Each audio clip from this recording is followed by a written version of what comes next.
Appolyon. Prologue. Rayford believed the only way to exonerate Amanda was to decode her files, but he also knew the risk. He would have to face whatever they revealed. Did he want the truth, regardless? The more he prayed about that, the more convinced he became that he must not fear the truth. What he learned would affect how he functioned for the rest of the tribulation. If the woman who had shared his life had fooled him, whom could he trust? If he was that bad a judge of character, what good was he to the cause? Maddening doubts filled him, but he became obsessed with knowing. Either way, lover or liar, wife or witch, he had to know. The morning before the start of the most talked-about mass meeting in the world, Rayford approached Carpathia in his office. "Your Excellency," he began, swallowing any vestige of pride, "I'm assuming you'll need Mac and me to get you to Israel tomorrow." "Talk to me about this, Captain Steele. They're meeting against my wishes, so I had planned not to sanction it with my presence." "But your promise of protection." "Ah, that resonated with you, did it not?" "You know well where I stand." "And you also know that I tell you where to fly, not vice versa. Do you not think that if I wanted to be in Israel tomorrow, I would have told you before this?" "So those who wonder if you're afraid of the scholar who—" "Afraid?" "Showed you up on the internet and called your bluff before an international audience." "You are trying to bait me, Captain Steele," Carpathia said, smiling. "Frankly, I believe you know you'll be upstaged in Israel by the two witnesses and by Dr. Ben-Judah." "The two witnesses? If they do not stop their black magic, the drought and the blood, they will answer to me." "They say you can't harm them until the due time." "I will decide the due time." "And yet Israel was protected from the earthquake and the meteors." "You believe that witnesses are responsible for that?"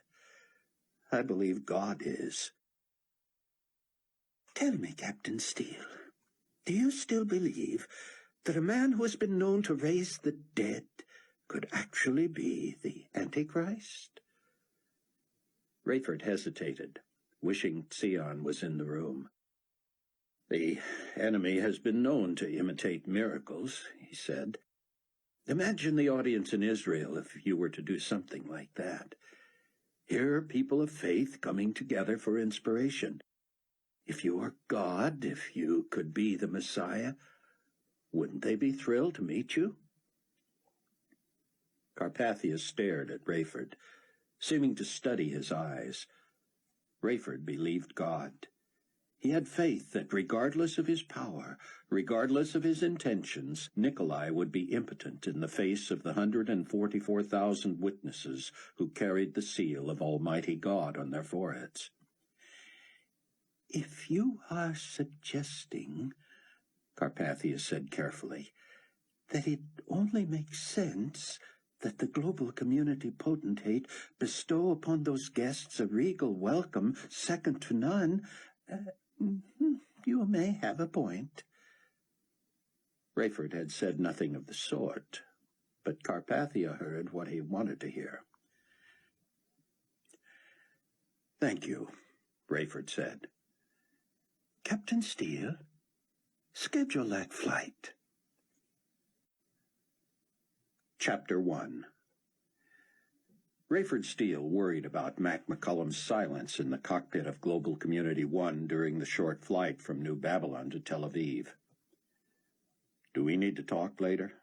Rayford said quietly. Mac put a finger to his lips and nodded. Rayford finished communicating with New Babylon ground and air traffic control, then reached beneath his seat for the hidden reverse intercom button. It would allow him to listen in on conversations in the Condor 216's cabin between Global Community Potentate Nikolai Carpathia, Supreme Commander Leon Fortunato, and Pontifex Maximus Peter Matthews, head of Enigma Babylon One World Faith.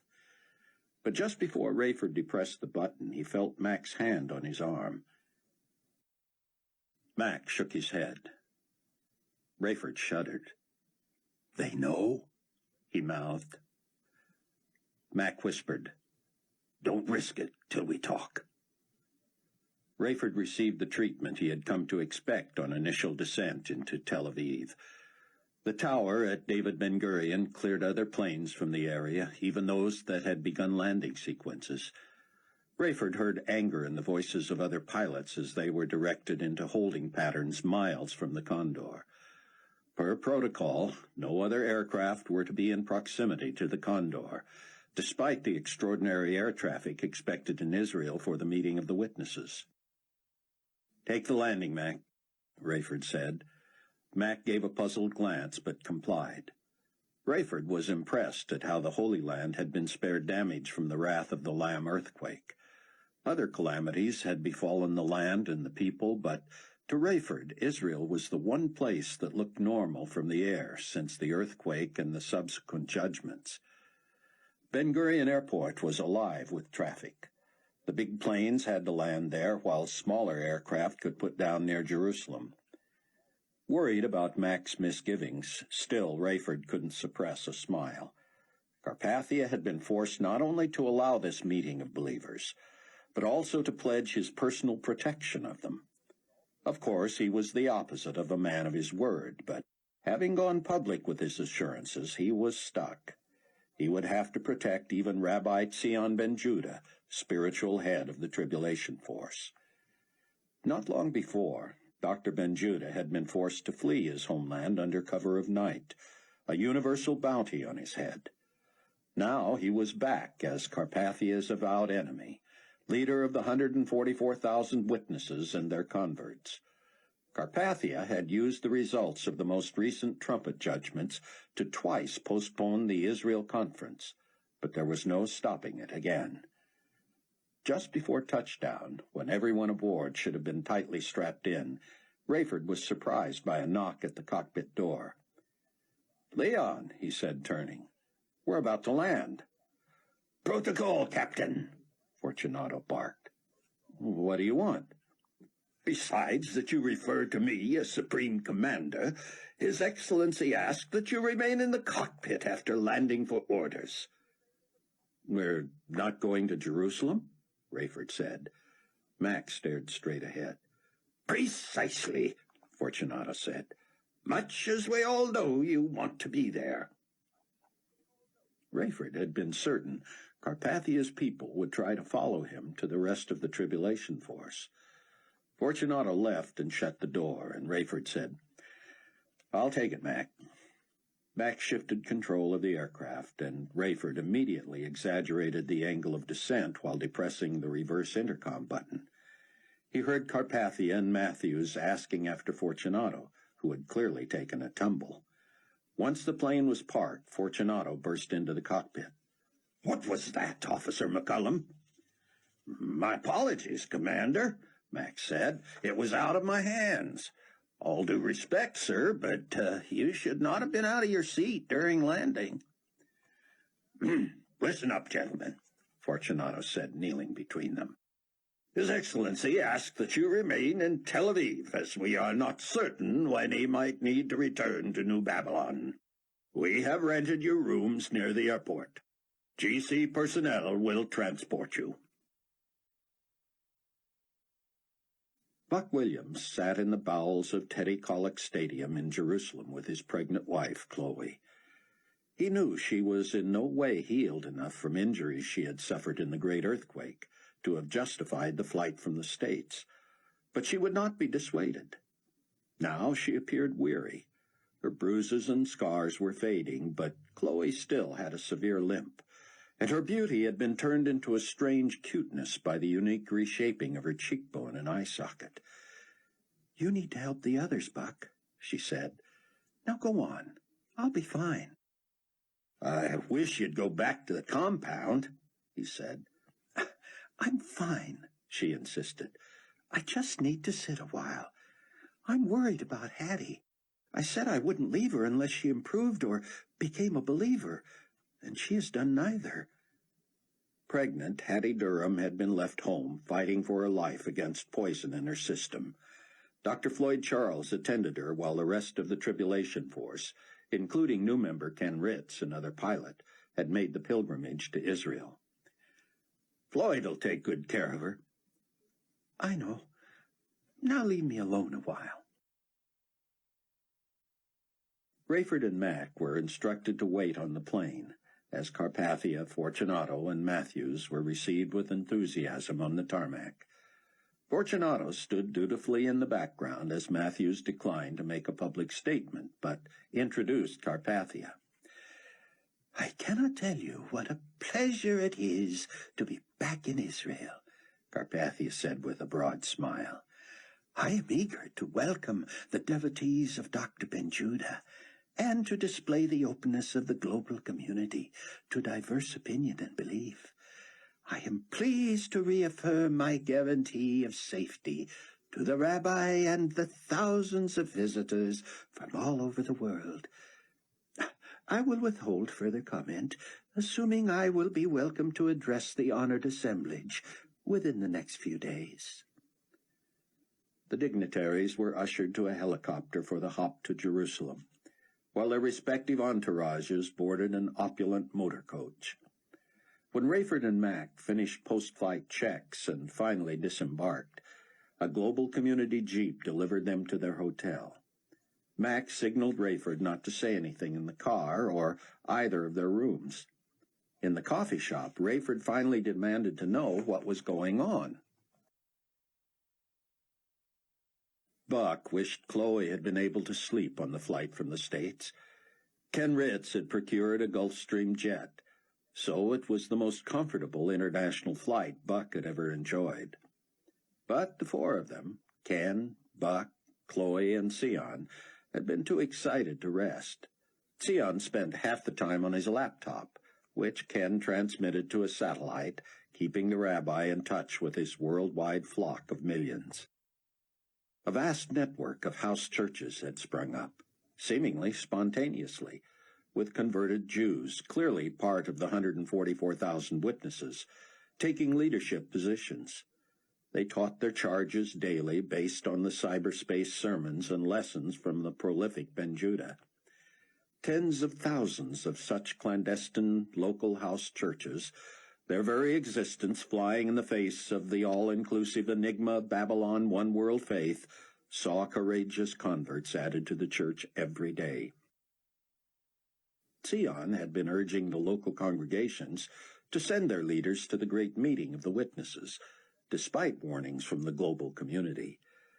Nikolai Carpathia had again tried to cancel the gathering at the last minute, citing thousands of deaths from contaminated water in over a third of the world. Thrilling the faithful by calling Carpathia's bluff, Sion responded publicly on the internet. "Mr. Carpathia," he had written, "we will be in Jerusalem as scheduled with or without your approval, permission, or promised protection. The glory of the Lord will be our real God." Buck would need the protection almost as much as Sion. By choosing to show up and appear in public with Ben-Judah, Buck was sacrificing his position as Carpathia's publishing chief and his exorbitant salary. Showing his face in proximity to the rabbis would confirm Carpathia's contention that Buck had become an active enemy of the global community. Rabbi Ben-Judah himself had come up with the strategy of simply trusting God. "Stand right beside me when we get off the plane," he said. "No disguises, no misdirection, no hiding. If God can protect me, he can protect you. Let us stop playing Carpathia's games." Buck had long been anonymously broadcasting his own cyberspace magazine, The Truth, which would now be his sole writing outlet. Ironically, it attracted 10 times the largest reading audience he had ever enjoyed. He worried for his safety, of course, but more for Chloe's. Sion seemed supernaturally protected, but after this conference, the entire tribulation force, Not to mention the 144,000 witnesses and their millions of converts would become open arch-enemies of the Antichrist. Their lives would consist of half ministry, half survival. For all they had been through, it was as if the 7-year tribulation had just begun. They still had nearly 5 years until the glorious appearing of Christ to set up his 1,000-year reign on earth. What Sion's internet missives and Buck's underground electronic magazine had wrought in Israel was stunning. The whole of Israel crawled with tens of thousands of converted Jewish witnesses from the 12 tribes all over the world. Rather than asking Ken Ritz to find an out-of-the-way airstrip where the tribulation force could slip into the country unnoticed, Sion informed his audience, and also, of course, Carpathia and Company, of their itinerary. Ken had landed at the tiny Jerusalem airport north of the city, and well-wishers immediately besieged the plane. A small cadre of global community armed guards, apparently Carpathia's idea of protection for Sion, would have had to open fire to get near him. The international witnesses cheered and sang and reached out to touch Sion as the tribulation force made its way to a van. The Israeli driver carefully picked his way through the crowd and south down the main drag toward the Holy City and the King David Hotel. There they had discovered that Supreme Commander Leon Fortunato had summarily bounced their reservations and several others by supremely commandeering the top floor for Nikolai Carpathia and his people. "I assume you have made provisions for our alternative?" Sion told the desk clerk after half an hour in line. "I apologize," the young man said, slipping Sion an envelope. The rabbi glanced at Buck and pulled him away from the crowd where they opened the note. Buck looked at Ken, who nodded to reassure him he had the fragile Chloe in tow. The note was in Hebrew. "It is from Chaim," Sion said. "He writes, 'Forgive my trusted friend Nikolai for this shameful insensitivity. I have room for you and your colleagues and insist you stay with me. Page Yakov, and you will be taken care of.'" Yakov was Chaim Rosenzweig's driver and valet.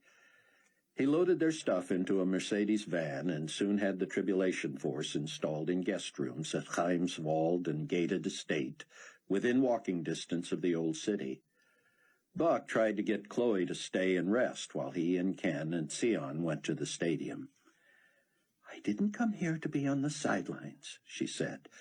"I know you're concerned about me, but let me decide what I'm up to." At Colic Stadium, Buck had been as stunned as the others at what had been arranged. Sion was right. It had to have been God who used the rabbi's cyber pleas to pull together Israeli witnesses to handle the logistics of this most unlikely conference. In spite of and in the midst of global chaos, ad hoc committees had arranged transportation, lodging, food, sound, interpretation, and programming. Buck could tell that Sion was nearly overcome with the streamlined efficiency and no-frills program. "All you need to worry about, Dr. Ben-Judah," he had been told, "is being prepared to inspire and inform us when you are due at the microphone." Sion smiled sadly. "That and praying that we all remain under the care of our Heavenly Father." "They're on to you, Rayford," Max said over pita bread and sauce. Rayford shook his head. "I haven't been a mystery to Carpathia for months. What are you talking about?" "You've been assigned to me." "I'm listening." "I don't rate direct contact with the big man anymore. But last night I was called to a meeting with Leon. The good news is they're not on to me." "That is good. But they know about the device on the plane?" "He didn't say, but he couldn't have been clearer that your history. If the device still works," "It does," "then I'll use it and keep you posted." "Where will I be?" "Anywhere but here, Ray. I'm convinced the driver was listening. The car may have been bugged, the cockpit, no question about our rooms. They hope I'll lead them to the others. But they'll be in plain sight in Jerusalem. They want to keep you from the others, Ray. Why do you think we've been assigned to Tel Aviv? And if I leave, I'm to let them know immediately. It'll be the end of you, Ray. But I've got to see my family, the rest of the force. Not here. Carpathia's pledge is to protect Sion and the others, not you. They really think I won't go to Jerusalem? They hope you will. You must not. Rayford sat back and pursed his lips. He would not miss the job, close as it had brought him to what was going on in the camp of the enemy. He had long wondered how the end would come to this bizarre season of his life. "You're taking over?" Mac nodded. "So they tell me. There's more good news. They like and trust David." "Hasid? Good. He's been put in charge of purchasing. Beyond all the computer stuff he's been doing, he contracts for all major purchases, even in avionics." Rayford squinted. Mac pulled a yellow sheet from his jacket and slid it across the table. "Don't tell me he's bought me a plane," Rayford said. Mac snorted. "Should have thought of that. You know those little handheld electronic organizers? David ordered a half-dozen especially built. He doesn't even know yet that he won't be seeing you around anymore." "I can't steal these, not even from Carpathia." "You don't have to steal them, Ray. These are just the specs and where to get them. They're not cheap. But wait till you see what these babies can do. No more laptops for you guys. Well, maybe the rabbi still needs a keyboard, but these things are solar-powered, satellite-connected, and contain geographic positioning chips. You can access the internet, send and receive, use them as phones, you name it." Rayford shook his head. "I suppose he thought of tracer blocks." "Of course." Rayford stuffed the sheet into a pocket. "What am I going to do, Mac?" "You're gonna get your tail out of this hemisphere. What else?" "But I have to know about Amanda. Buck will tell me only face-to-face, and he's in Jerusalem." Mac looked down. "You know how that's going to go, Ray. I'd be the last one to try to tell a man about his own wife. But you know as well as I do that everything points to what you don't want to hear." "I haven't accepted it yet, but I have to know." "Buck found out for sure?" "Sounds like it." "How can he be sure?" "I told you about Hattie." "Uh-huh. She knows." "So ask her yourself, Ray. Go home." "Like I wouldn't be noticed trying to slip out of here tomorrow morning?" "The GC can't keep track of everything. Use your people's pilot. Ritz, is it? What's he got to do the next few days?" Rayford looked at Mac with admiration. "You're not as dumb as you look, old-timer." Mac pulled a phone from his pocket. "Know his number?" "Your phone scrambled? If I get detected talking to Ken Ritz on either of our phones..." "You are dumber than you look if you'd think I'd risk that. I know the purchasing guy, remember?" Mac showed Rayford the phone, a generic model that had been doctored by David Hasid. Rayford dialed Chloe's phone. "Daddy," she exulted. "are you here?" Buck considered it a privilege to pray with the Israeli committee before he and Ken and Sion headed back to find Chloe. He threw his arm around Sion. "Are you as tired as I am?" "Exhausted. I only hope the Lord will allow me to sleep tonight. I am ready to share his message with these dear members of the family. And all that is left before that is to talk with Eli and Moishe.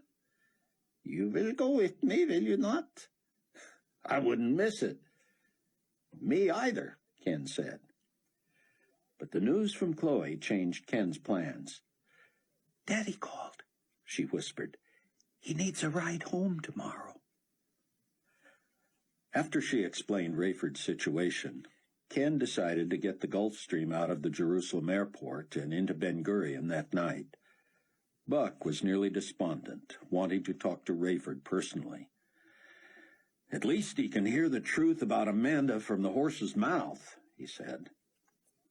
An hour later, Yakov drove as they delivered Ken to the airport. "We will see you back here Friday," Sion said, embracing him. Chloe fell asleep on Buck's shoulder during the after-dark ride to the Temple Mount. As they left the car, the spectacular new temple gleamed on the horizon. "I do not even want to see the new structure," Sion said. "It is an abomination." "I can't wait to meet the witnesses," Chloe said. "You may not actually meet them," Sion cautioned. "These are heavenly beings with their own agenda. They may communicate with us, they may not. We approach them with great caution." Buck felt the usual tingle to the soles of his feet. "You know the stories, hon?" Chloe nodded. "I'm not saying I'm not scared." The three slowed as they approached the typical crowd that gathered 30 feet from the wrought iron fence, behind which the witnesses stood, sat, or spoke. Usually they spoke. No one had seen them sleep, and none dared get closer. Threats on the lives of the two witnesses had ended in the ugly deaths of would-be assassins. Buck's excitement masked his fatigue. He worried about Chloe, but would not deny her this privilege. At the edge of the crowd of about 40, Buck was able to see past the fence to where Eli sat, Indian style, his back to the stone wall of a small building beyond the fence. His long hair and beard wafted softly in the breeze, but he was unmoving, unblinking, his leathery skin and burlap-like garb appearing to meld. Moishe stood 2 feet from the fence, silent, unmoving, staring at the crowd. Occasionally someone shouted, "Speak! Say something!" But that made others back away, obviously fearing the violent reactions they had heard of. Moishe's feet were spread, his arms loose at his sides. Earlier in the day, Buck had monitored on his computer a long monologue from Moishe. Sometimes the two traded off speaking, but this day must have been all Moishe's responsibility. "Watch them carefully," Buck whispered to Chloe. "Sometimes they communicate without opening their mouths. I love how everyone understands them in his own language." Commotion near the front caused several people to back away, opening a gap in the crowd. Someone said, "Carpathia! It's the potentate!" Sion held up a hand. "Let us stay right here," he whispered. Buck was riveted as Leon Fortunato smoothly supervised GC guards who kept gawkers from Carpathia. The potentate appeared bemused, boldly moving to within 10 feet of the fence. "Hail, potentate!" someone shouted. Carpathia half-turned, holding a finger to his lips, and Fortunato nodded to a guard who stepped toward the crowd. They backed away farther. "Stay here," Buck said, slipping away. "Honey, wait," Chloe called. But Buck moved around behind the crowd and into the shadows. He knew he would appear to the guards as simply someone leaving. But when he was far enough away to be ignored, he doubled back through shrubbery to where he could see Carpathia's face as he stared at Moishe. Carpathia appeared startled when Moishe suddenly spoke in a loud voice. "Woe unto the enemy of the Most High God!" Nikolai seemed to quickly collect himself. He smiled and spoke softly. "I am hardly the enemy of God," he said. "Many say I am the Most High God." Moishe moved for the first time, crossing his arms over his chest. Carpathia, his chin in his hand, cocked his head and studied Moishe. The ancient witness spoke softly. and Buck knew only he and Carpathia could hear him. "A sword shall pierce your head," Moishe said in a haunting monotone, "and you shall surely die." Buck shivered, but it was clear that Carpathia was unmoved. "Let me tell you and your companion something," he said through clenched teeth. "You have persecuted Israel long enough, with the drought and the water turned to blood. You will lift your hocus-pocus, or live to regret it." Eli rose and traded places with Moishe, beckoning Carpathia closer. The potentate hesitated and looked back to his guards, who tentatively raised their weapons. Eli spoke with such volume that the crowd dispersed and ran, and even Sion and Chloe recalled, "Until the due time, you have no authority over the lampstands of God Almighty." The guards lowered their weapons, and Fortunato seemed to hide behind them. Carpathia's smirk remained, but Buck was convinced he was seething. "We shall see," he said, "who will win in the end." Eli seemed to look through Carpathia. "Who will win in the end was determined before the beginning of time. Lo, the poison you inflict on the earth shall rot you from within for eternity." Carpathia stepped back, still grinning. "I warn you to stay away from the charade of the so-called saints. I have guaranteed their safety, not yours." Eli and Moishe spoke in unison. "He and she who have ears, let them hear. We are bound neither by time nor space, and those who shall benefit by our presence and testimony stand within the sound of our proclamation." Buck thrilled at the message and looked beyond the square to where Sion stood with Chloe. The rabbi thrust his fists in the air as if he had gotten the message, and he walked Chloe back toward the car. Buck ducked out of the shrubs and headed around the other way, arriving in the parking lot seconds later. "Did you hear that?" Sion said. Buck nodded. "Incredible." "I didn't get it," Chloe said. "What were they saying?" "Did it sound like Hebrew to you?" Sion said. "They spoke in Hebrew." "I heard it in English," she said. "Me too," Buck said. "They said that he or she who had ears to hear—" "I heard," Chloe said. "I just don't understand." "That is the first time I ever heard them add, or she," Sion said. "That was for you, Chloe. They knew we were here. We did not have to approach them, did not have to identify ourselves, did not have to face Carpathia before we were ready. We did not even have to discuss with Eli and Moishe plans for their appearance at the stadium.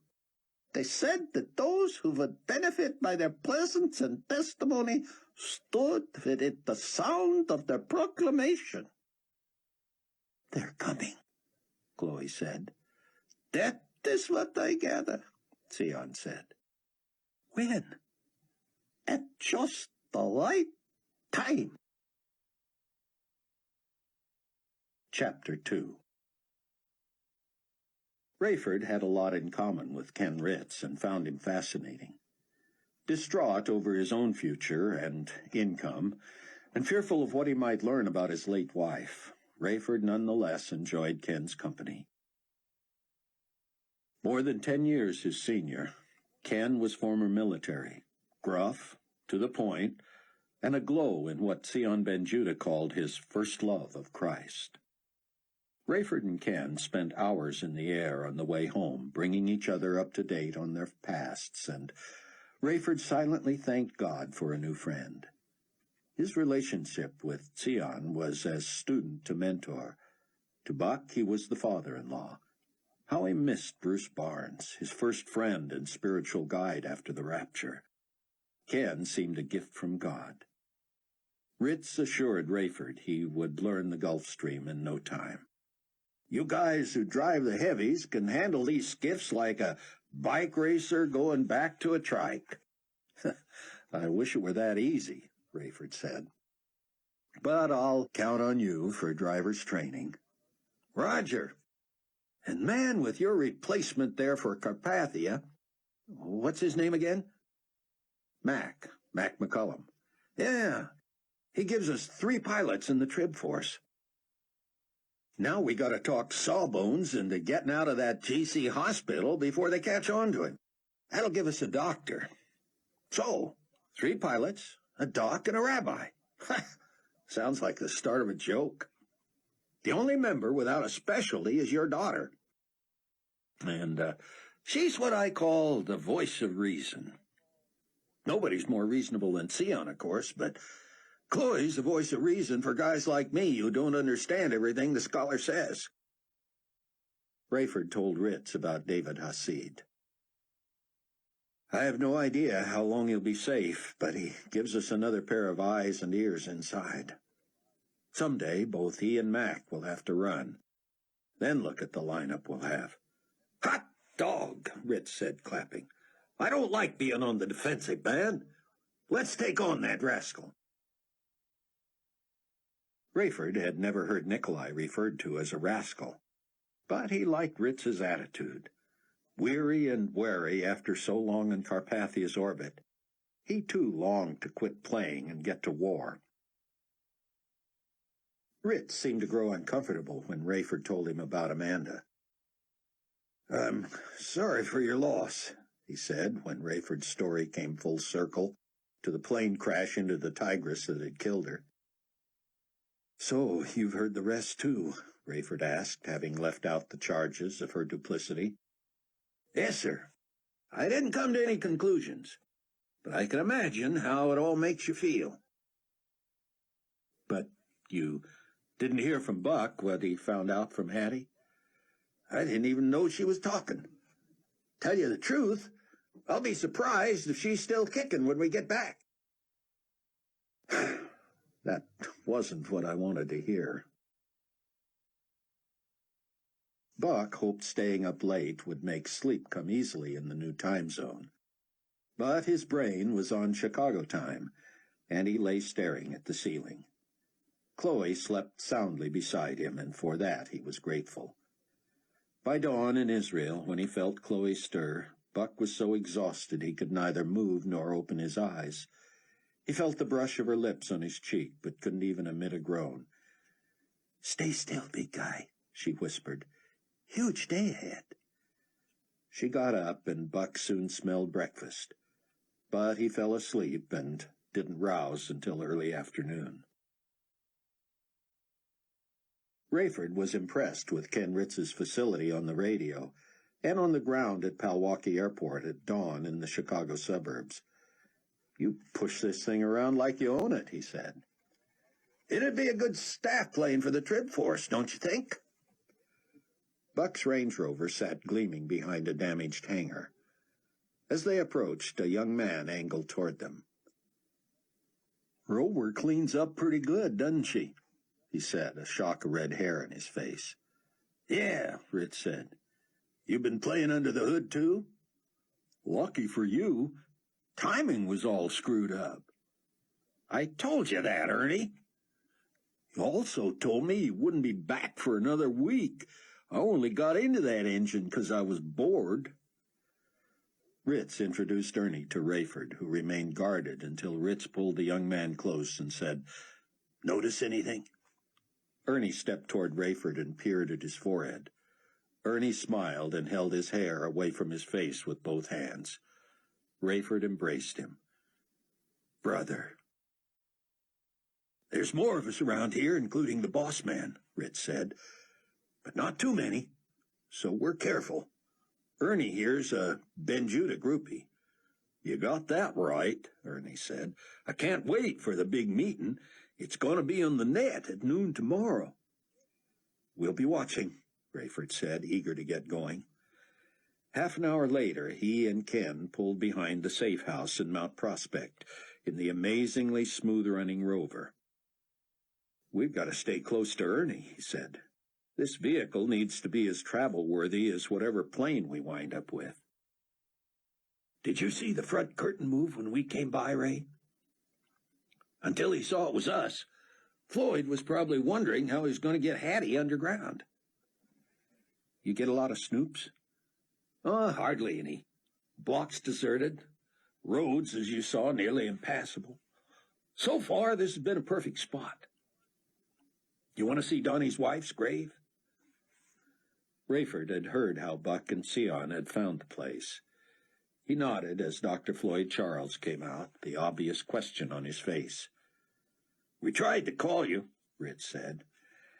"I've been on the phone to my guy at the hospital. This here's Rayford Steele. I was about to show him the grave."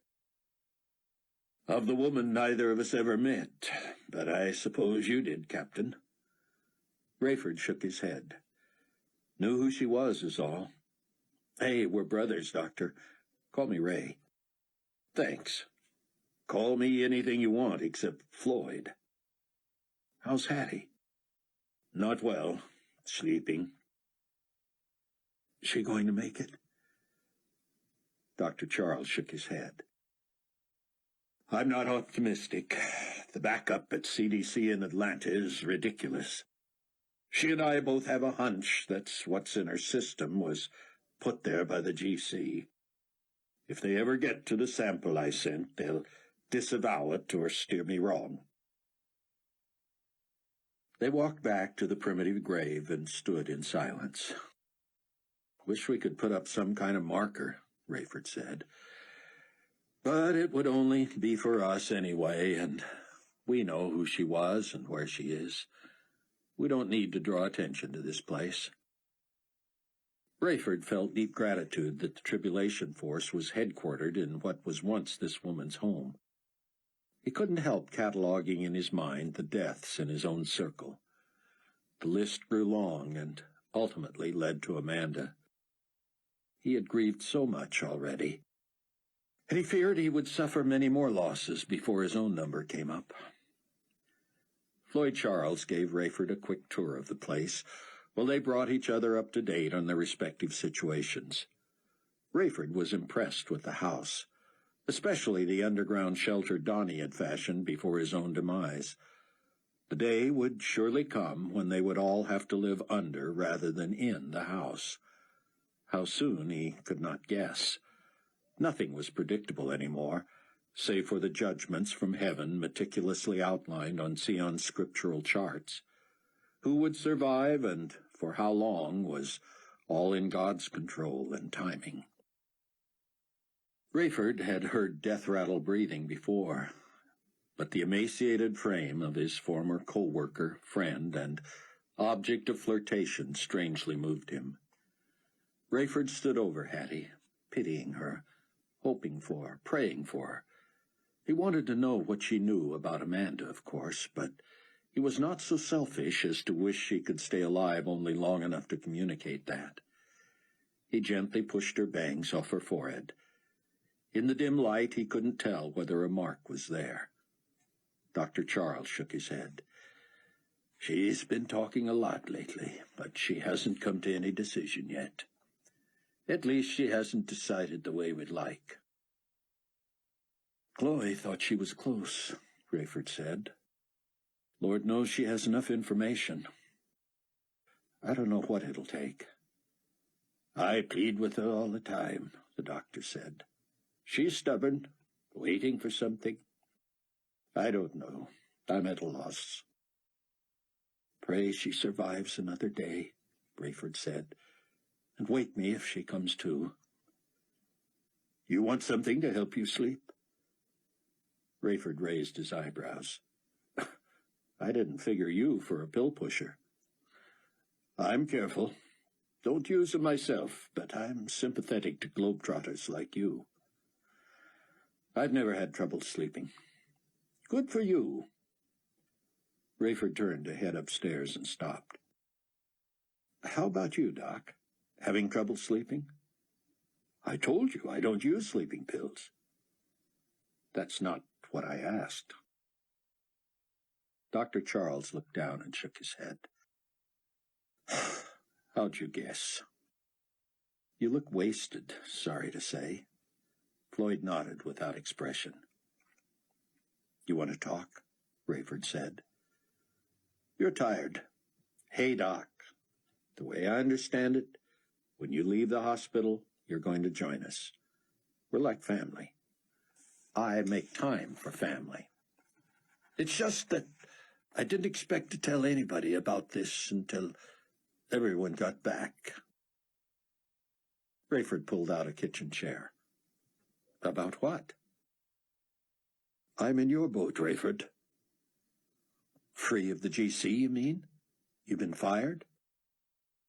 I've got a believer friend at the hospital.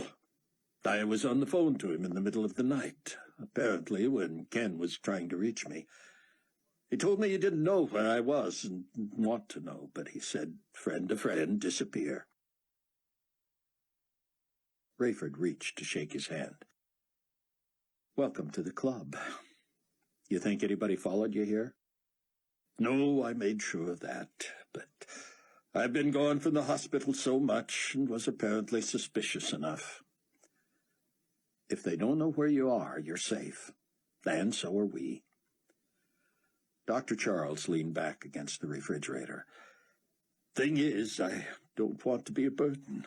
The GC paid well, and I never compromised my principles. I worked hard to save lives and get people well. In other words, you're allowed to have less of a conscience problem than I about making a living working for the enemy. I wasn't implying anything. I know. You're worried about joining us without being able to carry your weight. Exactly. Look at me, Doc. I'm one of the charter members, and here I am without income. I wish that made me feel better. I think we can provide room and board in exchange for medical services. That puts you way ahead of me. I'm just an extra pilot now, and I've got no plane. Rayford saw the hint of a smile, but then Floyd's knees buckled. You all right? Just tired. When did you sleep last? It's been a while, but don't worry about how long since you've slept. Too long, but I'm all right. Ken? Rayford called. Ritz came up from the basement. You feel up to sitting with Hattie a while? I'm good. I got so much caffeine in me, I'll be up all day anyway. The doctor looked deeply thankful. I'm going to take you gentlemen up on this. Thank you. He gave Ken a few instructions, then trudged upstairs. Ken sat next to Hattie's bed with his Bible on one knee and a laptop on the other. Rayford was amused at Ken's peeking over the top of his half-glasses to be sure Hattie was all right. He was one long-legged babysitter. A few minutes later, as Rayford stretched out on the bed upstairs, he could hear Floyd snoring already in the next room.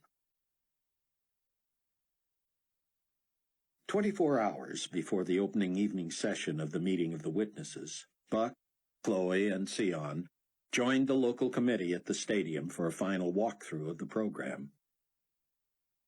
They returned to the van to find a message from Chaim via Yakov. The driver read from a scrap of paper.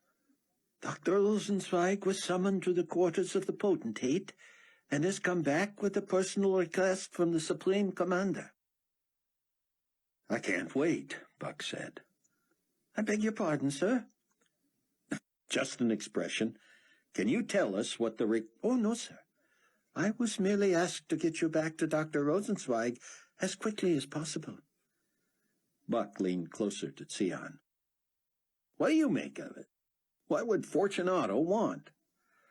I should expect Carpathia would like to meet me, probably for public relations or political reasons. Why wouldn't Carpathia have talked to Rosenzweig himself?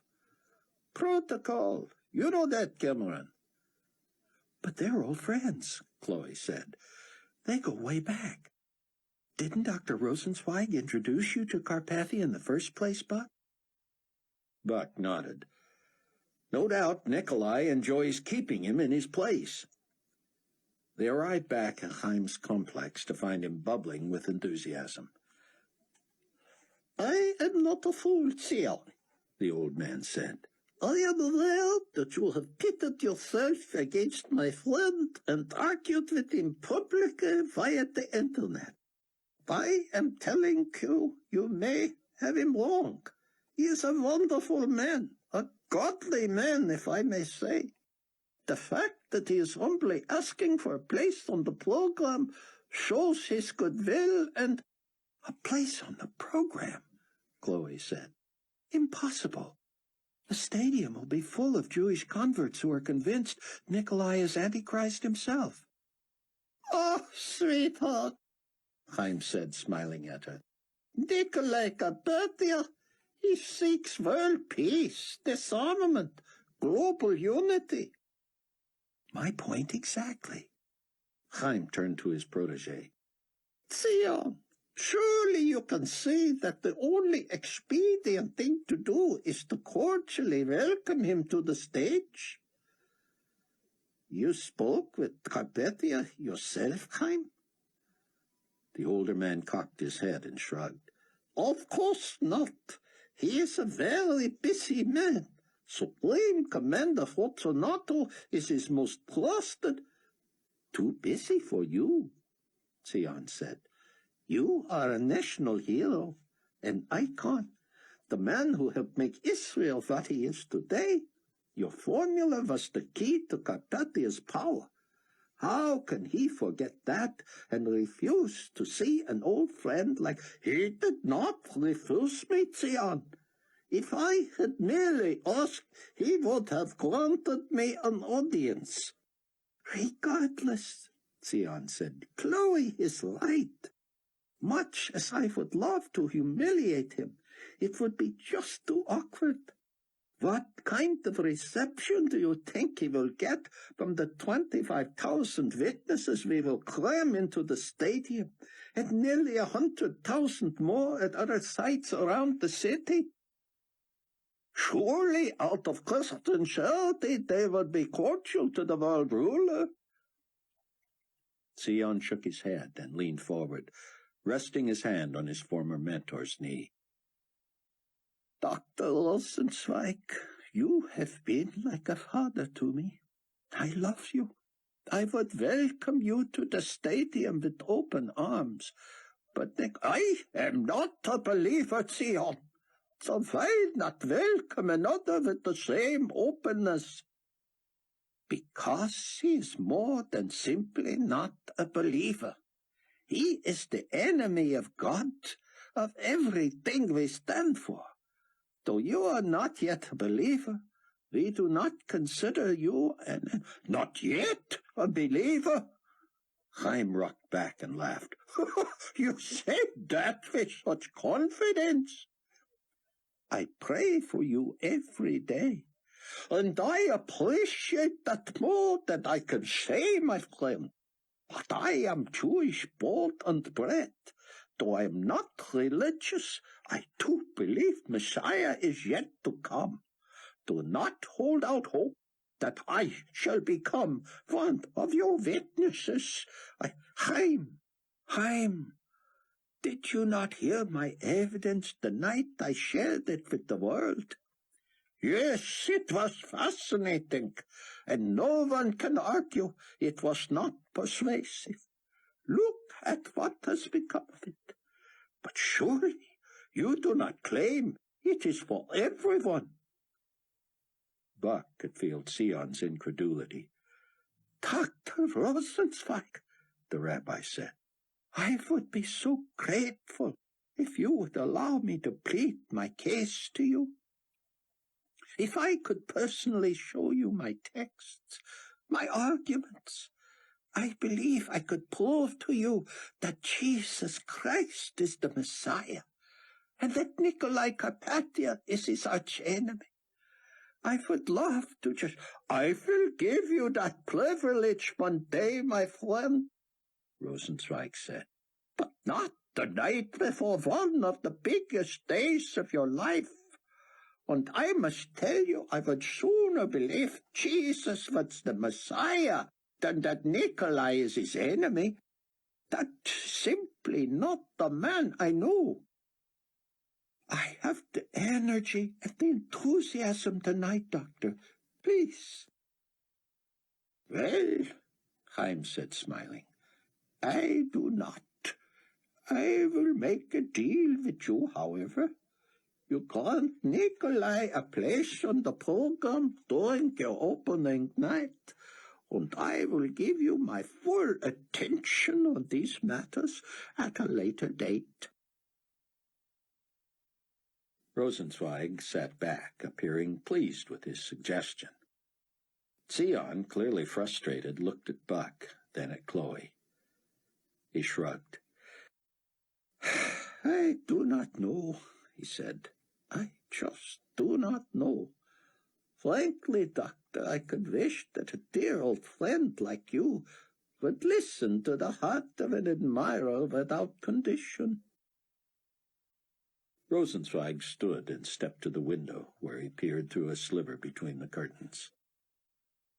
Nikolai has provided the armed guards that ensure you will not suffer the way your family did, and that you will not again be chased from your homeland.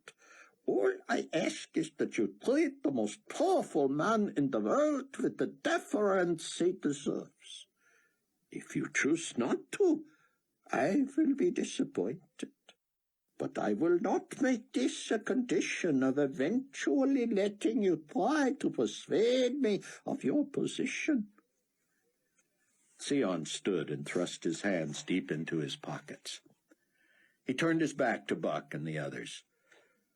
Well, thank you for that, he said barely above a whisper. I shall have to pray about what to do about Carpathia's request. Buck couldn't imagine how Carpathia could show his face at such a meeting, or what response he might get from the assembled. Why would Carpathia subject himself to it? Sion, Chaim said, I must get back to the potentate with a response tonight. I said I would.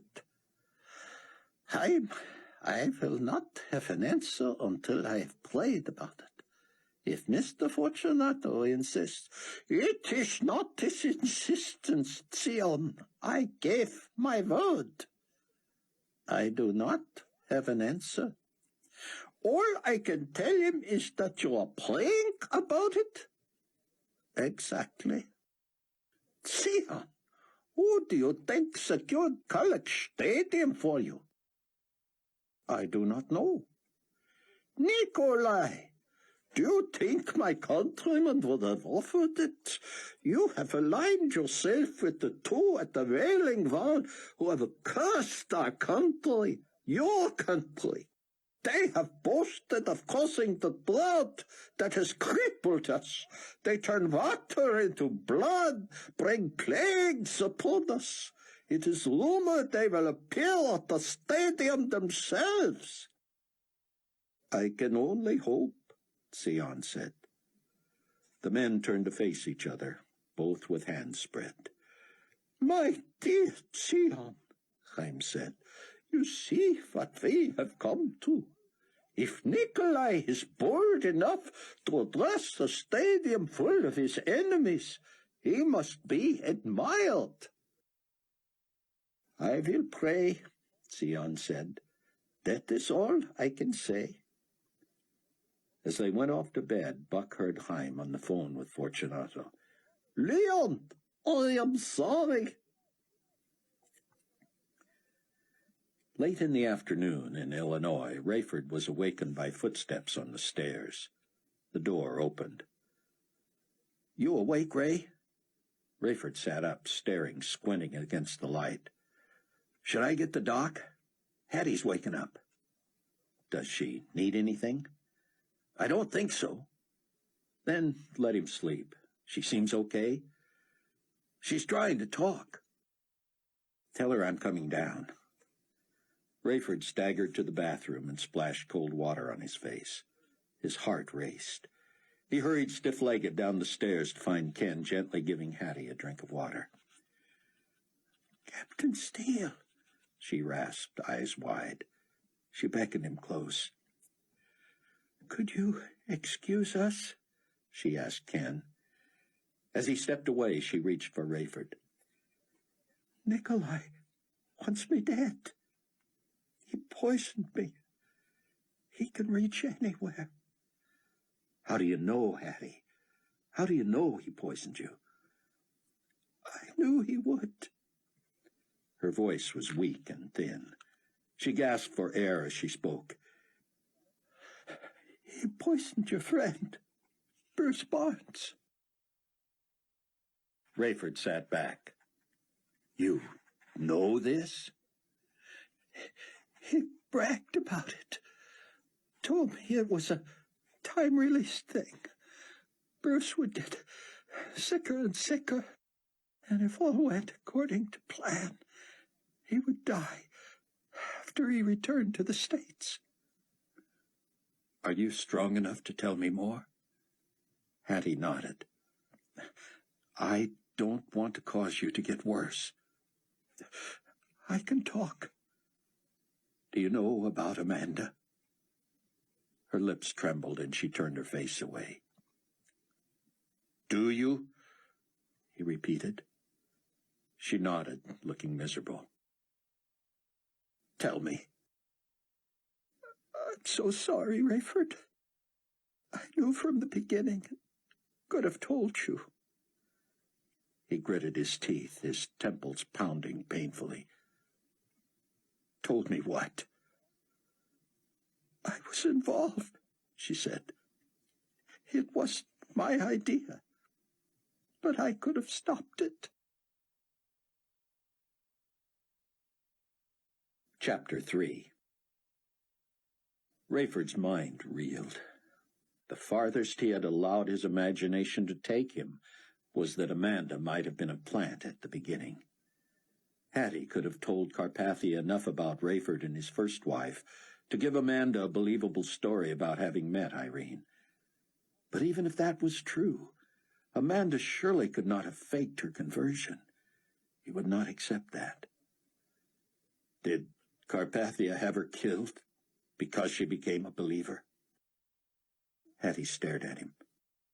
What? Hattie, please. I have to know. You'll hate me. No, I care about you.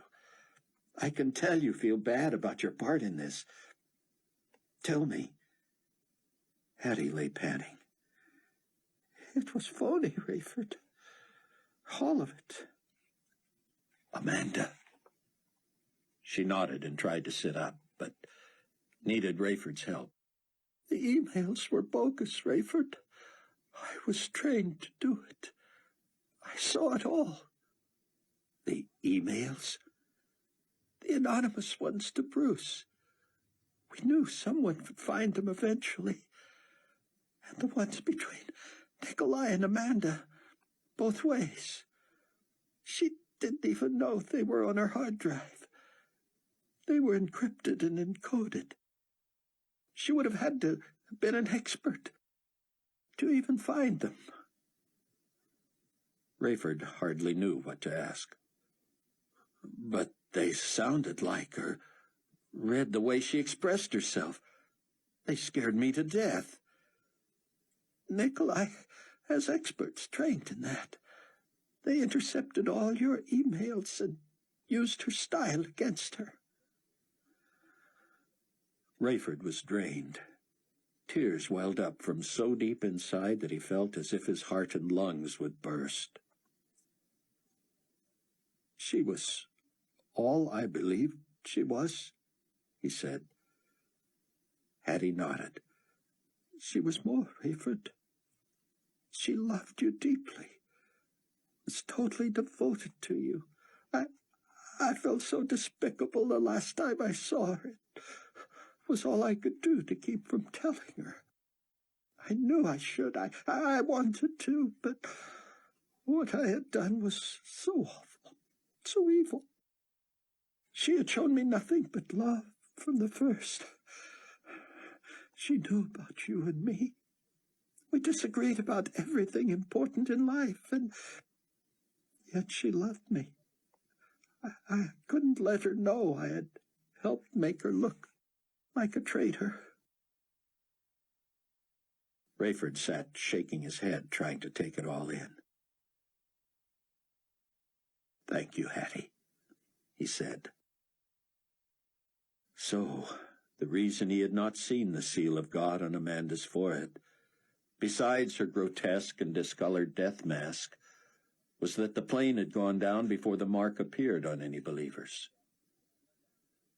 Rayford's faith in Amanda had been restored, and he had never doubted her salvation. Even when he had been forced to wonder about how she had come to him in the first place, he never questioned the genuineness of her devotion to God. Rayford helped Hattie lie back down. "I'll get you something to eat," he said, "and then we're going to talk about you." "Spare me that, Rayford. You and your friends have been doing that for 2 years. There's nothing you can tell me I don't know. But I just told you what I've done, and there's even more that's worse than that." "You know God will forgive you." She nodded. "But should he? I don't believe that in my heart." "Of course he shouldn't. None of us deserves forgiveness." But you accepted it anyway," she said. "I can't do that. I know as well as God does that I'm not worthy." "So you're going to decide for him?" "If it's up to me." "And it is." "I've decided I'm unworthy and can't live with that much, what do you call it?" "Grace?" "Well, I guess. But I mean, there's too much of a gap between what may be true and what should be true." "Inequity." "That's it. God saving me when he and I both know who I am and what I've done. That's too much of an inequity." At 4:45 in the afternoon at Chaim Rosenzweig's estate, Zion asked Buck and Chloe to join him in his room. Buck smiled, noticing the ever-present laptop on a small table. The three knelt by the bed. "We will pray with the committee at the stadium," Zion said. "but in case the rush of the details gets in the way, I do not want to start the meeting without seeking the Lord." "May I ask," Chloe said, "what message you sent back to Mr. Fortunato?" "I merely told him that I would neither acknowledge nor recognize Nikolai. Neither will I introduce him or ask anyone else to. If he comes to the platform, I will not stand in his way." Zion smiled wearily. "As you might expect," Chaim argued earnestly, warning me not to commit such an affront to the potentate. "But how can I do otherwise? I will not say what I would like to say, will not rally the believers to express their distaste for him, will not expose him for who I know him to be. That is the best I can do." Chloe nodded. "When do you expect the witnesses?" "I should think they are beginning to arrive even now." "I mean Eli and Moshe."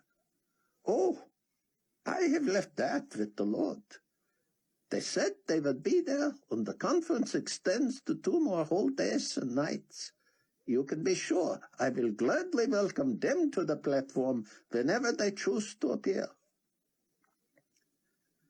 Buck never failed to be moved by the heartfelt prayers of Dr. Ben-Judah. He had seen the rabbi at the lowest point of grief a man could bear, reeling from the slaughter of his wife and 2 teenagers. He had heard him pray in the midst of terror, certain he would be apprehended on a midnight flight from Israel. Now, as Zion looked forward to uniting with tens of thousands of new brothers and sisters in Christ, from all 12 tribes of Israel and from all over the world, he was on his knees in humility. God, our Father, he began, thank you for the privilege we are about to enjoy. On the front lines of battle we advance with your boldness under your power and protection. These precious saints will be hungry to learn more of your word. Give the other teachers and me the words. May we say what you would have us say, and may they hear what you want them to hear. Buck was deep in his own prayer when a tap at the door interrupted them. Forgive me, Zion, Chaim said. Our GC escort is here. But I thought Yaakov would drive us. He will, but they tell us you'll have to leave immediately if you hope to reach the stadium in time. But it is so close. Nevertheless, traffic is already so thick that only the GC escort can ensure you will get there on time. Have you decided to come with us, Chaim? I will be watching on television. I have asked Yaakov to load a case of bottled water for you. Those 2 preachers at the wall have taken credit for blood in the drinking water again, though it supposedly has cleared since the visitors began arriving. You never know. Westerners should not risk our tap water anyway. The GC escort proved to be 2 jeeps with flashing yellow lights, each vehicle carrying 4 armed guards who merely stared at the tribulation force as they climbed into the Mercedes van. Another bit of one-upmanship from Carpathia, Chloe said. If he was smart, Zion said, he would have left us to our own devices and let us be late. You would not have been late, Yaakov said in his thick accent. I would have gotten you there on time anyway. Buck had never seen, even in New York, traffic like this. Every artery to the stadium was jammed with cars and pedestrians. Neither had he seen so many happy faces since before the rapture. Carrying satchels and notebooks and water bottles, the pedestrians hurried along with earnest and determined looks. Many made better time than the cars and vans and buses. Because of the conspicuous escort, the crowds recognized that the Mercedes carried Sion ben Judah. They waved and shouted and gleefully pounded on doors and windows. The trailing GC vehicles shooed them away with warnings over a loudspeaker and by brandishing their automatic weapons. I hate to appear to be here under the aegis of the global community, Sion said. They don't know the shortcuts anyway, Yaakov said. All 3 of these vehicles are equipped to go off-road. You know a faster way, Sion said. Take it. May I? They won't open fire. They'll have to scramble just to keep up. Yaakov whipped the wheel to the left, flew down and up a ditch in the median, picked his way through crawling cars on the other side, and headed toward open fields. The GC jeeps blew their sirens and bounced crazily behind him. The lead car finally caught up and pulled ahead, the driver pointing out the window and shouting at Yaakov in Hebrew. He says to never do that again, Sion said. But I rather enjoyed it. Yaakov slammed on the brakes, and the trailing jeep tore up grass, stopping short of him. Yaakov opened his door and stood with his head high above the roofline. The lead driver finally noticed he was leaving Yaakov and slid to a stop. He waited at first, then backed up as Yaakov shouted, "Unless you want trouble for making us late, you will follow me." Sion looked gleefully at Chloe. "What is it your father is so fond of saying?" "Lead, follow, or get out of the way." As Yaakov led the angry GC drivers to the stadium, it quickly became obvious that many more than 25,000 hoped to get in. "Do we have monitors outside?" Sion said. Buck nodded. The overflow was supposed to go to several offside locations, but it appears they all want to stay here. Having been shown up by Yakov, the GC soldiers leaped from their vehicles and insisted on escorting the little entourage inside the stadium. They scowled at Yakov, who told Buck he would be waiting in the van where he had dropped them off. "Can you see a monitor?" Buck asked, looking around. Yakov pointed to one about 20 feet away. "And I can listen on the radio." "Does this interest you?" "Very much. I find it confusing, but I have long been suspicious of the potentate, even though Dr. Rosenzweig admires him. And your teacher is such a wise and gentle man." "Did you see him on television when he—" "Everyone did, sir." "Then this isn't totally new to you. We'll talk later." Inside, the local committee was ecstatic. Buck loved hearing group prayer in English, Hebrew, and a few other languages he couldn't identify.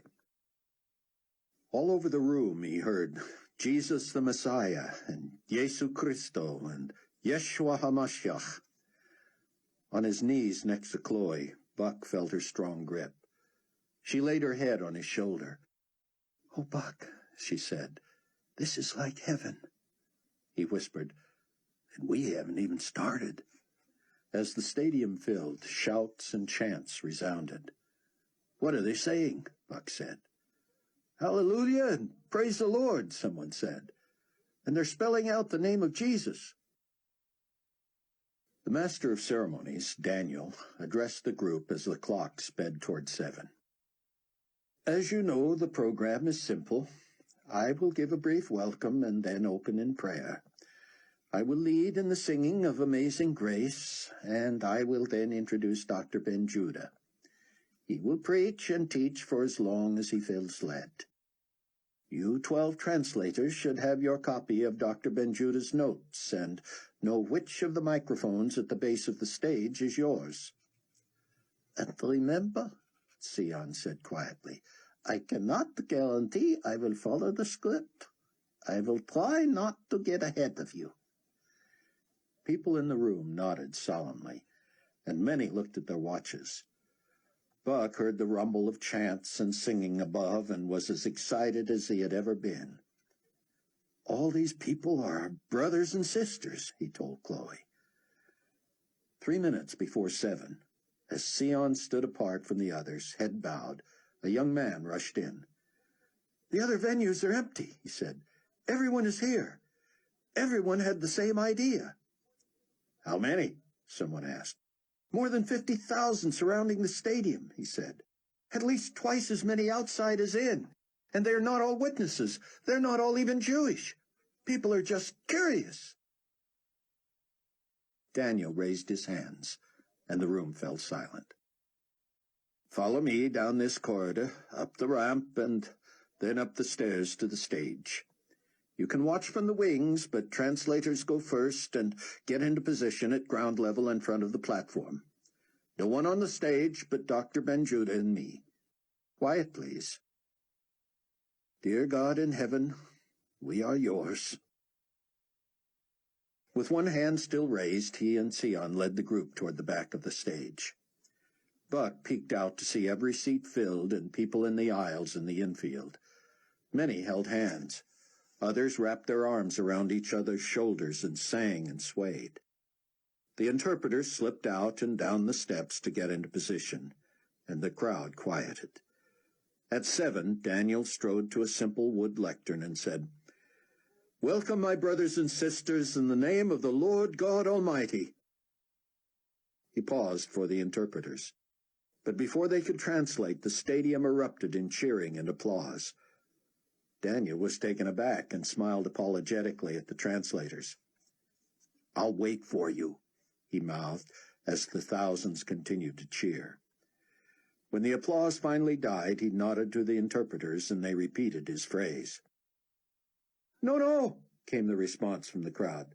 "Nein, yet." Daniel continued, "Maker of heaven and earth." And again the crowd erupted. He waited for the translation, but they shouted it down again. "And his son, Jesus Christ, the Messiah." The crowd went wild, and an aide hurried to the stage. "Please," Daniel scolded him. "No one on the stage except—" "No translation is necessary," the aide shouted. "Don't use the interpreters.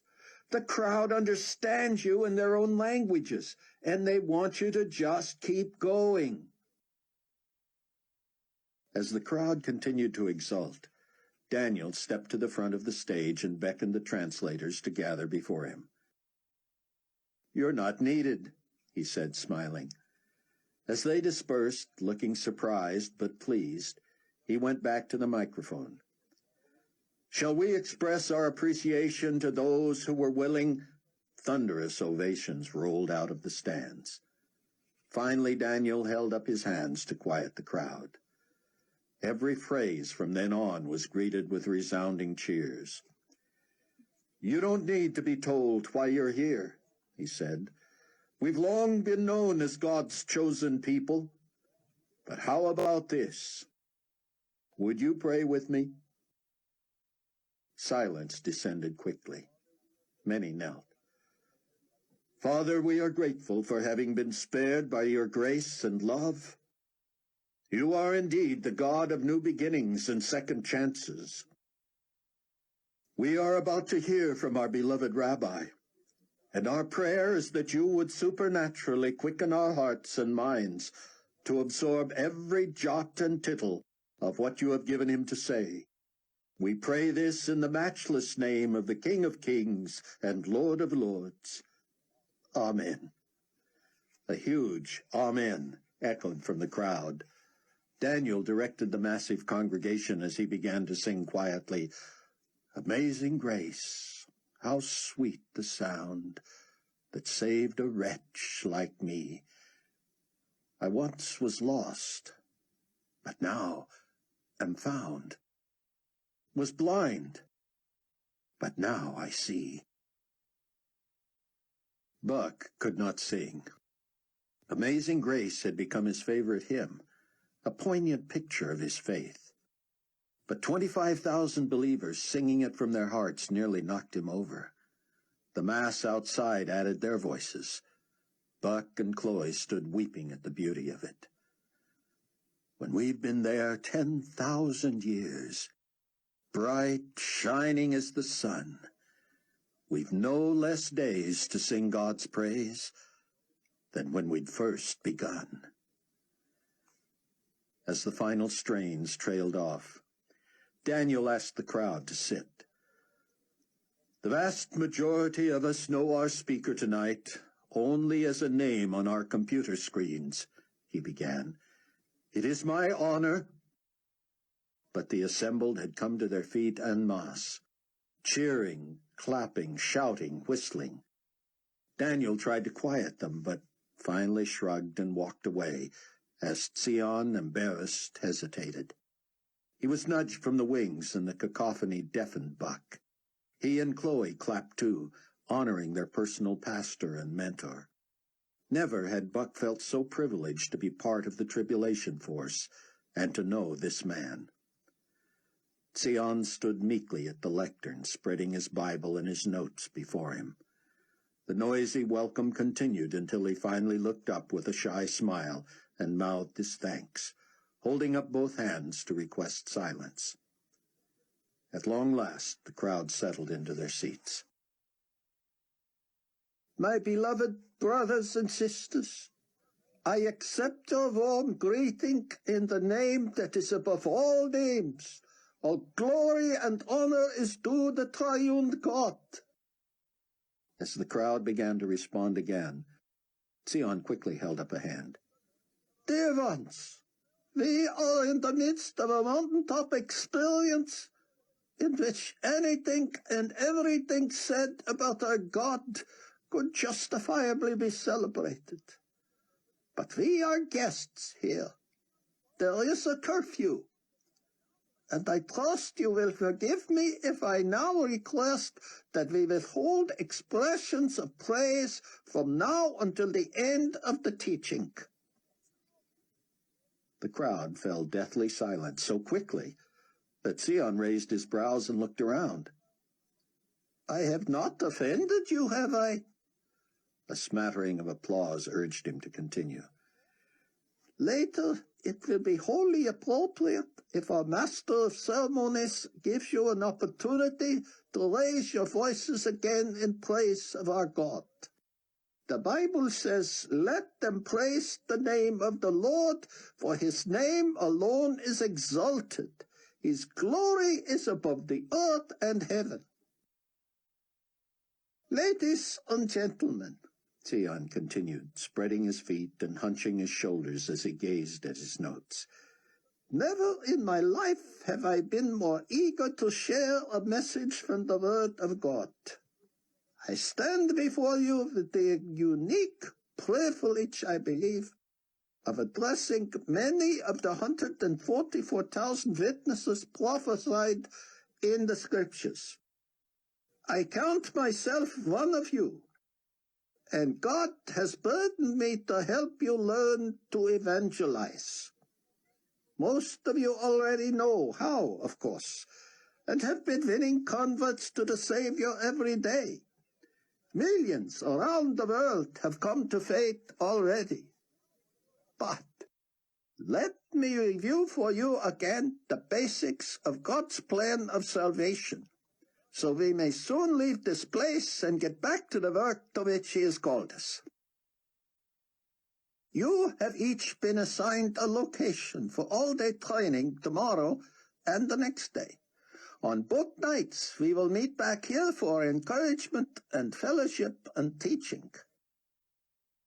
Sion then outlined the same evidence he had used on the controversial television broadcast that had made him a fugitive, proving from the Old Testament that Jesus was the Messiah.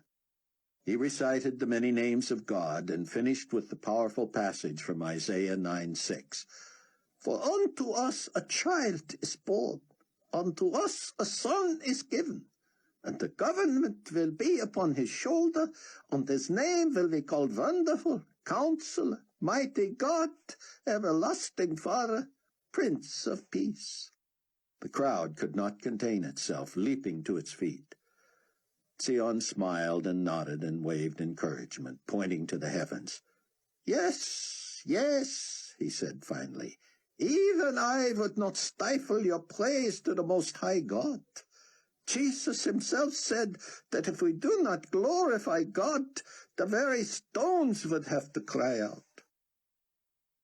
Sion walked through God's plan of redemption from the beginning of time, showing that Jesus was sent as the spotless Lamb, a sacrifice to take away the sins of the world. He explained the truth that had so recently become clear to these initiates, that man is born in sin and that nothing he can do for himself can reconcile him to God. Only by believing and trusting in the work Christ did for him on the cross can he be born again spiritually into eternal life. "In John 14:6, Sion said, his voice rising for the first time, Jesus himself said, he was the way, the truth, and the life, and that no man can come to the Father except through him. This is our message to the nations. This is our message to the desperate, the sick, the terrified, the bound. By now there should be no doubt in anyone's mind, even those who have chosen to live in opposition to God, that he is real, and that a person is either for him or against him.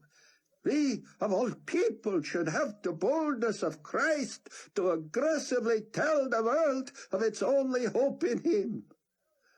The bottom line, my brothers and sisters, is that we have been called as his divine witnesses, 144,000 strong, through whom he has begun a great soul harvest.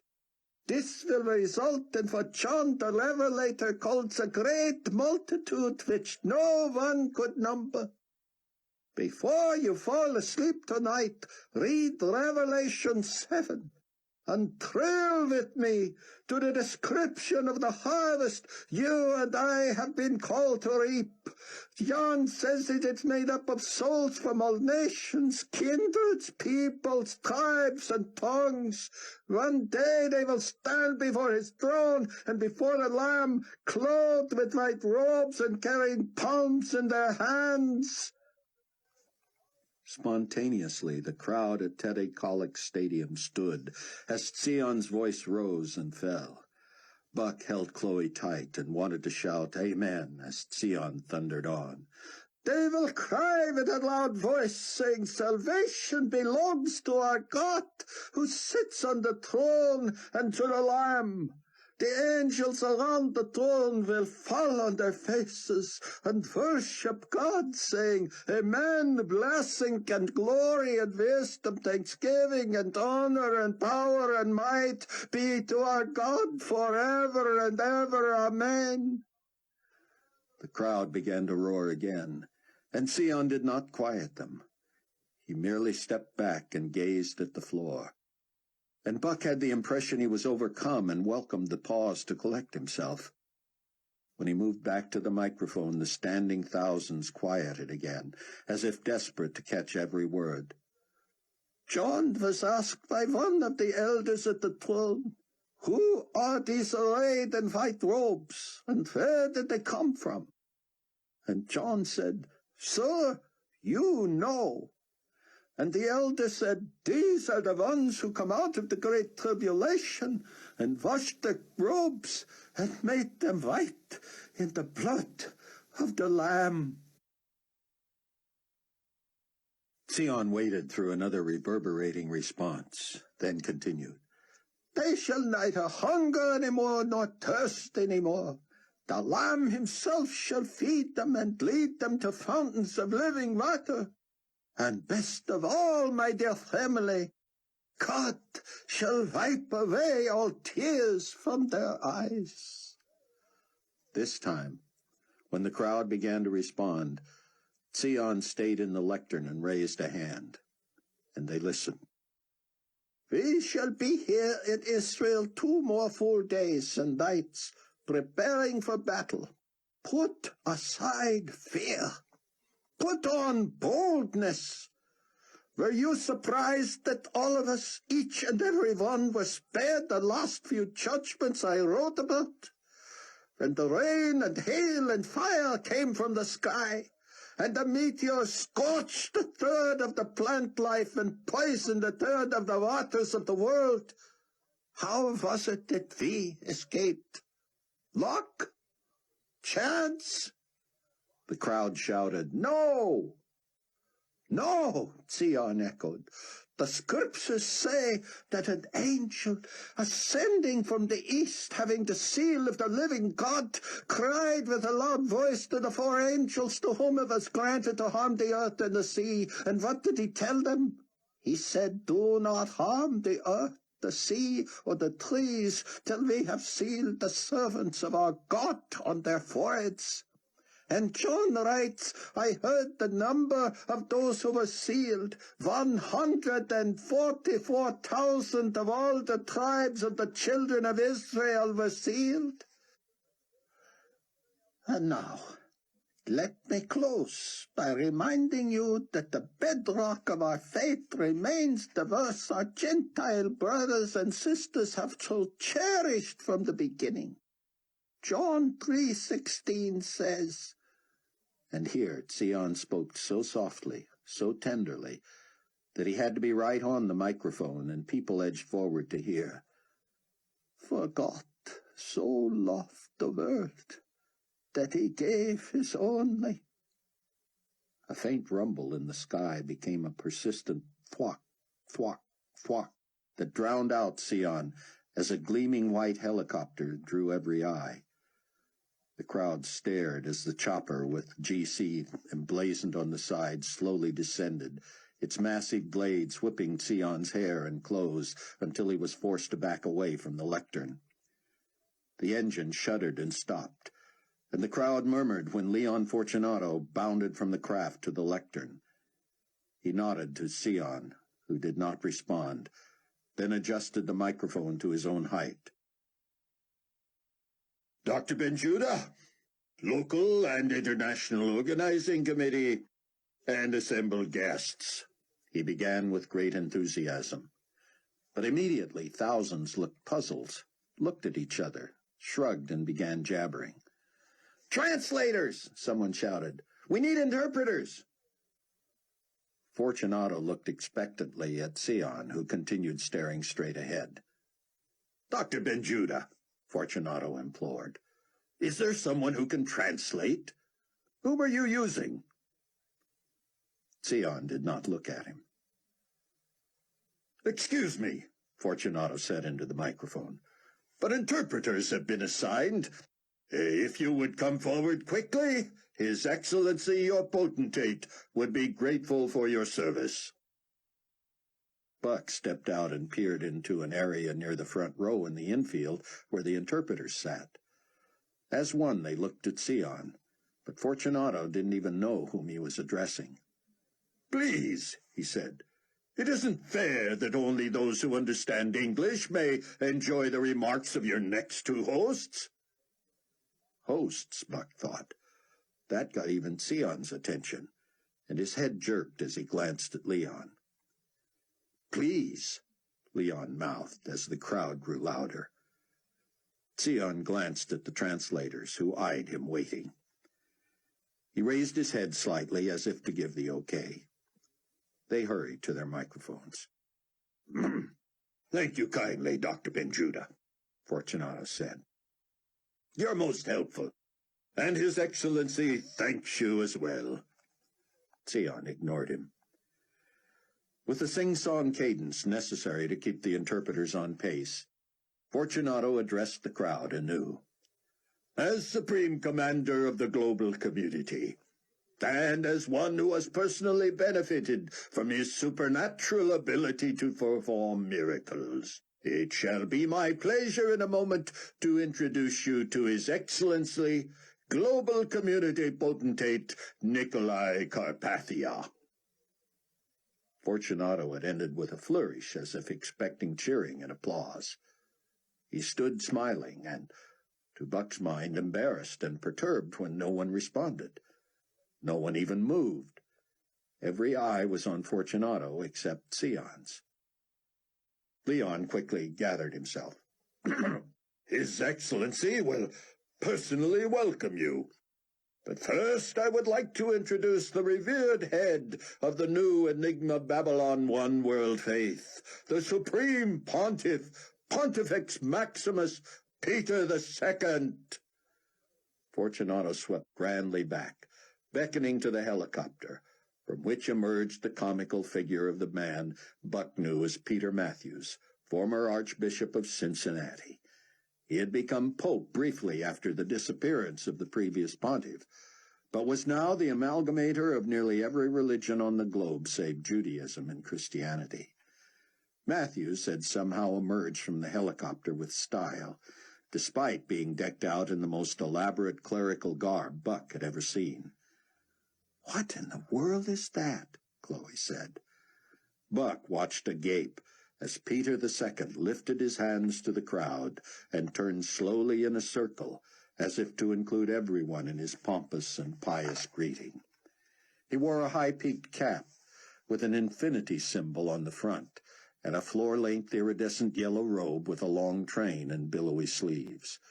His vestments were bedecked with huge, inlaid, brightly colored stones, and appointed with tassels, woven cords, and bright blue crushed velvet stripes, 6 on each sleeve, as if he had earned some sort of a double doctorate from Blacklight Discotheque University. Buck covered his mouth to stifle a laugh. When Matthews turned around, he revealed astrological signs on the train of his robe. His hands moved in circles as if to bless everyone, and Buck wondered how he felt about hearing nothing from the audience. Would Carpathia dare face this indifference, this hostility? Peter pulled the mic up to his mouth and spoke with arms outstretched. "My blessed brothers and sisters, in the pursuit of higher consciousness, It warms my heart to see all of you here, studying under the well-intentioned scholarship of my colleague and respected literature, Dr. Tion Ben-Judah. Matthews clearly expected that announcing their hero as if introducing a heavyweight boxer would elicit a roar, but the crowd remained silent and unmoving. I confer upon this gathering the blessings of the universal Father and Mother and animal deities who lovingly guide us on our path to true spirituality. In the spirit of harmony and ecumenism, I appeal to Dr. Ben-Judah and others in your leadership to add your rich heritage and history and scholarship to our coat of many colors, to the patchwork quilt that so beautifully encompasses and includes and affirms and accepts the major tenets of all the world's great religions. I urge you to include your own, until the day comes that you agree to plant your flag under the umbrella of Enigma Babylon One World Faith. Rest assured that I will defend your right to disagree, and to oppose and to seek our multi-layered plural Godhead in your own fashion. Matthews turned regally and traded places with Fortunato, both clearly pretending to be unfazed by the apathy of the crowd. Fortunato announced, "And now it gives me pleasure to introduce to you the man who has united the world into one global community, His Excellency and your potentate, Nikolai Carpathia. Would you rise as he comes with a word of greeting?" No one stood. Carpathia, a frozen smile etched on his face, had never, in Buck's experience, failed to captivate a crowd. He was the most dynamic, engaging, charming speaker Buck had ever heard. Buck himself was, of course, far past being impressed with Nikolai. But he wondered if the seal of God on the foreheads of the witnesses and their converts also protected their minds against his evil manipulation. Fellow citizens of the global community, Carpathia began, waiting for the interpreters and appearing to Buck to work hard at connecting with the crowd. As your potentate, I welcome you to Israel and to this great arena, named after a man of the past, a man of peace and harmony and statesmanship. Buck was impressed. Nikolai had immediately tried to align himself with a former mayor of the Holy City, one a huge percentage of the crowd would have heard of. Buck began to worry that Nikolai's power of persuasion might sway someone like Yakov. He put a hand on Chloe's shoulder and whispered, "I'll be right back." "How can you walk out on this?" she said. "I wouldn't miss this show for the world. Don't you think Peter's get-up would work on me, maybe as an evening kind of a thing?" "I'll be with Yakov for a minute." "Good idea." As Buck stepped away, his cell phone vibrated in his pocket. "Buck here," he said. "Where are you going?" "Who's this?" "That was you at stage right with the blonde, right?" Buck stopped. "I have to know who this is." "Mac McCullum. Nice to meet you." "Mac, what's up? Where are you?" "On the chopper, man. This is the best theater I've seen in ages. All this friendly falderall. You should have heard those guys on board, swearing, cursing Ben-Judah and the whole crowd. Carpathia spit all over me, railing about the two witnesses." "Doesn't surprise me. Hey, you sure this connection is secure?" "Only my life depends on it, son." "Guess that's true." Buck told Mac where he was going and why. "Nick's a piece of work, ain't he?" Mac said. "Chloe's particularly fond of Matthew's sartorial resplendence." "Hey, me too. Gotta go. Don't want to have to tell him who I was talking to." "Keep in touch, Mac." "Don't worry. But listen, make yourself scarce too. I wouldn't put anything past these guys. Wait, Buck said, a smile in his voice. You mean we can't take Carpathia at his word? He's not a trustworthy guy? All right, just watch yourselves. Chapter 4. Knowing the GC brass was away from New Babylon, Rayford emailed David Hasid at the underground shelter. Be where you can receive TX at 6 your time, brother. At 9 in the morning, Chicago time, an hour before the meeting of the witnesses was to be broadcast live internationally via the Internet, Rayford reached David by phone. Where are you? He said. Outside, David said. Things are pretty quiet with Abbott and Costello away. Rayford chuckled. I would have guessed you way too young for them. Oh, they're my favorites, David said, especially now that they're ruling the world. What's up? I was about to watch the festivities. They've got it on the wall-sized screen in the compound. Rayford filled him in on the latest. Sad to say, the next time I see you may be because you need to hide out with us. I can't imagine escaping here, but Mac's right that it's good you slipped away. Your days were numbered. I'm shocked Nikolai didn't do me in months ago. Your son-in-law better lay low, too. His name pops up all the time. They've assigned me to locate where his webzine originates. But you know, Rayford, as hard as I work on that, and as much time as I put into it, I just can't seem to break through the scramble and find it. No kidding. I'm doing my best. Honest I am. Boy, it's frustrating when you can't deliver information to your boss that would cost the life of a brother. Know what I mean? Well, you keep working on it, David. I'm sure you'll at least find a misdirection that can waste more of their time. Great idea. Listen, can you walk me through hooking my laptop to a TV so we can see this meeting easier? David laughed. Next, you'll tell me your mini-disc player's blinking 12 o'clock all day and night. How'd you know? Just a lucky guess.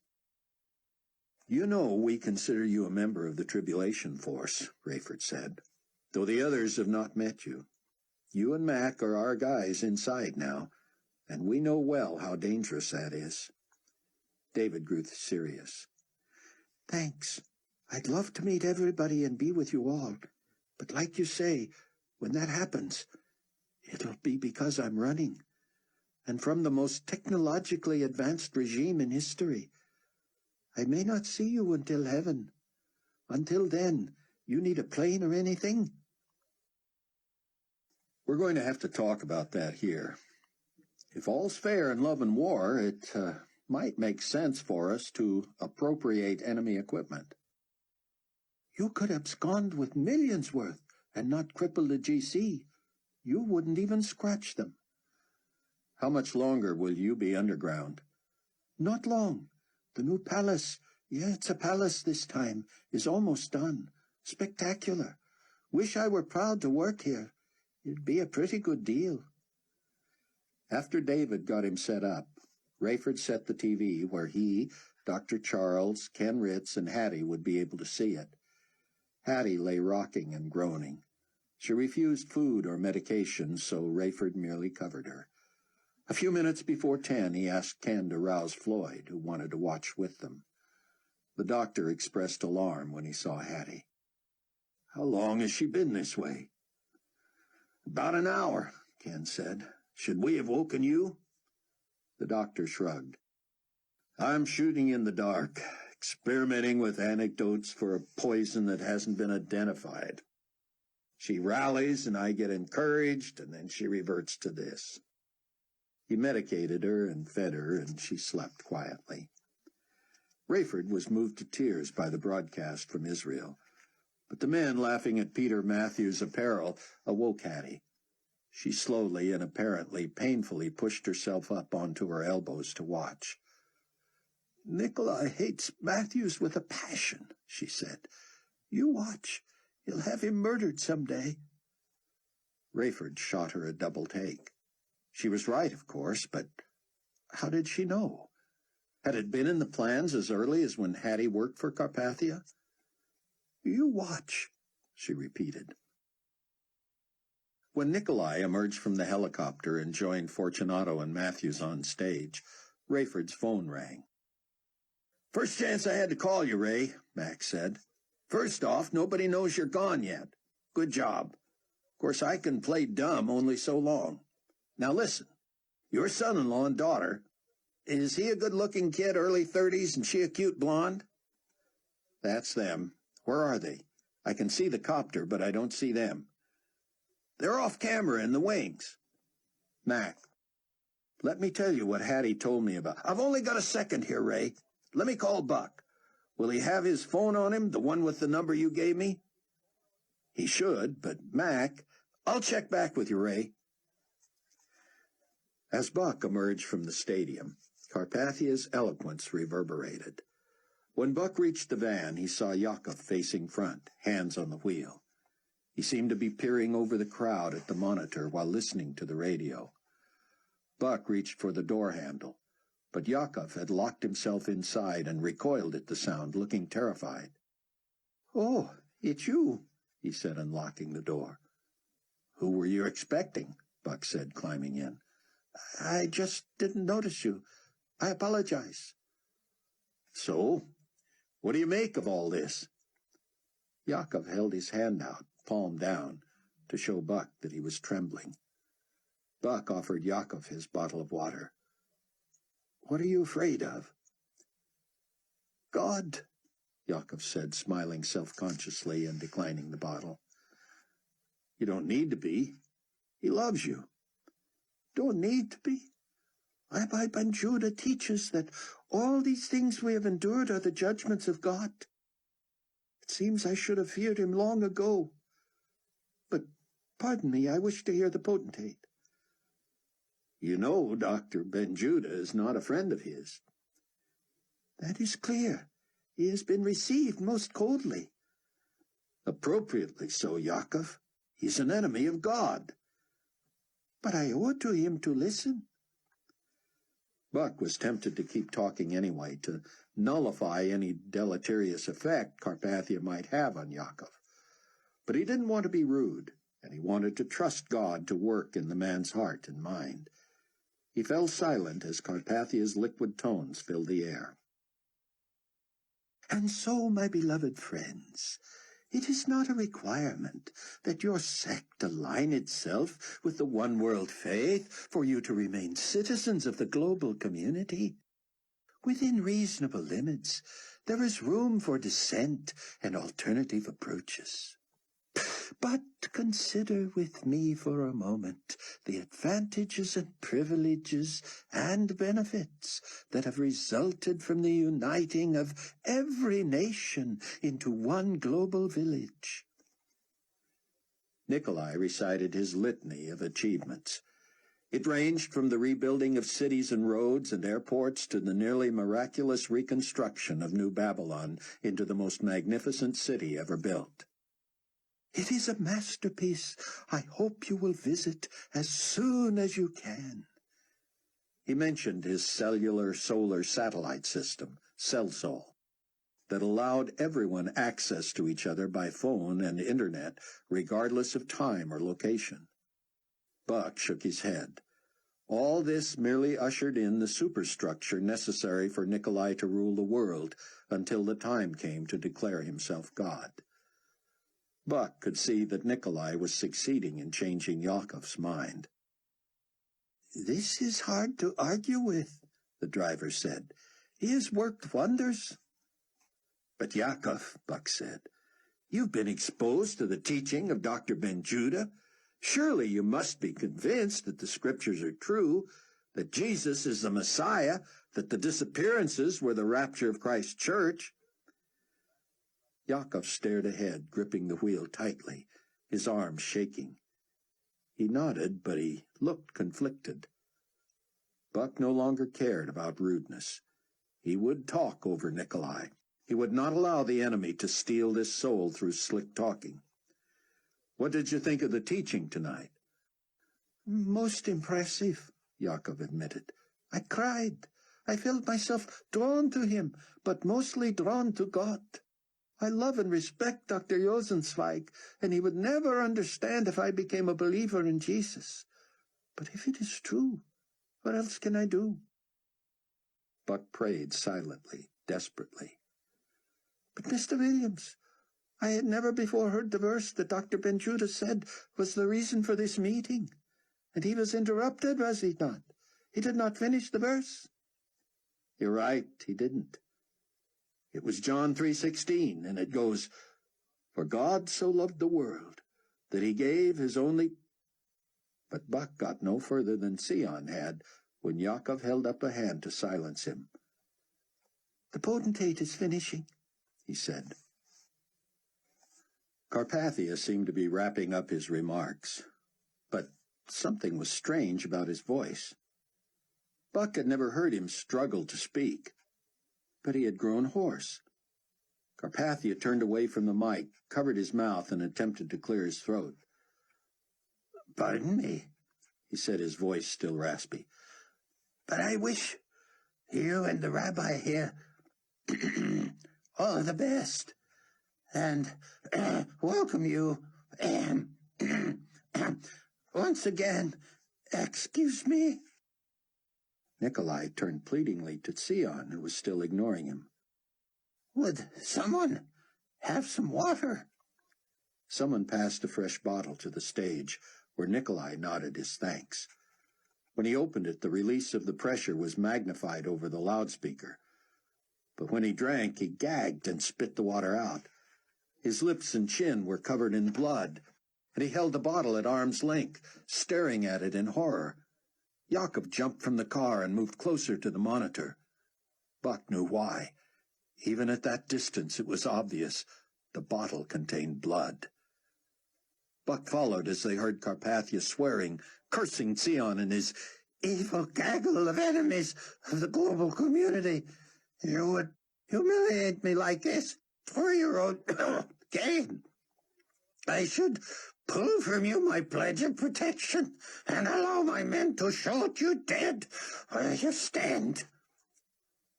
From the middle of the stunned crowd came the shouted unison voices of Eli and Moishe. Without need of amplification, everyone within a block of the place could hear them. The crowd fell back from around them, and the two stood in the eerie light of the stadium, shoulder to shoulder, barefoot and in sackcloth. "Woe unto you who would threaten the chosen vessel of the Most High God!" Carpathia threw the water bottle onto the floor of the stage, and clear, clean water splashed everywhere. Buck knew the witnesses had turned only Nikolai's water to blood, and that they had likely caused him to need the drink in the first place. Nikolai pointed at Eli and Moishe and screamed, "Your time is nigh! I swear I will kill you, or have you killed before—" But the witnesses were louder, and Carpathia had to fall silent. "Woe!" they said again. "Woe to the impostor who would dare threaten the chosen ones before the due time. Sealed followers of the Messiah, drink deeply and be refreshed." The bottle in Buck's pocket suddenly felt cold. He pulled it out and felt the sting of frigidity in his palm. He twisted off the top and drank deeply. Icy smooth, rich, thirst-quenching nectar cascaded down his throat. He moaned, not wanting to pull the bottle from his lips, but needing to catch his breath. All around he heard the sighs of satisfied believers, sharing cold, refreshing bottles. "Taste this, Yakov," Buck said, wiping off the top and handing it to him. "It's very cold." Yakov reached for the water. "It doesn't feel cold to me," he said. "How can you say that? Feel my hand." Buck put his hand on Yakov's arm, and Yakov flinched. "Your hand is freezing," he said, "but the bottle feels warm to me." He held it up to the light. "Ah, blood!" And he dropped it. The bottle bounced at Buck's feet, and he snatched it up before it emptied. It was again cold in his hands, and he couldn't resist guzzling from it. "Don't!" Yakov said. But as he watched Buck enjoy the clean water, he fell to his hands and knees. "Oh, God, I am no better than Carpathia. I want to be a child of God. I want to be a sealed one." Buck squatted next to him and put an arm around his shoulder. "God wants you as part of his family," he said. Yakov wept bitterly, then looked up at the whir of chopper blades. He and Buck stared at the TV monitor, where Tsian stood alone again on the stage. His hair and clothes flapped in the wind from the helicopter, and his notes were whipped into a funnel before scattering. Translators leaped onto the stage to retrieve them and set them back on the lectern. Tsian remained motionless, staring, having ignored the entire episode with Nikolai and the two witnesses. The camera panned to where the witnesses had appeared, but they had left as quickly as they had come. The crowd stood, mouths open, many still drinking and passing around water bottles. When they noticed Tsian back at the lectern, they quieted and sat. As if nothing had happened since he began quoting John 3:16, Tsian continued, "Begotten Son, that whoever believes in him should not perish, but have everlasting life." Yakov, still on his knees, hands on his thighs, seemed glued to the TV image. "What?" he cried out. "What?" And as if he had heard Yakov, Tsian repeated the verse. "For God so loved the world that he gave his only begotten Son, that whoever believes in him should not perish, but have everlasting life." Yakov lowered his face to the pavement, sobbing. I believe. God save me. Don't let me perish. Give me everlasting life." "He hears you," Buck said. "He will not turn away a true seeker." But Yakov continued to wail.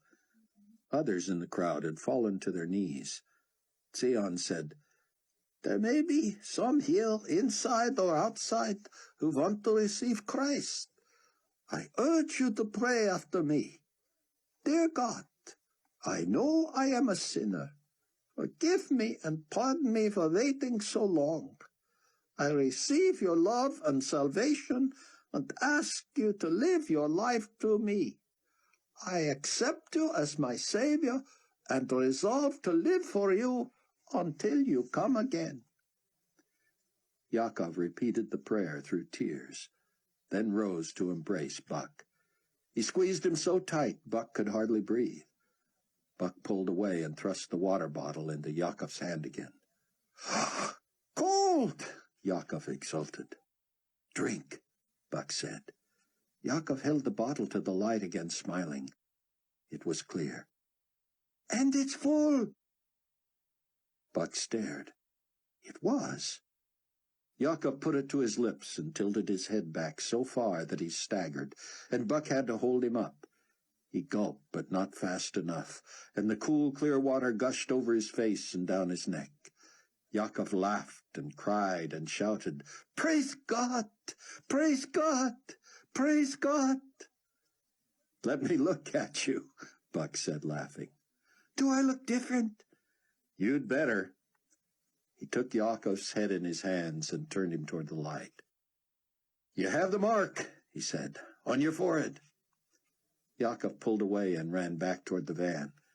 "I want to see it in the mirror." "You won't," Buck said, following him.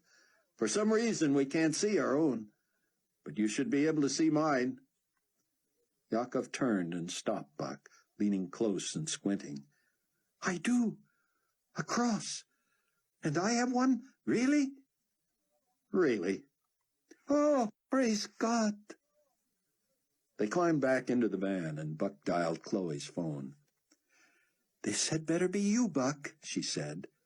"It is." "I was worried about you." "Sorry, but we have a new brother." "Yakov?" "Want to talk to him?" "Of course. And don't try to get back in, hon. It's a madhouse. I'll get Sion out as soon as I can." Buck handed the phone to Yakov. Thank you, Mrs. Williams, he said. I feel brand new. I am brand new. Hurry, and we can see each other's marks. At the safe house, it was mid-afternoon. Rayford sat staring at the screen and shaking his head. "Do you believe this?" he said over and over. "I can't believe Nikolai lost it like that." Ken stood blocking the sun from the window. I heard all the stories about them two witnesses, but man, oh man, they are spooky. I'm glad they're on our side. They are, aren't they? Dr. Charles laughed. "You know as well as we do that they are, if you've been following Sion as closely on the net as you say you have." "This thing's going to have the biggest TV audience in history tomorrow," Rayford said, turning to see what Hattie thought of it. She too stared at the screen, but her face was deathly pale, and she appeared to try to speak. Her mouth was open, her lips quivering. She looked terrified. "You all right, Hattie?" he said. Floyd turned as Hattie emitted a piercing scream. She flopped onto her back, cradled her abdomen with both hands, and rolled to her side, gasping and groaning. Dr. Charles grabbed his stethoscope and asked Rayford and Ken to hold Hattie down. She fought them, but seemed to know enough to try to stay quiet so Floyd could listen for the baby's heartbeat. He looked grave. "What do you feel?" he asked. No movement for a long time, she said, gasping. Then sharp pain. Did it die? Did I lose my baby? "Let me listen again," he said. Hattie held still. "I can't tell with just a stethoscope," he said, "and I don't have a fetal monitor." "You could tell if it was there," Hattie said. "But I can't be sure if I hear nothing." "Oh, no. Please, no." Floyd shushed her and listened carefully again. He felt all around her abdomen and then lay his ear flat on her belly. He straightened up quickly. "Did you tighten your abdominal muscles on purpose?" She shook her head. "Did you just feel a labor pain?" How would I know? "Cramping? Tightening?" She nodded. "Phone," Floyd barked, and Ken tossed him his. The doctor dialed quickly. "Jimmy, it's me. I need a sterile environment and a fetal monitor." "Don't ask." "No, I can't tell you that. Assume I'm within 50 to 60 miles of you." "No, I can't come there." How about Young Memorial in Palatine? Ken whispered. There's a believer there. Rayford looked up, surprised. Floyd covered the phone. "How close?" "Not that far." "Thanks, Jimmy. Sorry to bother you. We found a place. I owe you one." The doctor began barking orders. "Decide who's going to drive, and the other get me 2 blankets." Rayford looked at Ken, who shrugged. "I'm easy," he said. "I can drive, or sometime today, gentlemen." "You know where it is. You drive," Rayford said, and he dashed upstairs. When he returned with the blankets, the rover idled near the door, and Dr. Charles backed out of the house with Hattie in his arms. She squirmed and cried and screamed. "Should you move her?" "No choice," Floyd said. "I'm afraid she's about to spontaneously abort." "No," Hattie screeched. "I'm only staying alive for my baby." "Don't say that," Rayford said as he squeezed past and opened the car door. "Yes, say that," the doctor said. "Whatever it takes, keep fighting. Ray, get 1 blanket on the back seat and put the other over her as soon as I can get her in there." He wrestled Hattie into the car, her head near the far rear door. When Rayford draped the other blanket over her, Floyd got in and lay her feet across his lap. Rayford jumped into the front seat, and Floyd said, "Don't hold back, Ken. Get us there as fast as you can." Apparently that was all Ken needed to hear. He gunned the engine and backed out the way he had pulled in. He slid to a dusty stop, then spun over the ruts in the torn-up road in front of the house. They bumped and banged and nearly rolled a couple of times as he set a course for Palatine. "Am I bouncing too much?" he asked. "You're not going to do either of them any more harm. Speed is more important than comfort now," Floyd said. "Ray, help me." Rayford twisted in his seat and grabbed Hattie's wrist as the doctor wrapped both arms around her ankles. They steadied her as Ken pushed the car to its limits. Only one short stretch of paved road existed between the house and the hospital. Ken opened the Rover all the way over that quarter-mile, and when he hit dirt at the end of it, the vehicle nearly went airborne. When the hospital came into view, Floyd said, "Find emergency." "Can't do that," Ken said. "I don't know the woman's name. I just saw her mark, and she works up front near reception, not an emergency. I say we pull up there and let me run in and find her. If she can get us an operating room, the fastest way would be to take Hattie right through the front door." Floyd nodded, and Ken steered up onto the sidewalk near the entrance. "Go, Ken. Ray, help me with her." Rayford jumped out and opened the door near Hattie's head. She was unconscious. "I don't like this," the doctor said. "Let me take her," Rayford said. "Just push her toward me, and then you lead the way in and talk to the woman if Ken's found her." "I've got her, Ray. Just do it." "You're right," Floyd said, and he pushed as Rayford pulled and gathered Hattie to him. She felt as light as a little girl despite her pregnancy. He wrestled with the blanket and charged up the steps behind Floyd. The woman with the mark of the cross on her forehead followed Ken toward the door, terror on her face. "You brothers are going to get me in trouble," she said. "What have we got here?" "She's about to miscarry," Floyd said. "Are you certified in the OR?" "Years ago. I've been behind a desk since—" "I can't trust anyone else. Lead us to an OR now." "But—" "Now, dear." The receptionist, a teenager, stared at them. The woman said, "Point those eyes elsewhere and keep your mouth shut. Got it?" "Didn't see a thing," the girl said. "What's your name, ma'am?" Floyd said as they followed her down a corridor. "Leah." "I recognize your risk, Leah. We appreciate it." Leah peered at Hattie as she opened the operating room door and pointed at the table. "I'm not her sister, apparently." Floyd stared at her. "So we let her die, is that it?" "I didn't mean that, Doctor." "You are a doctor?" He nodded.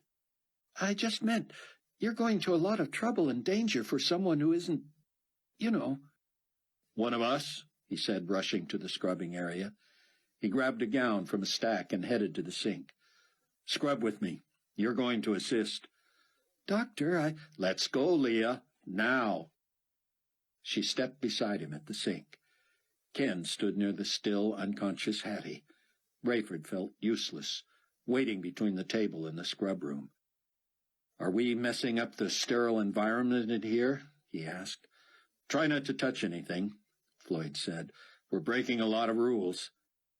"I wasn't implying—" Leah began. "Faster," Floyd said, scrubbing more quickly than Rayford imagined it could be done.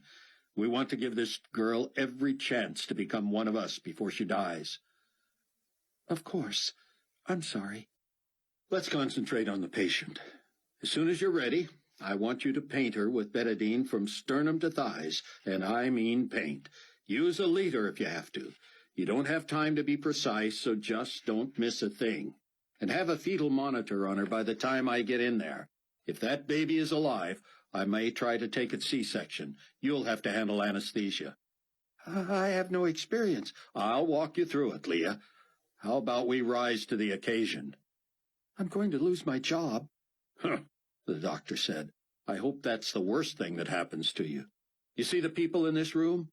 I lost mine the other day. So did Captain Steele. Ken lost his home." "I know him. He was a patient here." "Really?" He followed her into the operating theater. "And how about the patient?" she asked quickly, applying the fetal monitor. "Hattie, too. We're all in the same boat. Prep her."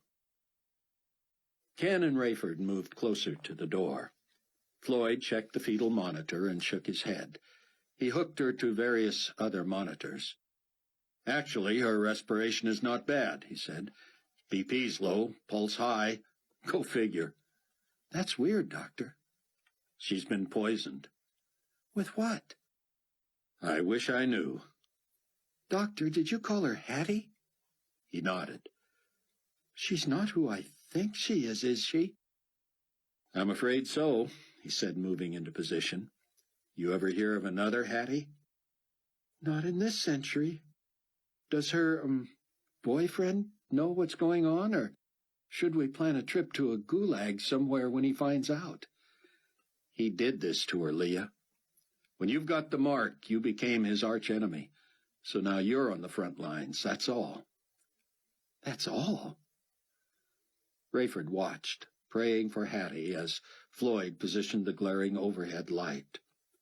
Dilated, 7 or 8 centimeters. No section, then, Leah said. The baby's gone, he said. I need an IV line. Ringer's lactate solution, 40 units of oxytocin per liter. Incomplete abortion? See how fast it all comes back to you, Leah? Normally she'd deliver in an hour or two, but as far along as she is, this will be quick. Rayford was impressed with Leah's speed and efficiency. Hattie came to. I'm dying, she wailed. You're miscarrying, Hattie, Dr. Charles said. I'm sorry. Work with me. We're worried about you now. It hurts. Soon you won't feel a thing, but you're going to have to push when I tell you. Within minutes, Hattie was racked with powerful contractions. What, Rayford wondered, might the offspring of the Antichrist look like? The dead baby was so underdeveloped and small that it slipped quickly from Hattie's body. Floyd wrapped it in pieces of the placenta, then handed the bundle to Leah. Pathology? She asked. Floyd stared at her. No, he whispered firmly. Do you have an incinerator? No, I cannot do that. No, I have to put my foot down. What? Hattie called out. What? Did I have it? Leah stood with the tiny bundle in her hands. Floyd moved to the head of the operating table. Hattie, you expelled a very premature, very deformed fetus. Don't call it that. Boy or girl? Indeterminate. Can I see it? Hattie, I'm sorry. It does not look like a baby. I don't advise it. But I want... Floyd pulled off his gloves and laid a hand gently on her cheek. I've grown very fond of you, Hattie. You know that, don't you? She nodded, tears rolling. I'm begging you to trust me, as one who cares for you. She looked at him wonderingly. Please, he said. I believe as you do that this was conceived as a living soul, but it was not viable and did not survive. It has not grown normally. Will you trust me to dispose of it? Hattie bit her lip and nodded.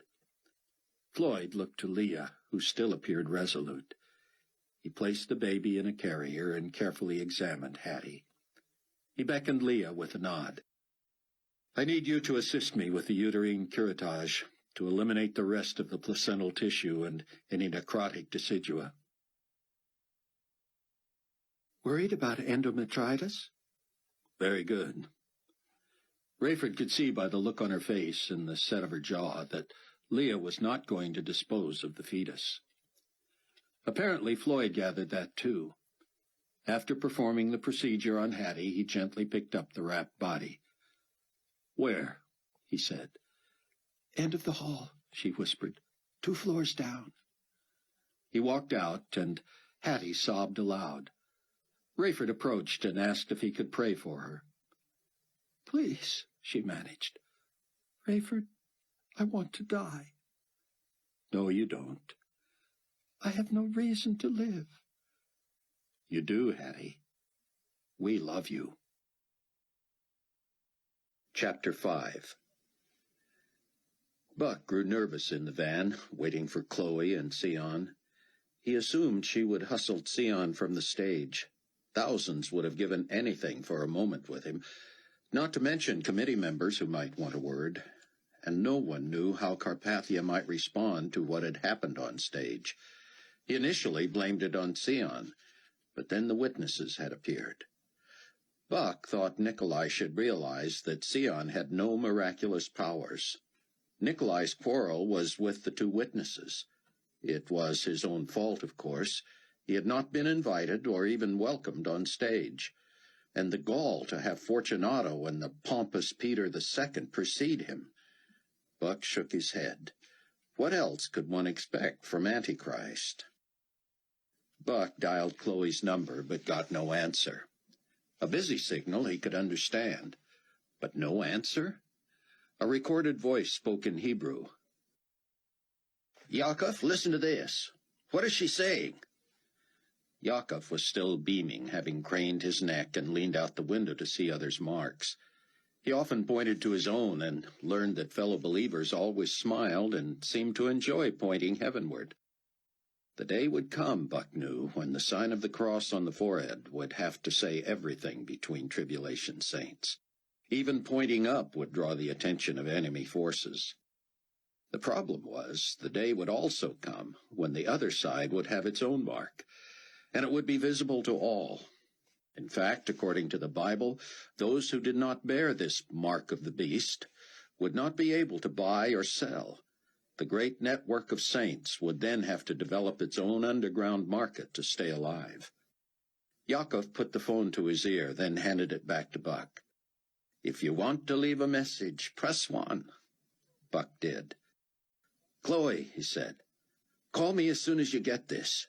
The crowd out here hasn't thinned a bit, so I don't want to come to find you in Sion, but I will if I don't hear from you in 10 minutes. As soon as he had ended the call, his phone chirped. Oh, thank God, he said, and flipped it open. Yeah, babe. Heavy static and mechanical noise. Then he heard, Jerusalem Tower, this is GC Chopper 1. Hello? Roger Tower, do you read? Hello, this isn't the tower, Buck said. Am I getting a cross frequency? Roger Tower, this is a confidential transmission, so I'm using the phone rather than the radio. Roger? Mac, is that you? Roger Tower. You in the chopper with the other 3? 10-4. Checking coordinates to return to pad at King David, over. You trying to tell me something? Affirmative. Thank you. No headwinds? Is it about Sion? Partly cloudy. And Chloe? 10-4. Are they in danger, Mac? Affirmative. Have they been taken? Not at this time, Tower. ETA 5 minutes. They're on the run. Affirmative. What can I do? We'll come in from the northwest, Tower. Are they outside the stadium? Negative. I'll find them in the northwest corner? Affirmative. That's a go. Assistance, Tower. Appreciate your assistance. Am I in danger, too? 10-4. I should send someone else. Affirmative, and thank you, Tower. Heading that way immediately. Mac, I'm going to send someone they may not recognize, and I'm going to be waiting for him to bring them out the northwest exit. Am I all right with that? As soon as we can, Tower. Over and out. Yaakov, run in and find Sion and Chloe and get them out of the stadium through the northwest exit. Yaakov reached for the door handle. Up or down, he said. There's an exit at ground level and one below. Bring them out from below and stop for no one. Do you have a weapon? Yaakov reached under the seat and pulled out an Uzi. He stuffed it in his waistband and covered it with his shirt. Buck considered it obvious, but in the darkness and with the press of the crowd, maybe it would go undetected. Someone must have assigned GC guards to grab Sion. They don't have him yet, but it won't be long. Get them out of there. Yaakov ran into the stadium, and Buck slid behind the wheel. The crowd was finally, slowly starting to move. It was as if people didn't want to leave. Clearly they hoped for a glimpse of Sion. Buck didn't understand their conversations, but the occasional English phrase told him most were discussing the humiliation of Carpathia. As Buck maneuvered the van carefully through the crowd, he heard a chopper. He feared it brought more GC guards. He was surprised that the helicopter looked just like the one that had borne Carpathia. He grabbed his phone and hit the last caller callback button. McCullum. Mac, it's Buck. What are you doing back here? 10-4, security. We'll check out the southeast quadrant. I sent a man to the northwest corner. Affirmative, affirmative. I'll check southeast, but then I'm taking my cargo to base, over. Might they be southeast now? Negative. I'll cover southeast. But what can you do if they're there? Roger, I can create the diversion, security, but then we're gone, copy? I'm confused, but trusting you, Mac. Just keep your people out of southeast, security. I'll handle. Buck tossed the phone onto the seat and tilted his outside mirror to watch the chopper. Leon Fortunato announced over the helicopter's loudspeakers, "We have been asked by Global Community Ground Security Forces at the stadium to help clear this area. Please translate this message to others if at all possible. We appreciate your cooperation." The mass of people did not obey. As word spread that Carpathia's own helicopter hovered over one corner of the stadium trying to clear the area, hundreds started that way, staring into the sky. That cleared a path for Buck, who drove quickly to the northwest corner. As people streamed out, they were drawn to the helicopter and immediately began moving that way to check out the commotion. Buck pulled near the stadium. He ignored waving armed guards, opened his door, and stepped up on the floorboard to locate the underground exit. He found the dimly lit ramp where trucks had delivered equipment the day before. On tiptoes, he saw a shaft of light appear as a door burst open and someone sprinted up the ramp. Guards moved in for a closer look as Buck realized it was Yakov. What was he running from? Why was he ignored? Was the GC watching for Tsion? As Yakov passed the guards, he appeared to spot the van.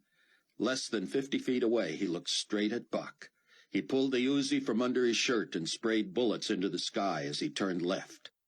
The guards gave chase, guns drawn, and hundreds in the area screamed and dived for cover. Buck instinctively lowered his body, now watching over the top of the van. A couple 100 feet away, Yakov turned and fired more bullets into the air. The guards returned fire, and Yakov ran off again. Buck had not heard the van doors open, but he heard them shut, and Chloe and Sion scream, "Go, Buck! Drive! Go, now!" He dropped into the seat and slammed the door. "What about Yakov?" "Go, Buck!" Chloe hollered. "He's creating a diversion." Buck laughed as he floored the accelerator and bounced over a curb. "So is Mac," he said. "What a team! Where do we pick up Yakov?" Sion lay on the floor of the back seat, panting. Chloe lay across the seat itself. "He said he would meet us at Heinz," Sion managed. "They were shooting at him." "He said he would not draw their fire until he was out of range. He was sure he'd be all right." "Nothing is out of their range," Buck said, putting distance between them and the stadium. Most traffic, emergency and otherwise, headed toward instead of away from Colic Stadium now. Roadblocks kept many civilian cars at bay as GC vehicles tried to get through. Buck was virtually ignored going the other direction. "If they're after you, Sion, we don't dare go back to Heinz." "I cannot think of a safer place," Sion said. "Carpathia will not threaten me there. Your wife was brilliant. She figured it out before it happened. She saw the guards coming for me, but she didn't like their looks." "They were pressing their earpieces hard against their ears," Chloe said, "while releasing the safety locks on their weapons. I figured Carpathia or Fortunato told them to get revenge on Sion and do it in the middle of a crowd so it would look like an accident. They got so close that I heard one tell the Supreme Commander where we were." "I'm still worried about Yakov," Buck said. "He was resourceful," Chloe said. "He jogged through the tunnel near us, saying, 'I'm looking for familiar faces to follow me quickly to safety.' We stepped out from a utility room and—" "I immediately saw the mark on his forehead," Sion said. "Praise the Lord. You must tell us later what happened." Chloe continued. "He said you were bringing the van to the underground exit. He peeked out and saw the guards at the top of the ramp, then said he'd create a diversion and we should follow 20 seconds later. He backed up and ran, bursting through that door." "It worked," Buck said, "because he even distracted me. I didn't see you get in the van." Nobody saw us, Chloe said. Oh. What? Nothing, she said, hissing. What, Chloe? Are you all right? Just not used to running, she said. Nor am I, Sion said, and I would like to get off this floor as soon as it is safe, too. You cannot keep her here, Leah told Dr. Charles. It's impossible. I'm sorry. We could try to sneak her into a room, and I know it would be better for her, but if you think you'll ever need this facility or my help again, you'd better get her out of here now. Give me another sedative, then, Floyd said. I want her out before we go. Hattie slept all the way to the safe house, and Dr. Charles put her to bed near the TV, where they were quickly brought up to date on the activity in Jerusalem. His Excellency, the potentate Nikolai Carpathia, will address the world in 20 minutes, the announcer said. As most of you saw on live television in the Eastern Hemisphere, and many saw on an internet hookup that covered the rest of the globe, an attempt to poison His Excellency was foiled. The potentate is healthy, though shaken, and wishes to assure global citizens he is all right. We expect his remarks may also cover what sort of retribution he might exact from the perpetrators of the attempt on his life. The journalist in Buck wished he was still at the stadium. He would have loved to have seen how long Mac kept Carpathia, Fortunato, and the clownish Matthews in the air while giving Sion a chance to escape. He wished he could see for himself the water and blood on the stage, and ask eyewitnesses if anyone saw the two from the Wailing Wall come or go. He had learned not to baby Chloe. She was as brave and strong as he was. But she was also carrying their child, and she had been through a horrible physical ordeal that had left her wounded. This trauma couldn't have been good for her. Buck was relieved to see Israeli rather than GC guards at Chaim's gates. Admittedly, it was this same force that had been behind the massacre of Sion's family, and the chasing of him from his homeland. But now he was here as Chaim's guest, and Chaim was just short of deity in Israel. As soon as they were inside, a pale, trembling Chaim greeted them with embraces, and demanded to know where Yaakov was. Buck left the explaining to Sion, knowing Chaim would need assurances that his protege had not planned the disgracing of Carpathia. You assured me you would remain neutral, Chaim said. Otherwise, I would not have urged him to attend. You knew he was coming and did not tell me, Sion said. He wanted an element of surprise. Surely you must have expected him. I had hoped he would wait until tomorrow or the next night. You should have prepared me. You appeared more than prepared. Sion sat wearily. Chaim, the man interrupted the quoting of Scripture. It was as if he had planned his entrance for the worst possible instant. I am going to hold you to your promise to hear me out, and very soon. I am not up to it this evening. But as a brilliant and reasonable man, you will not be able to refute the evidence I have for Jesus as Messiah and Carpathia himself as Antichrist. Rosenzweig settled into a large, soft chair and sighed heavily. Sion, you are as a son to me. But what you just said could get you killed. How well I know. Of course, and I am still grieved and heartbroken over your losses. But to come to Israel to proclaim the deity of Jesus is as foolhardy as those troublemakers at the wall playing tricks with our water and our weather. And Sion, calling Nikolai the Antichrist when he is visiting the holy city is the height of arrogance and insensitivity. I have told you before, I would sooner believe Carpathia was the Messiah and one of those two so-called witnesses, the Antichrist. Sion sat shaking his head wearily, and Buck took the occasion to beg off for the evening. If you'll excuse us. Of course, Heim said. I would like to know when Yakov arrives, no matter when, Buck said. Thank you for your concern, the older man said. We will get word to you. Rayford kept one eye on the television while trying to reach someone in Israel. Neither Buck's nor Chloe's phone was answered, and he couldn't raise Mac either. Forgetting himself for a moment, he swore under his breath. Hattie roused. That's the Rayford Steele I once knew, she said, her voice airy and weak. Oh, I'm sorry, Hattie. That's not like me. I'm worried about what's happened over there, and I want to be sure everybody's all right. It's nice to know you're still human, she whispered, but you never were, and you never will be as human as I am. What does that mean? I'm going to kill Nikolai. I'm sorry about your baby, Hattie, but you don't know what you're saying.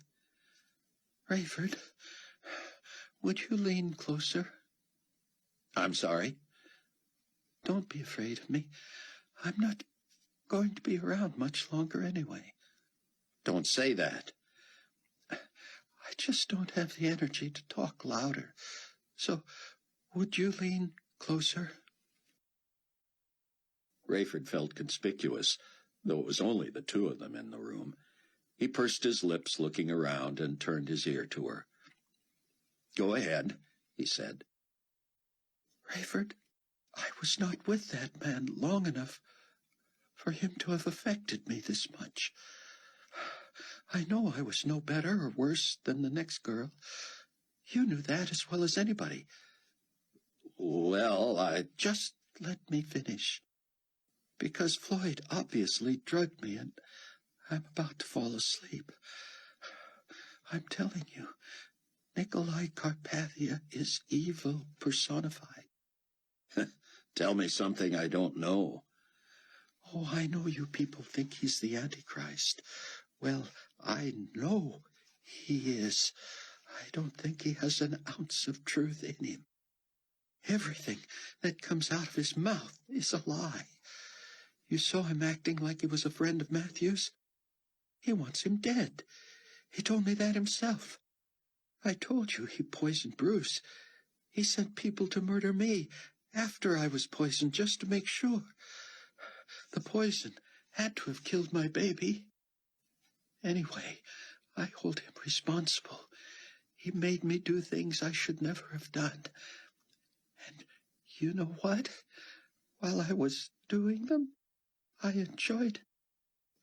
I loved his power, his appeal, his ability to persuade. When I was making Amanda look like a plant, I actually believed I was doing the right thing. And that was the least of it. I want to die, Rayford. And I don't want to be forgiven or go to heaven to be with God or any of that stuff. But I will fight this poison. I will work with Floyd. I will do whatever I have to do to stay alive long enough to kill that man. I have to get healthy. And I have to somehow get to where he is. I'll probably die in the process with all the security he's got. I don't care, as long as I get to be the one who does it. Rayford put a hand on her shoulder. Hattie, you need to relax. Doc Charles did give you more anesthetic before we brought you home, so you may not even remember what you're saying here. Now, please, just... Hattie wrenched away from Rayford's hand, and her frail fingers grabbed his shirt. She fiercely pulled him closer and rasped in his face, spittle landing on his cheek. I'll remember every word, Rayford, and don't think I won't. I will do this thing if it's the last thing I do, and I hope it will be. All right, Hattie, all right. I won't argue about it now. Don't argue with me about it ever, Rayford. You'll be wasting your time. Carpathia would soon be on the screen, and Hattie was quickly dozing again. Rayford was glad she would be spared his image, and whatever he would say about his debacle in Israel. Something cold ran through Rayford's soul. She had forced him to face himself. Rayford was relieved beyond description to find out that Amanda was all he believed her to be, a loving, trustworthy, loyal wife. But since discovering what Carpathia had done to Bruce, to Amanda, to Hattie, he was again battling with his own desires. He had once prayed for the permission, the honor of being the one assigned to assassinate Carpathia at the halfway point of the tribulation. Now, truth be told, he found himself angling to be in position at that time. He knew he had to talk sense to Hattie, to keep her from doing something so reckless and stupid. But that was also why he would not confide in Mac or Sion, or his daughter and son-in-law, why he would not say a word to his new friend Ken or to Floyd about his own murderous leanings. They would, of course, want to show him the folly of his ways. But he wanted to entertain the thoughts longer. Only when Buck was alone with Chloe in the privacy of one of Chaim Rosenzweig's guest rooms did he realize how worried he had been about her. Trembling, he gathered her in his arms and held her close, careful not to hug her too tight because of her injuries. "When I didn't know where you were," he began, "all I could think of was how I felt after the earthquake." "But I wasn't lost this time, darling," she said. "You knew where I was." "You didn't answer your phone. I didn't know if someone had grabbed you or—" "I turned it off when we were being chased. I didn't want it to give us away. That reminds me, I never turned it back on." She started to pull away. "Don't worry about it now," he said. "It doesn't have to be on now, does it?" "What if Daddy tries to call? You know he had to be watching." "He can reach me on my phone." "Where is it?" I left it in the van. I'll go get it." Now it was her turn to not let him go. "I'll just turn mine on," she said. "I don't want to be apart from you again right now either." Their mouths met, and he held her. They sat on the edge of the bed and lay back, her head resting in the crook of his arm. Buck imagined how silly they looked, staring at the ceiling, feet flat on the floor. If she was as tired as he was, it wouldn't be long before she nodded off. This probably wasn't the time to bring up a delicate subject, but Buck had never been known for his timing. As had become the custom, Global Community Supreme Commander Leon Fortunato introduced His Excellency, Potentate Nikolai Carpathia, to the international television audience. Rayford was stunned at how straightforward and overt Leon was in telling his own story. Sion had warned Rayford that Nikolai's supernatural abilities would soon be trumpeted and even exaggerated, laying a foundation for when he would declare himself God during the second half of the tribulation. So far, the widespread pronouncements had been circumspect, and Nikolai himself had personally made no such claims.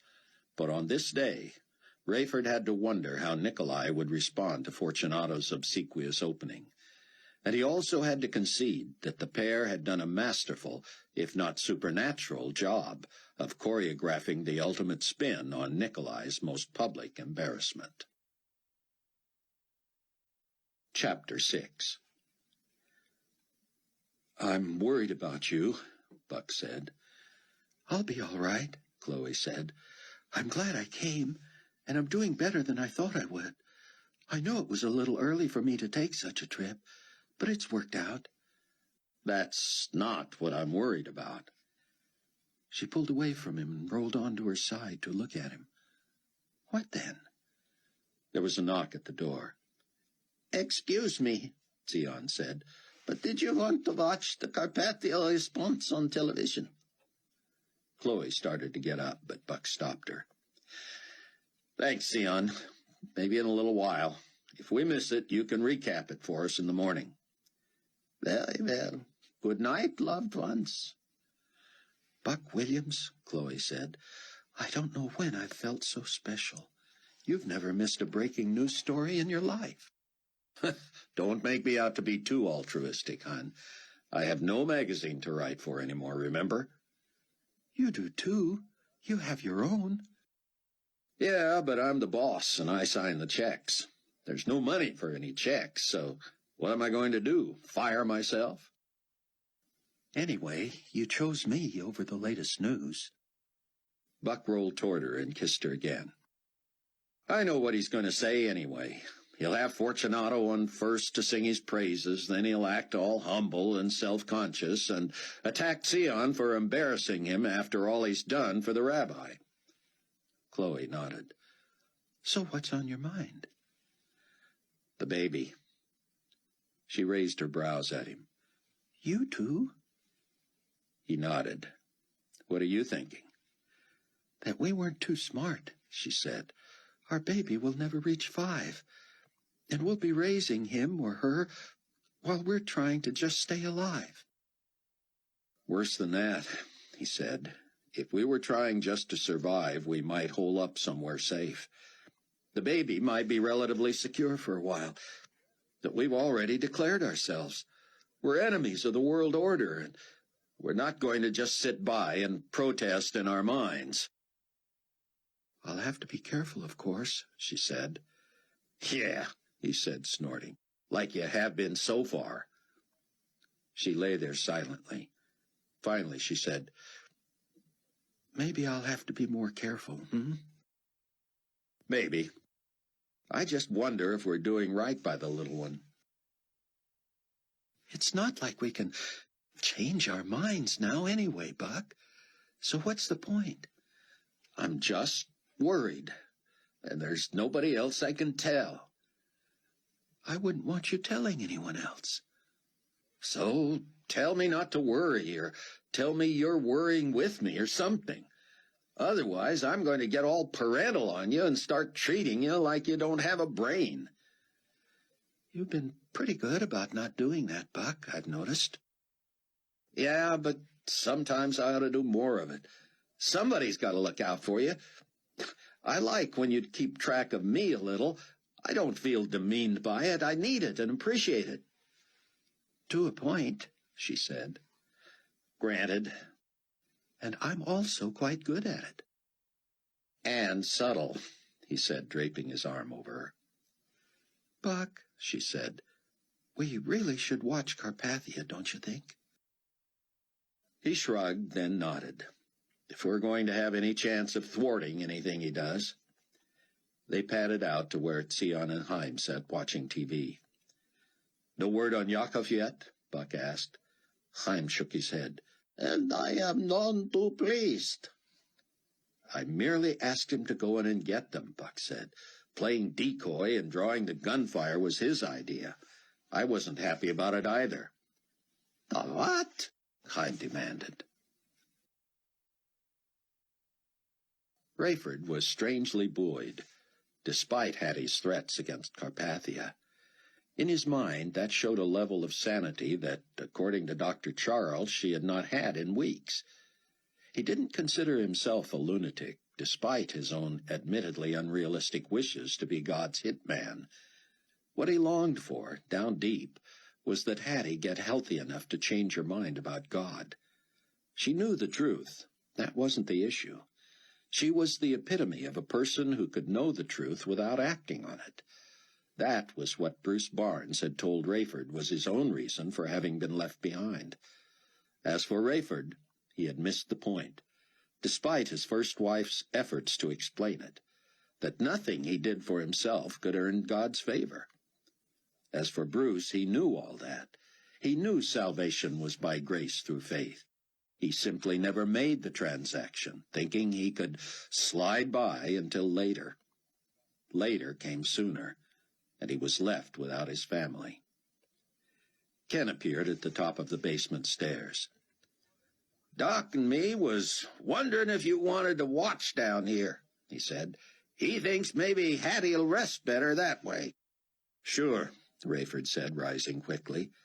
He tried dialing Chloe and Buck one more time without success and left the phone on his chair. As he left the room, Hattie called out to him, "Would you leave that on, Rayford?" "Don't you want to sleep?" "Just leave it on low. It won't bother me." My people are calling around looking for Yakov, Chaim whispered, as Leon Fortunato's benign smile graced the screen. If anything happened to him, I don't know. I believe no harm can come to him, Chaim.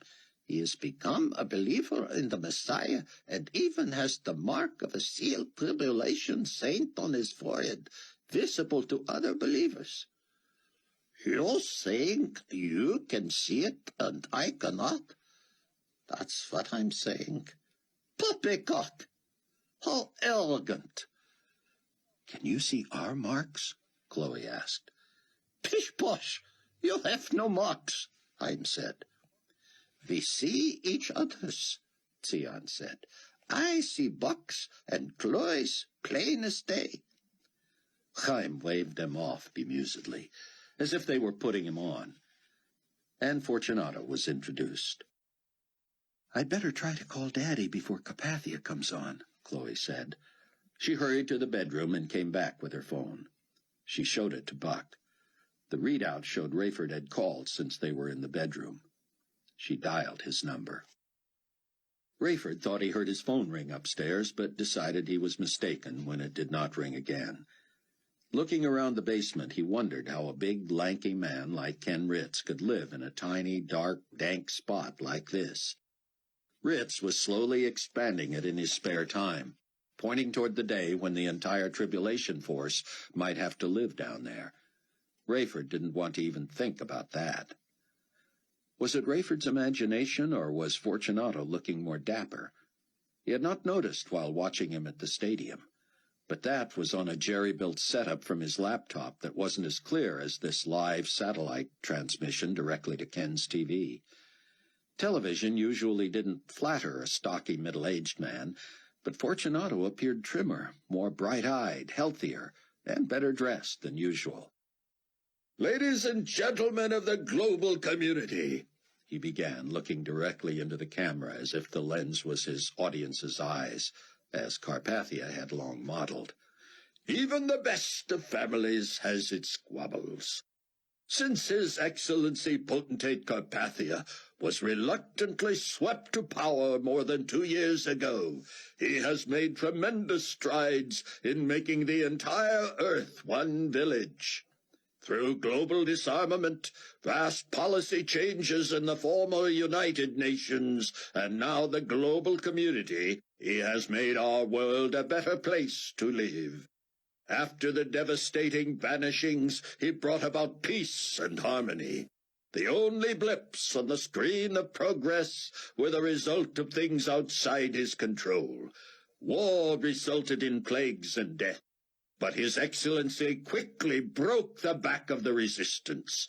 Atmospheric disasters have befallen us, from earthquakes to floods and tidal waves and even meteor showers.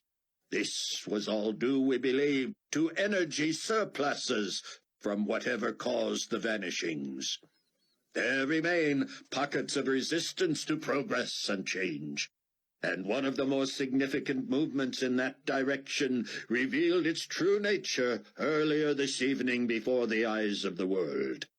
His Excellency has the power and the obvious right to retaliate with extreme measures to this affront to his authority and the dignity of his office.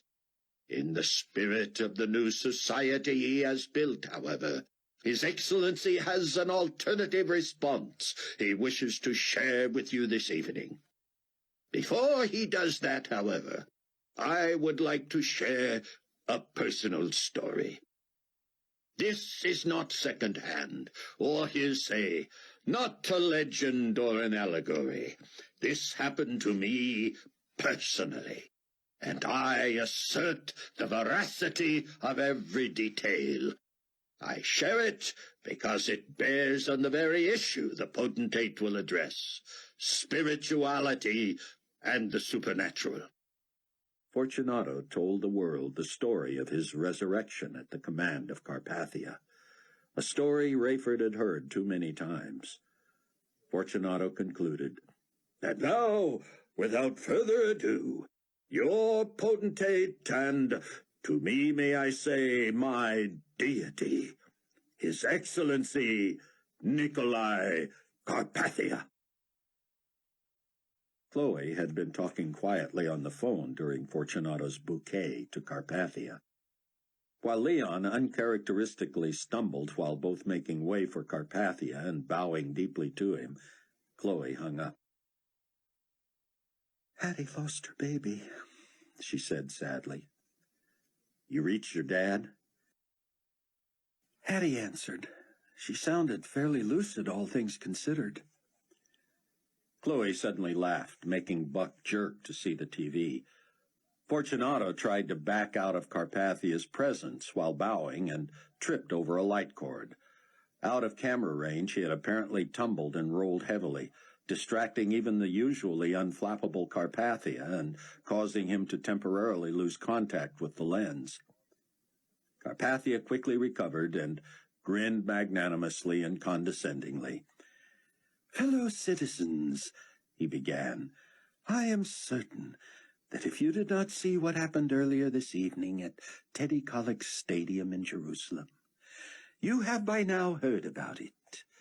Let me briefly tell you my view of what occurred, and outline my decision of what to do about it. Let me go back to when I first reluctantly accepted my role as Secretary General of the United Nations. This was not a position I sought. My goal has always been to merely serve in whatever role I find myself. As a member of the lower parliament in my home country of Romania, I served many years for my constituents, championing their view and mine for peace and disarmament. My rise to the presidency of my motherland was as shocking to me as it was to the watching world, only slightly less so than my elevation to Secretary General, which has resulted in the world government we enjoy today. One of the hallmarks of my administration is tolerance. We can only truly be a global community by accepting diversity and making it the law of the land. It has been the clear wish of most of us that we break down walls and bring people together.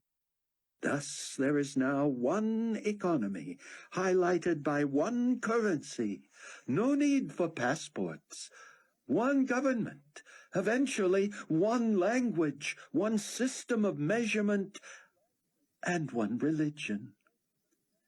That religion carries the beautiful mystery of being able to forge itself from what in centuries past seemed intrinsically contradictory belief systems. Religions that saw themselves as the only true way to spirituality now accept and tolerate other religions that see themselves the same way. It is an enigma that has proven to somehow work, as each belief system can be true for its adherents. Your way may be the only way for you, and my way the only way for me. Under the unity of the aptly named Enigma Babylon One World Faith, all the religions of the world have proved themselves able to live harmoniously. All, that is, save one. You know the one. It is the sect that claims roots in historic Christianity. It holds that the vanishings of 2.5 years ago were God's doing. Indeed, they say, Jesus blew a trumpet and took all his favorite people to heaven, leaving the rest of us lost sinners to suffer here on earth. I do not believe that accurately reflects the truth of Christianity as it was taught for centuries. My exposure to that wonderful, peace-loving religion told of a God of love and of a man who was a teacher of morals. His example was to be followed in order for a person to one day reach eternal heaven by continually improving oneself. Following the disappearances that cause such great chaos in our world, some look to obscure and clearly allegorical, symbolic, figurative passages from the Christian Bible, and concocted a scenario that included this spiriting away of the true church. Many Christian leaders, now members of Enigma Babylon, say this was never taught before the disappearances, and if it was, few serious scholars accepted it. Many others, who held other views of how God might end life on earth for his followers, disappeared themselves. From a small band of fundamentalists who believed they were somehow stranded here because they were not good enough to go the first time, has sprung up a cult of some substance, made up mostly of former Jews who have now decided that Jesus is the Messiah they have been looking for all their lives. They follow a converted rabbi named Zion ben Judah. Dr. Ben Judah, you may recall, was once a respected scholar who so blasphemed his own religion on an international television broadcast that he had to flee his home country. I come to you tonight from the very studio where Dr. Ben Judah desecrated his own heritage. While in exile, he has managed to brainwash thousands of like-minded megalomaniacs so desperate for something to belong to that they have become his marionette church. Using a feel-good psychological approach to morality, Dr. Ben Judah has used the internet for his own gain, no doubt fleecing his flock for millions. In the process, he has invented an us-against-them war in which you, my brothers and sisters, are them. The us in this charade call themselves true believers, saints, sealed ones, you name it. For months, I have ignored these harmless holdouts to world harmony, these rebels to the cause of a unified faith, while advisors urged me to force their hand. I believed tolerance was in order. Though Dr. Ben Judah continually challenged all we stand for and hold dear, I maintained a policy of live and let live. When he invited tens of thousands of his converts to meet in the very city that had exiled him, I decided to rise above personal affronts and allow it. In a spirit of acceptance and diplomacy, I even publicly assured Dr. Ben Judah's safety, though I was well aware that the global community and I, as its head, were the avowed enemies of this cult. I believed the only right and proper thing to do was to encourage its mass meeting. I confess it was my hope that in so doing these zealots would see that there was value in compromise and tolerance, and that they would one day choose to align themselves with Enigma Babylon. But it would have had to have been their choice. I would not have forced their hand. And how was my magnanimity rewarded? Was I invited to the festivities? Asked to welcome the delegates? Allowed to bring a greeting or take part in any of the pageantry? No. Through private diplomatic channels, I was able to secure the promise that Dr. Ben Judah would not restrict my presence or prohibit my attendance. I traveled to Israel at my own expense, not even burdening global community finances, and dropped in to say a few words at what has been called the meeting of the witnesses. My supreme commander was met with the rudeness of utter silence, though he comported himself with elan regardless. The most revered Supreme Pontiff Peter II, The Pope of Popes, as it were, was received in no less a quietly hostile manner, despite being a fellow clergyman. No doubt you agree this had to have been a well-planned and executed mass response. When I myself addressed the crowd, though they were still obeying their mind-controlling leader and not responding, I sensed they wanted to. I had the clear feeling, and a public speaker develops antennae for these things, that the crowd was with me, was sympathetic, was embarrassed by their leader, and wanted to welcome me as warmly as I was welcoming them. Though Dr. Benjuda was ostensibly ignoring me from just a few feet away, he somehow signaled someone to release some sort of agent in the air, an invisible dust or powder that instantly parched my throat and resulted in a powerful thirst. I should have been suspicious when I was immediately presented with a bottle from someone in the crowd. But as a trusting person, used to being treated as I treat others, I naturally assumed an unknown friend had come to my aid. What a disappointment to have been callously ambushed by a bottle of poisonous blood! It was such an obvious public assassination attempt that I called Dr. Benjuda on it right there. As a pacifist not skilled in warfare, I had played right into his hands. He had hidden in the crowd the two elderly lunatics from the Wailing Wall who have so offended the Jews in the Holy Land and have actually murdered several people who have attempted to engage them in debate. With hidden microphones turned louder than the one I was using, they shouted me down with threats and turned my humble act of diplomacy into a fiasco. I was whisked away for medical attention, only to find that had I swallowed what they gave me, I would have died instantly. Needless to say, this is an act of high treason, punishable by death.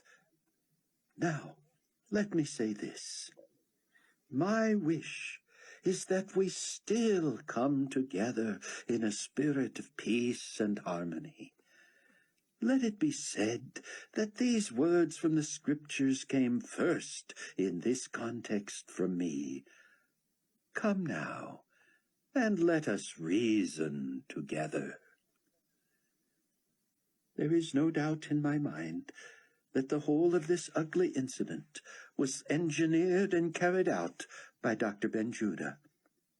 But, as a man of my word, and lacking any physical evidence that would tie him to the assassination attempt, I plan to allow the meetings to continue for the next 2 nights. I will maintain my pledge of security and protection. Dr. Benjuda, however, shall be exiled again from Israel within 24 hours of the end of the meeting the night after tomorrow. Israeli authorities are insisting on this, and I would urge Dr. Benjuda to comply, if for no other reason than his own safety.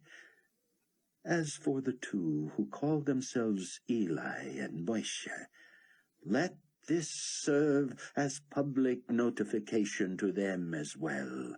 For the next 48 hours, they shall be restricted to the area near the Wailing Wall, where they have posted themselves for so long. They are not to leave that area for any purpose at any time. When the meetings in the stadium have concluded, Eli and Moshe must leave the Temple Mount area. If they are seen anywhere outside their area of quarantine in the next 48 hours or in the Temple Mount area after that time, I have ordered that they be shot on sight. Some eyewitnesses have testified that the murders they have committed might somehow be convoluted into some sort of self-defense.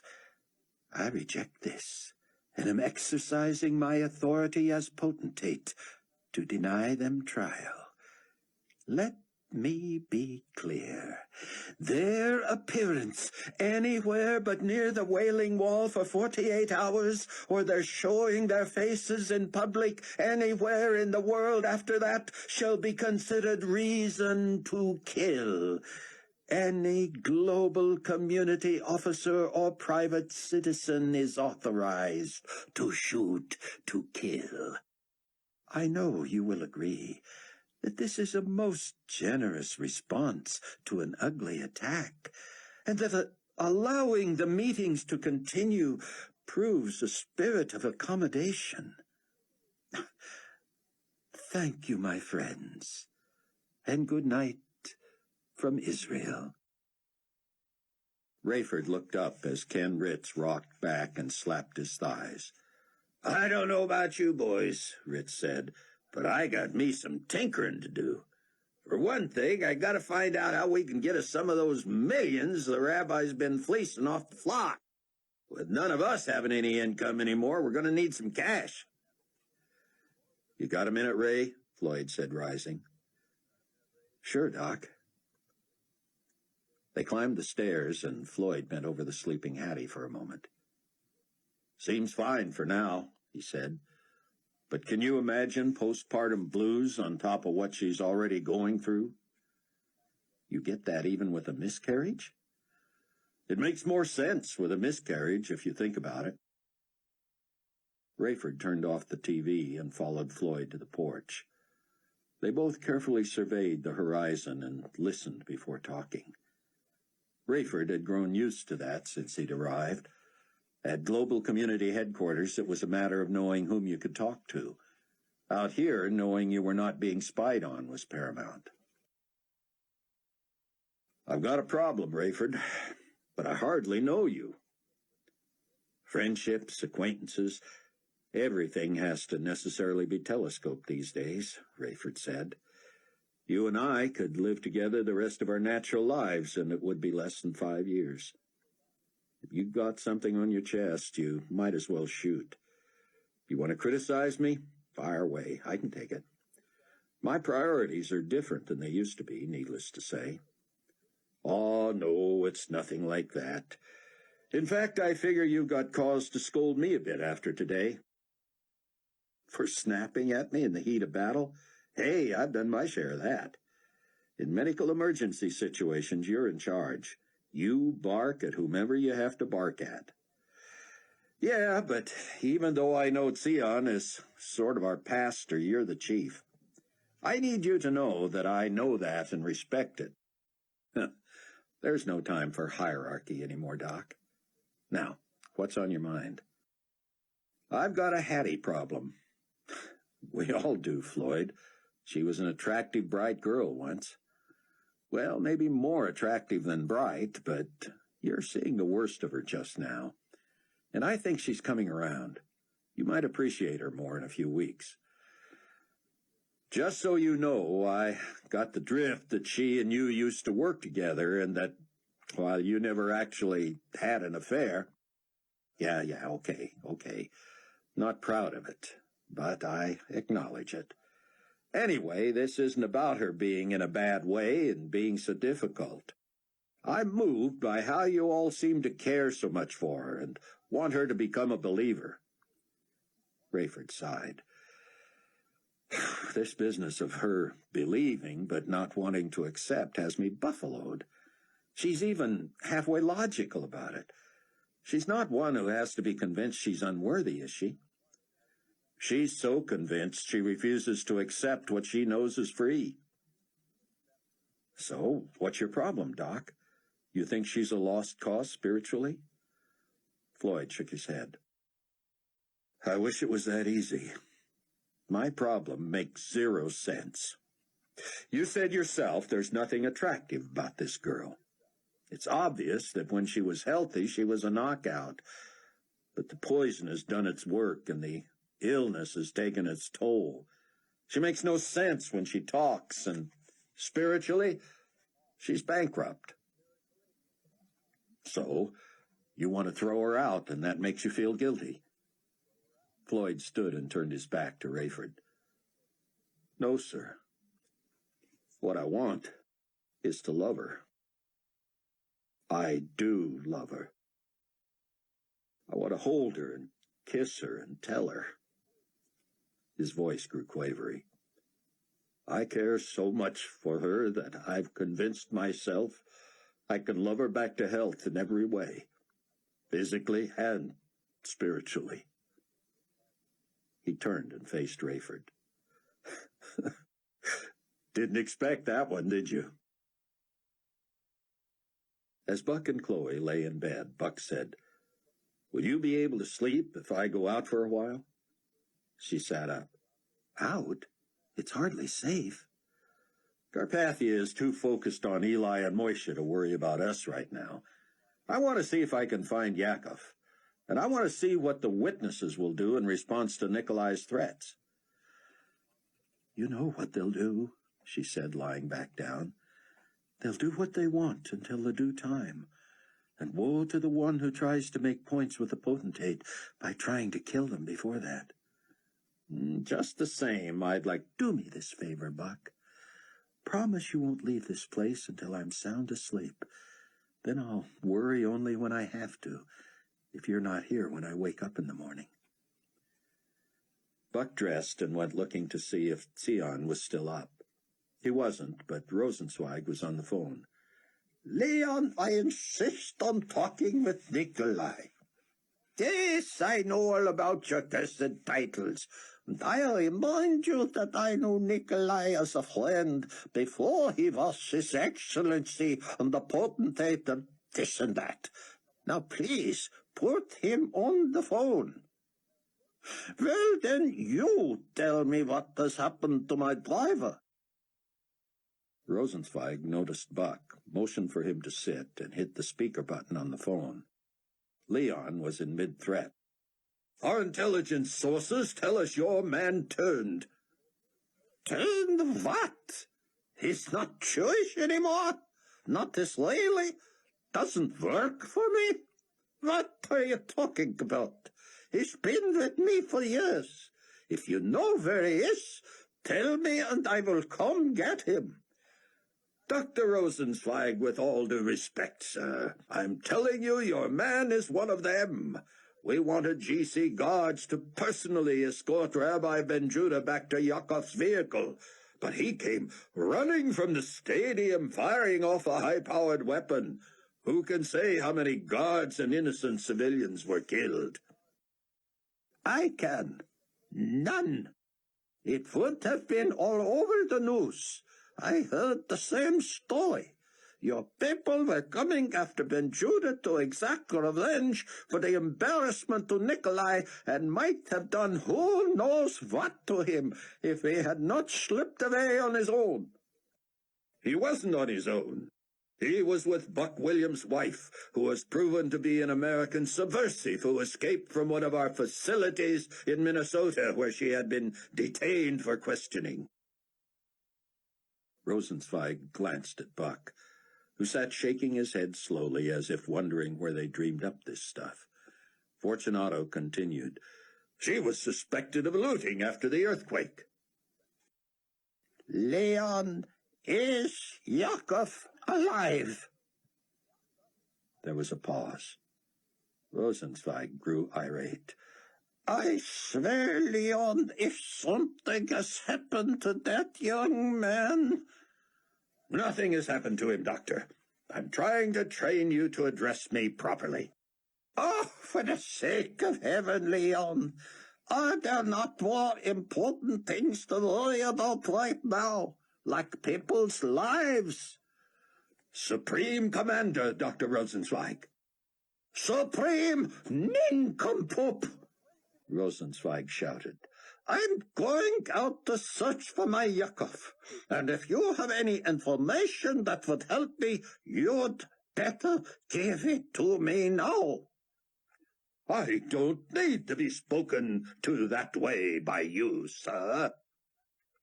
And Leon hung up. Rayford put an arm on Floyd's shoulder as they went back into the house. I'm no love counselor, he said. But you're right when you say this one makes no sense. She's not a believer, You're old enough to know the difference between pity and love and between medical compassion and love. You hardly know her, and what you know is not that pretty.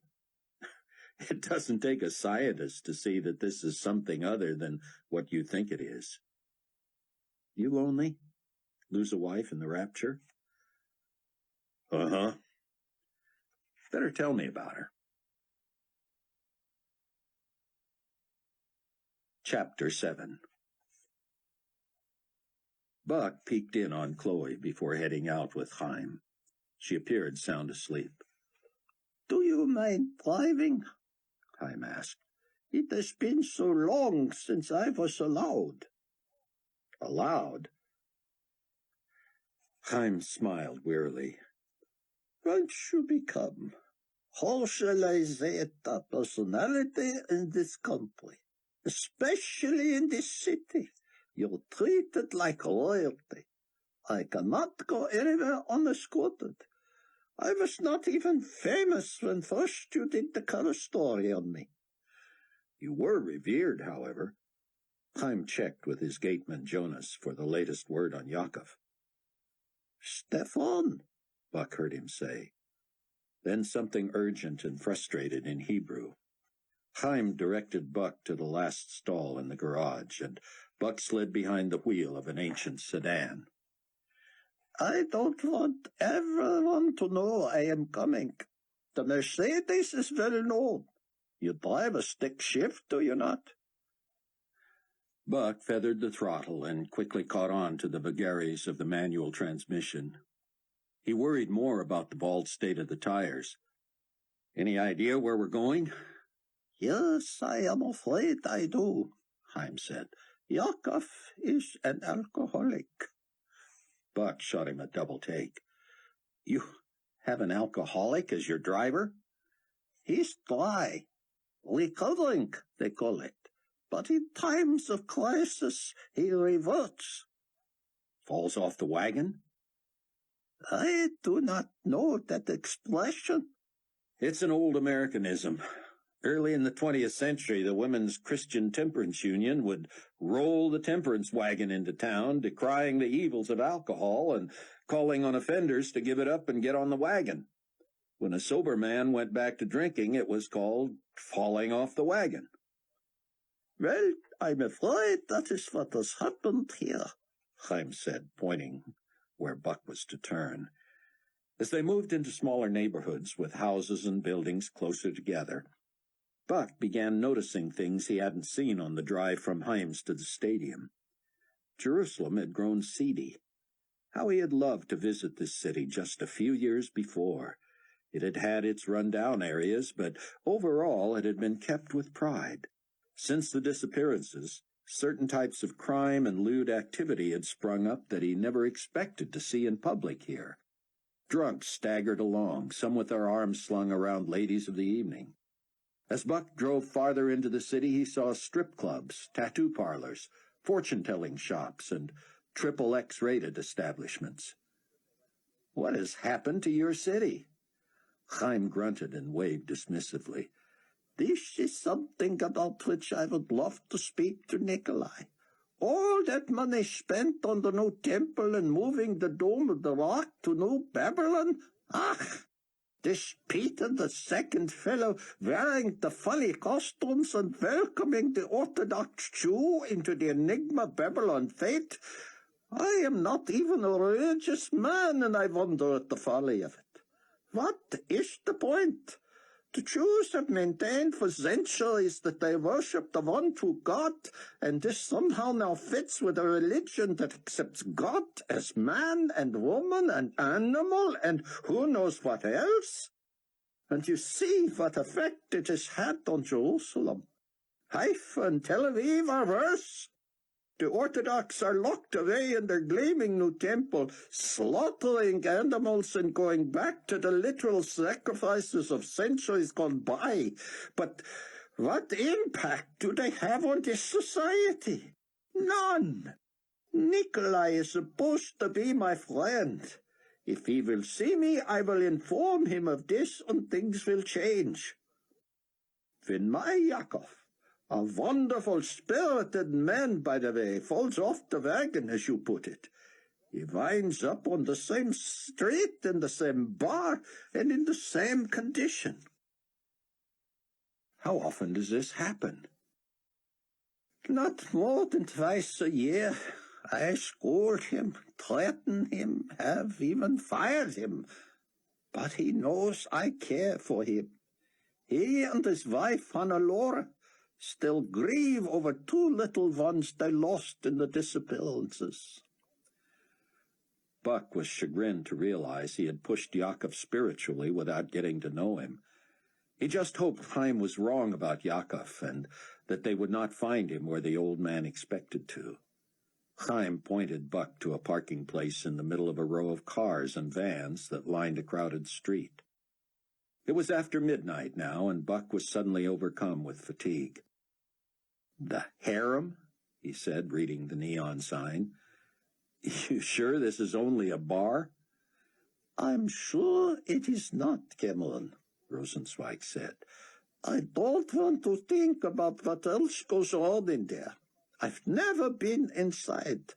Usually I wait out here while my security chief goes in and drags Yakov out." "That's why I'm here." "I would not ask you to do that. But you may need to help me with him, because if he resists, I am no match for him. He will not hurt me, even when drunk. But a little old man cannot make a thick mule of a young man go anywhere he does not want to go." Buck parked and sat thinking. "I'm hoping you're wrong, Dr. Rosenzweig. I'm hoping Yakov will not be here." Chaim smiled. "You think because he became a believer, he will not get drunk after being shot at? You are too naive for an international journalist, my friend. Your new faith has clouded your judgment." "I hope not." "Well, you see that green truck there, the old English Ford?" Buck nodded. "That belongs to Stefan, of my valet staff. He lives between here and Teddy Kollek Stadium, and he is Yakov's drinking partner. Stefan does not suffer as Yakov does. He can hold his liquor, as we like to say. He was off work today, but if I was a man of wagers, I would bet Yakov ran to him while escaping the global community guards. Naturally shaken and scared out of his wits, he no doubt allowed Stefan to take him to their favorite place. I cannot hold this against Yakov, but I want him safe. I don't want him making a spectacle of himself in public, especially if he is a fugitive from the GC. "I don't want him to be here, Dr. Rosenzweig."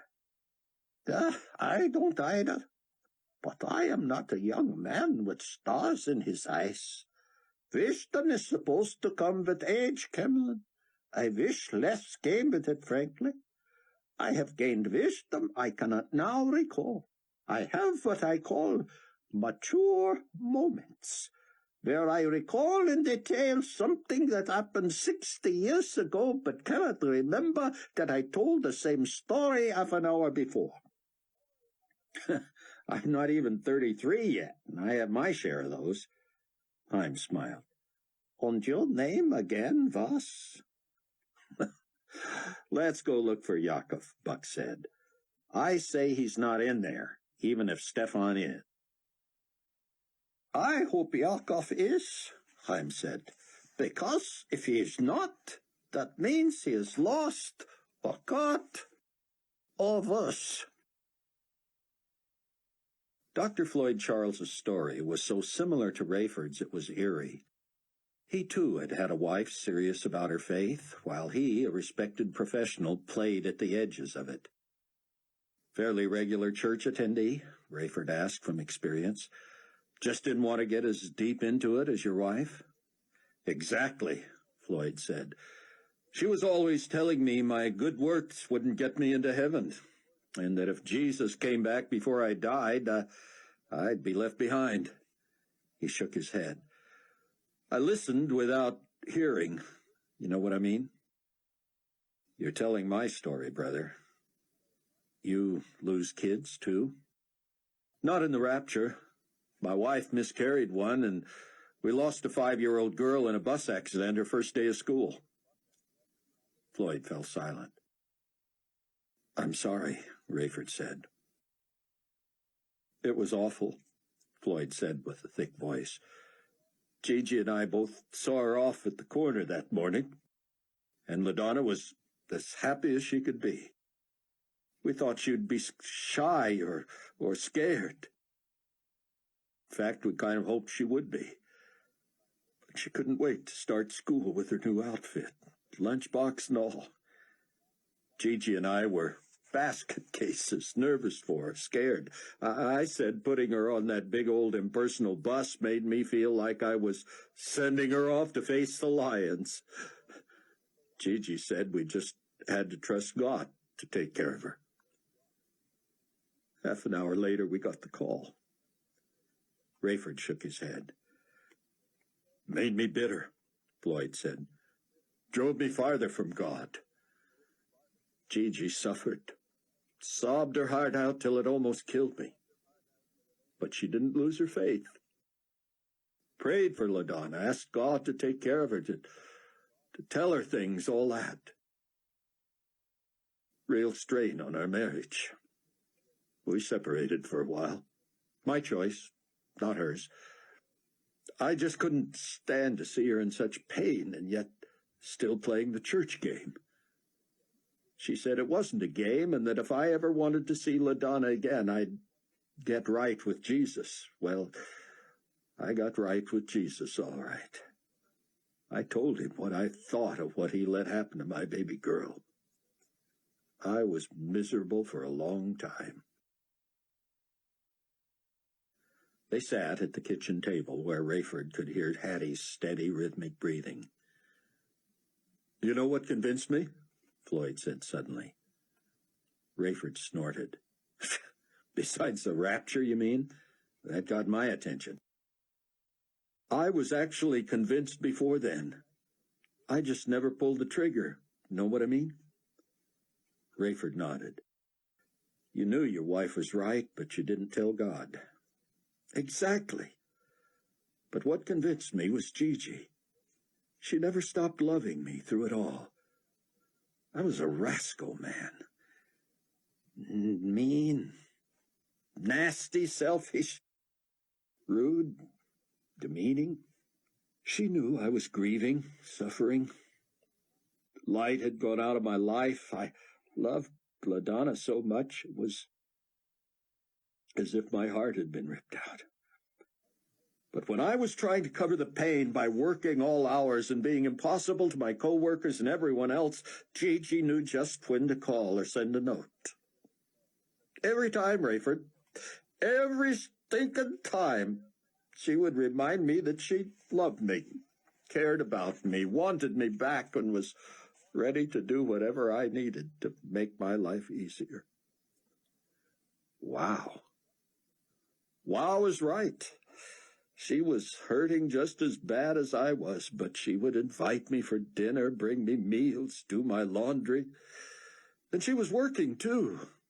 Clean my apartment. Humiliated me is what she did. She won you back. She sure did.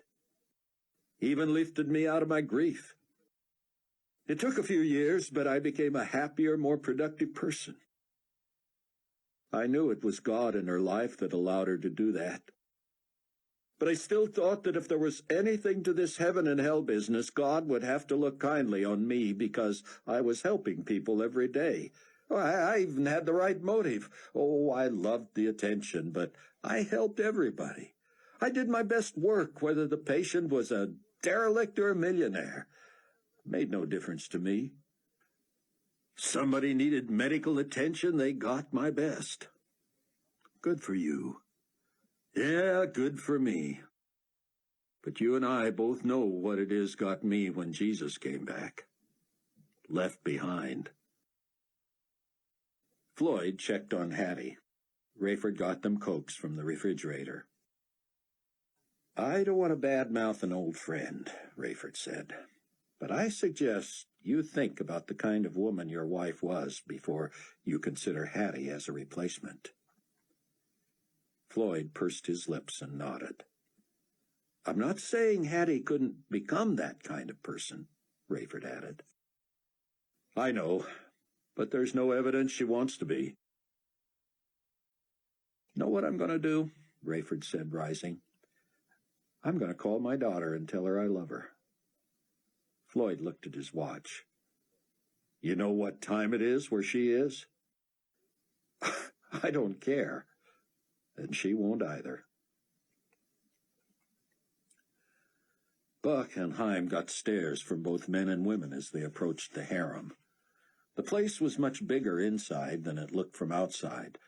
Several rooms, each packed with people shoulder to shoulder, some dancing, some kissing passionately, led to the main bar where women danced and people ate and drank. "Och," Rosenzweig said. "just as I thought." As they made their way in, Buck looked carefully for Yakov and averted his eyes every time he was met with a "what are you looking at" glare. Not all the couples were made up of both sexes. This was not the Israel he remembered. The smoke was so thick that Buck knew he'd have done less damage to his lungs if he himself was smoking. Buck did not realize Haim had stopped in front of him, and he bumped into the old man. "Oh, Stefan!" Rosenzweig chided, and Buck turned in time to see a young man with a sloshing drink in his hand. His dark hair was wet and matted, and he laughed hysterically. Buck prayed he was alone. "Is Yakov with you?" Rosenzweig demanded. Stefan, in mid-cackle, could barely catch his breath. He bent over in a coughing jag and spilled some of his drink on Rosenzweig's trousers. "Stefan, where's Yakov?" "Well, he's not with me," Stefan shouted, straightening up and laughing more. "But he's here all right." Buck's heart sank. He knew Yakov had been sincere in his conversion, and God had proved it with the seal on his forehead. How could Yakov desecrate his own salvation this way? Had his brush with the GC been more gruesome than Buck could imagine? "Where?" Rosenzweig pressed, clearly disgusted. "In there." Stefan pointed with his drink, laughing and coughing all the while. "He's up upon the table having the time of his life. Now let me through, so I don't have an accident right here." He lurched off, laughing so hard tears ran down his face. Haim, appearing overcome, strained to see into the main room, from which music blared and strobe lights flashed. "Oh, no," he moaned, backing into Buck. "He's totally drunk. This shy young man who hardly looks you in the eye when he greets you is carrying Grant in front of everyone. I can't take this. I'll bring the car up. Could you just get him down off that table and drag him out? You're bigger and stronger than he is. Please." Buck didn't know what to say. He'd never been a bouncer, and while he had once enjoyed the nightlife himself, he had never liked loud bars, especially ones like this. He jostled past Haim as the old man hurried out. Buck shouldered his way through several clusters of revelers until he came to dozens whose attention was on the crazy young Israeli holding forth atop a table. It was Yakov, all right. Rayford hurried to the basement and found Ken with Donnie Moore's telescope in his lap and his microscope on the desk. Ken was reading Donnie's technical journals. "Kid was a genius, Ray. I'm learning a ton that's going to help us. If you can get this stuff to your other pilot and your inside techie over there, they can have us up to speed when their cover is blown and we're all just trying to stay alive. What can I do you for?" I want to go with you Friday to Israel. You barely escaped. Didn't your friend Mac say you were as good as dead if you'd stayed? It's not like me to run. I can't hide from Carpathia for the rest of my life anyway, short as it may be. What the heck's got into you, Ray? Just talked with Chloe. I smell trouble. No way Nikolai is going to let them out of Israel alive. We have to go get them. I'm game. How do we do it? Buck quit excusing himself. He was being cursed anyway. Finally, he was close enough to hear Yaakov, but he was railing in Hebrew, and Buck understood none of it. Well, almost none. Yaakov was shouting and gesturing and trying to keep people's attention. They laughed at him and seemed to curse him, whistling and throwing cigarette butts at him. 2 women splashed him with their drinks. His face was flushed, and he looked high, but he was not drinking, at least then. Buck recognized the word Yeshua, Hebrew for Jesus, and Hamashiach, the word for Messiah. "What's he saying?" he asked a man nearby. The drunk looked at him as if he were from another planet. "English?" Buck pressed. "Kill the English," the man said, "and the Americans, too." Buck turned to others. "English?" he asked. "Anyone know English?" "I do," a barmaid said. She carried several empties on a tray. "Make it quick." "What's he saying?" She looked up at Yaakov. "Him? Same thing he's been saying all night. Jesus is the Messiah. I know. He saved me. All that nonsense. What can I tell you? The boss would have thrown him out long ago, but he's entertaining." Yaakov was a little more than entertaining. His motive might have been pure, but he was having zero impact. Buck moved close and grabbed his ankle. Yaakov looked down. "Buck, my friend and brother, this man will tell you he was there. He saw the water turn to blood and back again. Buck, come up here." "Let's go, Yaakov," Buck said, shaking his head. "I'm not coming up there. No one is listening. Come on. Rosenzweig is waiting." Yaakov looked amazed. "He's here? Here? Have him come in." He was in. Now let's go. Yaakov climbed down and eagerly followed Buck out, accepting cheers and slaps on the back from the merrymakers. They were near the front door when Yaakov spotted Stefan heading the other way. "Wait, there's my friend. I must tell him I'm leaving." "He'll figure it out," Buck said, steering him out the door.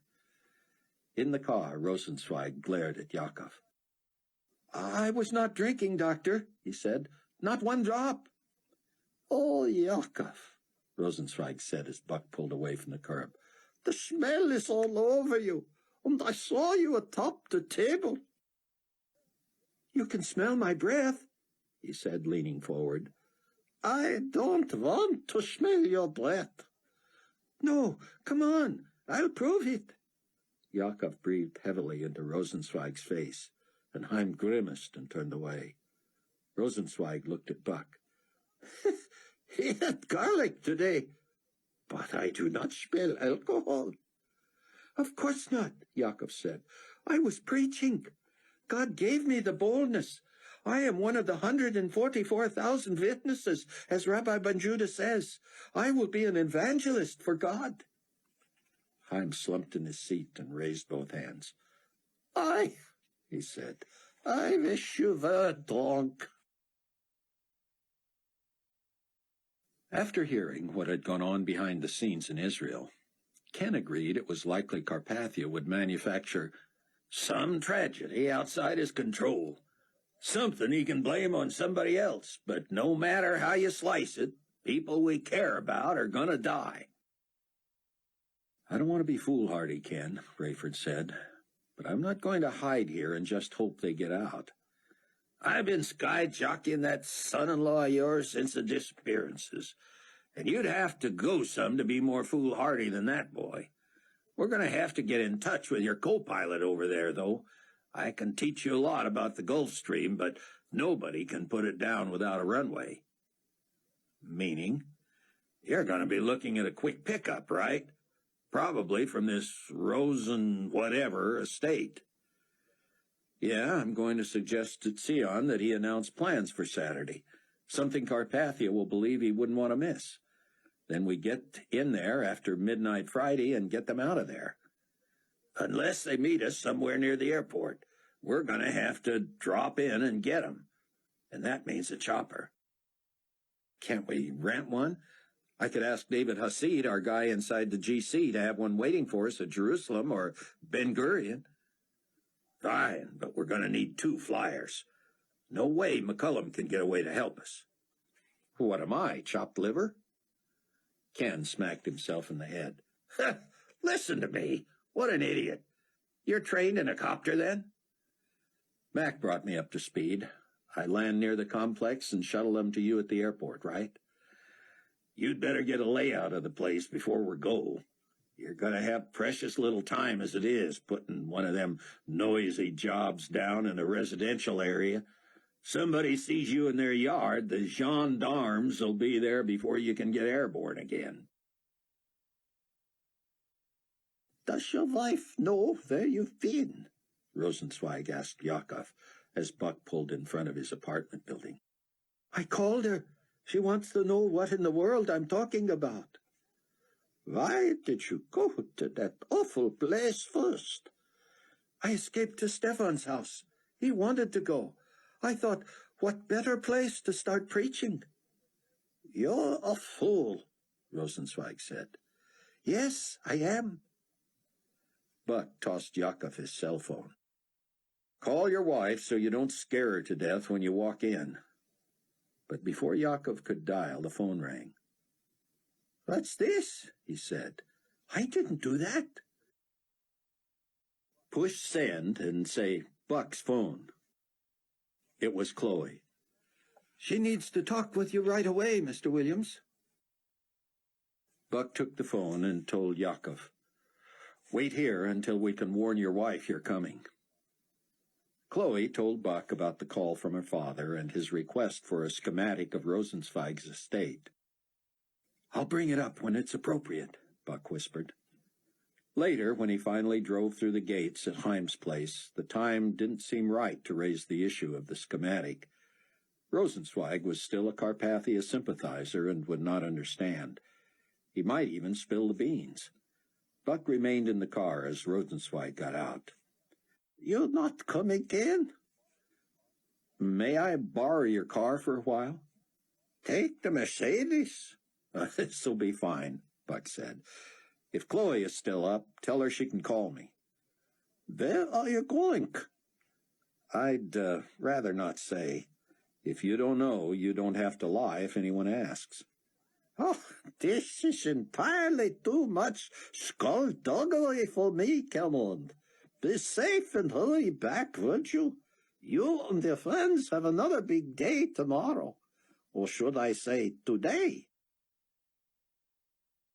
Buck drove straight to the wailing wall.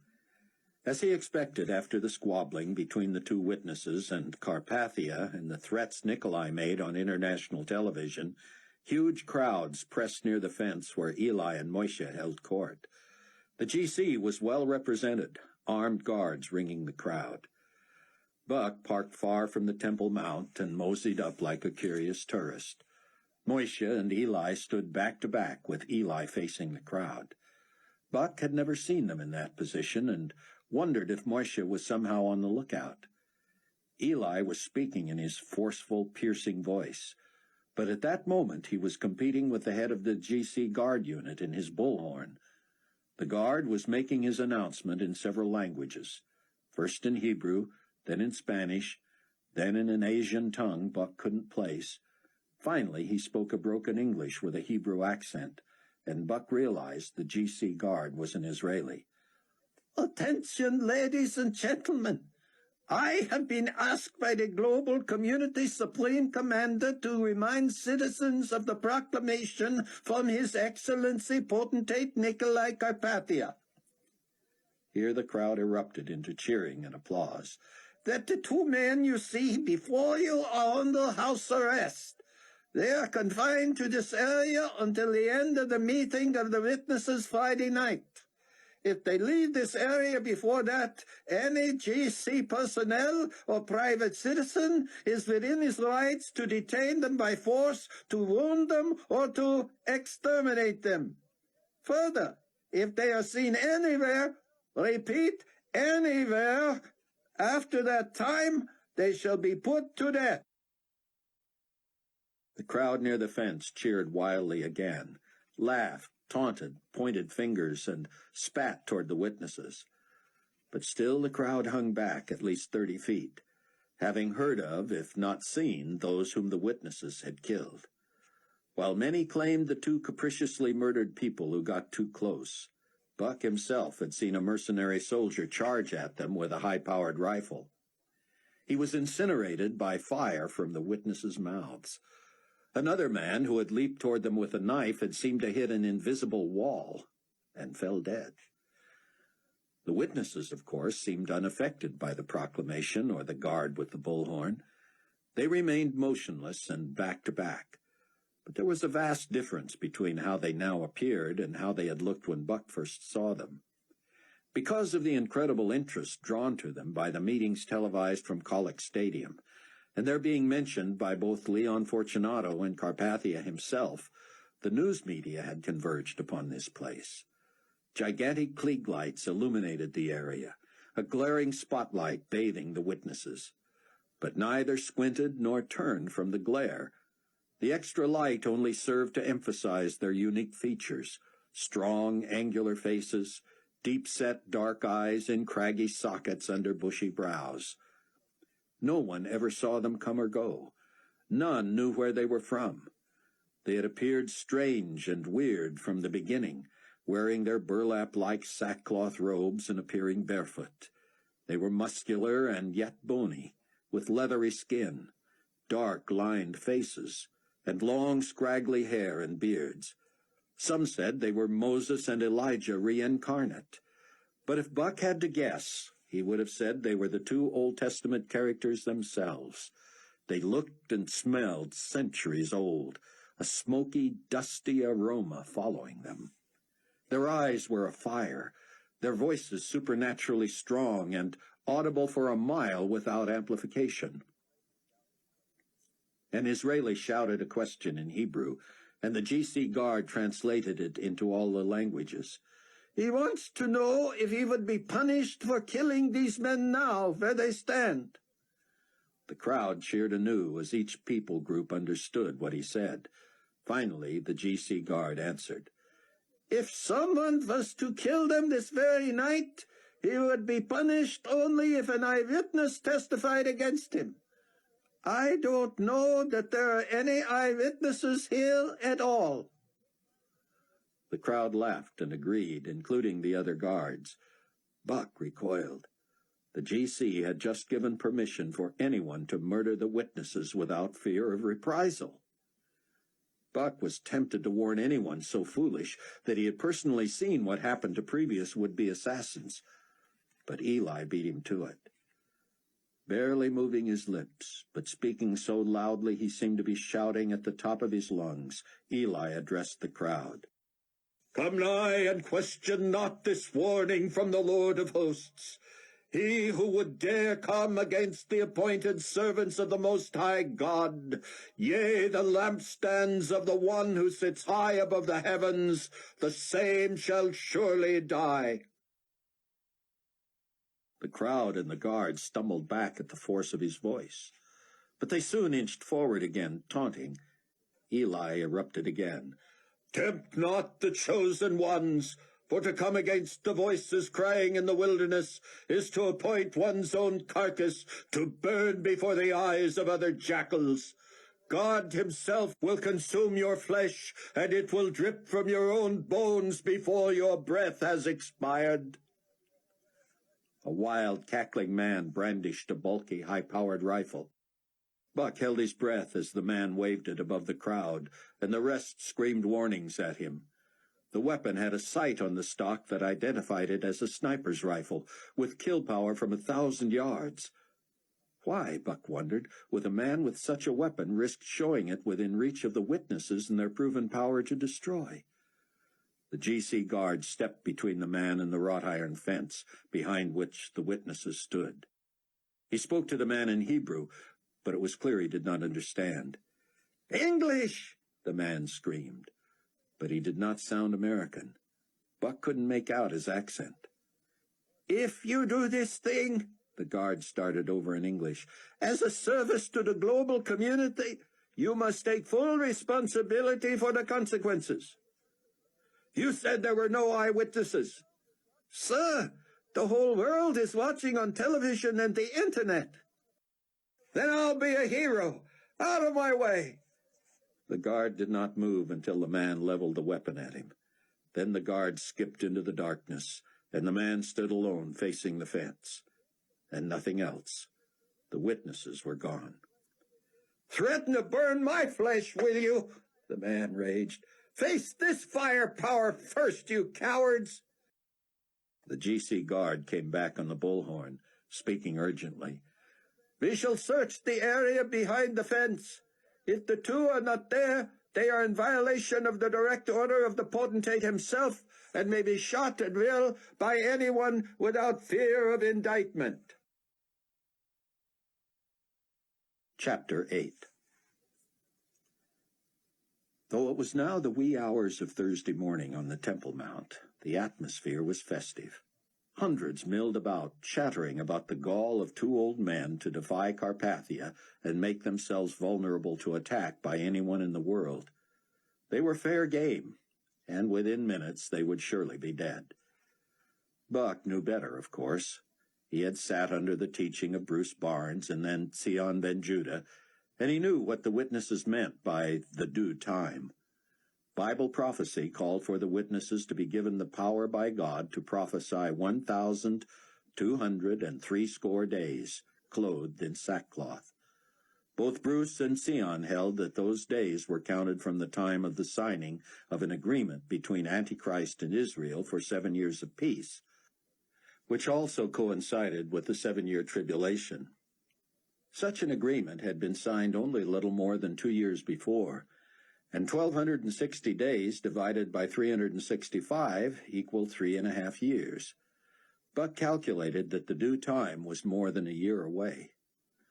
Suddenly, from high on the hillside called the Mount of Olives, came the loud preaching of the two in unison. The crowds began to run that way, murder in their throats. Despite the confusion and noise and armed guards engaging their weapons while on the run, the witnesses spoke with such volume that every word was clear. "Hearken unto us, servants of the Lord God Almighty, maker of heaven and earth. Lo, we are the two olive trees, the two candlesticks standing before the God of the earth. If any man will hurt us, fire proceedeth out of our mouths and devoureth our enemies. If any man dare attempt to hurt us, he must in that manner be killed. Hear and be warned. We have been granted the power to shut heaven, that it rain not in the days of our prophecy. Yea, we have power over waters to turn them to blood, and to smite the earth with all plagues as often as we will.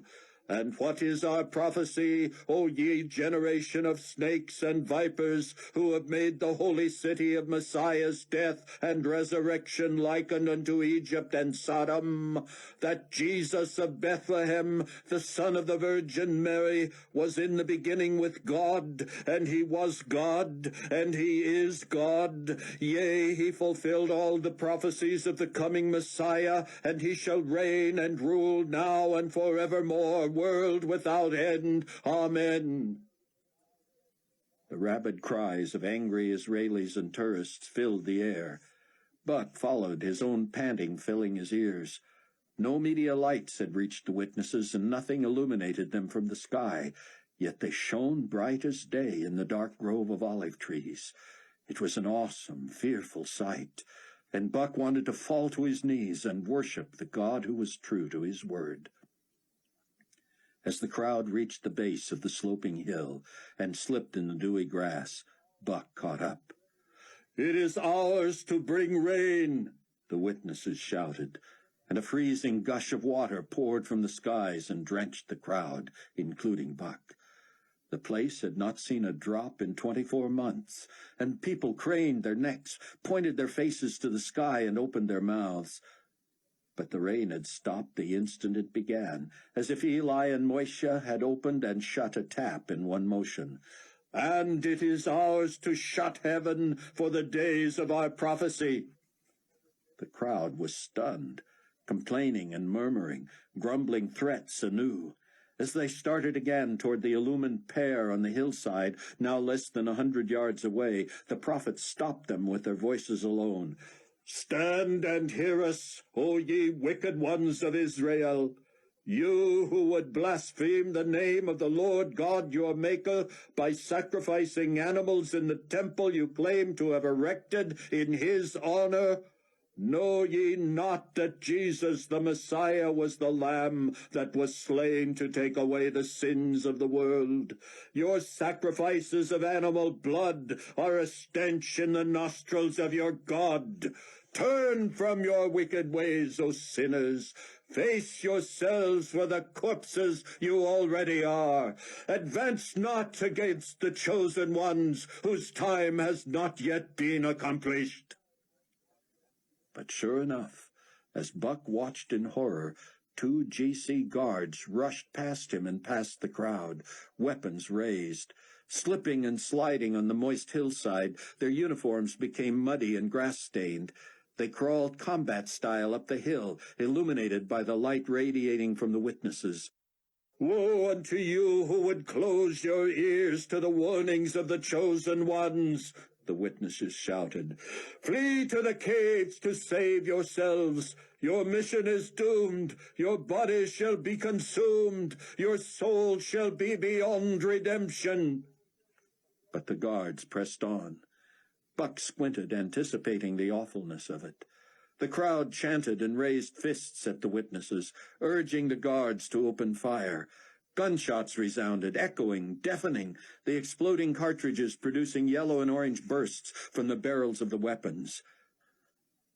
The witnesses stood side by side, gazing impassively at their attackers, who lay on their bellies 100 feet down the slope. The crowd fell silent, as did the rifles. Everyone staring, wondering how the guards could have missed from such close range. The guards rolled onto their sides, ejecting shell magazines and replacing them with loud clicks. They opened fire again, filling the valley with violent explosions. The witnesses had not moved. Buck's eyes were locked on them as blinding white light burst from their mouths, and they appeared to expectorate a stream of phosphorus vapor directly at the guards. The attackers had no time to even recoil as they ignited. Their weapons remained supported by the bones of their arms and hands as their flesh was vaporized, and their rib cages and pelvises made ghastly silhouettes against the grass. Within seconds, the white heat turned their rifles to dripping, sizzling liquid, and their bones to ash. The would-be assassins smoldered in piles next to each other as the crowd fled in panic, screaming, cursing, crying, nearly knocking Buck over as they pushed past. His emotions conflicted, as always when he saw humans die. The witnesses had declared that when the attackers died, their souls would be lost. It wasn't as if they hadn't been warned. Horrified at the loss of life and the eternal damnation the guards had gambled against and lost, Buck felt his knees weaken. He couldn't take his eyes off the witnesses. The brightness of their killing fire still burned in his eyes, and it was as if the light that had shone from them was now gone. In the darkness, blinking his eyes against the spots and streaks that remained, he made out that they were slowly descending the mount. Why, he wondered, did they not just appear wherever they wanted to go, as they had seemed to transfigure themselves into the stadium the night before, and from the Temple Mount to the Mount of Olives just now? They were beyond figuring, and as they neared him, he held his breath. He knew them. He had talked to them. They seemed to know the people of God. Should he say anything? And what does one say? Good to see you again? What's up? Nice job on those guards." When he was close to them before, he had the wrought iron fence between them. Of course, nothing could protect anyone from beings like this, who carried the firepower of God himself. Buck fell to his knees as they passed within 10 feet of him, and he looked up as he heard them murmuring. Moishe said, "The Lord of hosts hath sworn, saying, Surely as I have thought, so shall it come to pass, and as I have purposed, so shall it stand." At the words of God, Buck dropped face first into the grass and wept. God's very thoughts would come to pass, and his purposes would stand. No one could come up against the anointed ones of God until God decided it was time. The witnesses would carry on their ministry during the great and terrible day of the Lord, and no pronouncement or sentence or house arrest by anyone would get in the way of that. If only Chaim Rosenzweig could have seen this, Buck thought, as he made his way back to the parking lot at the Temple Mount. Finally, back at Chaim's complex, Buck was waved in by Jonas, the gateman, who also unlocked the door for him since no one else was awake. Buck peeked in on Chloe, grateful to find her still asleep. Then he walked out onto the veranda off their room and let his eyes grow accustomed to the dark again. He was on the side of the main house opposite the driveway, where Jonas now served as night watchman. He had seen him stroll the property every half hour or so before.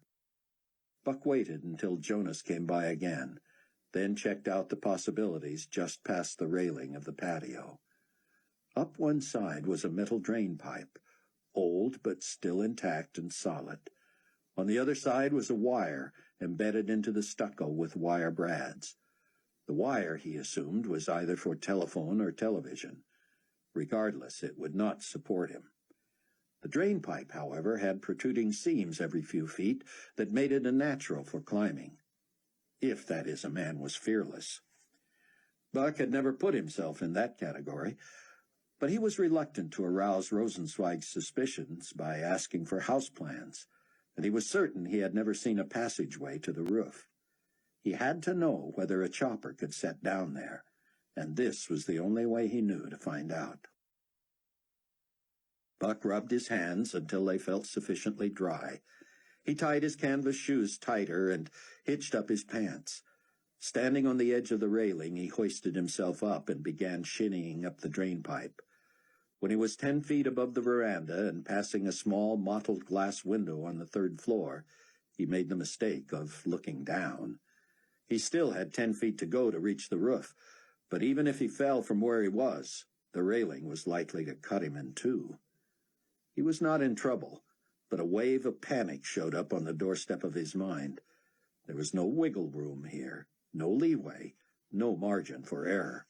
A slip, a weak section, a fright that knocked him off balance would leave him no options. He would drop and could only hope to land close enough to the middle of the patio to keep from flopping over the rail. If he hit the ground, he was dead. If he hit the patio, he was probably dead. So now what to do? Proceed and finish the mission, or quickly move back to safety? He decided he would be just as safe up 10 feet, so he kept going. 3 feet from the roof he felt precarious, but also knew the only danger he could be in now would be of his own making. If he got wobbly, scared, panicky, or looked down, he would freeze, because he had made himself look.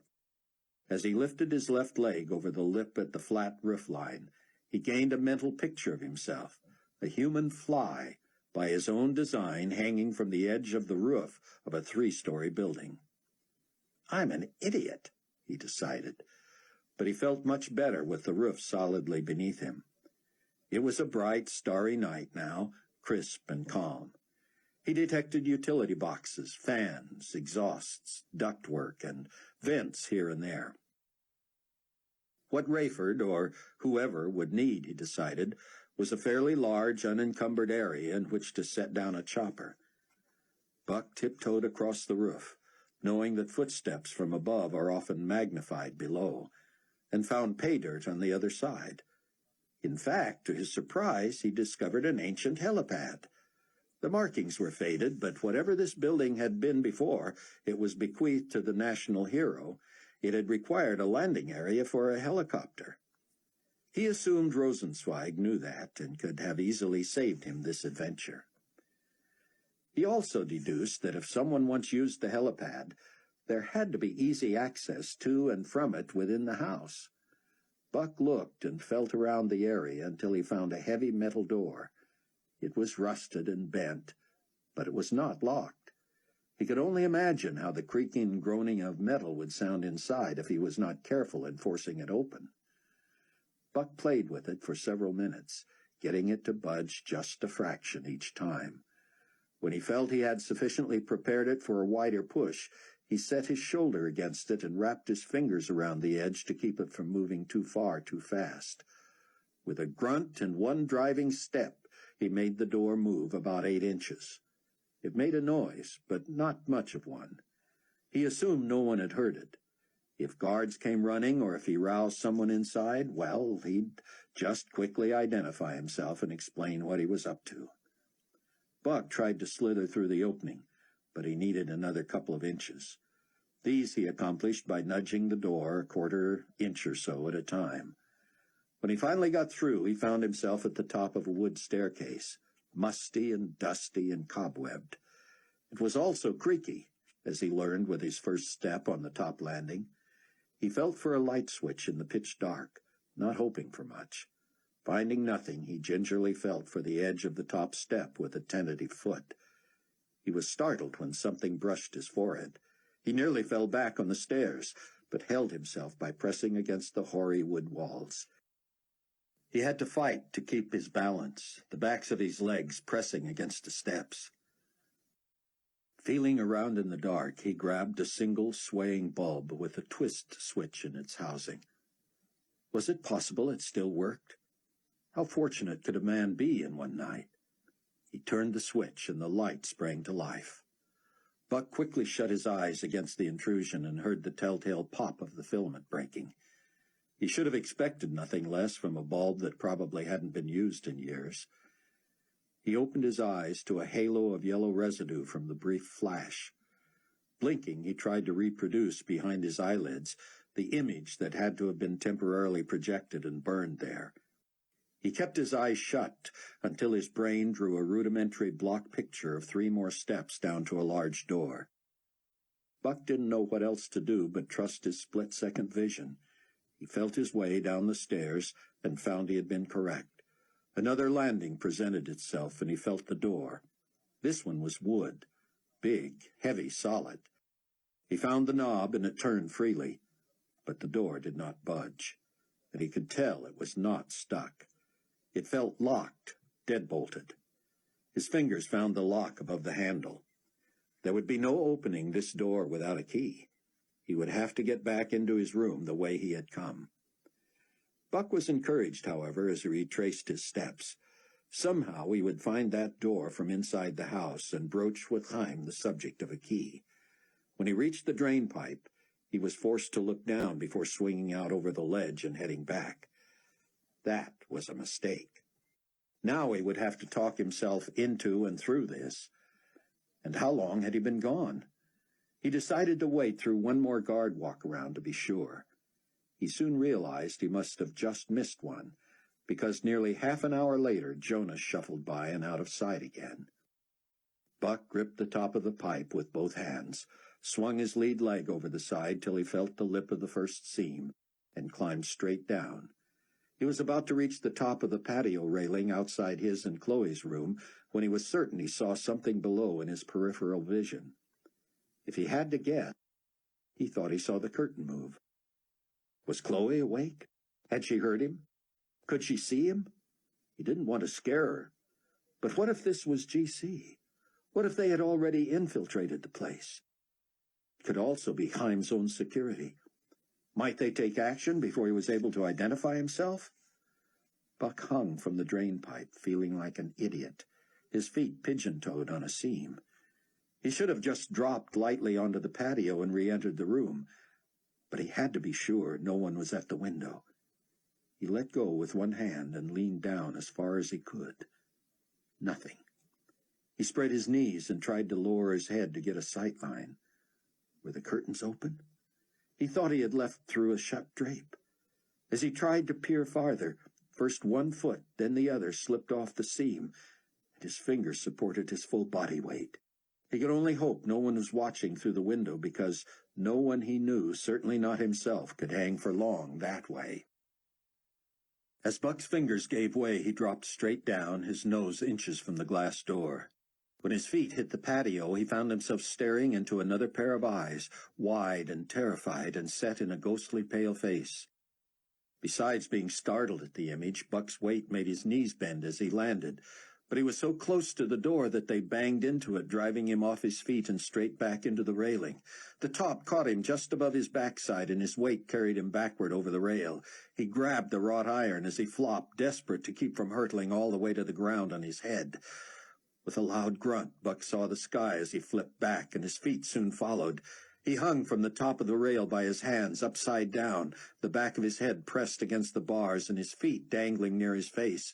It was all he could do to hang on, knowing his life was in his own hands. Meanwhile, of course, Chloe was screaming. Buck forced his feet back up until he was balanced, teetering painfully on his seat, the rail digging into his back. With a desperate pull, he forced his torso up until the weight of his legs brought him back onto the patio. "It's just me, babe," he said as Chloe stared wide-eyed out the window. He rubbed his back as she slid open the door. "What in the world?" she said over and over. "I nearly gave birth." Buck tried to explain as he undressed, more ready for bed than he had been in a long time. A quick knock at the door was followed by, "Everything all right in there, ma'am? We heard a scream." "Yes, thank you," she managed, then giggled. The guard went away muttering, "Newlyweds," and Buck and Chloe laughed till they cried. "Anyway," Buck said, stretching out on his tender back, "I found an old helipad, and—" "I know all about that," Chloe said. "I asked Chaim about it when he finally got home." "You did?" "I did." "But I don't want him to know we're planning it." "I know, Super Sleuth. I just asked him about the history of the place, to see what I could learn. It used to be an embassy. Ergo, the—" "Helipad." "Right. He even showed me the door that leads to it. There's a key on a nail embedded in the door jamb right next to it. I'll bet even you could unlock the door with it." "I'm such a dork," he said. "You're my dork. Scare me to death, why don't you? If I'd had a weapon, I'd have killed you. I thought about running out there and pushing you over." "What kept you?" "Something told me it had to be you. You didn't look too dangerous there, you know, rear end aloft." "You're bad. So you want to know where I went?" "I figured you went to the wall. That's why I didn't call." "You know me too well." "I knew you'd want to see what they made of Carpathia's threat. Big crowd?" Rayford had trouble sleeping, a rarity for him. He kept looking at his watch, figuring what time it was in Israel, and trying to decide when to call Buck or Chloe. He knew they would likely try to tell him things had settled down and that they didn't sense the same danger he did. But he had worked more closely with Carpathia than Buck had. He knew the man too well. Besides, he wanted to talk to Sion. Though the rabbi felt the confidence of God as his protection, one couldn't be too careful. Scripture was clear that for a time the sealed ones of God were invulnerable to harm from the actual judgments of God. But no one was clear on whether that protection extended past the 144,000 converted Jewish evangelists to Gentiles like Rayford and his family, who had become tribulation saints. And though the 144,000, of whom Sion was clearly one, were protected against the judgments, it seemed unlikely that none of them would die by other causes in the meantime. Rayford grew desperate to get them out of Israel, but come dawn in the Chicago area, he finally fell asleep. When he awoke late that morning, he knew his counterparts in the Holy Land would be well on their way to the evening's meeting, which he would have to watch via the internet again. Once again, Buck had slept several hours, and Chloe had let him. "You're on a different schedule than I am," she explained. "If you're going to be up all hours playing Spider-Man, you need your rest. Seriously, Buck, I need you healthy. You've been going full speed for months, and someone has to look out for you." "I'm trying to look out for you," he said. "Yeah, well, start by not prowling around my balcony in the middle of the night."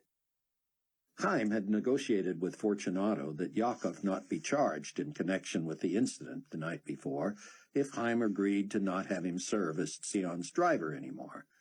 But Yakov put up such a fuss at the prospect of not getting to go that Dr. Rosenzweig finally agreed to follow only the letter of the agreement. Buck drove. Yakov rode along and brought a guest, Stefan. When they arrived at the stadium early that afternoon, with the requisite GC escort this time leading them through the shortcuts Yakov had discovered, Yakov emerged from the van with such glee and anticipation etched on his face that Buck couldn't help but smile. Chloe had agreed to stay at the compound, and Buck was worried. He had expected more debate from her, and now he wondered if she was suffering more than she let on. She had been shaken, of course, by the escape from the GC the night before, and he only hoped she realized that similar incidents couldn't be good for her or the unborn baby. News reports all day carried the story that the two preachers at the Wailing Wall had callously disregarded the directive handed down by the potentate himself. Reports said that when global community forces tried to apprehend them and bring them to justice, the pair murdered two guards. Eyewitnesses on the Mount of Olives said the two concealed flamethrowers in their robes that they produced when the guards were within feet of them. The weapons had not been recovered, though the preachers had spent just before dawn through the present time in their usual spots near the Wailing Wall. Live shots from there showed huge crowds deriding them, taunting them, and yet keeping a healthier than usual distance. Buck asked Sion, "Why does Nikolai drop a bomb on them or attack them with missiles or something? What would happen, being that it's a year before the appointed time?" "Even Nikolai knows the sacred nature of the Temple Mount," Sion said as he disembarked from the van. He hurried inside to escape a rushing, cheering crowd. "I would love to greet them all," he said, "but I feared the mayhem." He found a place to sit. "Anyway," he concluded, "Carpathia would not sanction violence there, at least if it could be traced to him.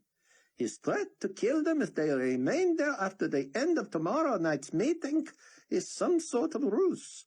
Frankly, I'm glad he's gone public with it. I expect the two to flout his authority by being right there, right then." Yakov and Stefan looked much different than they had in the wee hours. It appeared Rosenzweig was right that Stefan was better able to hold his liquor. He seemed none the worse for wear and proved pleasant. They went off to find good seats, Yakov asking Buck to pray for my wife, who will be watching on TV at home. She worries about me, thinking I have lost my mind. I told her it's not what I've lost, but what I found. GC guards looked menacingly at anyone connected with the program, as if silently expressing that they were only doing what they were commanded. If they had it their way, was the implication, they would destroy the lot of those who opposed their potentate.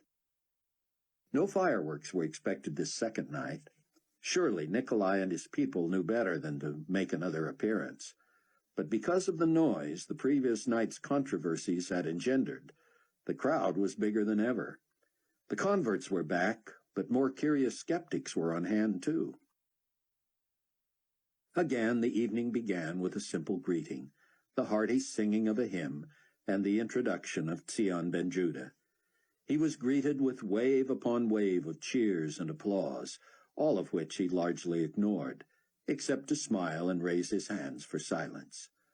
Buck again stood in the wings and watched and listened in awe to the man who had become a spiritual father to him. The rabbi who had come to Jesus through studying the prophecies of the Old Testament now led a flock of millions over the internet. Here he stood, a smallish, plain-spoken man with a Bible and a pile of meticulous notes, and he held the massive crowd in his palm. You have learned much today, I understand, Sion began. And tonight is a time for more instruction. I have warned you in advance of many judgments, from the 7 seals to the 7 trumpets, and eventually to the 7 vials, that will finally usher in the glorious appearing of our Lord and Savior Jesus Christ.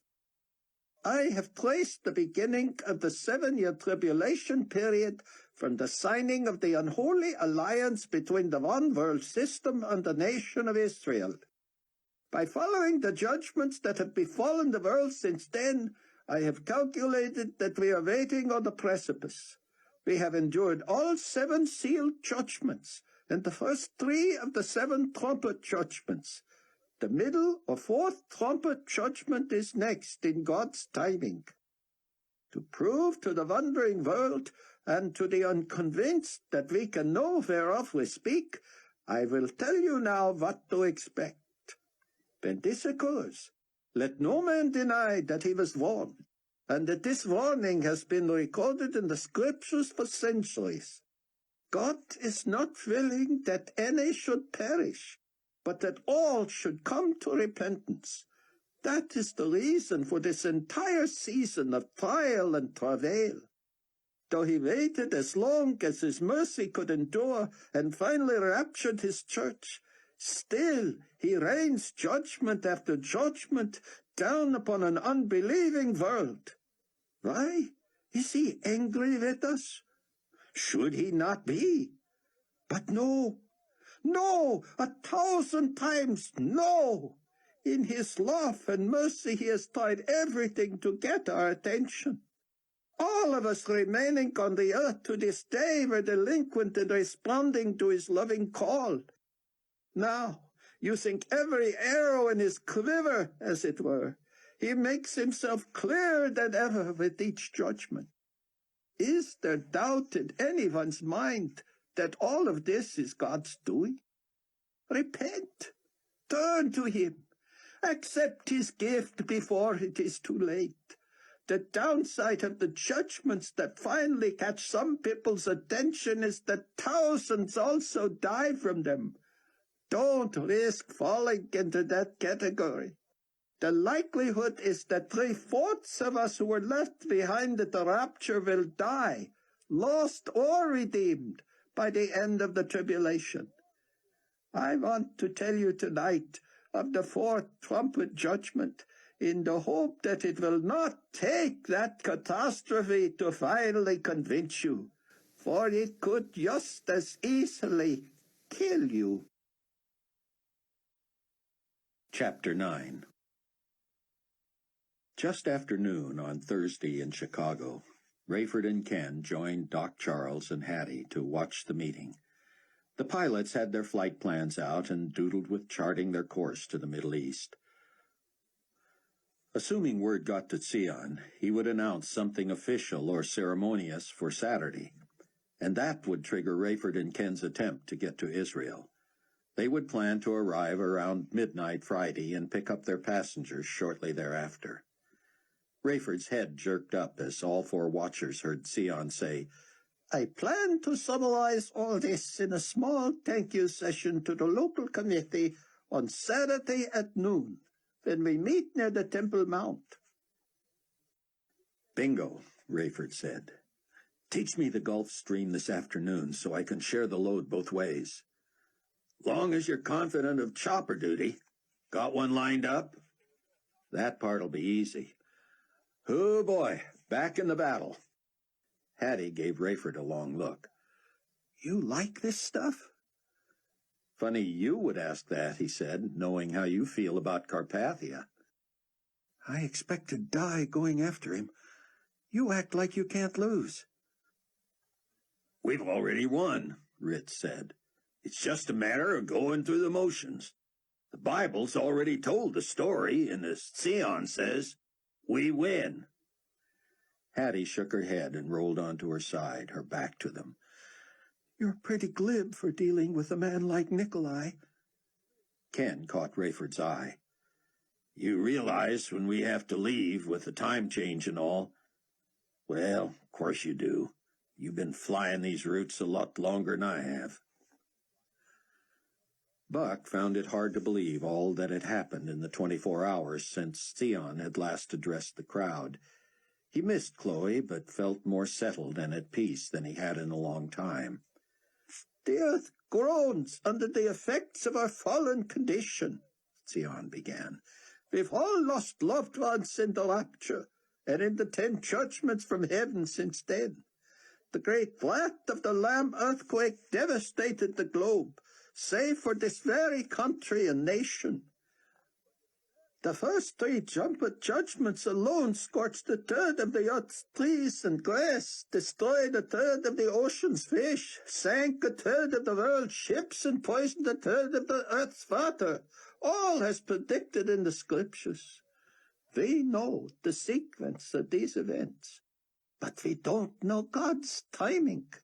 He could pile many of these judgments into one day. All I can say with certainty is what comes next. As you see, these get progressively worse. The 4th trumpet judgment will affect the look of the skies and the temperature of the entire globe. Revelation 8:12 reads, Then the 4th angel sounded, and 1/3 of the sun was struck, 1/3 of the moon, and 1/3 of the stars, so that 1/3 of them were darkened. 1/3 of the day did not shine, and likewise the night. Regardless of whether it means 1/3 of each star or 1/3 of all stars, the effect will be the same. Day or night, the skies will be 1/3 darker than they have ever been. Not only that, but I take from this passage that 1/3 more of the day will be dark, so that sun will shine only 2/3 the time it used to. And when it is shining, it will be only 2/3 its usual brightness. Prophecy indicates that more scorching and parching of the earth comes later, so it's likely the darkening and the resultant cooling is temporary. But when it occurs, it will usher in, for however long, winter-like conditions in most of the world. Prepare, prepare, prepare! And when depressed friends and neighbors and loved ones despair due to the darkness and the gloom, show them this was predicted. Tell them it is God's way of getting their attention. Theon summarized the teaching that had gone on during the day at various sites around the city and urged the audience to preach boldly. Until the glorious appearing fewer than 5 years away, I believe the greatest time of harvest is now, before the second half of the tribulation, which the Bible calls the Great Tribulation. One day, the evil world system will require citizens to bear a mark in order for them to buy or sell. You may rest assured it will not be the mark we see on each other's foreheads. Theon went on to outline practical suggestions for storing goods. We must trust God, he concluded. He expects us to be wise as serpents and gentle as doves. That wisdom includes being practical enough to prepare for a future that has been laid out for us in his word. Tomorrow night, I'm afraid I have a difficult message to bring. You may get a preview of it by reading Revelation 9. As Theon began wrapping up his teaching for the night, Buck's phone vibrated. It's Mac. Are you where you can talk? Buck turned away from the backstage wing and moved to a quiet area. Shoot. Do you have an evacuation plan, you and your wife and Ben Judah? We're working on it. You'll need it. I'm telling you, boy, these guys are crazy. Carpathia spends half his day fuming about the 2 witnesses and the other half plotting to kill Matthews. Matthews bothers him more than Theon does? I wouldn't give a nickel for Peter Matthews' future. And Carpathia thinks he's got Theon's number. Whatever that Saturday deal is, be careful. Nikolai's got his troops so fired up that they know they could take out Sion and never suffer for it.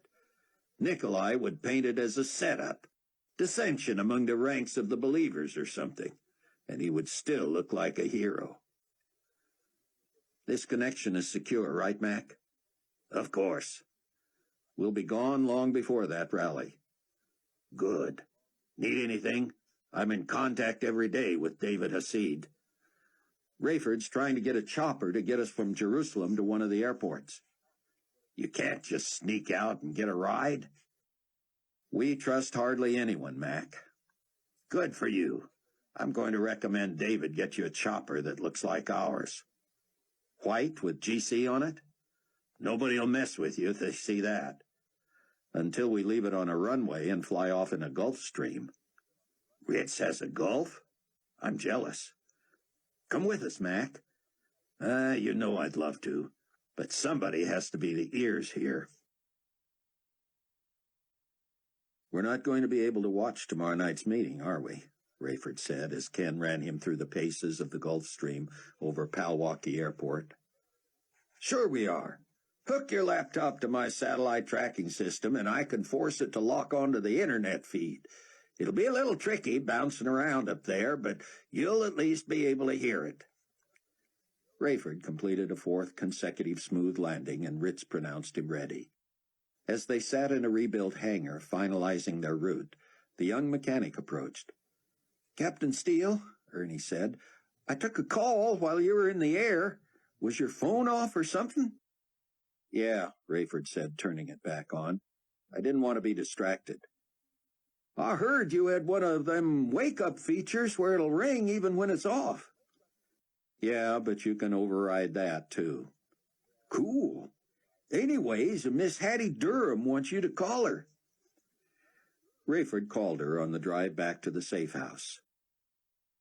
I wouldn't care if Floyd said you were fit to run a marathon, Hattie. You're not going with us, at least not on my plane.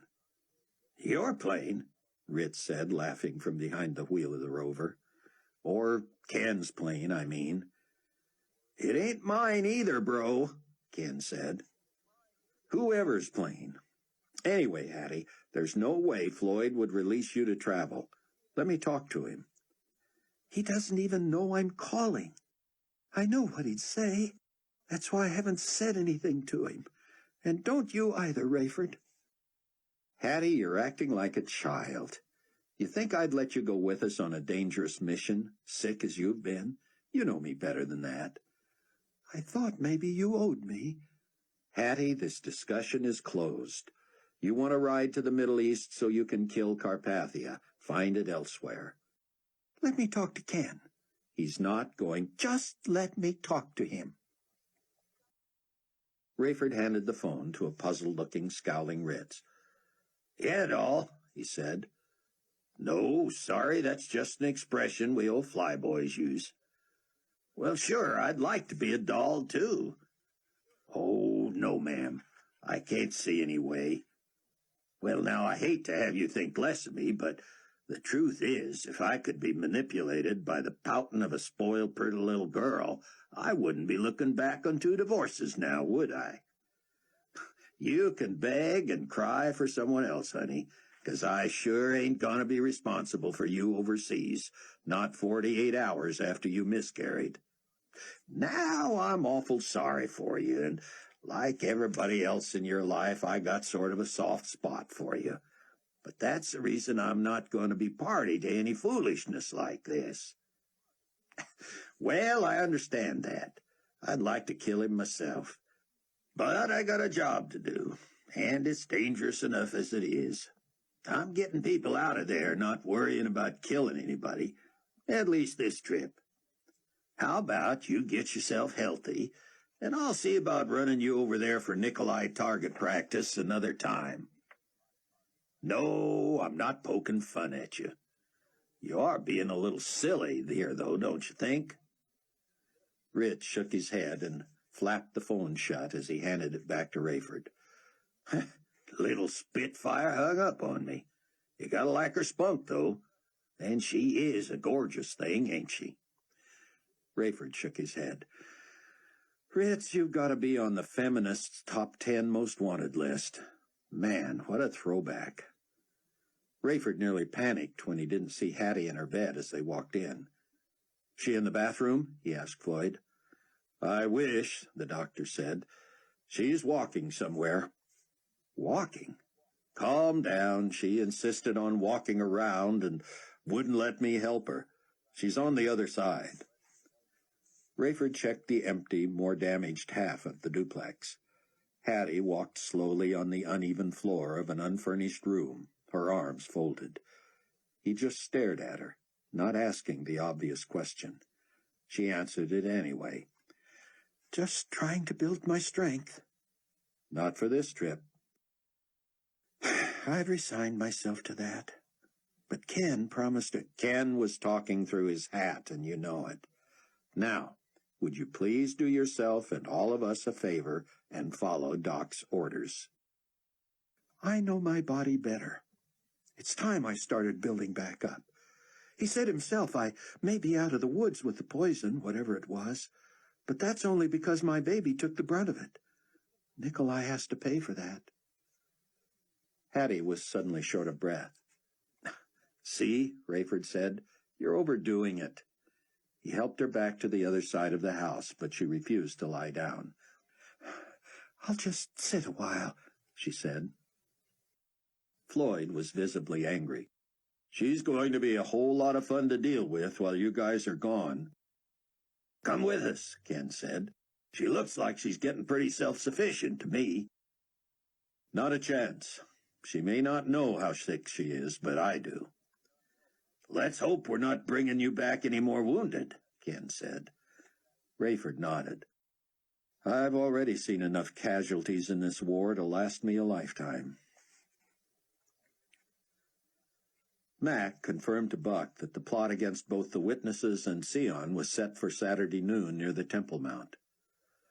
"They can't believe Sion has played right into their hands.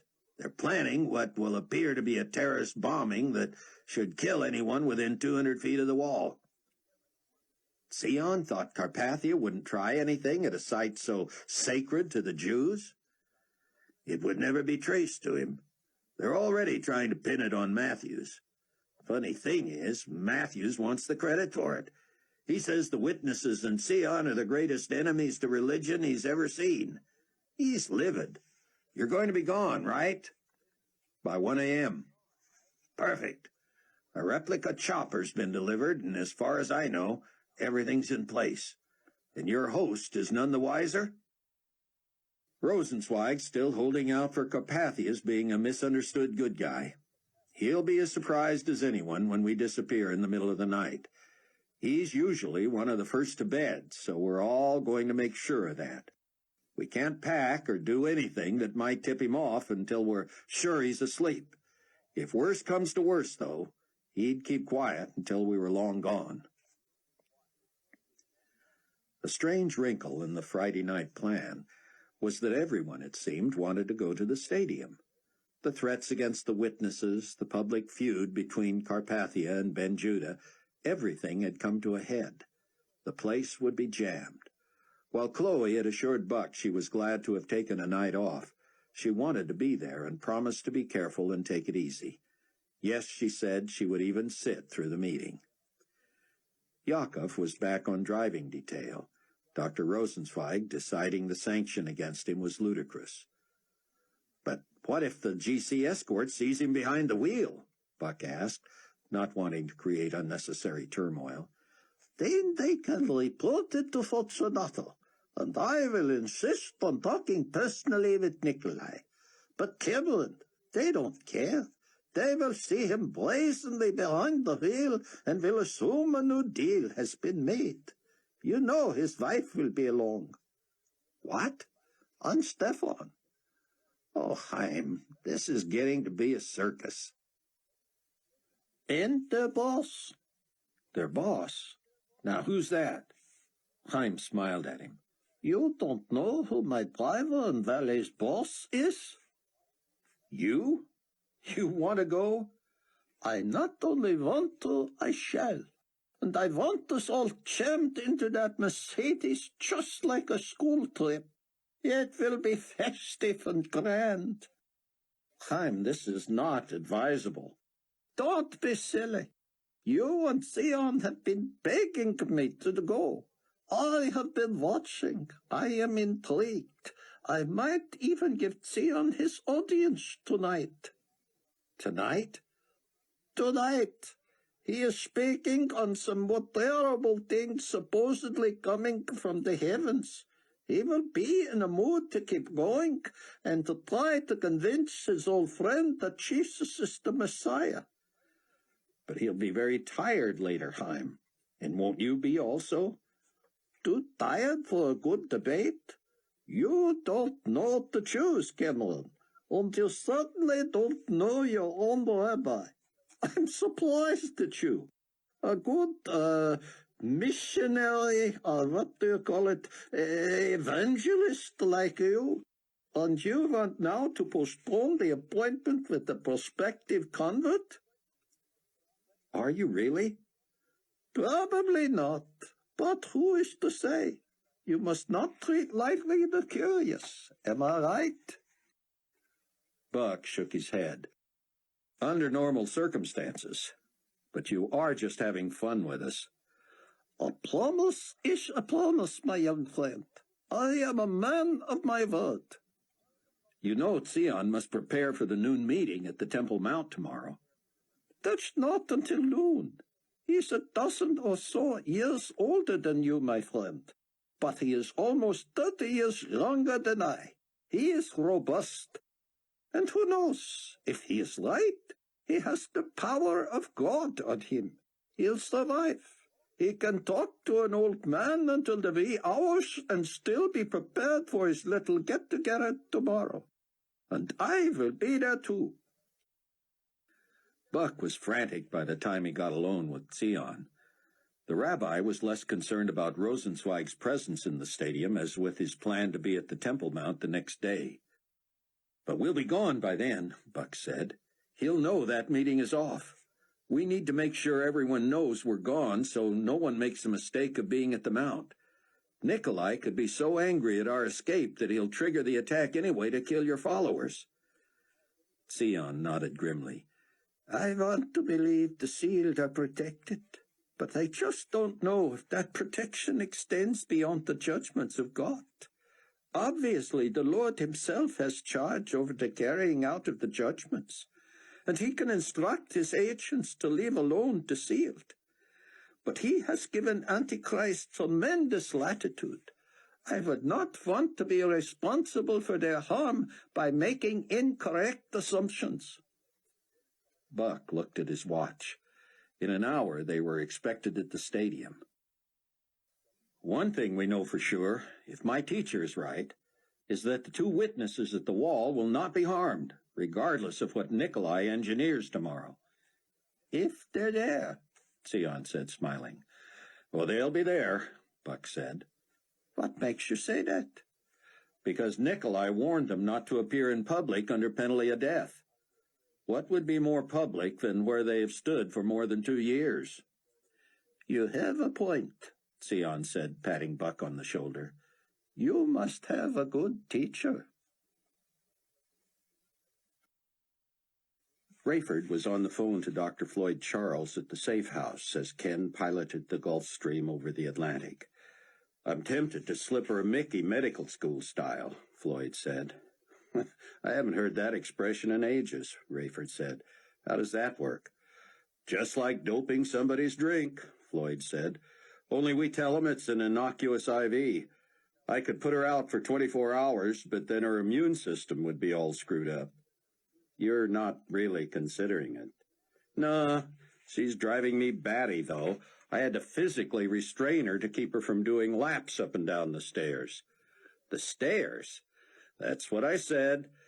I'm glad she's feeling stronger, and ironically, this murderous rage she feels toward Carpathia seems to be speeding her recovery. But I can't have her expending the exertion necessary to climb stairs while she's this weak. Honestly, Ray, it's like trying to corral a toddler. I look up, and there she goes again. How about downstairs? Downstairs what? Could she just walk downstairs? Ray, I've been through medical school, and I don't know how a person goes downstairs without going up too. You could carry her up and let her walk down. Maybe it would tire her out without overexerting her. There was a pause long enough for Rayford to have to ask if Floyd was still there. "I'm here," he said. "I'm just thinking what a good idea that is."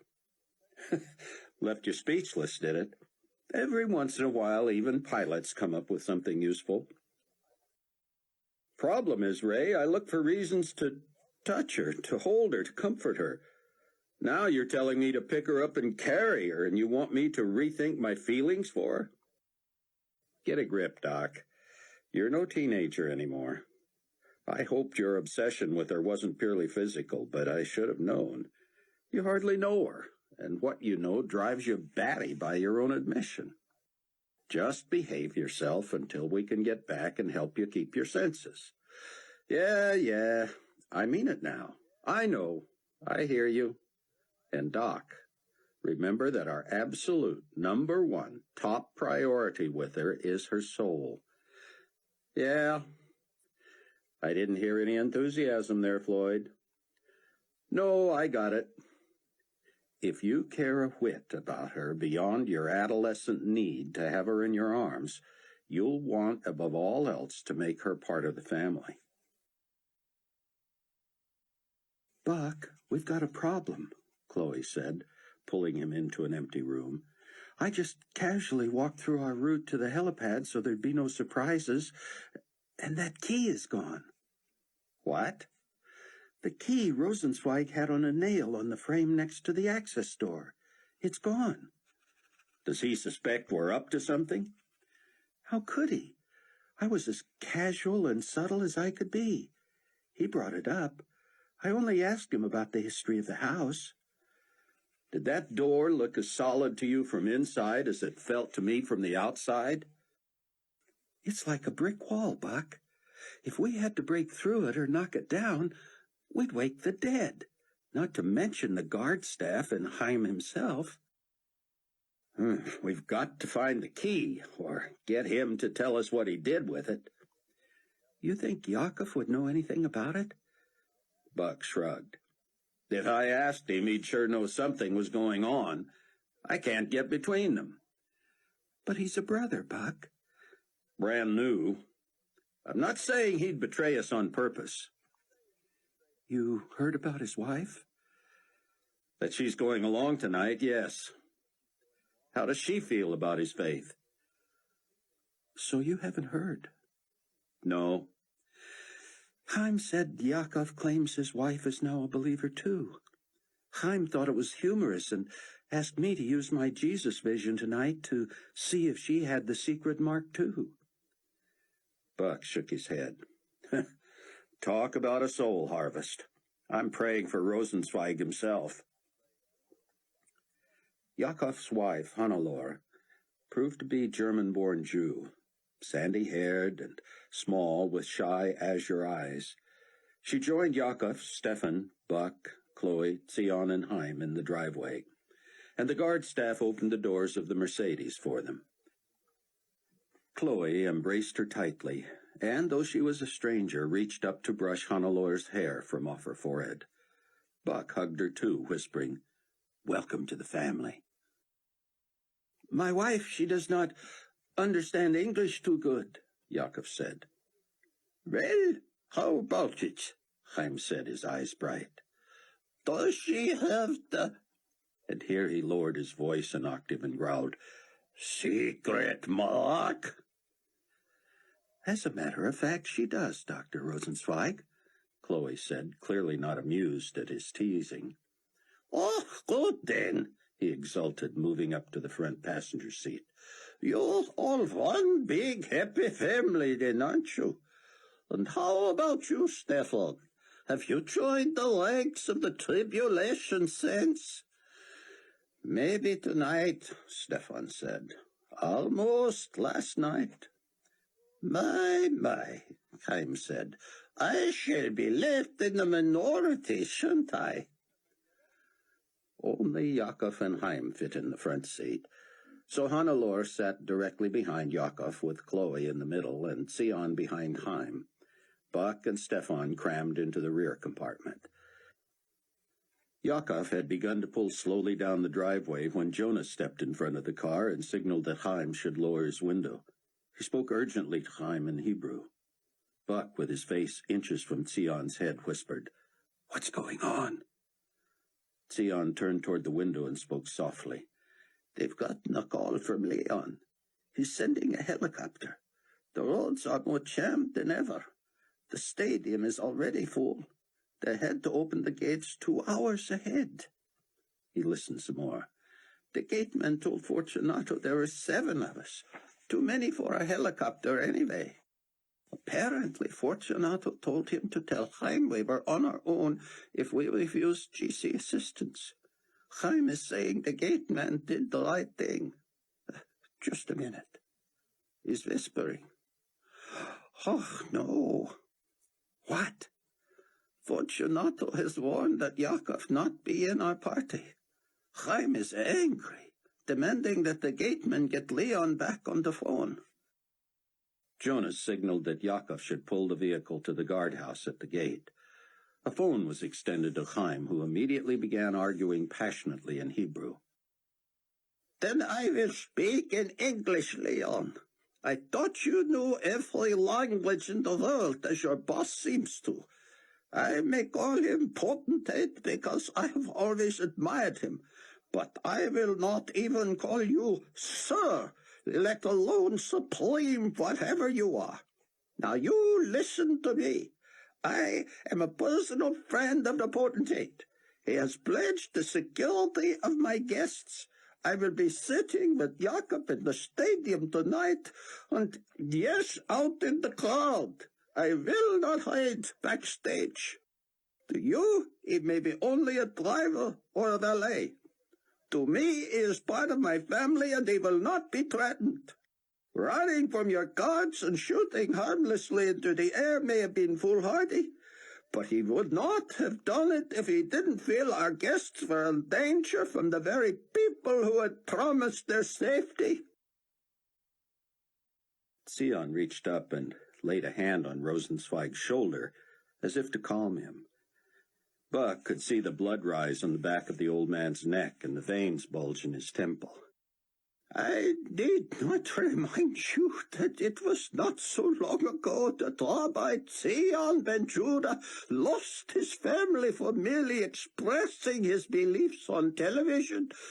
He was chased from his homeland like a common criminal. Yes, I know how offensive it must have been for the Jews. I am a Jew, Leon. That's more than I can say for you. Zion assures me his belief is founded on more than faith, but also scholarship. But that is not the point. No, I am not one of them, as you say. But if I find that Nikolai looks upon these devout and passionate seekers of God with the contempt that you do, I might just become one of them. Now, we are proceeding to the stadium in my well-known vehicle. We will take our chances with the traffic because we know shortcuts, and I also assume Zion's followers will make way for us. As a compromise to you, yes, I will use an alternate driver." Chaim signaled quickly for Yakov and Stefan to switch places. "But we are on our way, and we expect the protection pledged by the potentate himself." "Am I sorry? Sorry that you make so much of titles, Leon. But no, not sorry that I have offended you. You have offended me. How about that? I have tried to keep my wits about me and have maintained as normal a lifestyle as possible despite the accolades and the wealth that have come with my formula. I am not insisting on some new title or higher pedestal, and frankly, it does not fare well on you either. We are pulling away, Leon, and my new driver seems unaware that I am on a quad phone. Goodbye. He laughed. Stefan, you snake! You nearly pulled the phone away from the cord. I'm a snake, Stefan said, smiling. You put me in the target seat. Chaim wrenched around in the seat. Zion, my son, you know what Leon was saying when we pulled away? I can only imagine. That he would be happy to work on a more appropriate title for a man of my station. Have you ever encountered anyone so out of touch with the point of a conversation? Never, Zion said. Buck was awestruck that such a dangerous ride could turn so festive. Chapter 10. Rayford handled the bulk of the flying across the Atlantic, scheduling his arrival to allow the least amount of time on the ground. Mac had informed him that Carpathia and his entourage were still at the King David, but that the Condor 216 was hangared at Ben Gurion in Tel Aviv. Rayford figured security was tighter at Ben Gurion, but Carpathia was being ferried about on a GC chopper, primarily out of Jerusalem Airport. You still taking chopper duty with me waiting at the airstrip with these turbines hot? Ken said. As long as nobody knows I'm AWOL yet. If the word is out about me, and I get spotted absconding with a GC chopper, mission's over. Well, make up your mind, Ray. I mean, I'm a good soldier, and I'll do what I'm told, but I gotta be told. Help me out here, Ken. I've still got my high-level security ID, but if they do know and you get caught, how am I going to get our people back to the Gulf Stream? Rayford shook his head. I've got to try Mac one more time. You fly. I'll punch in the numbers. I'm going to have way too many flight hours otherwise. Ken handed the phone to Rayford. Man, I'm glad you called, Max said. I got the third degree about you for an hour. They don't suspect anything on my part, but they think you're in Jerusalem. As long as they're not setting up a dragnet in the U.S. I'd rather they were, Ray. They look hard enough in Jerusalem, they're going to find you. They won't think I'd be stupid enough to be in an airport. Maybe not, but stay aboard that Gulf Stream. You just answered a very important question for us, Mac. Thanks. What? You were going to do the chopper work? Not smart. Anyway, as good as your teacher was, I never thought you'd get that good at it. This is better anyway. Ken's been to Rosenzweig's. If we don't draw too much attention to ourselves, we should be able to pull this off. Where's Carpathia going to be? No airplanes, and he's sure not going to crash the stadium party again. He's staying close to the King David tonight, and I've chartered a mid-morning flight to New Babylon out of Tel Aviv. He's going to be a long way from here before anything violent goes down. How are you getting him to Tel Aviv? Helicopter out of Jerusalem Airport. If these choppers are identical, how will I know which one we're supposed to borrow? They're supposed to be side by side facing south. Take the one to the west. Nobody's standing guard over them like they are the Condor at Gurion. Have you seen the one David had delivered? No, but it's there. The airport called asking what they were supposed to do with it. You'd have been proud of me, Ray. I adopt this major attitude. I tell the guy, just what do you think you're supposed to do with a backup chopper? Stay the blazes away from it. If I find out anybody but my crew lays a finger on it, heads are gonna roll. Got his attention. You're the best, Mac. Here's what we'll do then. I'll land the Gulf Stream and play it like I'm there on business, stopping for fuel and a system check. Ken will walk down to the chopper and take off while I'm refueling. Will he be seen? Not if he heads due south, lights off till he's away from the field. It would be only blind luck if somebody saw him. The tricky part is going to be taking off again, 20 minutes later?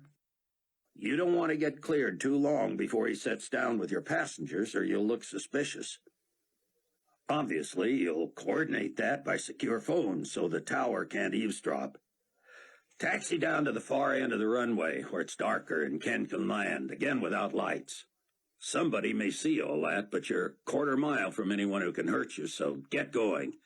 If you're lucky, nobody'll see the chopper go or come. The guy who ferried it down here for me is staying in Haifa. I told him I'd call him if I needed him. Otherwise, he's taking it back to New Babylon after we leave. Pray for us, Mac. We think we're ready, but you never know. I will, Ray. Every waking moment. Let me talk to Ken a second. Ray handed him the phone. Well, thank you, sir, Ken said. I look forward to meeting you, too. Though the way I understand it, that would happen if your tail was as in much trouble as Rayford's here. You be careful now. We'll be in touch. Buck was continually amazed at the resourcefulness of his wife. Despite her youth, Chloe knew people. She knew when to act, when to speak, when not to. She waited until they were nearly at the stadium, stuck in traffic, to bring up the missing key. "You know, Dr. Rosenzweig," she began, "I was getting our suitcase down from the hall closet and noticed that key you showed me the other day is missing."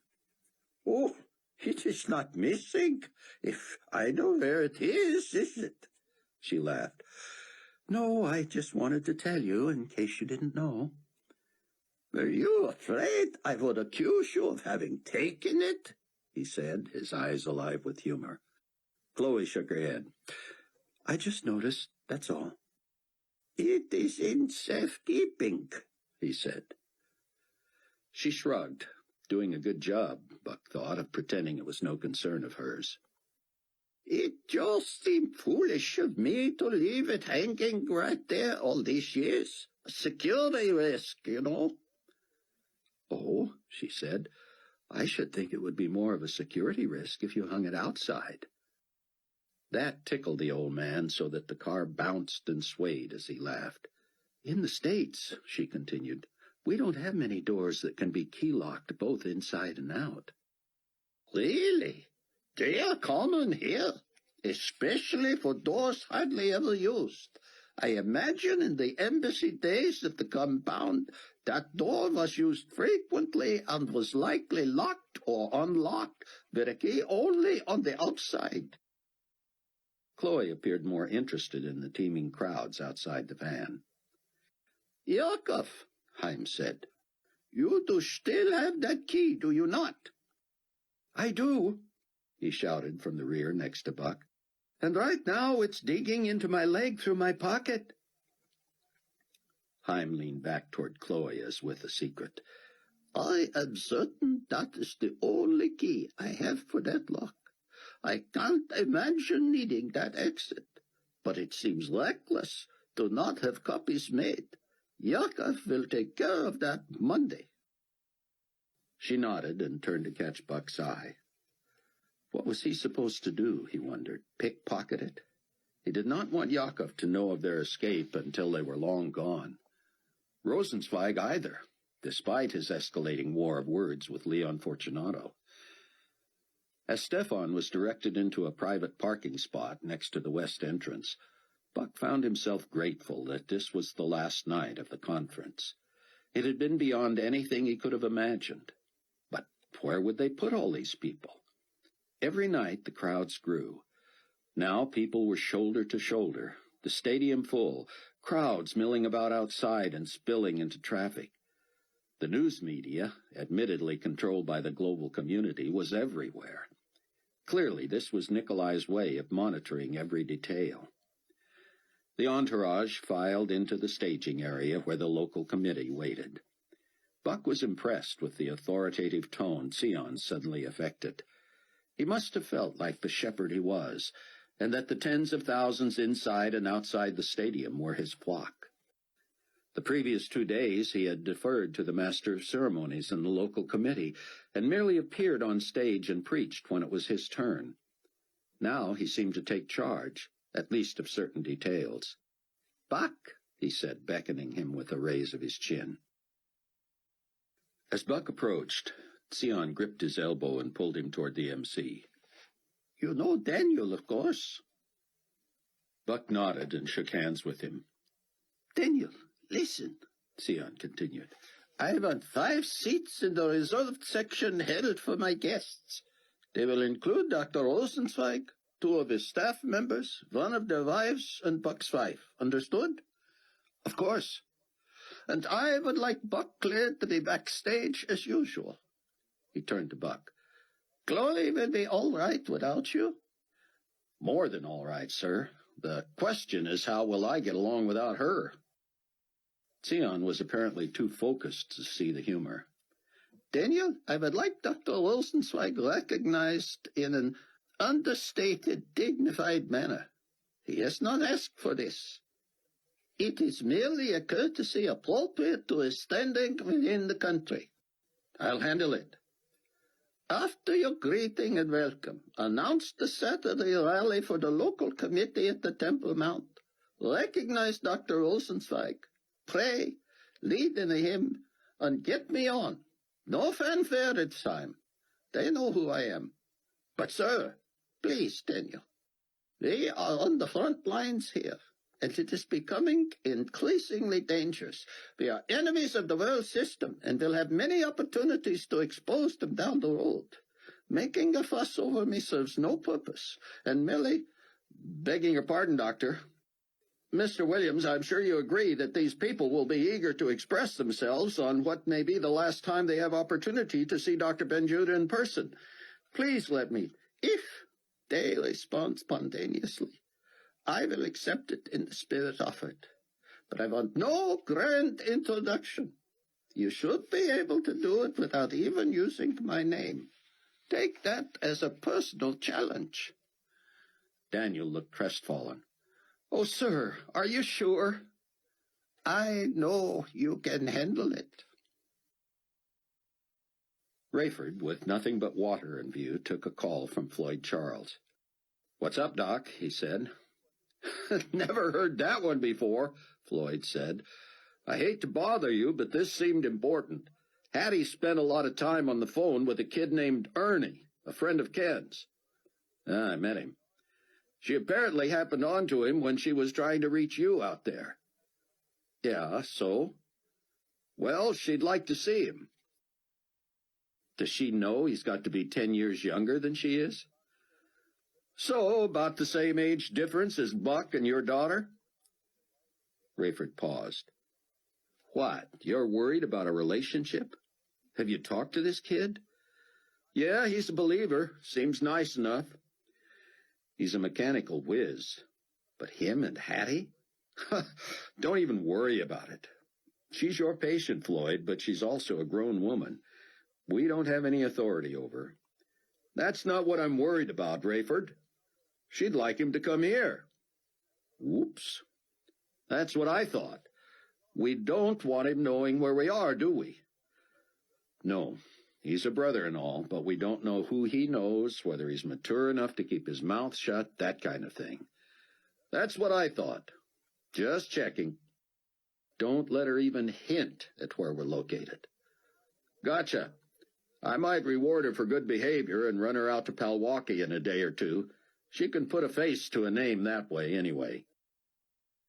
We'll be home before that, Doc. We'll make a picnic of it. The whole tribulation force. Except David and Mac, of course, together at last. After the group prayed backstage, Sion stood by himself, head down, eyes closed. Buck couldn't decide whether Sion was more or less nervous than usual. He kept an eye on Sion until Daniel walked past him to the podium. Sion looked up at Buck and waved him over. "Stand with me, Cameron, would you?" Buck felt honored. He stepped up next to Sion in the wings as they watched Daniel welcome the crowd and make his announcement about Saturday's rally. Most of you will have gone home, but if you live locally or can make it, please feel free.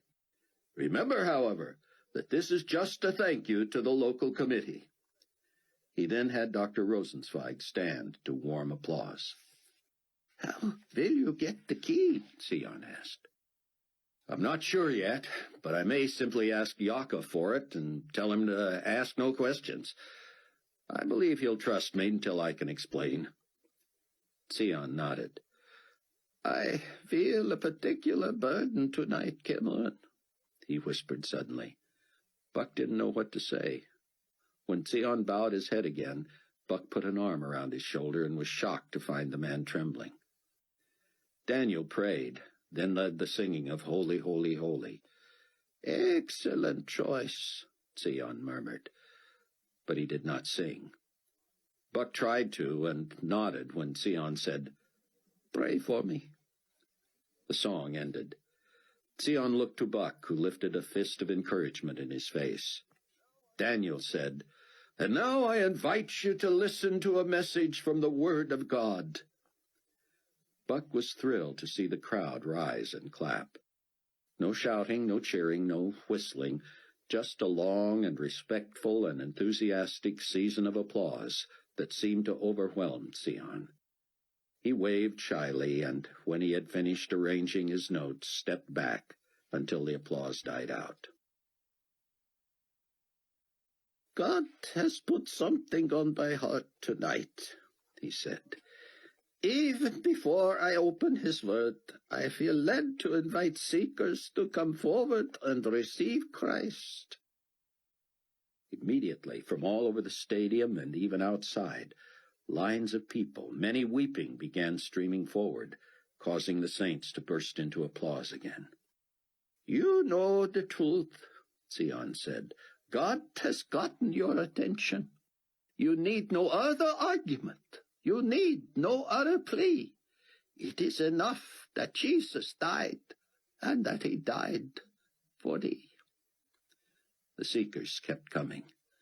Sion asked believers to pray with anyone who wanted them to, and for an hour it seemed that anyone within the sound of Sion's voice, other than global community personnel, came looking for salvation.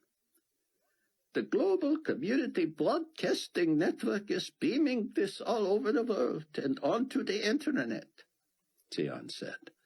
"I'm sure they believe that any thinking person will see through our message, and that the GC has nothing to fear by letting us proclaim it. They will say ours is not the message of ecumenism and tolerance that they promote. And I say they are right. There is right and wrong. There are absolute truths. And some things cannot and should not and shall not ever be tolerated. The GC network will not turn us off, lest they appear afraid of our message, of the truth of God, of a converted rabbi who believes Jesus Christ is the long-sought Messiah. I applaud the courage of the Global Community Administration and unapologetically take advantage of their largesse. At no cost to us, our message is broadcast to every nation of the world. We have not needed translators here, and reports tell us the same miracle of understanding has happened on television as well. If you understand neither Hebrew nor English, but still understand every word I'm saying, I'm happy to tell you God is working in your mind. Most of this message is in English, though I read scripture in Hebrew, Greek, and Aramaic. I have been amused to discover that even my co-workers are unaware of this. They hear all of it in their own tongues. God is also working in your heart. You do not have to be with us physically to receive Christ tonight. You need not be with anyone else, pray with anyone else, or go anywhere else. All you need is to tell God that you acknowledge that you are a sinner and are separated from him. Tell him you know that nothing you can do for yourself will earn your way to him. Tell him you believe that he sent his Son, Jesus Christ, to die on the cross for your sins, that he was raised from the dead, has raptured his church, and is coming yet again to the earth. Receive him as your Savior, right where you are. I believe millions all over the world are joining the great soul harvest that shall produce tribulation, saints, and martyrs, a multitude that cannot be numbered. Sion looked spent and stepped back to pray. When the people who had come forward finally began to disperse and head back to their seats, Sion moved back to the lectern. He arranged his notes yet again, but his shoulders sagged and he seemed to breathe heavily. Buck was worried about him. Sion cleared his throat and drew in a huge breath, yet his voice was suddenly weak. My text tonight, he managed, is Revelation 8:13. All over the stadium, tens of thousands of Bibles opened, and the unique sound of onion-skin pages turning filled the air. Sion hurried back to Buck while people looked for the passage. "Are you all right, Sion?" I think so. Are you willing to read the passage for me, if I need you to? Certainly. Right now? I prefer to try, but I'll call on you if I need you. Sion made his way back to the podium, looked at the passage, then lifted his eyes to the crowd. He cleared his throat. Bear with me, he said. This passage warns that once the earth has been darkened by a turd, 3 terrible woes will follow. These are particularly ominous, so much so that they will be announced from heaven in advance. Sion cleared his throat yet again, and Buck stood ready if needed. He wished Sion would simply ask his assistance. But suddenly he smelled the dusty, smoky robes of the 2 witnesses, and was startled when Eli and Moishe stepped up beside him. He turned as if in a dream, and found himself staring into Eli's endless eyes. Buck had never been so close to the prophets, and had to resist the urge to touch them. Eli's eyes bore into his. "Show thyself not to thine enemy," he said. "Be sober, be vigilant, because your adversary the devil, as a roaring lion, walketh about seeking whom he may devour." Buck could not speak. He tried to nod, to indicate he had heard and understood, but he could not move.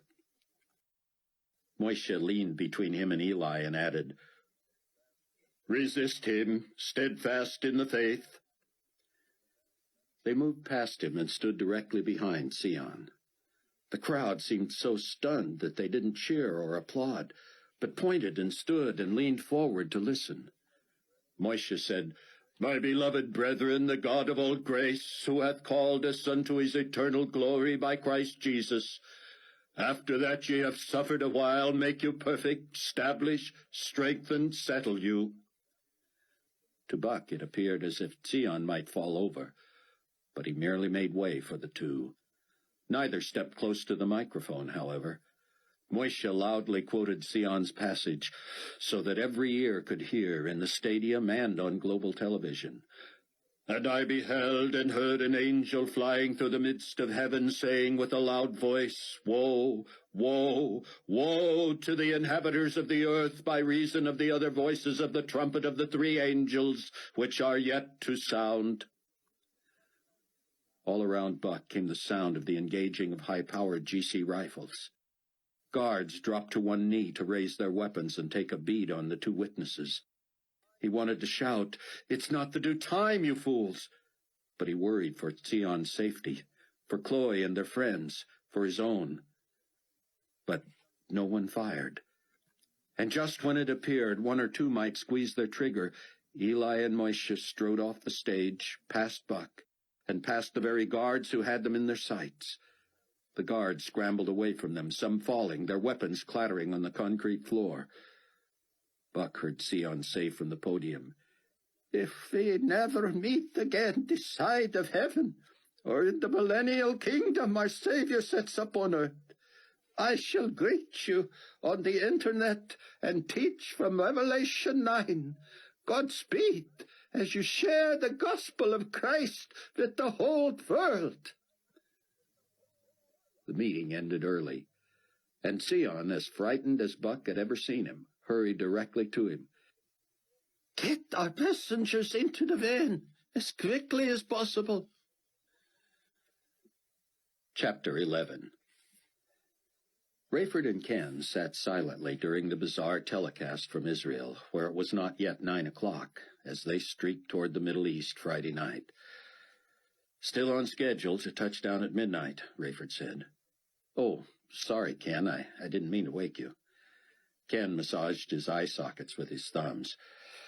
"Wasn't really sleeping," he said. "Just thinking. You know, if everything Ben Judah says is true, we're soon going to spend half our time just trying to stay alive. What are we going to do when we can't buy or sell because we don't have the mark?" "Like Sion said, we have to start stockpiling now." "You realize what that means?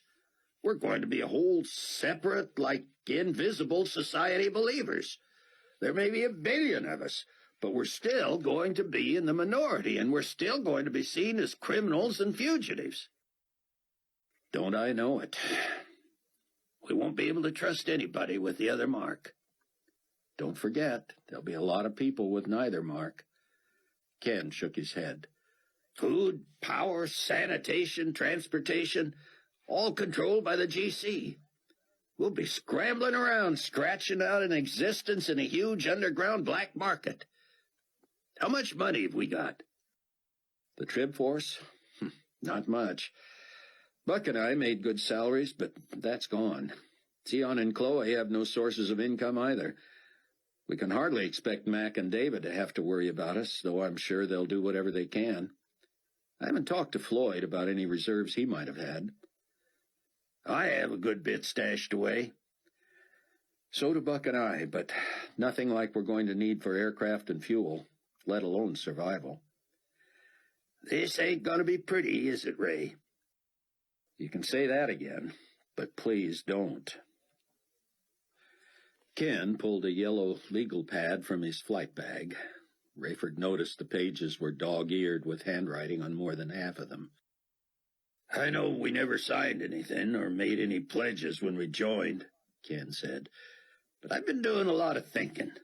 I was never one for socialism or communism or even communal living, but it seems to me we're going to be pretty much a commune from now on."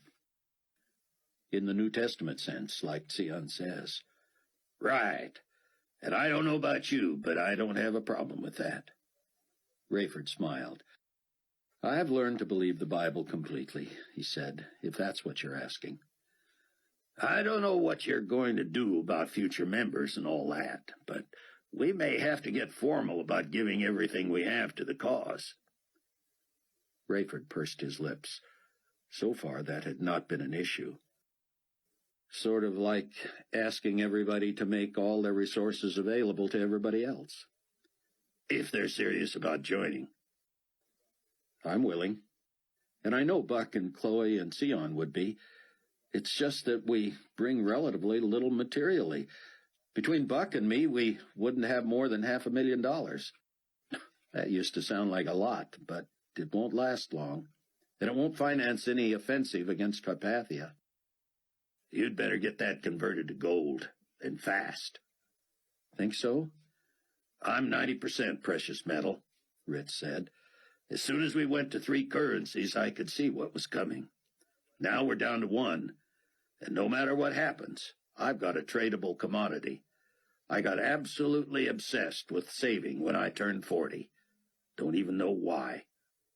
Well, I mean, I do now. Sion believes God works in our lives even before we acknowledge him. For almost 20 years, I've been living alone and running charters. I've been a miser. Never owned a new car, made clothes last for years, wore a cheap watch, still do. I don't mind telling you, I've made millions and saved almost 80% of it." Rayford whistled through his teeth. "Did I mention the annual dues for being a member of the Tribulation Force?" "You joke, but what else am I going to do with millions worth of gold? We've got, what, less than 5 years left? Vacations seem frivolous just now, wouldn't you say? Bottom line, Ray, I want to buy a couple of these Gulf Streams.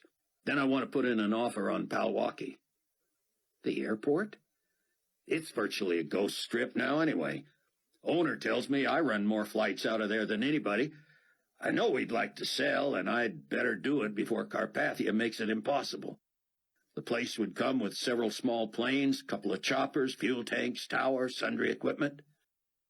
You have been thinking, haven't you? Ken nodded. About more than that, too. He held up his notepad. This here's filled with ideas. Farming co-ops, a sea harvesting operation, even private banking. Ken, back up. Sea harvesting?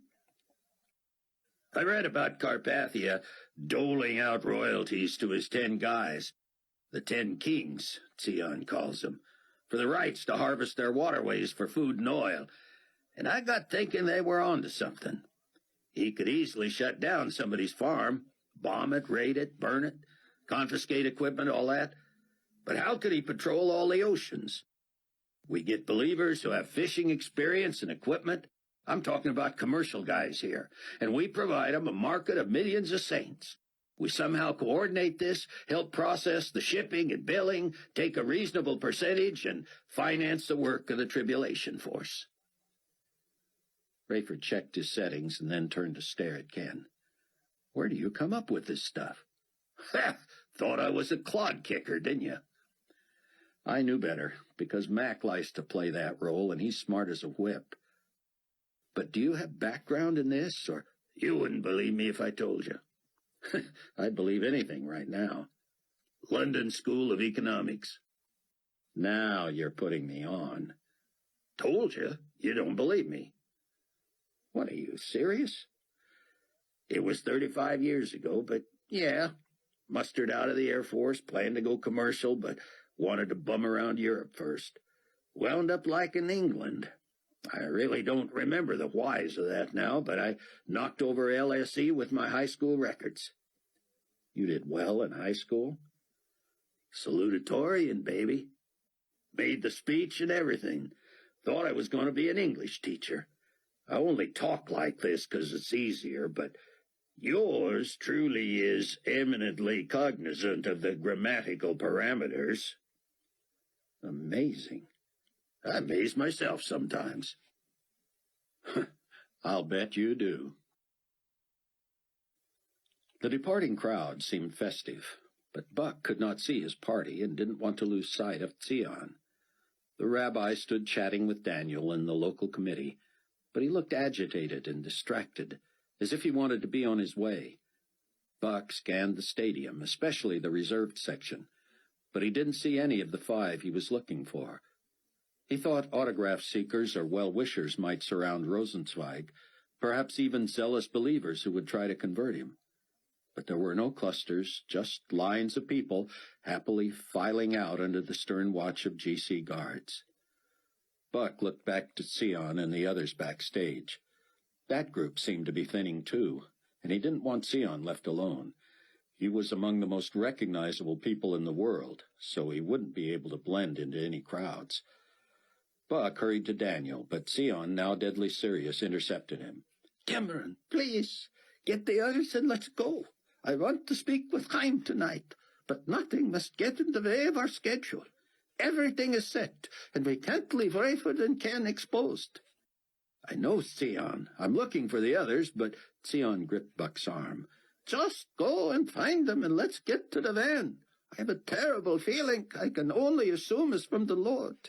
We need to get to Chaim's place. The GC surely has it under surveillance, so we can give them a false sense of security once they know we're there and seem to be settling down for the night. Daniel and only 4 or 5 committee members remained backstage. I don't want to leave you alone, Sion. With no eyewitnesses, the GC could do anything they wanted with you and blame somebody else. Go, Cameron, please. I'll be fine. Daniel, Buck said, would you keep an eye on Sion until I get back? Daniel laughed. Babysit the rabbi? I can handle that. Buck, stern-faced, pulled Daniel close and whispered in his ear. He may be in grave danger. Promise me. I will not let him out of my sight, Mr. Williams. Buck jogged up the ramp and across the stage, jumping to ground level. He could see less from there than on the stage, so he began to climb back up. A GC guard stopped him. "You can't go up there." Buck reached for his ID. "I'm with the program committee," he said. "I know who you are, sir. I would advise you're not going up there." "But I need to get through there to get to our van. I'm trying to find my party." "You can get to your van the way everyone else is getting out." "But I can't leave without my people, and we have to rendezvous with someone backstage first." Buck began to climb the stage again when the guard called him down. "Sir, don't make me use force. You're not allowed to go back up that way." Buck avoided eye contact to keep from further agitating the guard. "You don't understand. I know who you are, sir," the guard said severely. "We all know who you are, who makes up your party, and with whom you are rendezvousing." Buck looked him full in the face. "Then why won't you let me pass?" The guard tipped his uniform cap back, and Buck saw the sign of the cross on his forehead. You're just tonight," he whispered, "standing here. People in the crowd began to notice, and of course I saw their marks, too. I had to keep my hat low to keep from being exposed. I'm as good as dead if I'm discovered. Let me come with you." "But you're in a strategic spot. You can affect so many things. Fellow believers will not give you away. They'll know what you're doing. Is Sion in danger?" The guard raised his weapon at Buck. "Move along," he barked, then lowered his voice again. "Your party is already in the van. Snipers are waiting for a clear shot of Ben Judah backstage. I doubt you could get him out." "I have to," Buck hissed. "I'm going back there." "You'll be shot." "Then fire at me out here. Draw attention. Yell for help. Do something." "Can't you call him?" "He doesn't carry a phone, and I don't know the MC's number. Do what you have to, but I'm going." "My job is to keep everyone away from backstage." Buck pushed past him and took the steps 2 at a time. From behind he heard the guard yell, "Wait! Stop! Assistance!" As Buck reached the stage, he stole a glance back to see the guard on his walkie-talkie, then cocking his weapon. Buck dashed backstage and headed straight for Sion, who stood precariously with only Daniel now. Daniel saw Buck and moved away as if his job was over. Buck was about to scream at him to stay close when gunfire erupted. Sion and Daniel immediately went down, as did a few stragglers several feet away. GC guards ran for the stage at the sound of the gunfire. Buck rushed to help Sion up. "Daniel, help me get him into the van." They shouldered through panicky people and out to the Mercedes.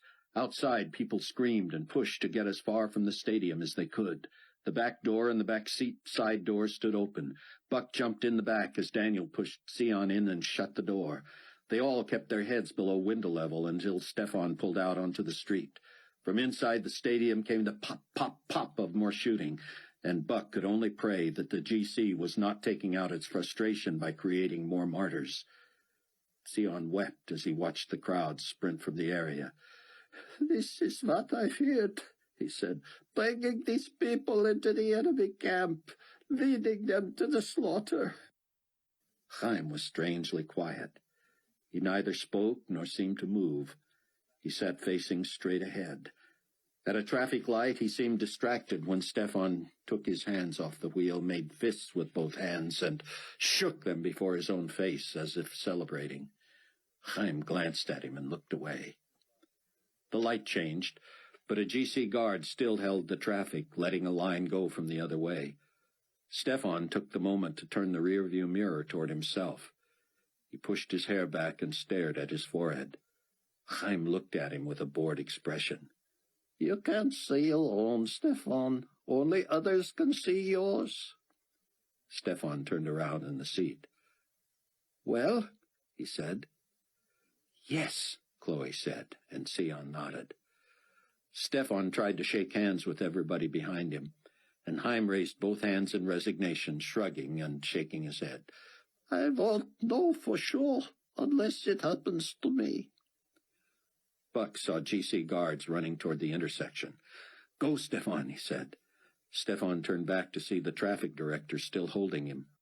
"But trust me, Stefan, go now." Stefan stomped on the accelerator, and the Mercedes shot forward. The guard stepped in front of it with both arms raised, but leaped aside as Stefan bore down on him. "Get us to Hymes as fast as you can," Buck said. Stefan rose to the challenge. "So, Ken," Rayford said, "as an economics expert, do you still trust the banks?" "I didn't trust the banks before Carpathia came to power." "Where'd you stash your bullion, then?" "Some bullion, mostly coins. Who's got change for a brick of gold?"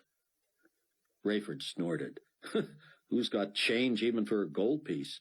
You'd have to buy out a store to keep from getting hundreds in change." "I hope it doesn't come to actually having to spend the gold as currency. As for where I put it, let's just say if I do buy Palwaukie, I'll be buying one valuable piece of real estate." "You're not saying—" "I know what you're thinking. Guy who's supposed to know money loses out on more millions by putting it where it can't grow." "Exactly. Even I have a little portfolio." "Only recently have I put all of it underground, right under my Quonset hut. For years I stored only the gain. After the rapture, which I knew only as the disappearances then, I could see what was going to happen to the economy." Ken laughed. "What?" "I thought I'd lost it all in the earthquake. Dang near killed myself going after it. My stash, that is. Ground was all broke up. My bullion and boxes of coins slipped through one fissure and wound up 20 feet lower than I'd buried 'em. It could just as easily have been 100 feet or all the way to the center of the earth. I didn't know it meant that much to me. I honestly didn't. Digging through that cave-in was about the dumbest thing a man could do after a quake, all those aftershocks rumbling and such. But I was in such a state I figured if I couldn't find my gold, I might as well die anyway. I'd be buried underground either way. I found it, and I was like a school kid who found his long-lost marbles. That's when I knew I had it bad. Started gathering that from your son-in-law." "How?" "I thought he'd got religion. And while I didn't buy any of it, I couldn't argue that he sure had different priorities than me or anyone else I knew. I mean, I knew he'd bought the whole package, that was for sure. My future was tied up in the security of my assets. His whole life was trusting in Jesus. Man, that sounded stupid. But he wore it well. I envied him. I really did. After that earthquake, I wound up in the hospital with my brains about hanging out, and all I could think of was that I could not picture the Williams kid scratching through the rubble for his possessions. Then he showed up and was off on another of his wacky capers." "I wish this were just a caper," Rayford said. "No matter how you slice it, this is going to be a long night." "Should we put down in Greece or Turkey instead of trying to go all the way back tonight? There's a couple of guys I trust over there, one in each country. Not believers yet, I don't guess, but they'd never give us up, if you know what I mean." Rayford shook his head. "We get enough fuel, I'd just as soon scoot all the way back." Your call." As Stefan pulled into Hymes' complex, the old man asked Stefan in Hebrew to say something to Jonas, the gateman. When Jonas also responded in Hebrew, Buck asked Sion what they were saying. The rabbi put a finger to his lips. "Later," he said. Inside, they watched the coverage and commentary on TV, while one by one, so as not to be obvious, Sion, Buck, and Chloe slipped away to pack. They surreptitiously synchronized watches. Buck sensed Hyme was now as eager to pursue the spiritual discussion as Sion was, perhaps more so, as Sion had escape on his mind. Buck knew, however, that winning souls was more important to Sion than his own life. He would not pass up this opportunity to plead his case for Rosenzweig's heart. Buck needed to beg the key from Yakov and was glad for the chance to leave the two old friends to talk in private. But when he went looking for his new brother, he learned Yakov was off for the rest of the night.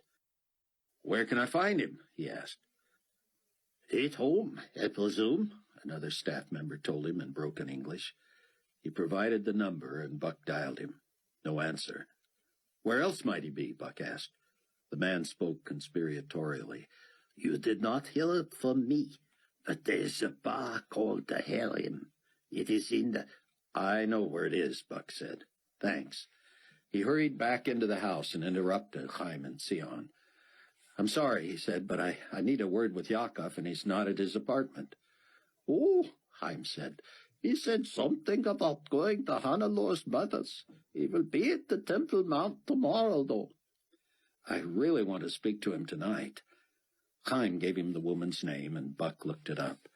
A German woman answered his call and put Yakov on the line. It will be hard for me to get away tonight, Mr. Williams, he said. Hannelor's mother is not taking this well, and we have agreed to stay and talk about it. Please pray for us. I will, but, Yakov, I need that key. Key? The one you're having duplicated for Dr. Rosenzweig. He needs it sooner. I need it, and I need you to trust me enough not to ask why. You're afraid of intrusion. The door was left locked. It is the strongest in the house. I know. I need it, Yakov. Please. I don't even have it. I left it with Stefan. I am working tomorrow, but I am off again Monday. He said he would get it copied then. And where does he live? Near the stadium. But I saw in the news they are allowing no traffic into there tonight. We've been watching, and I didn't see that. It was just on. A global community guard was murdered right after the meeting. That must have been the shooting we heard. The GC is looking for the killers. They believe it was done by one or more of the witnesses at the meeting. Yakov, listen to me. I told you what that shooting was about. But you didn't say a guard was shot. Were some of the witnesses armed?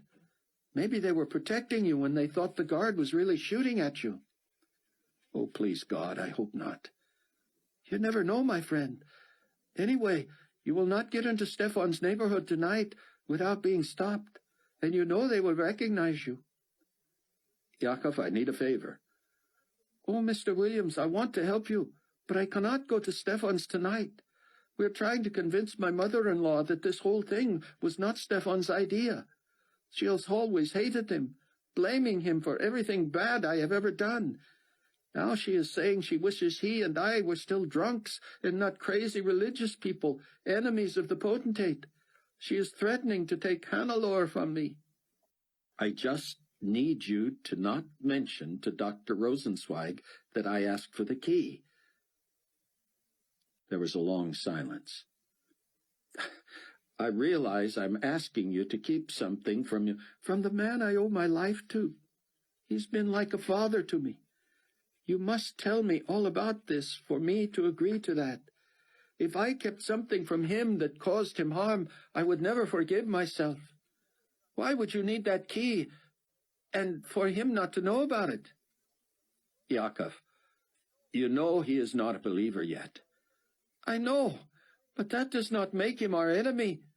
I pray I will be the one who gets to preach to him, and yet the rabbi himself is Dr. Rosenzweig's friend. He is not our enemy, Yakov, but he is naive. Naive? I do not know that word. He is still a friend of the potentate. He doesn't know better yet. That's what I mean by naive. If we use that key to slip away early, before the GC knows we're gone, we cannot risk that he might say something to Nikolai or his people. Yakov was silent another moment. I did not know what I was getting into, he said finally. I would never go back, and I do believe. But I never thought I would have anything to do with fighting Nikolai Carpathia. Yakov, can you get word to Stefan that I desperately need that key? Maybe he could sneak out and bring it. He's known in that neighborhood, and it would not be unusual for him to come to work even at this hour, would it? I'll try. But now you have two who must keep your secret. Will he? I believe he will. But what will Dr. Rosenzweig think when he knows we helped you escape and never told him? Buck thought about suggesting that they tell Rosenzweig the tribulation force threatened them. But it was one thing, he decided, to use any and all means to deceive Carpathia and its minions. It was another to start lying to the man they were trying to reach for God. Buck looked at his watch. It was nearly 11. The odds were against Stefan getting to him in time anyway. Yakov, can we break through that door? Not easily, Mr. Williams. I need to go. Rayford was an hour outside Jerusalem Airport, casually checking in with towers along the way who would pick him up on their radar screens anyway. He identified his craft by type and call numbers only, and no one asked more details. ETA Jerusalem Airport for refueling at 24 hours, he said. 10-4 Gulf, over and out. He dialed Chloe. Everything a go, hun? We're a little squirrely here, Dad. I won't bore you with the details, but stay on track. Somehow we'll be waiting on the roof at 12:30. I can't wait to see you, sweetheart. I miss you too, Dad. I'll call if we have a problem. Ditto. Ken will be in the birds, so I'll see you on board the Gulfstream. Buck lightly tapped on the door where Sion and Heim sat talking quietly but animatedly. Sion gave Buck a look as if he really picked the wrong time to intrude. I'm very sorry, gentlemen, but Sion, I need a word. Not at all, Rosenzweig said. I need a moment myself. Let me leave you. I want to ask your wife if she would like to ride with me tomorrow to the Temple Mount. Yakov and I are going a little later. He stepped past Buck, smiling but clearly distracted. Buck apologized to Sion. Buck, I know our time is short, but he is so close. Close enough that we can trust him? Buck brought Sion up to date. Sion reached to turn the TV back on. On the screen appeared the face of the very GC guard who had fired over Buck's head, intentionally missing. Beneath his photograph were the years of his birth and death. I got him killed, Buck said, his throat constricted.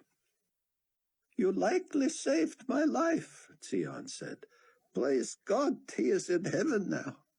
Buck, I know this is hard, and I never want to grow callous to the high price we are called to pay. No one would put much stock in our futures now. I don't know how long the Lord will spare any of us to do his work, but I fear if we let Carpathia hurt or kill or even detain any of us tonight, it will be a terrible blow to the cause. You know I don't care about my own life anymore. My family is in heaven, and I long to be there too. But I don't believe God would have us die needlessly. There is so much to do. Yes, we must confide in Heim, I'm afraid. He asked the gateman if his video surveillance equipment was running. The man told him not until midnight as usual, and Heim told him to turn it on now. A wave of panic hit Buck in his gut. Might the camera have picked him up the night before? We have to tell him then, Buck said. If his security people hear a chopper and see it's GC, they won't know what to do. That's what we want, Kimmer. Just enough confusion to get going. Surely they wouldn't fire on a helicopter that looks like Carpathia's own. But it wouldn't be long before they called to ask about it, and the GC would know we had used one of their machines. How can we convince Heim without making him think we're overreacting? He was there tonight, Buck, and you should hear his reaction. I'm telling you, he's close. What's holding him back? His admiration and love for Carpathia. Buck grunted. Then let's tell him what Rayford heard on the Condor 216. About me, you mean? And about him. Will he believe it? That's up to him, Sion. It'll go against everything he believes and feels about Carpathia. So be it. It was pushing midnight when Rayford entered Israeli airspace on schedule. He checked in with the Ben Gurion Tower in Tel Aviv, then was cleared for landing at Jerusalem Airport for refueling. "It's been a while since I've been this scared," he said. "Really?" Ken said. "This kind of terror is becoming a weekly occurrence for me." Rosenzweig rejoined Buck and Sion with Chloe in tow. She was in her pajamas and robe, drawing a confused stare from Buck. "Dr. Rosenzweig is insisting I get my rest for the baby's sake," she said. "Can't argue with that. I just came in to say good night." Buck knew she would race back to change, but he said, "Stay with us a minute, hon. We need to tell Chaim something, and you may need to corroborate it with what you've heard from your dad." Chapter 12. Jerusalem Tower, this is Gulfstream Alpha Tango, over. Tower, go ahead, Alpha Tango. Initiate landing sequence. Rayford plugged in the coordinates and put down in the busier-than-usual airstrip. To appear as casual as possible, he asked about it. The tower informed him that the wealthier commuters from the big meeting at Colic Stadium were flying small aircraft to Tel Aviv for their international flights home. "Any delay on a refuel?" "Negative, Alpha. You're clear." "See the choppers?" Ray said as he lined up his approach. "I see one," Ken said. "White with black block letters on the side." "Don't kid me." "I'm not. It's GC all right, but there's only one." "I don't like it, Ken." "Why hasn't Mac called if there's a glitch?" Rayford shook his head. "I don't want to call him. He may not be where he can talk." "But he might not know one of his birds is gone. Ever think of that?" Rayford punched in Mac's number. "McCullum." "Mac, it's me. What's going on?" "Yes, hello, Sergeant Fitzgerald. Of course you may proceed." "We're good to go?" "No need to wait, Sergeant. That's affirmative." "All my eggs are in your basket, Mac." "You're welcome, Sergeant. Goodbye." "Take your phone, Ken," Rayford shouted over the scream of the engines as Ritz opened the door. Ken smacked himself in the head and grabbed the phone out of his bag. "Another mature moment," he said. "Don't leave me out there hitchhiking now." "Don't worry." Rayford wished he had rearview mirrors on the side of the plane so he would know when Ken got to the chopper. Chaim Rosenzweig had never looked older to Buck. He was tired, of course. It was late. But his wispy white hair, independent of control, haloed a grayish, drawn face. Buck, Sion, and Chloe had quickly revealed to him conversations Rayford had overheard on the Condor. Chaim appeared unable to speak after hearing that his requests for Sion's safety following his first TV broadcast had been laughed at. "You realize," Chloe said, "that you are the first outside person who knows about the bugging device on that plane. We're putting lives in your—" Rosenzweig waved her off sadly. To think that Nikolai himself would say one thing and do another. Looking me in the eyes, he did, and lying. He could have prevented the slaughter of your family, Sion. Oh God, oh God, oh God! How could I have been so blind? I know you tried to tell me." "Doctor," Sion said quickly, "you and I will continue our discussion by phone or email or in person, God willing. But we must leave now. Our sources tell us that the GC is planning a terrorist attack at the Temple Mount tomorrow, and we want to be gone, long gone by then." "Of course," Chaim said. "I understand. I will have you driven to—" "It's all arranged," Buck said. "We need to be on the roof in 10 minutes. "Of course. Go. I will cover for you. Don't worry about me." Chloe went to change, and Buck told Chaim the disposition of the key. "Break it down," he said wearily. "Tools are in the utility room." Buck, Chloe cried as she moved toward the door. You're on TV. Turn it up. Community forces believe videotape reveals this man as the likely killer of a GC guard earlier this evening at the meeting of the witnesses at Collick Stadium. He has been identified as an American, Cameron Williams, a former employee of the GC Publishing Division. Williams is reportedly staying with Rabbi Tzion Ben Judah at the home of Israeli Nobel Prize winner Dr. Chaim Rosenzweig. Supreme Commander Leon Fortunato went on to say... Tzion and Buck followed Rosenzweig toward the utility room. As soon as Buck saw where they were headed, he brushed past the old man, flipped on the light, and grabbed a hammer, a shovel, and a concrete block. "Do you have a sledgehammer?" "If you don't see it, I don't have it," Chaim said. "We need to hurry." The phone rang. "That will be the GC," he said. Jonas, the gateman, spoke over the intercom in Hebrew, but Buck understood Rosenzweig and Fortunato. "Have someone bring me the phone," Rosenzweig said. "I'm in the back hallway." He turned to Buck and Tzion and gestured that they should lead the way to the access door. When he got the cordless phone, he dismissed the valet and talked as he followed Buck. "Of course he's here, Leon," he said, "and sound asleep. Don't even think of invading my household in the middle of the night. You have my word, he will be here in the morning. You can question him then. I will even be happy to bring him to you." "Oh, Leon, that is patent nonsense, and you know it. He is no more a murder suspect than I am. Your man was shot by one of your own.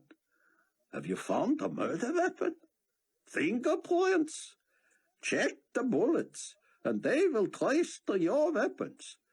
I have known Mr. Williams for years and have never seen him with a weapon. I'm warning you, Leon. These are my guests, and I will not wake them. Yes, I warned you. You are not my supreme commander. Now you are threatening me? You know my standing in this country, and may I say with Nikolai, if I tell people you used Gestapo tactics in the middle of the night, crime? You would charge me with a crime for speaking disrespectfully to you? You call me at midnight, after midnight, and tell me to hold my guest as a murder suspect, and you expect me to respect you? I'll tell you what, Leon. You come personally at a reasonable hour, and I will make my guest available to you. Well, I promise you, Leon, you send anyone tonight, and I will not answer the door. Buck waved furiously at Chaim to move away so the sound of the banging wouldn't be heard over the phone. Chaim nodded and hurried away, and Buck drove the claw of the hammer behind the top hinge of the heavy door. Chloe showed up with 2 bags and left to get Sion's. Sion drove the shovel in and around the doorknob, but neither man was getting far. "Step back a second, Sion," Buck said, and he hefted the concrete block above his head. The weight almost carried him over backward. He slammed it against the upper half of the door and heard a resounding crack. A couple more shots, he believed, and he'd break through the wood. Rayford was refueling when the call came from Ken. "I'm away," he said. "Godspeed." He kept an eye on his watch, tempted to call Chloe and keep her on the phone until they were aboard the chopper. But he didn't want to be a distraction. The missing helicopter already had him puzzled. But if that wasn't a clear go message from Mac, he didn't know what was. He couldn't wait to hear what that was all about. "Get all the lights off," Buck hollered as he finally smashed through the thick wood. He heard Chaim hurry around, flipping switches. Over the intercom, Chaim urgently told his gateman something in Hebrew. "What'd he say?" Chloe said, joining Buck and Sion at the broken door jamb in the dark. Each had a heavy bag. "He told them no one gets in. Everyone's asleep. That won't keep them out long." Let's go, Buck said. I hear a chopper. It's your imagination, Chloe said. I think it's GC in the driveway. You're both paranoid, Sion said, climbing through the broken door. I've got your bag, hun, Buck said. Buck, don't baby me. It's the baby I'm thinking of. Now go. We never said goodbye to Haim. He'll understand. Go, go. As she stepped through the door, Haim returned. I'm waiting for word from the gate, he whispered. A GC vehicle just pulled up. Buck reached for him in the darkness and embraced him fiercely. On behalf of all of us. I know, Haim said. I'm so sorry about all this. Let me know when you are safe. A nervous tingle swept over Rayford's body. After fueling and paying with Ken Ritz's international debit card, Rayford deliberately taxied the Gulf Stream away from ground traffic about 200 yards from where Ken would land the chopper. From where he sat, he would be able to see the helicopter and get next to it as it landed. His phone chirped. Rayford, it's Mac. I'm finally alone. Listen and don't say anything. Leon took it on himself to get my chopper guy out of Haifa and put him in the air. They had some kind of incident near the stadium and didn't want to risk using me because of tomorrow's flight back on the Condor. I thought they'd have it back in time, and when they didn't and you called, I gave you the go-ahead to use Chopper 1. Yes, that means your guy is in Carpathia's ride, but no one's the wiser if he gets it back quick. I was in a car with Leon, and that's why I sounded so strange. Here's the problem. Leon's got a couple of cars on their way to Rosenzweig with a trumped-up charge against Buck. I heard him say a video proves it's bogus, but truth never stopped him before. Apparently, the old man is not going to let him in, and they're afraid your people are on the run. Leon's asking for the chopper to light up the neighborhood. If he sees your guy, he's going to think it's me until he asks and finds out it's not. I'm going to do what I can to misdirect Ray, short of giving myself away. Just wanted you to know what you're dealing with. I've got another few seconds here if you got any questions. Thanks, Mac. Bet you're glad this isn't the wrong number. Has this guy got weapons? 2 armed guys are with him, yes. What's Ken supposed to do if he encounters him?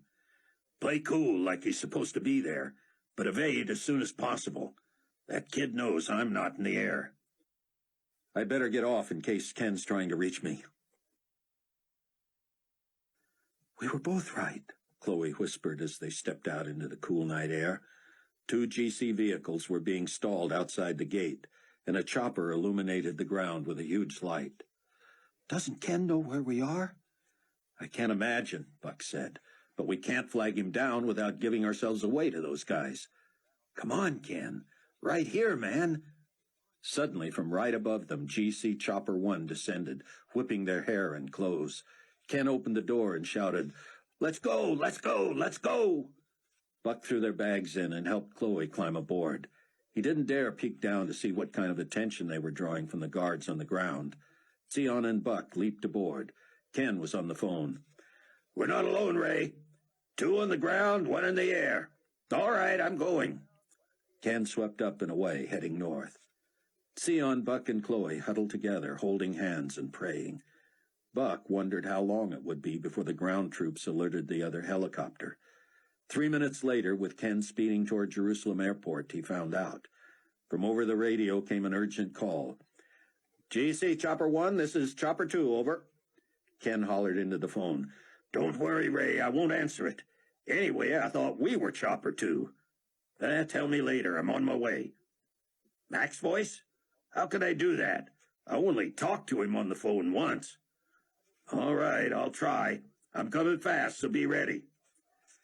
"Chopper 2 to Chopper 1, do you copy?" "Go ahead, 2. Ken said, lowering his voice and affecting Mac's accent. "I didn't know you were airborne, Cap." "Roger, 2. Ken clicked the microphone as he spoke. Bad connection. You, over." "Repeat, Cap." A frantic voice broke in. "McCullum's not in the air, Chopper 2. He's with us. Find out who that is." "Chopper 2 to Chopper 1, identify yourself, over." Ken hesitated. Identify Chopper 1 or risk a charge of air piracy. This is Chopper 1. Go ahead. Identify yourself, pilot. Bad connection. Come back. The Chopper 2 pilot swore. Demand immediate descent and surrender, 1. En route to Tel Aviv, 2. See you there. Negative. Put down at Jerusalem Airport and stay aboard. Negative yourself, 2. See you at Ben Gurion. Chopper 2 put out a call for assistance to all aircraft in that sector. Now what? Buck said. Lights off and stay low, Ken said. Not too low. High enough to clear power lines, Ken said. Low enough to stay under radar. We gonna be all right? Depends on where he was when he first called. If he was still in Heim's neighborhood, we got a pretty good lead on him. I doubt he'll stay this low or go this fast. No way he's dumb enough to believe we're going to Ben Gurion. Somebody's bound to spot us, and then he'll chase us to the airstrip. No time for restroom stops or seat changes at the airport, if that's what you're asking. Rayford sat near the runway, listening to the radio traffic and resisting the urge to coach Ken. If he didn't know enough to stay low and push the chopper's limits, nothing Rayford could say would help. The radio came to life again with a report from a small fixed-wing plane that had sighted the low-flying GC chopper with its lights off. Chopper 2 is in pursuit. Chopper 1, you're breaking international aviation law by running without lights, high speeds at low altitude, and hijacking of government aircraft. Proceed directly to Jerusalem Airport and remain on board or suffer the consequences. Airport personnel swept into action, emergency vehicles cruising the runways. Attention, please. Jerusalem Airport is temporarily closed due to an emergency. Be advised, all landing sequences and takeoffs are suspended until further notice. Cessna X-Ray Bravo, you copy? Roger. Piper 29er Charlie Alpha? Roger. Gulfstream Alpha Tango? Roger, Rayford said, but he did not shut down. He hoped Ken would understand why he was waiting at the wrong end of the runway. This would be a takeoff without clearance and in the wrong direction. And here came the chopper. Ken wouldn't have time to talk on the phone, and the radio was not an option. Rayford checked his gauges. He was ready. Ken started to put down at the original spot. "Gulfstream's up there," Buck shouted, "and you've got security coming on the ground." Ken hopped the craft back up and set down near Rayford. The door of the Gulfstream hung open. Buck, Chloe, and Sion set themselves to jump out of the chopper. "Hold tight a second," Ken shouted. "They see us board the Gulf now, they can block him easy. I'm going to have to play cat and mouse with him, make him think Ray's not involved." As security vehicles approached, Ken leapfrogged them, hovering just above where he had first set down, 200 yards from the Gulfstream. "Put down right there, Chopper 1, came a voice from Chopper 2 on the radio, "and do not disembark. Repeat, do not disembark." Ken put down, but kept the blades whirring as the ground vehicles headed his way. "Shut it down, 1, the radio blared. Buck and the others saw Chopper 2 descending from Rayford's end of the field, right toward them. "Stay out of sight and forget your bags, people," Ken said. "If I get you close, you're going to make a run for the Gulf." "We're still going to try to do this?" Chloe said. "It's hopeless." "It's never hopeless as long as I'm breathing," Ken said. Rayford stared out of the cockpit windshield of the Gulfstream, imagining that at any second Ken and all that was left of his own family would be surrounded by armed GC guards. They would never expose him, but dare he just sit and wait to leave when the airport reopened? His body boiled with frustration, wanting to do something, anything. Ken was a creative, resourceful, smart guy, and it did appear he still had those blades spinning. What was he going to do? Let Chopper 2 chase him some more? There was no hope in that. "Shut it down, 1, the command came again. "You are surrounded with no possible escape."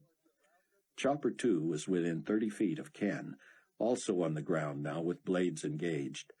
Rayford watched amazed as Ken went straight up about 100 feet, then pointed the nose of the chopper at the Gulf Stream and seemed to fall right in front of it.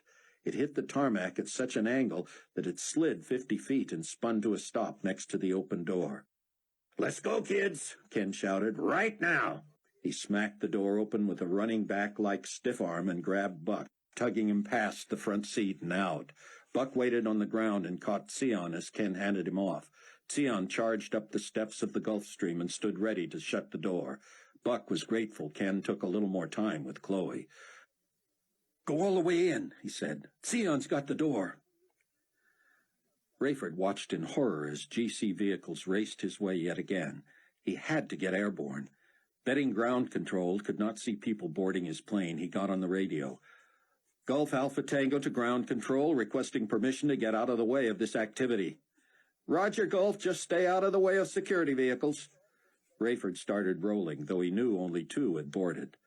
The Gulf Stream screamed and whined as he slowly moved forward, edging past Chopper 1, his door dragging on the pavement, throwing sparks. He couldn't leave the ground until everyone was aboard. Then he had to pressurize the cabin before getting too high. Buck's brain went into slow motion, and a kaleidoscope of images raced through his mind. In what seemed the next millisecond, he remembered taking a bullet to his heel in Egypt while diving with Sion aboard a Learjet piloted by Ken. Now, while whirling to grab the door as the Gulf Stream edged by, he saw clearly through the struts of the chopper that GC men sprinted toward them, taking aim. Buck screamed, "Ken, go, go, go!" as Ritz caught up to him. Buck pumped his legs as fast as he could, and Ken loped right behind with those long limbs. The Gulf Stream picked up steam, and Buck felt the pull of the power on his body. He glanced back at Ken, whose face was inches from his, desperate determination in his eyes. Buck was about to leap up the steps when Ken's forehead opened. Buck felt the heat and smelled the metal as the killing bullet sliced his own ear on the way by, and his face was splashed by Ken's gore. The big man's eyes were wide and vacant as he dropped out of sight. Buck was yanked along, sobbing and screaming, his arm caught in the wire that supported the open door. He wanted to jump off, to run back to Ken, to kill someone, but he was unarmed, and Ken had to have been dead before he hit the ground. In spite of himself, despite his grief and horror and anger, Buck's instincts turned to his own survival. The Gulf Stream was now speeding along too fast for Buck's legs to keep up. Sion leaned out as far as he could, straining with all his might to pull the door up and Buck with it. But the more he pulled, the more entangled Buck became. Chloe was helping now, crying and screaming herself, and Buck worried about the baby. He lifted his feet to keep from scraping the leather off his shoes and burning his feet. The Gulf Stream was at takeoff speed, the door stuck open, Buck pinned in the support, and he knew Rayford had no choice but to throttle up. Buck tried to swing forward and catch a foot on the step, but the momentum and the wind made him unable to move. He was nearly horizontal now, and the vibration in the aluminum skin of the plane changed when the wheels left the ground. He squinted against the wind and grit that stung his eyes, and he could see Rayford would be lucky to clear the 10-foot fence in the grass at the wrong end of the runway. The plane lumbered over the fence, and Buck felt as if he could have lowered a toe and brushed it. One thing was sure, he was not going to get into that plane now that it was in the air. The door would have to be shut mechanically. He could wait for that to sever his arm and fall to his death, or he could take his chances in the underbrush on the far side of the fence. Buck pulled and twisted and jerked until his elbow cleared the wire. The horrified faces of his wife and his pastor were the last images he saw before he felt himself fall, cartwheeling, hitting the tops of tall bushes and lodging himself, scraped and torn and bleeding, in the middle of a huge thicket. His body shuddered uncontrollably, and he worried about going into shock. Then he heard the Gulf Stream turn, and he knew Chloe would never let her father leave without him. But if they came back, if they landed to look for him, they were all as good as dead. Ken was already gone. That was enough for one night. Painfully, he wrenched himself free and knew his injuries would require attention. No bones seemed broken, and as he stood shivering in the cool of the night, he felt the bulge in his pocket. Was it possible? Had his phone survived? He didn't dare hope as he flipped it open. The dial lit up. He hit Rayford's number. "Mac," he heard, "we've got a mess and we need help." "No," Buck barked, his voice raw. "It's me, and I'm all right. Go on. I'll hook up with you later. Rayford wondered if he was dreaming. He was certain he had killed his own son-in-law. Are you sure, Buck? He shouted. Chloe, who had collapsed in despair, now grabbed the phone out of Rayford's hand. Buck, where are you? Past the fence in some nasty underbrush. I don't think they saw me, Chloe. Nobody's coming this way. If they saw me running for the plane, they'd have to think I made it aboard. How did you survive? I have no idea. Are you all right? Am I all right? Of course. 10 seconds ago I was a widow. Is Ken with you? No. Oh, no. They've got him? He's gone, Chloe. Chapter 13. Rayford decided to fly north as fast as he could, guessing the GC forces would assume he was heading west. Sion, dig through Ken's stuff and see if he has any record of friends of his in Greece. He mentioned our putting down there or Turkey if necessary. Sion and Chloe opened Ken's flight bag. This is painful, Rayford, Sion said. This brother flew me to safety when there was a bounty on my head. Rayford could not speak. He and Ken had clicked so quickly that he had made an instant friend. Because of their hours together in the air, he'd spent more time with him than anyone but Buck. And being closer to Ken's age, he felt a true kinship. He knew violence and death were the price of this period of history, but how he hated the shock and grief of the losses. If he began thinking of all the tragedy he had suffered, from missing out on the rapture with his wife and son to the loss of Bruce, Loretta, Donnie, and his wife Amanda, and there were more, he would go mad. Ken was in a better place, he told himself, and it sounded as hollow as any platitude, yet he had to believe it was true. The loss was all his. Ken was finally free. Rayford was bone-weary. He was not supposed to be handling the flight back. Ken had reserved his hours behind the controls so he could pilot the tribulation force back to the States. What is all this? Chloe asked suddenly. He's got lists and ideas and plans for businesses and... I'll tell you later, Rayford said. He was quite the entrepreneur. And brilliant, Sion said. I never figured him for this kind of thinker. Some of his leads like a manifesto of survival for the saints. No names, though? Nothing that looks like a contact in Greece? I'm going to start that way just in case. I can't fly much farther anyway. But we can't land without a local contact, can we, Dad? We shouldn't. Can Mac help? He'd call me if he was free to talk. I'm sure they've involved him in this fiasco. Pray he'll somehow misdirect them. Buck's facial lacerations were deep, but below the cheekbones, so there was little bleeding. His right thumb felt as if it had been pulled back to his wrist. He could not stop the bleeding from his left ear, where the bullet that had killed Ken had sliced it nearly in half. He quickly took off his shirt and undershirt, using the latter to wipe his face and sop his ear. He put his shirt back on, hoping he wouldn't appear so monster-like that he would scare off anyone who might help him. Buck crept to the airport edge of the underbrush, but didn't dare get near the fence. Though no searchlights pointed that way, the fence provided a perfect background for any watchful eye to detect movement. He sat with his back to a large bush to catch his breath. His ankles and knees were tender, as was his right elbow. He must have taken the brunt of the crash into the spiky plant on his right side. He tilted his cell phone toward the light to see his foggy reflection in the lighted dial.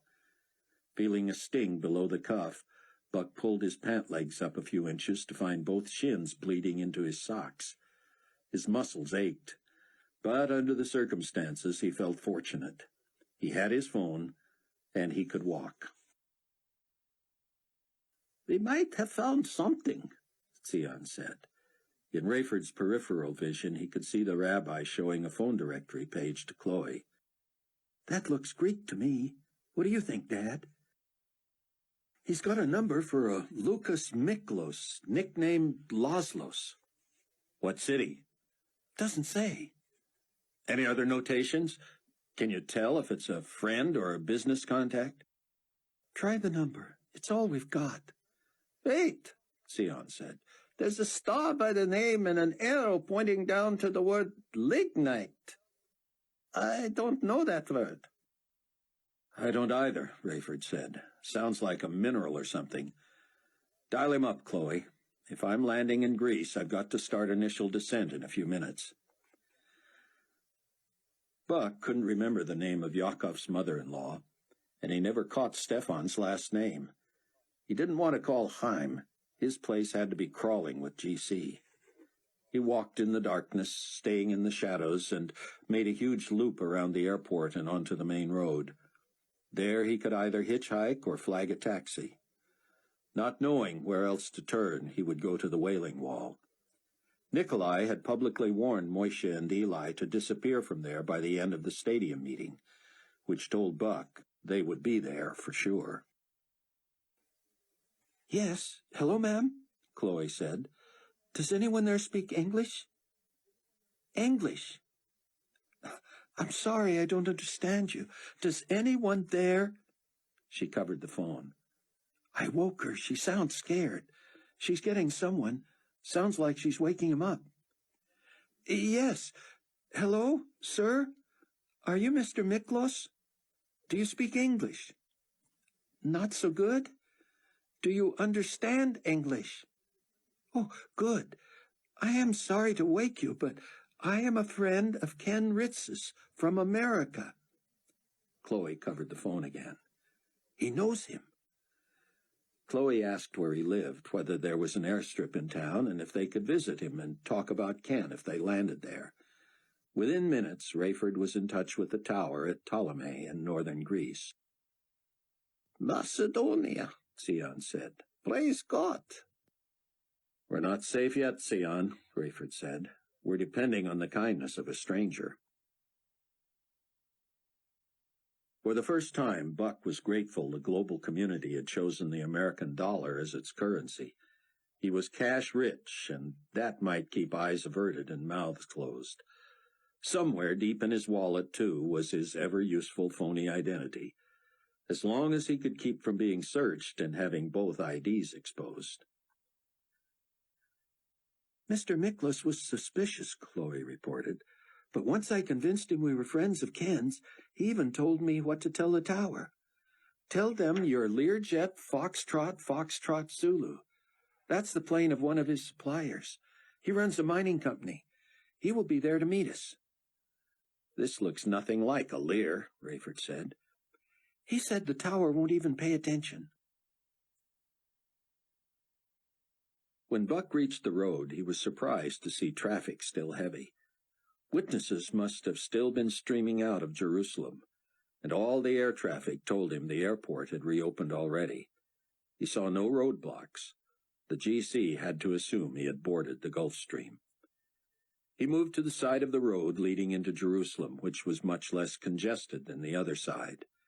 He waved his bloody undershirt at empty cabs coming from the airport, trying to show more white than red. He straightened up and tried to look sober and healthy. Buck lucked out on the fourth cab, which rumbled off the road and skidded in the gravel. You got money, mate? The cabbie said before unlocking the back door. Plenty. Not many pedestrians coming this way. First I've seen in weeks. Lost my ride, Buck said, getting in. I might cut up now, ain't you? I'm all right. Got caught in some thorns. I should say. You an Aussie? How'd you guess? Where to, mate? The Wailing Wall. Ah, you won't get within a half-mile of it tonight, sir. That's so. Big doings. You know the story of those two. Yeah, what about 'em? They're there. Yeah, and they're not supposed to be, you know. I know. Word is the potentate is still in Jerusalem, but not near the wall. Huge crowds there with weapons, civilians and military. Big mess. I'm a fan of the potentate, mind you, but offering a bounty on the heads of these two wasn't wise. Think not? Well, look what you've got now. Somebody's going to kill him tonight and want to be made the hero. That's both citizens and gods. Who's to say they won't turn the guns on each other? You think those two will buy it tonight? Have to. They planted themselves in their usual spot, got the whole city up in arms about the bloody water and the drought, taking credit for it and all. Proud of it they are. They've killed a lot of mates who tried to take 'em out, but what chance have they got now? They put themselves behind that iron fence there in a cage for target practice. I say they're still there and alive come daybreak. You don't say. If they are, would you do something for me? Depends. If I'm right, and you've got to admit it's against all odds, I'll grant you that. You find a Bible and read the book of Revelation. Oh, you're one of them, are you? Them? The witnesses. I've taken at least 3 loads of them to the airport tonight.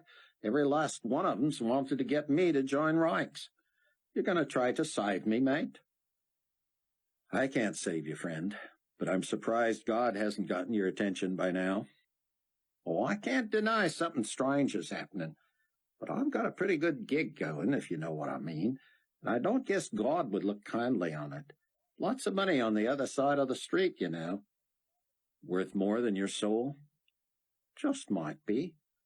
But I'll tell you what, if those two are still there come morning, I'll do what you say. Got a Bible? Told you.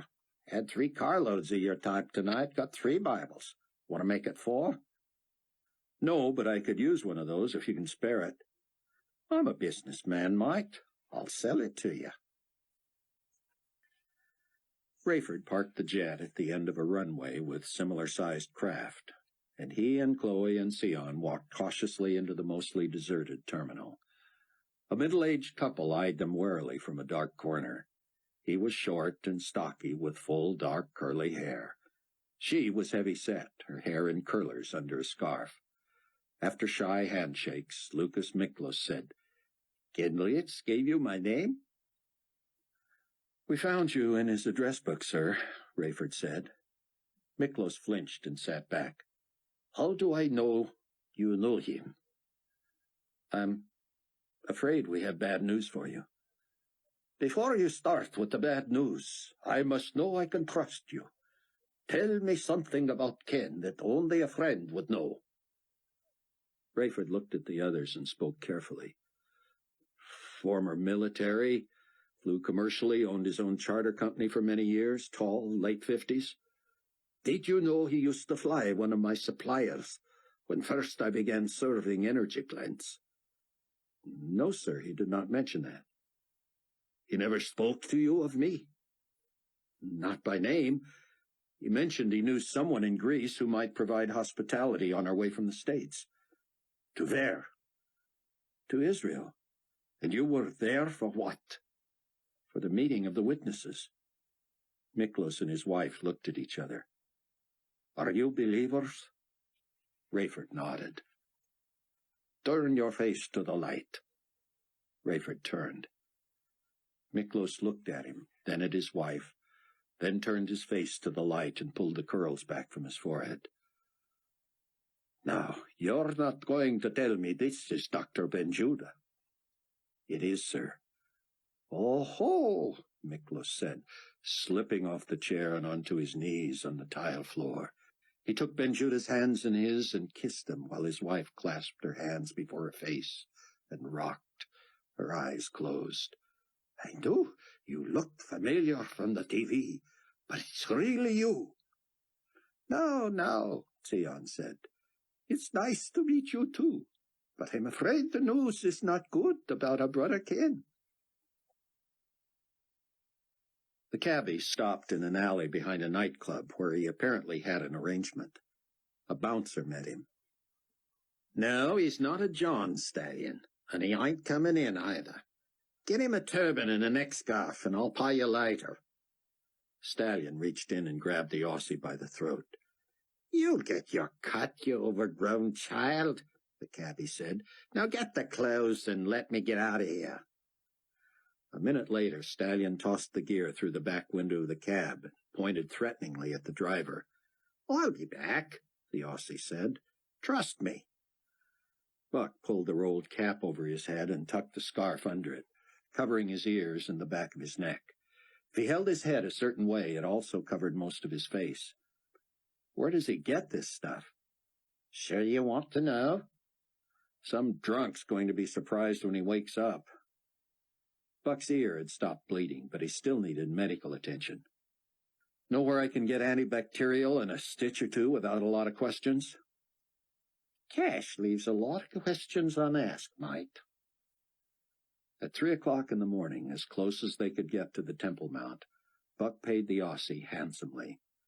For the ride, he said, for the Bible, and for the clothes. How about a little something for the medical services? Buck had paid cash at a backstreet clinic, but he guessed the lead alone was worth a few dollars. Thanks, mate, and I'll keep my promise. I'll be listening to the news. Wouldn't surprise me if they're dead already.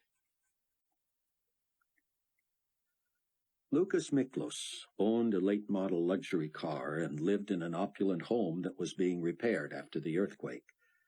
He begged the Trib Force to stay a week, but Rayford told him they simply needed a good day's rest and would be on their way the next evening. Ken didn't know you were a believer, did he? Miklos shook his head as his wife apologetically returned to bed. Rayford and Sion stood when she did, and she smiled shyly and bowed. She runs the office, Miklos explained. Gets there before I do. He settled back in an easy chair. Ken told me in an email what had happened to him. We thought he was crazy. I knew the Carpathia regime opposed this rapture theory, and the global community sent me so much business I did not want to appear, even to know someone who opposed them. You did a lot of business with the GC? Oh, yes, and we still do. I have no guilt about using the enemy's money. Their energy consultants buy tremendous quantities of lignite for their thermoelectric plants. Ken always said lignite grows on trees in Ptolemais. I wish it did, but he's right, it is plentiful, and I am one of the major suppliers. Why didn't you tell Ken you'd become his brother? Why, Mr. Steele, it happened only the other day, watching Dr. Benjuda on TV. We have been unable to reach Ken. He probably has an email message from me on his computer. Buck walked as close to the Temple Mount as he could get before having to sidle through the jostling crowd. No one dared get within 200 feet of Eli and Moishe, including GC guards, especially GC guards. Many civilians were armed too, and the atmosphere crackled with tension. Buck felt safe and nearly invisible in the darkness, though he drew anger and was shoved as he kept working his way through the crowd. Occasionally, on tiptoes, he could see Eli and Moishe bathed in glaring TV lights. Again, without amplification, they could be heard throughout the area. "Where is the King of the world?" Eli demanded. "Where is he who sits on the throne of the earth? Ye men of Israel are a generation of snakes and vipers, blaspheming the Lord your God with your animal sacrifices. You bow to the enemy of the Lord, the one who seeks to defy the living God, the Lord who delivered his servant David out of the paw of the lion and out of the paw of the bear, will deliver us out of the hand of this man of deceit." The crowd laughed, but none advanced, save Buck. He stayed on the move, feeling every sting and ache and pain, but eager to be close to these men of God. As he neared the front, he found the crowd less belligerent and more wary. "Be careful, man," some said. "Watch yourself. Not too close now. They have flamethrowers behind that building." Buck would have found that funny and the bravado of the witnesses invigorating, but Ken's awful death was too much with him. He instinctively wiped his face as if Ken's blood were still there, but his hand raked across his stitches and he nearly wept. Moishe took over the speaking. "The servant of Satan comes to us with a sword and with a spear and with a shield, But we come in the name of the Lord of hosts, the God of the armies of his chosen, whom thou hast deceived. You shall be impotent against us until the due time." The crowd hissed and booed and cried out, "Kill him! Shoot him! Fire a missile at him! Bomb him!" "O men of Israel," Eli responded, "do you not care for water or drink or rain for your crops? We allow the sun to bake your land and turn the water into blood for as long as we prophesy, that all the earth may know that there is a God in Israel. And all this assembly shall know that the Lord saveth not with sword and spear, for the battle is the Lord's, and he has given you into our hands. Show them! Kill him! Destroy him!" The crowd gasped and drew back as Buck reached the front and stepped 10 feet closer to the fence than anyone else. He was still far from the witnesses, but after what had happened the night before, he appeared brave or foolish. The crowd fell silent. Moishe and Eli stood side by side now, not moving, hands at their sides. They stared past Buck, appearing resolute in their challenge to Carpathia. He had given permission for anyone to kill them if they showed their faces anywhere after the meetings. And now they stood where they had appeared every day since the signing of the agreement between the global community and Israel. Buck felt drawn to them, in spite of his desperation to remain unrecognized. He stepped yet closer, causing the crowd to deride him and laugh at his foolhardiness. Neither witness opened his mouth, but Buck heard them both in unison. It was as if the message was for him alone. He wondered whether anyone else heard it. "For whosoever will save his life shall lose it, but whosoever shall lose his life for Christ's sake and the gospel's, the same shall save it." They knew about Ken? Were they consoling Buck? Suddenly Moishe looked to the crowd and shouted, "For what shall it profit a man if he shall gain the whole world and lose his own soul? Or what shall a man give in exchange for his soul? Whosoever therefore shall be ashamed of Jesus Christ, and of his words in this adulterous and sinful generation, of him also shall the Son of Man be ashamed, when he cometh in the glory of his Father with the holy angels." And just as suddenly the two spoke in unison again, softer, without moving their lips, as if just to Buck. "There be some of them that stand here, which shall not taste of death, until they have seen the kingdom of God come with power." Buck had to speak. He whispered, his back to the crowd so no one could hear. "We want to be among those who do not taste death," he said. "But we lost another of our own tonight." He couldn't go on. "What'd he say?" someone blurted. "He's going to get himself torched." The two spoke directly to Buck's heart again. "There is no man that hath left house, or brethren, or sisters, or father, or mother, or wife, or children, or lands, for Jesus' sake and the gospel's. But he shall receive 100-fold now in this time, houses and brethren and sisters and mothers and children, and lands with persecution, and in the world to come, eternal life." God had provided for Buck a place to live, and new brothers and sisters in Christ. How Buck wished he could come right out and ask the witnesses what he should do, where he should go. How was he going to reunite with his wife when he was a fugitive from the GC? Would he have to be spirited out the way he had rescued Sion? A GC bullhorn warned him to retreat. "And to the two who are under arrest, you have 60 seconds to surrender peacefully. We have strategically placed concussion bombs, mines, and mortars with kill power in a 200-yard radius. Evacuate now or stay at your own peril. The clock begins when the last translation of this announcement has ended.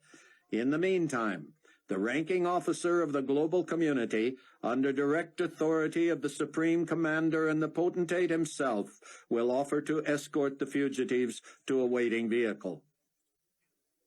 As the announcement was translated into several languages, The crowd gleefully dispersed, sprinting out of range of the explosives and crouching behind cars and concrete barriers.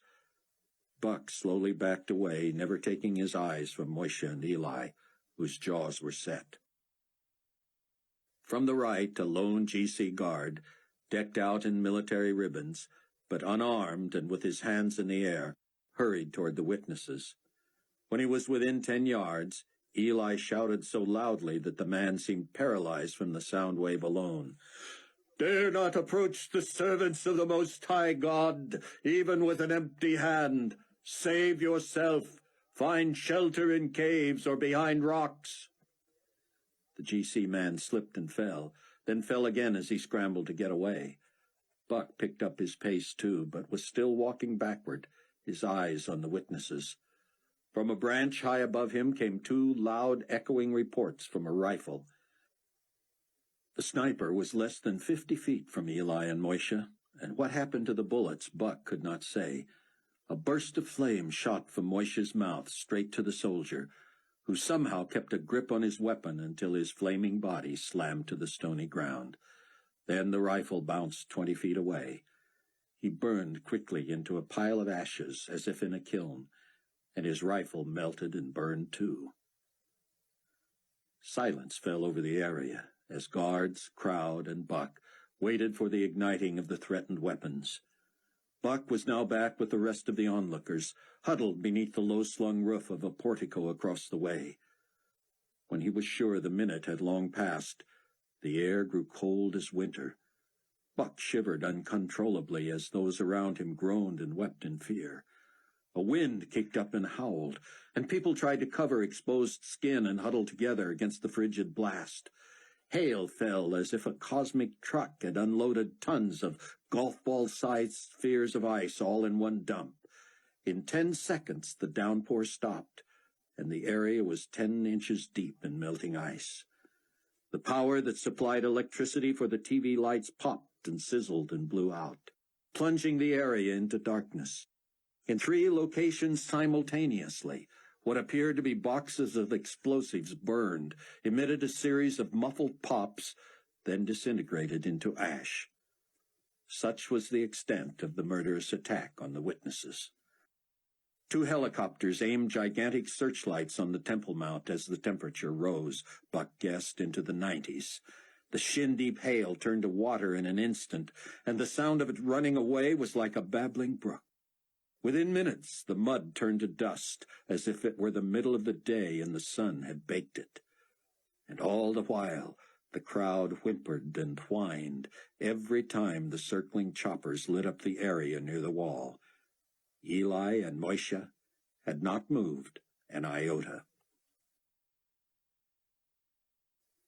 As he and Chloe and Sion headed off to the guest rooms, Rayford thanked Lucas Miklos for his hospitality. "You are an answer to prayer, my friend." Sion promised to send Miklos a list of believers in Greece. "And Mr. Miklos, would you pray for us for Chloe's husband, Captain Steele's son-in-law?" "Certainly," Miklos said, following their lead to hold hands and bow his head. When his turn came, he said, "Dear Jesus Christ, protect that boy. Amen." Chapter 14. Buck, thrilled but also grieving and exhausted, caught another cab to within 2 blocks of Chaim Rosenzweig's. Still wearing his headgear, he walked close enough to see that the GC were long gone. The gateman Jonas dozed at his post. Knowing neither Jonas nor Chaim professed faith yet, Buck hesitated. He knew Chaim was at least learning the truth about Carpathia, and would not turn Buck in. Jonas was a gamble. Buck didn't know if the man spoke or understood English, having heard him speak only Hebrew.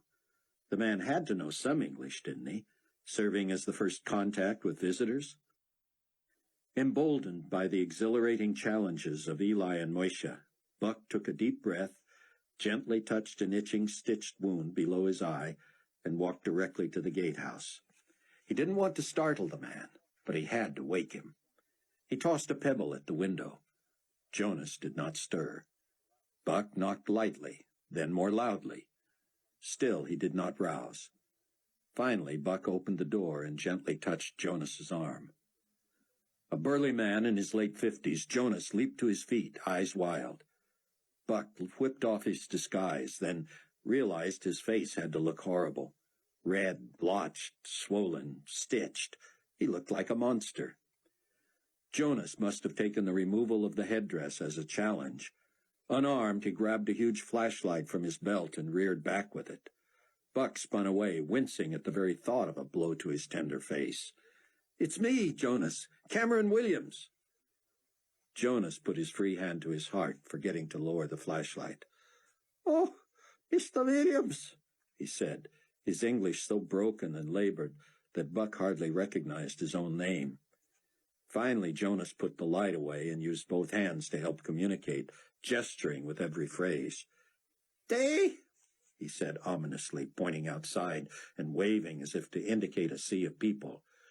"Been looked for you." He pointed to his own eyes. "Me personally, or all of us?" Jonas looked lost. "Personal," he said. "Just for me?" Buck tried, realizing he was copying Jonas and pointing to himself. "Or for Sion and my wife?" Jonas closed his eyes, shook his head, and held up one hand, palm out. "Not here," he said. "Sion, wife, gone. Flying." He fluttered his fingers in the air. "Chaim?" Buck said.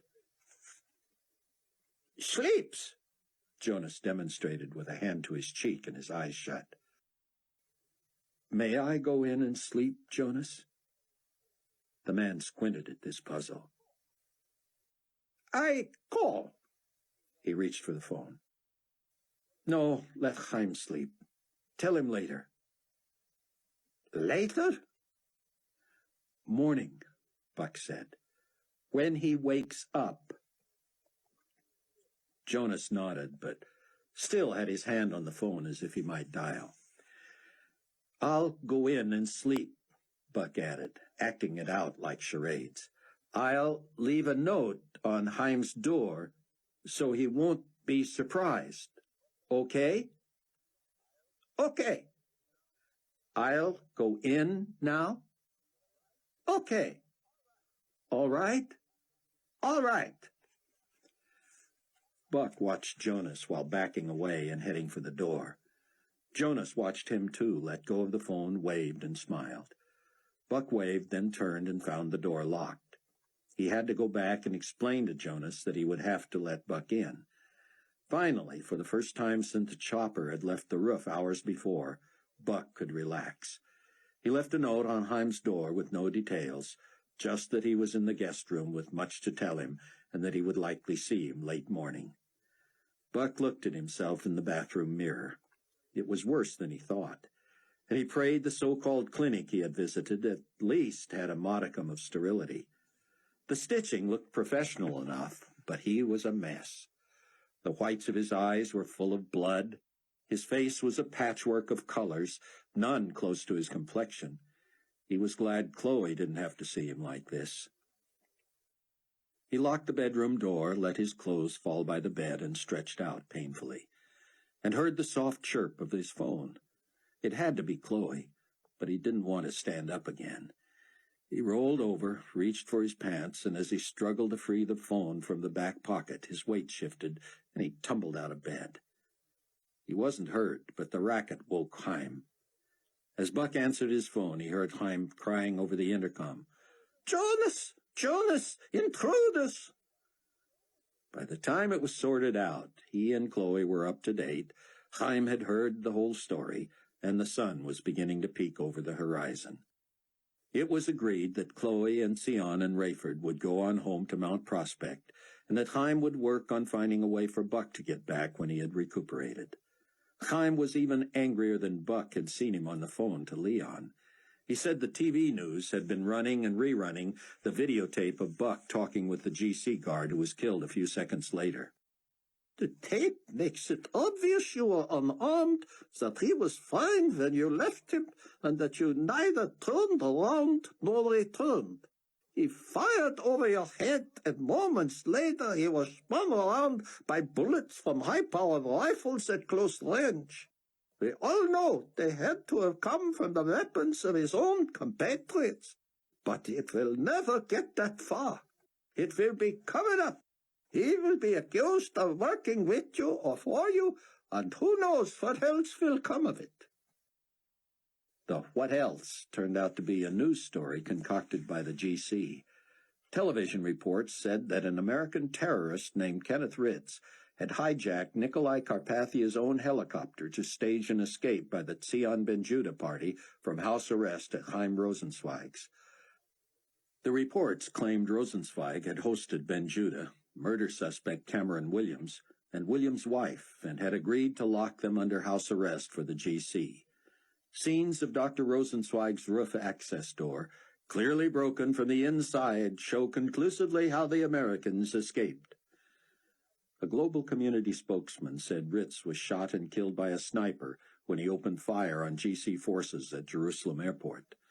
The other 3 fugitives were at large internationally, and it was assumed that Williams, a former employee of the global community, was an accomplished jet pilot.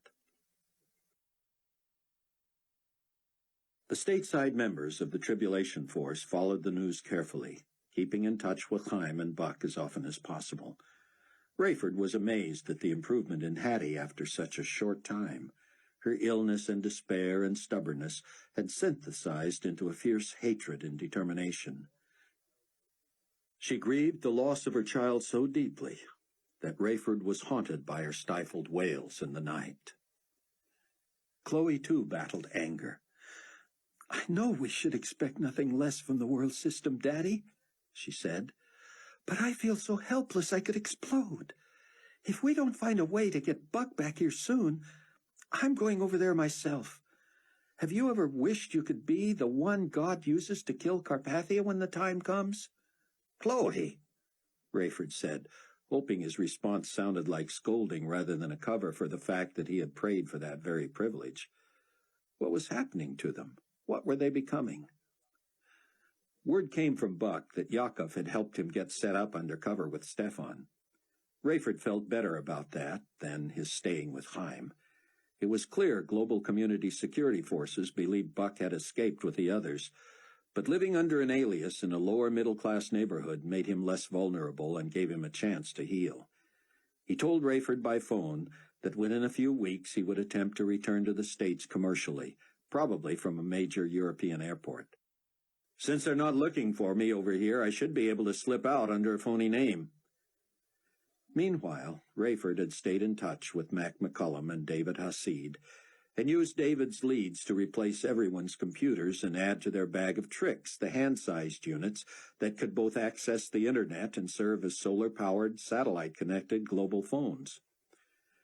Tzion often expressed to Rayford his satisfaction with his new computer, a light, thin, very portable laptop that plugged into a docking station that gave him all sorts of handy accessories at home. It was the latest, fastest, most powerful model on the market. Tzion spent most of every day communicating with his international flock, which had exploded even before the meetings in Israel and now multiplied exponentially every day. With Hattie improving physically, if not mentally, Dr. Floyd Charles had time to take Ken's place as the Tribulation Force's technical advisor. He installed scrambling software that kept their phones and computers untraceable. The toughest chore for Rayford was dealing with his emotions over Ken. He knew they all missed him, and Tzion's message at a brief memorial service left them all in tears. Chloe spent 2 days on the Internet searching for surviving relatives and turned up nothing. Rayford informed Ernie at Palwaukee, who promised to pass the word to the staff there and secure Ken's belongings until Rayford could get there to assess them. He said nothing to Ernie about Ken's gold stash, knowing that the two, while fellow believers, had not known each other long. Buck bought a computer so he could log onto the net and study under Tzion. but he was unable to find untraceable software that would allow him to communicate with Chloe except by phone. He missed her terribly, but was pleased to hear she and the unborn baby were healthy, though she admitted Doc had expressed some concern over her fragility. She kept busy building a business model based on Ken Ritz's notes. Within a month, she told Buck, she hoped to run the business by computer, networking believers around the globe. "Some will plant and reap," she said. "Others will market and sell. It's our only hope, once the mark of the beast is required for legal trade." She told him her first order of business was enlisting growers, producers, and suppliers. Once that was in place, she would expand the market. "But what about when you have a baby to take care of?" he said. "I hope my husband will be home by then," she said. "He has nothing to manage but a little alternative internet magazine, so I'll teach him." "Teach him what?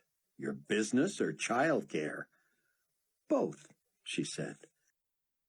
Late one Friday, she mentioned to Buck on the phone that Rayford was planning to visit Palwaukee Airport the next day. "He's going to look at Ken's planes and try to get to know this Ernie kid better. He might be a good mechanic, but Ken hardly knew him." That night, Buck logged on to find Sion's teaching for the day. The rabbi seemed down, but Buck realized that people who didn't know him personally probably wouldn't notice. He wrote about the heartbreak of losing friends and family and loved ones. He didn't mention Ken by name, but Buck read between the lines. Sion concluded his teaching for the day by reminding his readers that they had recently passed the 24-month mark since the signing of the peace pact between the global community, known 2 years before as the United Nations, and the State of Israel. "I remind you, my dear brothers and sisters, that we are but 1.5 years from what the Scriptures call the Great Tribulation. It has been hard, worse than hard so far. We have survived the worst 2 years in the history of our planet, and this next 1.5 years will be worse. But the last 3.5 years of this period will make the rest seem like a garden party." Buck smiled at Sion's insistence at always ending with a word of encouragement, regardless of the hard truth he had to convey. He closed by quoting Luke 21.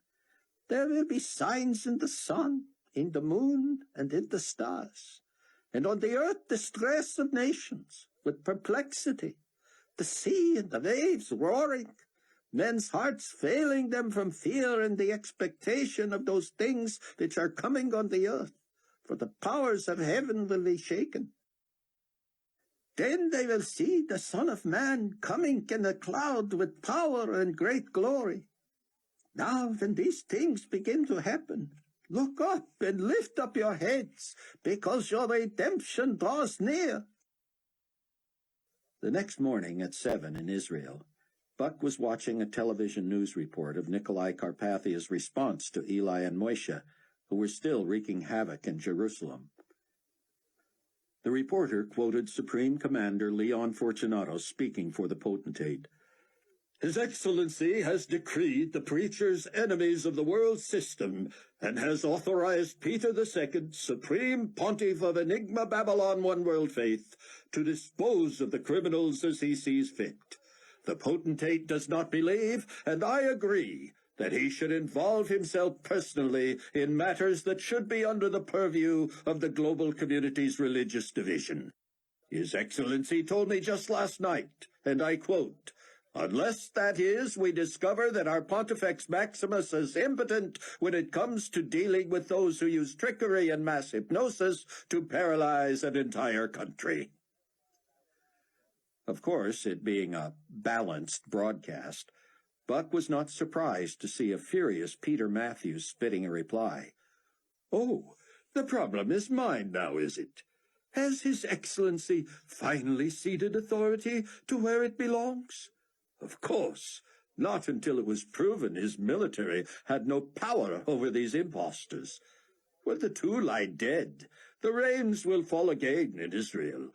Clear, pure, refreshing water will cascade once more, and the world will know where the true seat of power resides." A week before, Buck had gotten Heim to visit the preachers at the wall, and the old man admitted coming away shaken by the experience and more disillusioned with Carpathia. But still, Colonel, as long as Nikolai upholds his end of the bargain and honors the pact with Israel, I will trust him. I have no choice. I want to, and I need to. Buck had pressed him. If he should betray Israel, what would you think of all you've heard and learned from Sion and what you know from what my father-in-law heard behind the scenes? Might you defect and join us? Rosenzweig would not commit. I am an old man, he said, set in my ways.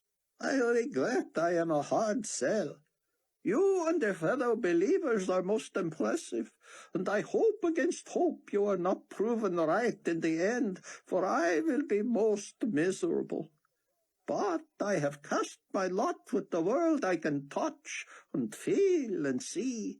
I am not ready to throw over intellectualism for blind faith. That is what you think Sion has done? Please don't tell him I said that. Sion ben Judah is a brilliant scholar who does not fit the image I have of believers. But then neither do any of you in his immediate circle. That should tell me something, I suppose. God is trying to get your attention, Dr. Rosenzweig. I hope it doesn't take something drastic. Rosenzweig had waved him off. Thank you for caring. Now Buck sat shaking his head at the TV report, knowing it was 11 at night in Illinois and that his family and friends would not have seen this yet. He wished he could leave them a message on email that would tell them to be sure to watch, but he couldn't transmit from this location without leaving Stefan and himself exposed to the GC. He thought about calling and leaving a message, but Chloe had begun sleeping so lightly that she always answered even in the middle of the night. She needed her sleep. With his housemaid off at work, Buck stepped out into the morning sunshine. He felt such a longing to be back at the safe house that he nearly wept. He squinted at the brilliance of a cloudless sky and enjoyed the pleasant warmth of a windless day. And suddenly it seemed someone pulled a shade down on the heavens. With the sun still riding high in the clear sky, the morning turned to twilight and the temperature plummeted. Buck knew exactly what it was, of course, the prophecy of Revelation 8:12. The fourth angel had sounded, and a third of the sun was struck. The same would befall a third of the moon and the stars.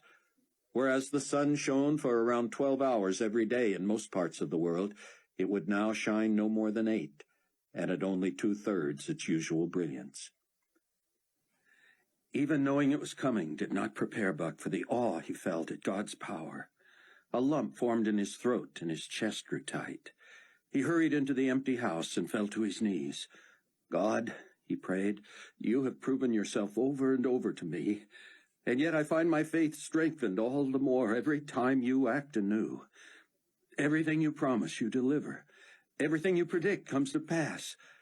I pray this phenomenon, publicized all over the world by Sion and the 144,000 witnesses, will reach millions more for you. How can anyone doubt your power and your greatness? You're fearsome, but also loving and gracious and kind. Thank you for saving me. Thank you for Chloe and our baby, and for her dad and Sion and Doc.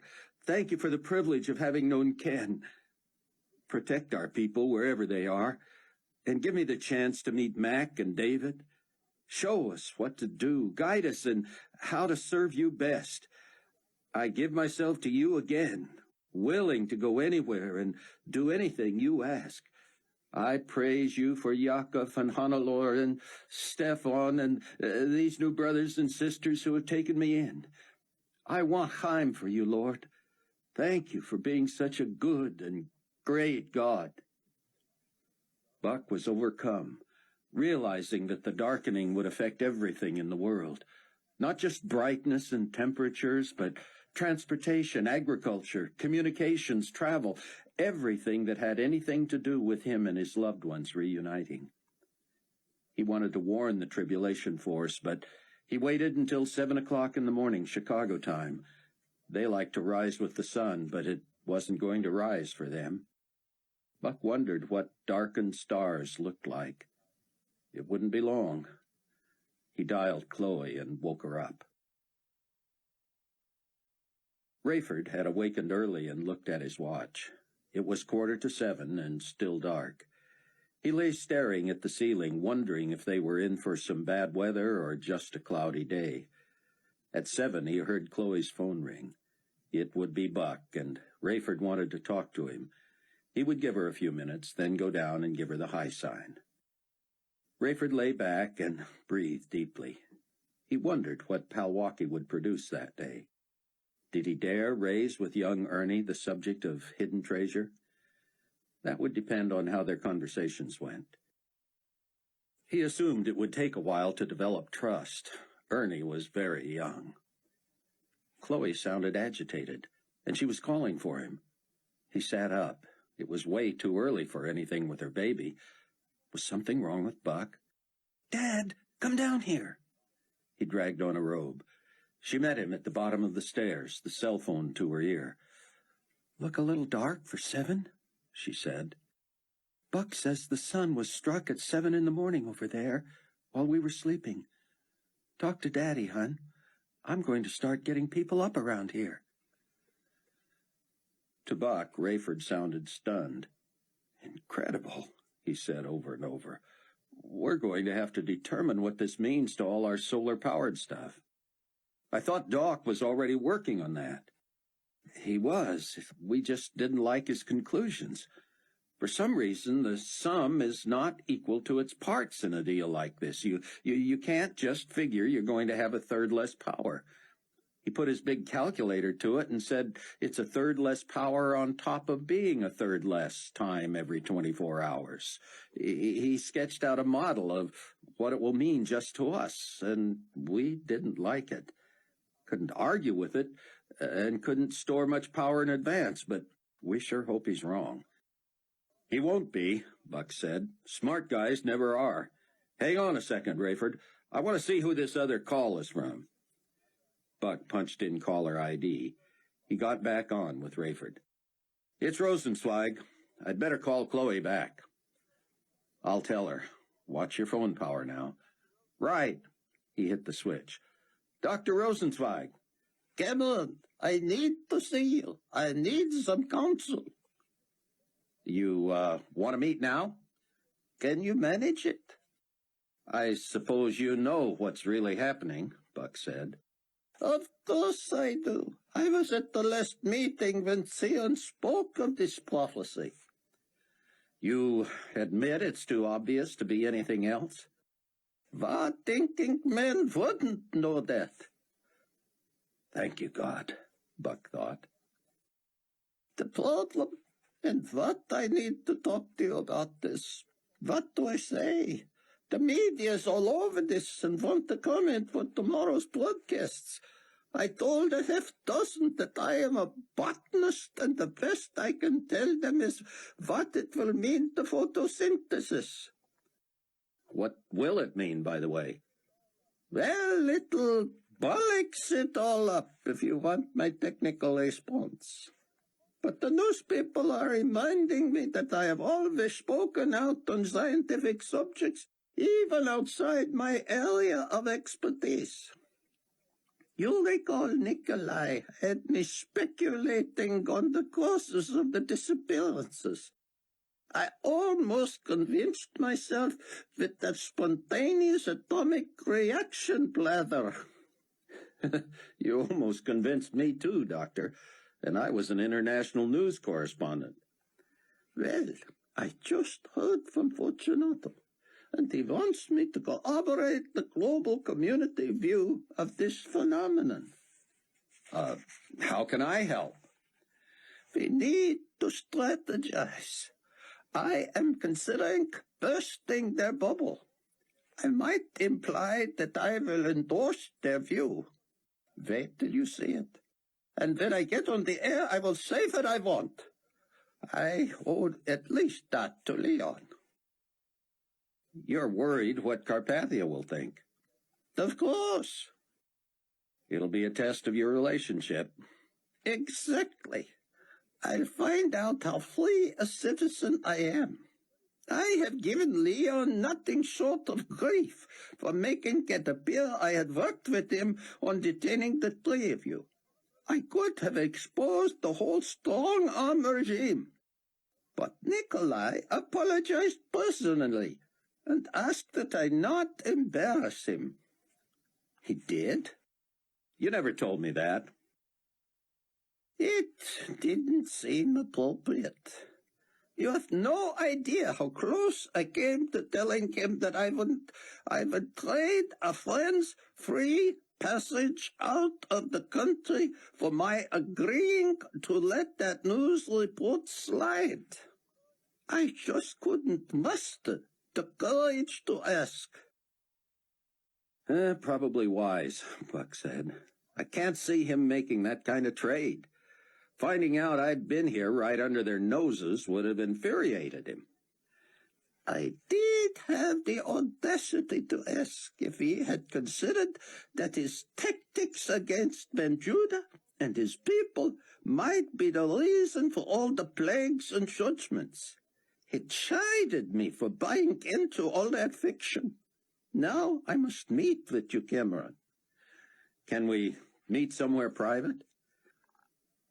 Rosenzweig suggested a dank underground eatery, appropriately called the Cellar. Buck asked for a table in the corner under a dim light where they could look at Heim's document without being disturbed. Rosenzweig produced a fax of the official global community assessment of what had struck that morning. It was all Buck could do to keep from howling.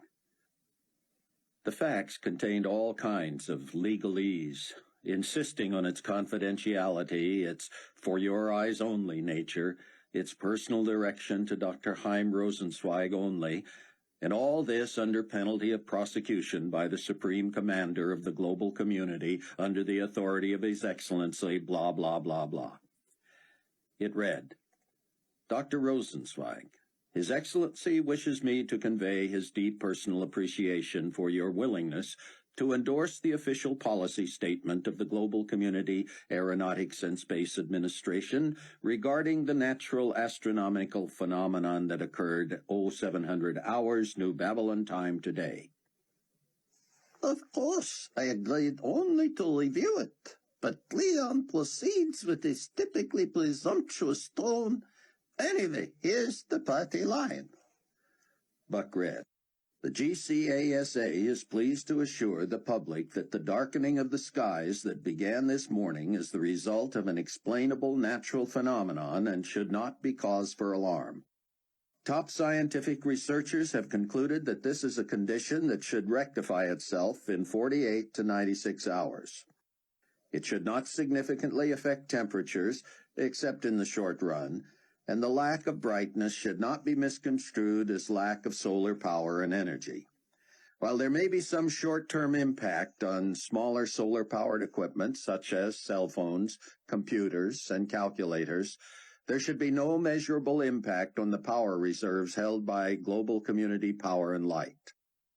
As for what happened in space to cause this condition, experts point to the explosion of a massive star, a supernova, which resulted in the formation of a magnetar, or supermagnetized star. Such a heavenly body can be up to 15 miles across, but weigh twice as much as the sun. It is formed when the massive star explodes and its core shrinks under gravity. The magnetar spins at a tremendous rate of speed, causing the elements in its core to rise and become intensely magnetic. Flashes from such events can emit as much energy as the sun would produce in hundreds of years. Normally, these bursts are contained in the upper atmosphere, which absorbs all the radiation. While we have not detected harmful levels of radiation, this flash clearly occurred at an altitude low enough to affect the brightness of the sun. Current readings show a decrease in light between 30 and 35%. The GCASA will maintain constant watch on the situation and report significant changes. We expect the situation to normalize before the end of next week. Rosenzweig shook his head and looked into Buck's eyes. A convincing piece of fantasy, no? I'd buy it if I didn't know better, Buck said. Well, this is not my field, as you know. But even I can see through this. The creation of a magnetar would have no effect on the brightness of the sun, moon, or stars, except maybe to make them brighter. It would affect radio waves, maybe knock out satellites. If it happened low enough in our atmosphere, as they imply, to affect Earth, it would probably knock the Earth off its axis. Whatever this was, it was not the creation of a magnetar from a supernova. What do you mean, whatever this was? You know as well as I do what it was. As a matter of fact, I think I do. Dr. Rosenzweig tried out on Buck what he planned to say live on the air when asked about the event. I even carry the document solemnly in my hand, rolled up and dog-eared, as if I have been agonizing over it for hours. I love it, Buck said. He phoned the States, something that grew increasingly difficult as the hours of darkness continued and would become nearly impossible within days. Chloe answered. Yes, dear, she said. Your phone call from Heim lasted this long? No, sorry. Got tied up. I just wanted to tell you to watch for him on the news with his assessment of what happened. What is his assessment? I don't want to spoil it for you. Just make sure nobody misses it. It'll make your day. We're having power problems here already, Buck, and this connection isn't the best. Save enough to watch Heim. You'll be glad you did. Chapter 15. Eating a late dinner that evening, Sion shared with the stateside tribulation force his joy over a wildly successful effort by many believers on the Internet. I merely put out a simple request. You all saw it, for translators in various countries to interpret the daily messages in their own languages. You can imagine how much of the net is made up of Asian language groups, Spanish, German, and others. Well, he added with a twinkle, not only did I get far more volunteers than I needed, but some very advanced computer types are offering free software downloads that automatically translate into other languages. It's Pentecost on the net. I'm able to type in unknown tongues. Rayford was always warmed by the joy Sion took in his work and ministry. He had sacrificed as much as anyone in their little group, a wife and 2 children. Chloe had lost her mother and brother and now 2 friends. Rayford had lost 2 wives, his son, his pastor, and more new acquaintances than he wanted to think about. Everybody around the table, Doc Charles and Hattie included, had reason to go mad if they allowed themselves to dwell on it. Momentary smiles were all they could muster when Sion shared a story like that, or someone made the occasional wry comment. Raucous laughter or silliness just didn't have a place in their lives anymore. Grief was wearying, Rayford thought. He looked forward to that day when God would wipe away all tears from their eyes, and there would be no more war. That was one reason he looked forward with relish to the 10 o'clock news event that had been trumpeted on the GC broadcasting networks all day. The GC was bringing together experts who would speak to the official statement of the government related to the darkness that had already begun to take its toll. Buck had insinuated that Heim would be entertaining. Although Rayford couldn't imagine a belly laugh, he looked forward to the diversion. I just hope, Sion said, that we detect some movement in Heim's spirit. When I was laying out all the prophecies again for him, I challenged him.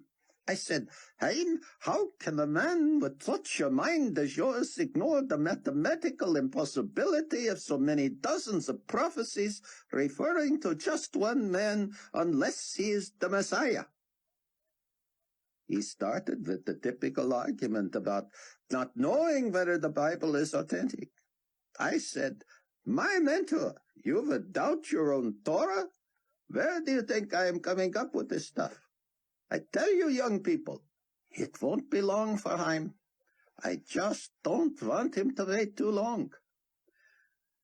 Rayford, just 3 or so years younger than Sion, loved being referred to as a young person.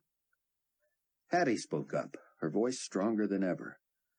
Do you still feel that way about me, Dr. Ben-Judah? Or have I convinced you I'm a lost cause? Sion put his fork down and pushed his plate away. Miss Durham, he said quietly, are you sure you want to hear my thoughts on your situation in front of the others? Go for it, she said, just short of gleeful. I have no secrets, and I know you people sure don't. Sion entwined his fingers. All right, since you brought it up and gave me permission, you and I rarely interact. I hear what you say and know where you stand. And you know that my whole life is now dedicated to proclaiming what I believe. So my views are not a mystery to you either. You are nearly 20 years my junior, and we are of opposite sexes. And so there's a generational and gender barrier that has perhaps caused me to be less frank with you than I might have been with someone else. But it might surprise you to know how frequently during each day God brings you to my mind. Rayford thought Hattie looked more than surprised. She had a glass of water suspended between the table and her lips, and her bemused smile had frozen. Again, I do not intend to embarrass you. Oh, you can't embarrass me, Doc. Let me have it. She smiled as if she had finally reeled in a big one. If you would permit me to speak from my heart. Please, she said, setting her glass down and settling herself, as if ready to enjoy this. Rayford thought she enjoyed being in Sion's spotlight. I feel such compassion for you, Sion said. Such a longing for you to come to Jesus. And suddenly he could not continue. His lips trembled, and he could not form words. Hattie raised her eyebrows, staring at him. Forgive me, he managed in a whisper, taking a sip of water and collecting himself. He continued through tears. Somehow, God has allowed me to see you through his eyes. A scared, angry, shaken young woman who has been used and abandoned by many in her life. He loves you with a perfect love. Jesus once looked upon his audience and said, "Oh, Jerusalem, Jerusalem, the one who kills the prophets and stones those who are sent to her. How often I wanted to gather your children together as a hen gathers her chicks under her wings, but you were not willing." Mister, you know the truth. I have heard you say so, and yet you are not willing. No, I do not consider you a lost cause. I pray for you every bit as much as I pray for Chaim. Because Jesus went on to say about the hard-hearted people of Jerusalem, I say to you, you shall see me no more till you say, blessed is he who comes in the name of the Lord. I look at you in your fragile beauty and see what life has done to you, and I long for your peace. I think of what you could do for the kingdom during these perilous times, and I am jealous to have you as part of our family. I fear you're risking your life by holding out on God, and I do not look forward to how you might suffer before he reaches you. Oh, I'm sorry if I embarrassed you, but you asked. Hattie sat shaking her head, and Rayford had the impression she was more surprised than embarrassed. She did not respond, except to go from shaking to nodding. "What time is that news thing?" she asked. "Right now," Chloe said, and everyone cleared his own dishes. Buck settled in front of the television in Jerusalem with his notebook, fascinated by the foreboding dusk at dawn. He was grateful that both Yakov and Stefan were off and had showed up to watch the press conference with him. Press conference was a misnomer, of course, now that the global community owned the media. Only in underground publications like Buck's did readers get objective substance. That was what made Haim's appearance so intriguing. If he had the guts to follow through on what he told Buck he would say, it would be the most controversial thing on television since Sion's startling testimony. No, Rosenzweig had not become a believer, at least not yet, but he had clearly grown tired of being used by the GC regime. The program began with what had become the obligatory fawning over the panelists. It seemed every time the GC wanted to persuade the populace of some cockamamie theory, it paraded pedigreed know-it-alls before the camera and buttered them up. The host introduced the head of GCASA, the head of GCP&L, various and sundry scientists, authors, dignitaries, and even entertainment personalities. Each luminary had smiled shyly during the recitation of his or her litany of achievements and qualifications. Buck snorted aloud when the host actually used the phrase, "And last, but certainly not least." The camera panned to the tiny Albert Schweitzer-looking man on the end, and the scrolling legend along the bottom of the screen bore his name. Haim looked neither shy nor humble, but rather bemused, as if this whole thing was a bit much. Haim tilted his head back and forth as if mocking himself as the plaudits rambled on and on. Former professor, writer, botanist, winner of the Nobel Prize, honorary this, honorary that, speaker, diplomat, ambassador, personal friend and confidant of His Excellency the Potentate. Haim drew circles with an open hand as if they should wrap it up. The host finished, "Once Global Weekly's Man of the Year and inventor of the formula credited with making Israel a world power, Dr. Haim Rosenzweig." There was no studio audience, and even the GC press corps was against applauding, so the energetic intro died a conspicuous, awkward death, and the show moved on. The host first read the entire GC statement while the text scrolled on the screen. Buck's tension mounted when, as he feared, the host began by asking for the opinion and comment of the first expert on the left. He would continue in the same order they had been introduced.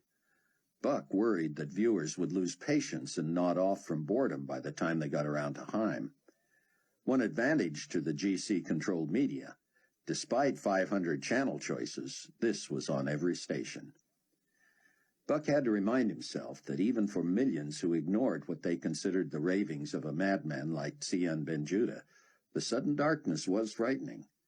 They tuned in for answers from their government, and likely considered this the most important program they had ever watched. Buck only hoped they would stay around for the last guy. The payoff would be worth it. Everyone on the panel, of course, praised the fast and efficient and thorough work of the GCASA, and assured the public that this was a minor event, a temporary condition. "As alarming as the darkness is," a woman on the management staff of Global Community Power and Light said, "we agree it will have negligible impact on the quality of life as we know it, and it should correct itself in a matter of days. When at long last they got to Chaim, Buck felt a sense of community with his people in the States. The idea that they were all watching the same thing made the miles shrink momentarily, and he longed to have his wife cuddling next to him. Well, Chaim began dramatically, who am I to add to or detract from anything said by any of these brilliant aficionados of interplanetary galactic astronomical phenomena? As for the dear woman who promises this will have no impact on our quality of life, let me say how disappointed I am. Our quality of life the last few years has been nothing to write home about. I am but a simple botanist who happened upon a combination that turned out to be magic water, and suddenly my opinion is sought on everything from the price of sausage to whether the defiant preachers at the Wailing Wall are real or make-believe. You want my opinion? Okay, I will give it to you. To tell you the truth, I don't know. I don't know who turned the lights out, and I'm not sure I want to know who the two gentlemen are at the wall. I just wish they would bring back the pure water and let it rain once in a while. Is that too much to ask? But let me tell you this, now that I have your attention. I do have your attention, don't I? The camera, panning back to the speechless host, exposed the shocked expressions of the other guests. It was clear they thought Rosenzweig had finally stepped off the edge. As should come as no surprise to anyone, I am not a religious man. A Jew by birth, of course, and proud of it. Wouldn't have it any other way. But to me, it's a nationality, not a faith. All that to say this. Many, myself included, were horrified to hear what happened to the family of my beloved protege and former student who grew up to be the respected linguistic and biblical scholar Rabbi Zion Ben Judah. I confess in my heart of hearts I had to wonder if he hadn't brought this on himself. Condone the killings? Never as long as I live. But would I advise a man to go on international television, from the very land where the name Jesus Christ is anathema to your neighbors, and tell the world you had become a turncoat, a Christ follower, a believer that Jesus is the Messiah? Ha! Madness! I was doubly horrified when he became a fugitive, exiled from his own homeland, his life worth nothing. But did I lose respect for him, admire him less? Oh, how could I? Knowing such risks, taking such stands. Thank you, Dr. Rosen, the host began, obviously getting instructions through his earpiece. Oh, no, you don't, Rosenzweig said. I have earned the right to another minute or so, and I demand that I not be unplugged from the air. I just want to say that I am still not a religious man. But my religious friend, the aforementioned rabbi, has spoken to the very issue we address today. Now you may rest easy. I have come back to the point. Ben Judah was ridiculed for his beliefs, for his contentions that scriptural prophecy could be taken literally. He said an earthquake would come. It came. He said hail and blood and fire would scorch the plants. They did. He said things would fall from the sky, poisoning water, killing people, sinking ships. They fell. He said the sun and the moon and the stars would be stricken, and that the world would be 1/3 darker. Well, I am finished. I don't know what to make of it, except that I feel a bigger fool every day. And let me just add, I want to know what Dr. Zion Ben-Judah says is coming next. Don't you? And he quickly added the address of Zion's website. The host was still speechless. He looked at Chaim, brows raised. Go ahead now, Chaim said. Pull the plug on me. Rayford was frustrated that he had not made it to Palwaukee that day, and he wouldn't make it the next day either, or the next. The reduction of solar power affected every facet of an already difficult existence, including the transmission of Zion's lessons. Dr. Rosenzweig's endorsement of Zion's teachings resulted in the most massive number of hits on what was already a site 10 times more popular than any other in history. And yet broadcasting Zion's daily messages became an arduous chore that forced Rayford to delay any other activity. Repeated failures on the Internet were blamed on the solar problems. Believers all over the globe rallied to try to copy and pass the teaching along as necessary, but it became impossible to track the success of that effort. Chloe's efforts at building a private marketplace in anticipation of the Mark of the Beast nearly ground to a halt. Over the next several weeks, seasons were skewed. Major Midwest cities looked like Alaska in the dead of winter. Power reserves were exhausted. Hundreds of thousands all over the world died of exposure. Even the vaunted GC, having conveniently ignored adjusting their initial assessment, now looked for someone to blame for this curse.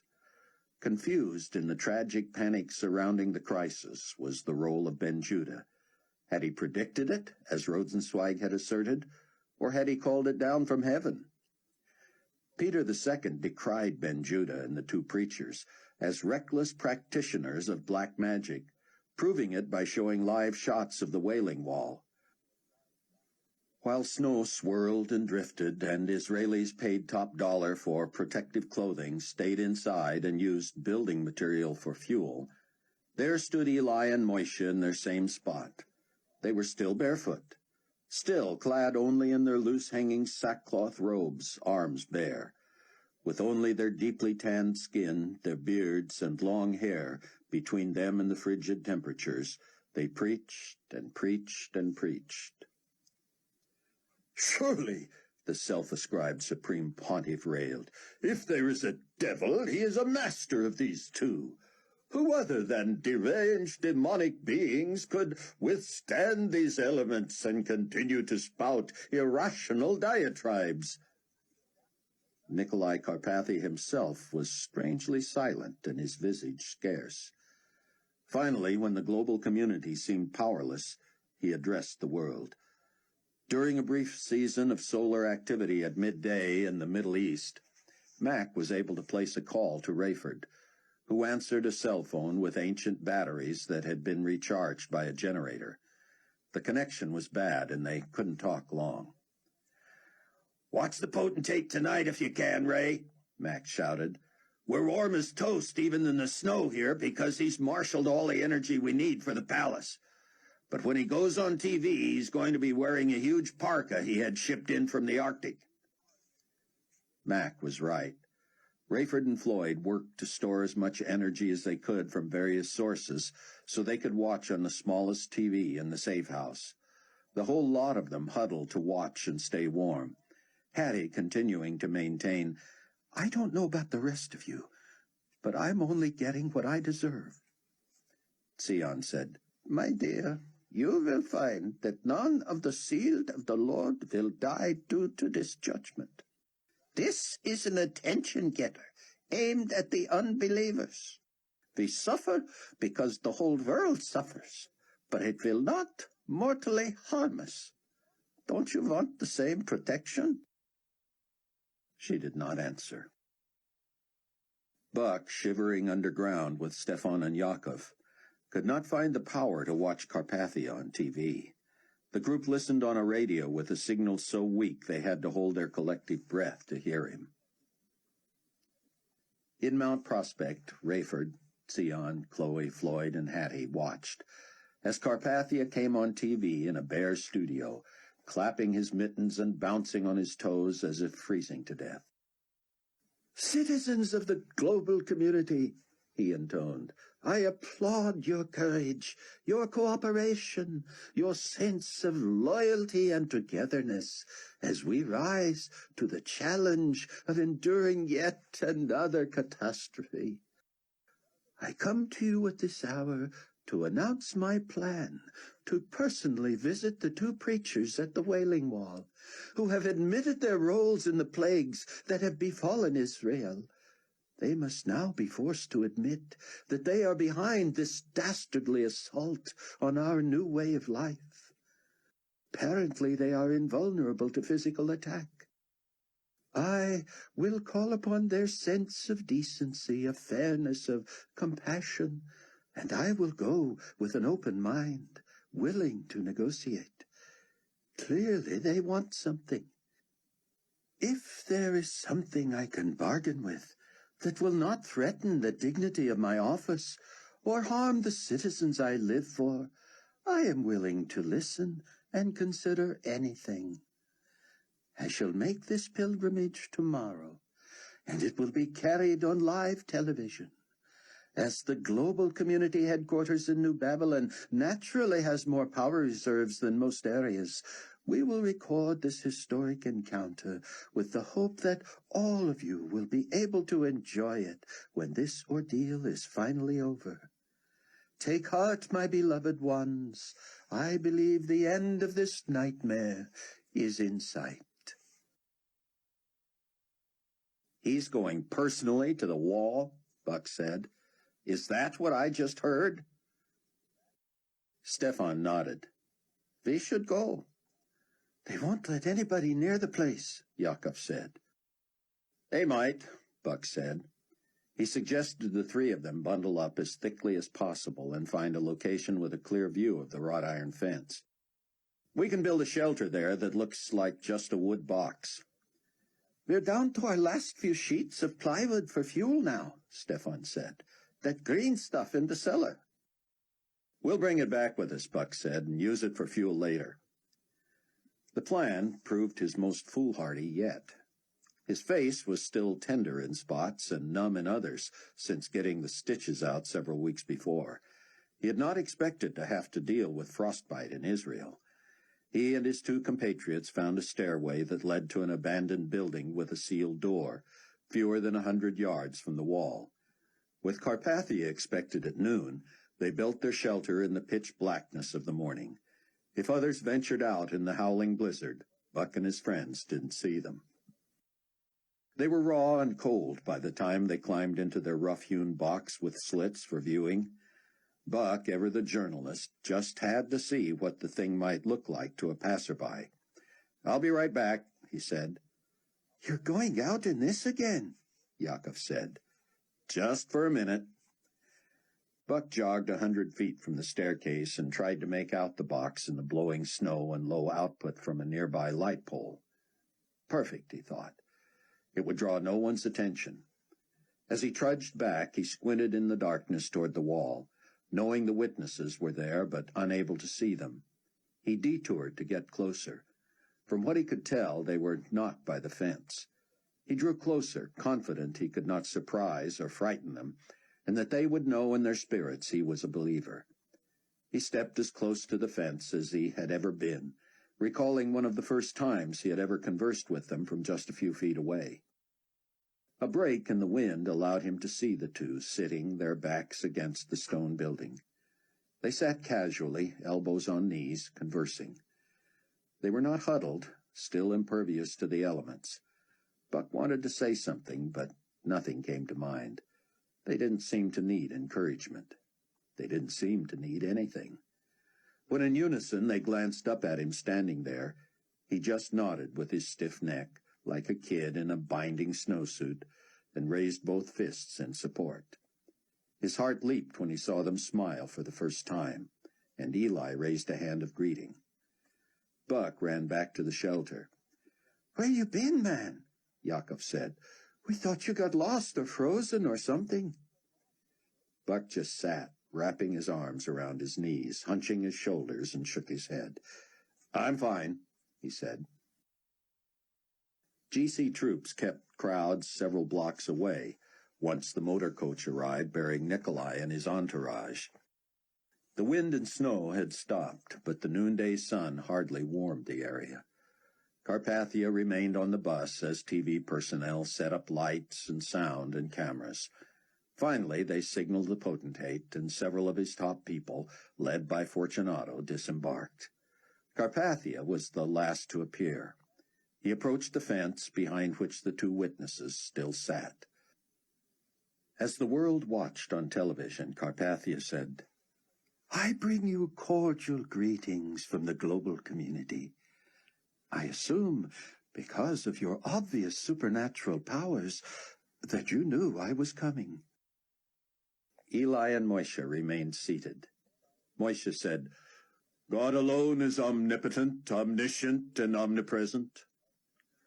Nonetheless, I am here on behalf of the citizens of the earth to determine what course we might take to gain respite from this curse on the planet. The witnesses stood and stepped forward. We will speak to you alone. Carpathia nodded at his minions, and Fortunato, clearly reluctant, led them back to the motor coach. All right, then, Carpathia said. Shall we proceed? We will talk with you alone. Carpathia looked puzzled, then said, These people are merely television technicians, cameramen, and so forth. We will talk with you alone. Nikolai cocked his head in resignation and sent the TV crew away as well. May we leave the cameras running? Would that be all right? Your quarrel is not with us, Eli said. Beg pardon? You are not behind the darkness, the resultant global chaos? Only God is omnipotent. I am seeking your help, as men who claim to speak for God. If this is of God, then I plead with you to help me come to some arrangement, an agreement, a compromise, if you will. Your quarrel is not with us. Well, all right, I understand that. But if you have access to him... Your quarrel is not... I appreciate that point. I am only asking... Suddenly Moishe spoke so loudly that the sound meters had to have maxed out. You would dare wag your tongue at the chosen ones of Almighty God? I apologize. You who boasted that we would die before the due time? Granted, I concede that... You who deny the one true God, the God of Abraham, Isaac, and Jacob? In the spirit of ecumenism and tolerance, yes, I do hold that one should not limit his view of deity to one image, but... There is one God and one mediator between God and man, the man Christ Jesus. That is a valid view, of course, just like many of the other views. It is written, beware lest any man spoil you through philosophy and vain deceit, after the tradition of men, after the rudiments of the world, and not after Christ. Do you not see that yours is such an exclusivist... Your quarrel is not with us. We are back to that again, are we? In the spirit of diplomacy, let me suggest... But the two witnesses turned away and sat down again. So that is it, then. Before the eyes of the world, you refuse to talk, to negotiate. All I get is that my quarrel is not with you. With whom, then, is it? All right. Fine. Carpathia marched in front of the main camera and stared into it from inches away. He spoke wearily, but with his usual precise enunciation. Upon further review, the death of the global community guard at the meeting of the witnesses was not the responsibility of any of the witnesses or any member of Dr. Benjudah's inner circle. The man killed by GC troops at the airport was not a terrorist. My good friend, Dr. Chaim Rosenzweig, was at no time and in no way holding Benjudah or his people at our behest.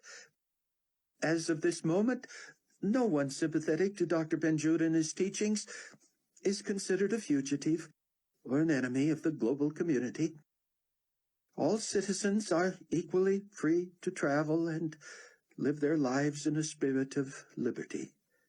I do not know with whom I am or should be negotiating, but I assure whoever it is that I stand willing to make whatever other concessions would move us closer to the end of this plague of darkness. He turned on his heel, sarcastically saluted the two witnesses, and reboarded the motor coach. As the TV crew rushed to gather their equipment, the witnesses spoke in unison from where they sat, clearly loud enough for anyone, even Carpathia, to hear. Woe, woe, woe unto all who fail to look up and lift up your heads. 2 days later, the sun rose bright and full, and the earth began to thaw. Buck made plans to fly home freely under his own name. I can't fly directly to Chicago commercially, he told Rayford. Even with the reconstruction of Midway, I have to go through Europe. Any connections through Athens? I'll check. Why? Rayford asked that he check on Lucas Miklos. I'll see if he can greet you at the airport. It won't delay your trip home, and it'll really encourage him. In Mount Prospect, Sion told Rayford he was working on what would be his most dramatic and ominous warning yet. Meanwhile, he broadcast worldwide over the Internet. Because of the proven truth of Luke 21, I urge all believers and unbelievers alike to train your eyes on the skies. I believe this is the message from the two witnesses. Doc Charles dug out and cleaned up Donnie Moore's telescope, and with millions around the world began monitoring the heavens. But when Sion announced in one of his daily messages that he was investigating a way to build a website that would allow others to watch the skies through the same telescope, Rayford received a frantic call from David Hasid in New Babylon. Glad I caught you, he said breathlessly. How far along are you in that telescope website idea? Couple of days yet. Won't take our people long. You don't want to do that. A little software and a bright astronomer could just about pinpoint where you guys are. Rayford put a hand atop his head. Thanks for that, David. I never would have thought of it. Anyway, the potentate himself has authorized the purchase of a colossal telescope, and I get to work with the guys who will man it. Several can monitor it at once through various computers.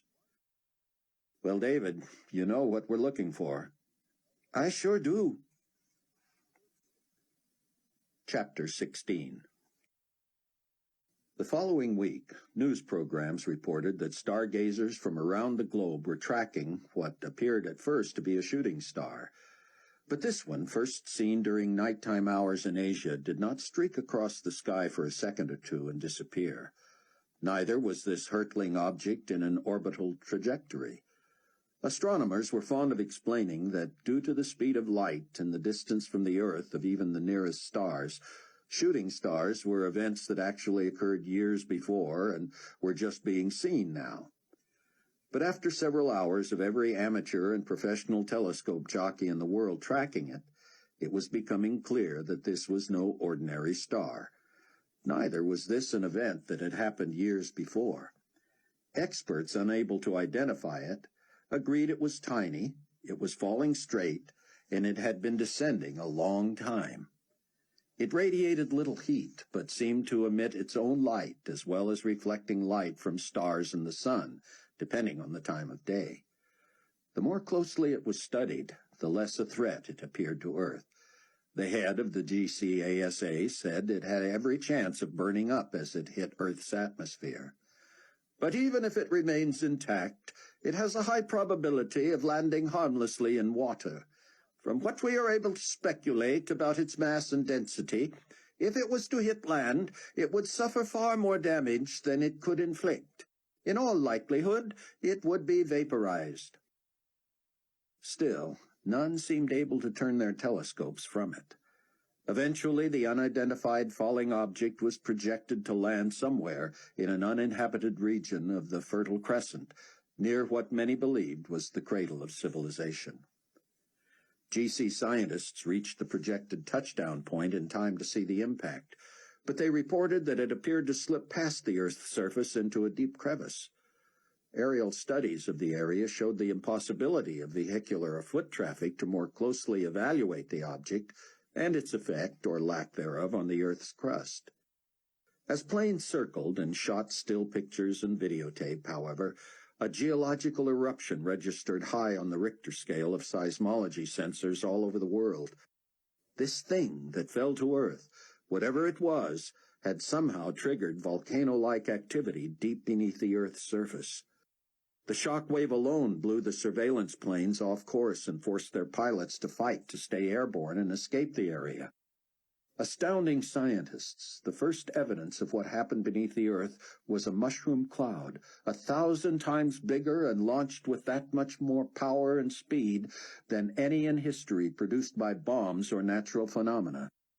Also unique about this eruption was that it came from the crevice below sea level, rather than from the typical volcanic mountain. Cameras 1,000 miles from the source of the cloud picked up images of it within 12 hours. Rather than being carried on indiscriminate winds, this cloud, massive and growing, fed from the belching earth, spread equally in all directions and threatened to block the sun all over the globe. And this was no smoky cloud that thinned and dissipated as it traveled. The thick fumes that gushed from the ground were dense and black like the base of a gasoline fire. Scientists feared the source of the smoke was a colossal fire that would eventually rise and shoot flames miles into the air.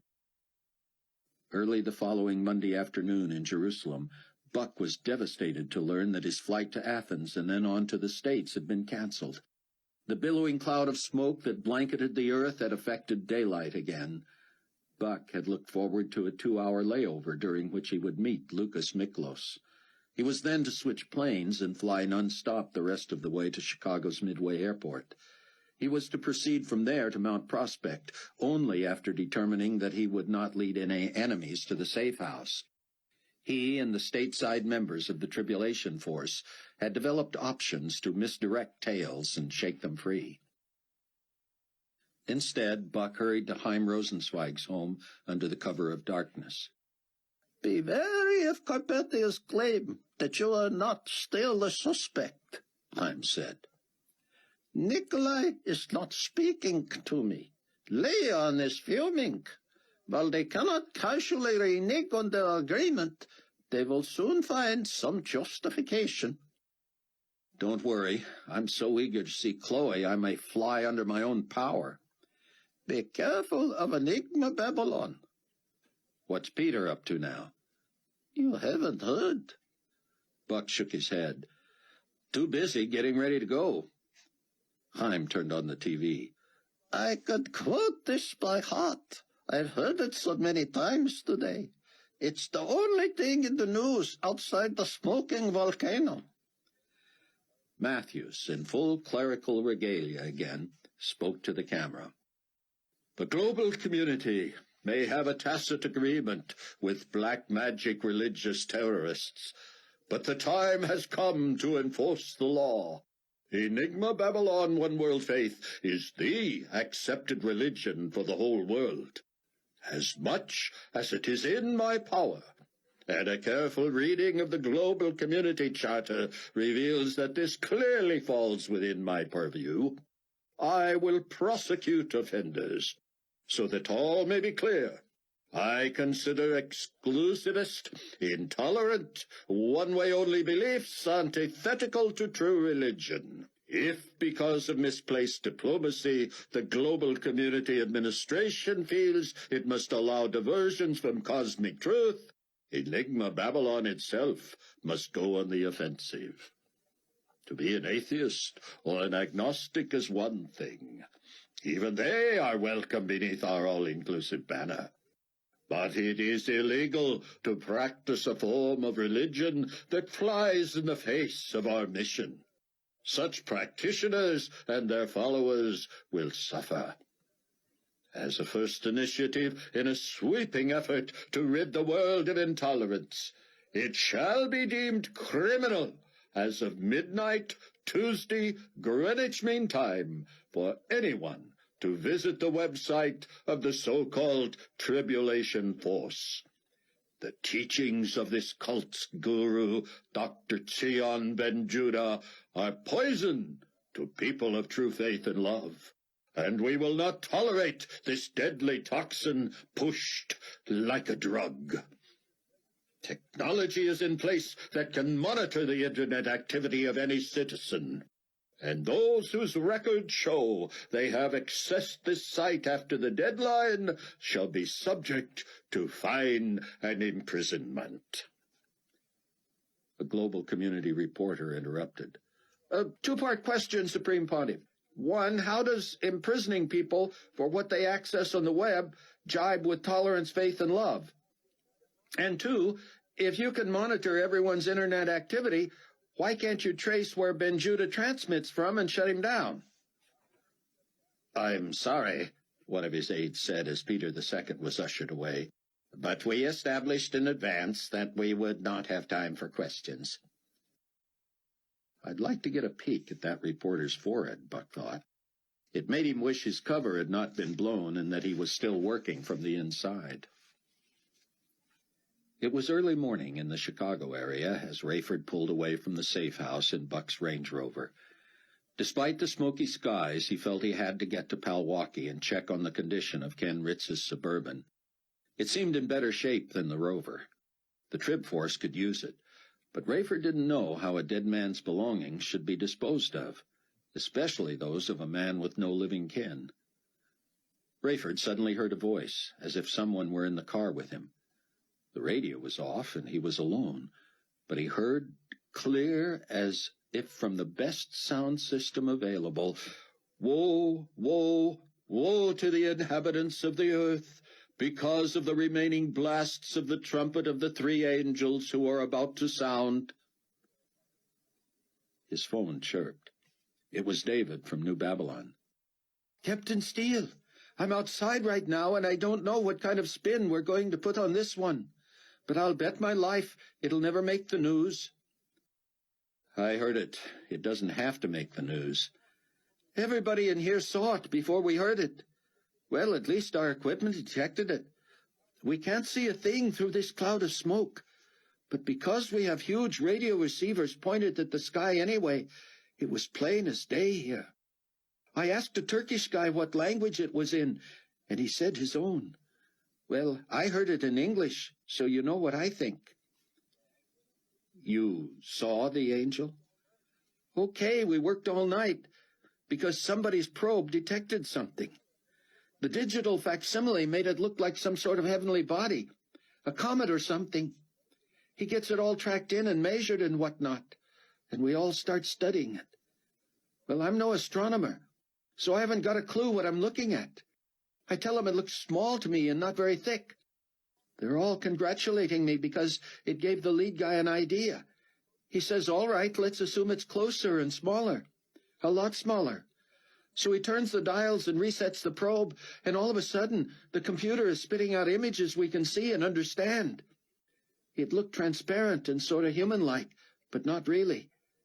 Anyway, we're following this thing, and then the boss says to point all the radio satellite dishes at it and try to track it that way, the way we do the stars in the daylight. Next thing you know, we hear the announcement. Well, it's all staticky and crackly, and we miss the first words. But of course I've been reading Dr. Ben Judah's stuff, so I know what it is. Because the next two words are the same and clear. I'm telling you, Captain, it freaked out everybody, and I mean everybody. Guys were on the floor crying. They've been playing the tape over and over in there, and I even copied it on my dictation machine. But you know what? It records only in Greek. Everybody heard it in his own language, but it was Greek. Buck heard the angel and mistook it for the TV until he saw the look on Chaim's face. The old man was terrified. How could he or anyone doubt the existence of God now?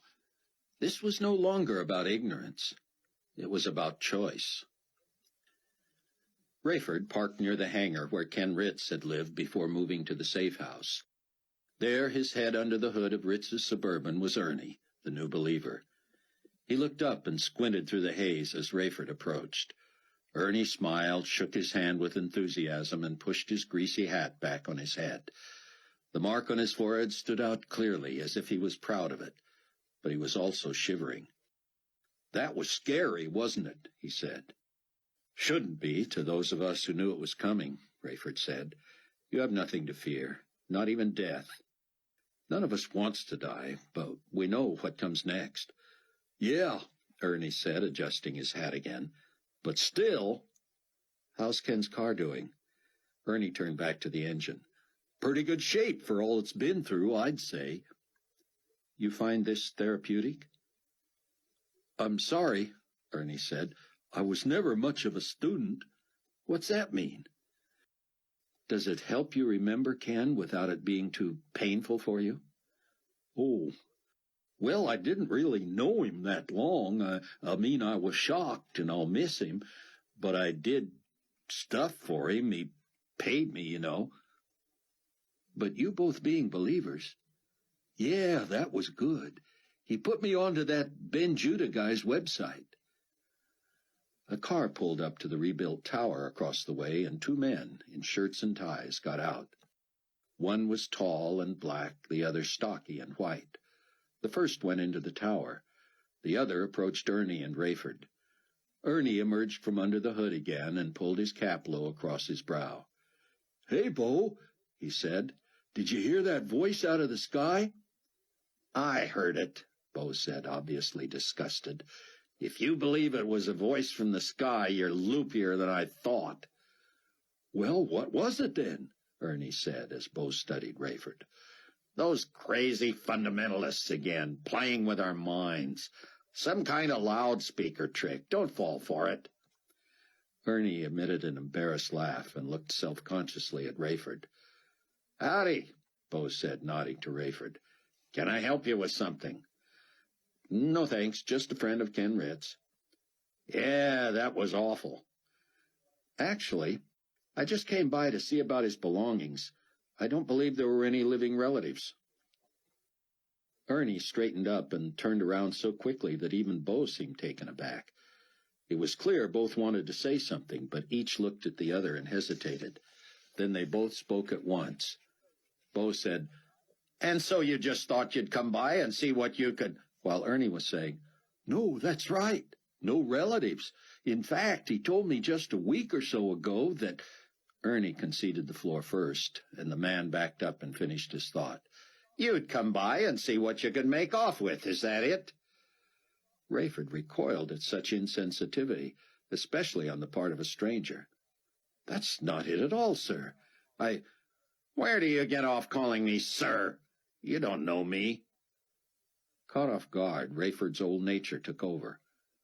"What? Am I talking to an alien? How does polite society refer to strangers on your planet, Bo?" He hit the name with as much sarcasm as he could muster. Rayford was much taller, but Bo was built like a linebacker. With his blond crew cut, he looked the part, too. "Why don't you just take your opportunistic tail out of here while it's still part of your body?" Bo said. Rayford was boiling and repenting of his attitude even as he spewed venom. "Why don't you mind your own business while I talk privately with Ernie?" Bo stepped closer to Rayford and made him wonder if he would have to defend himself.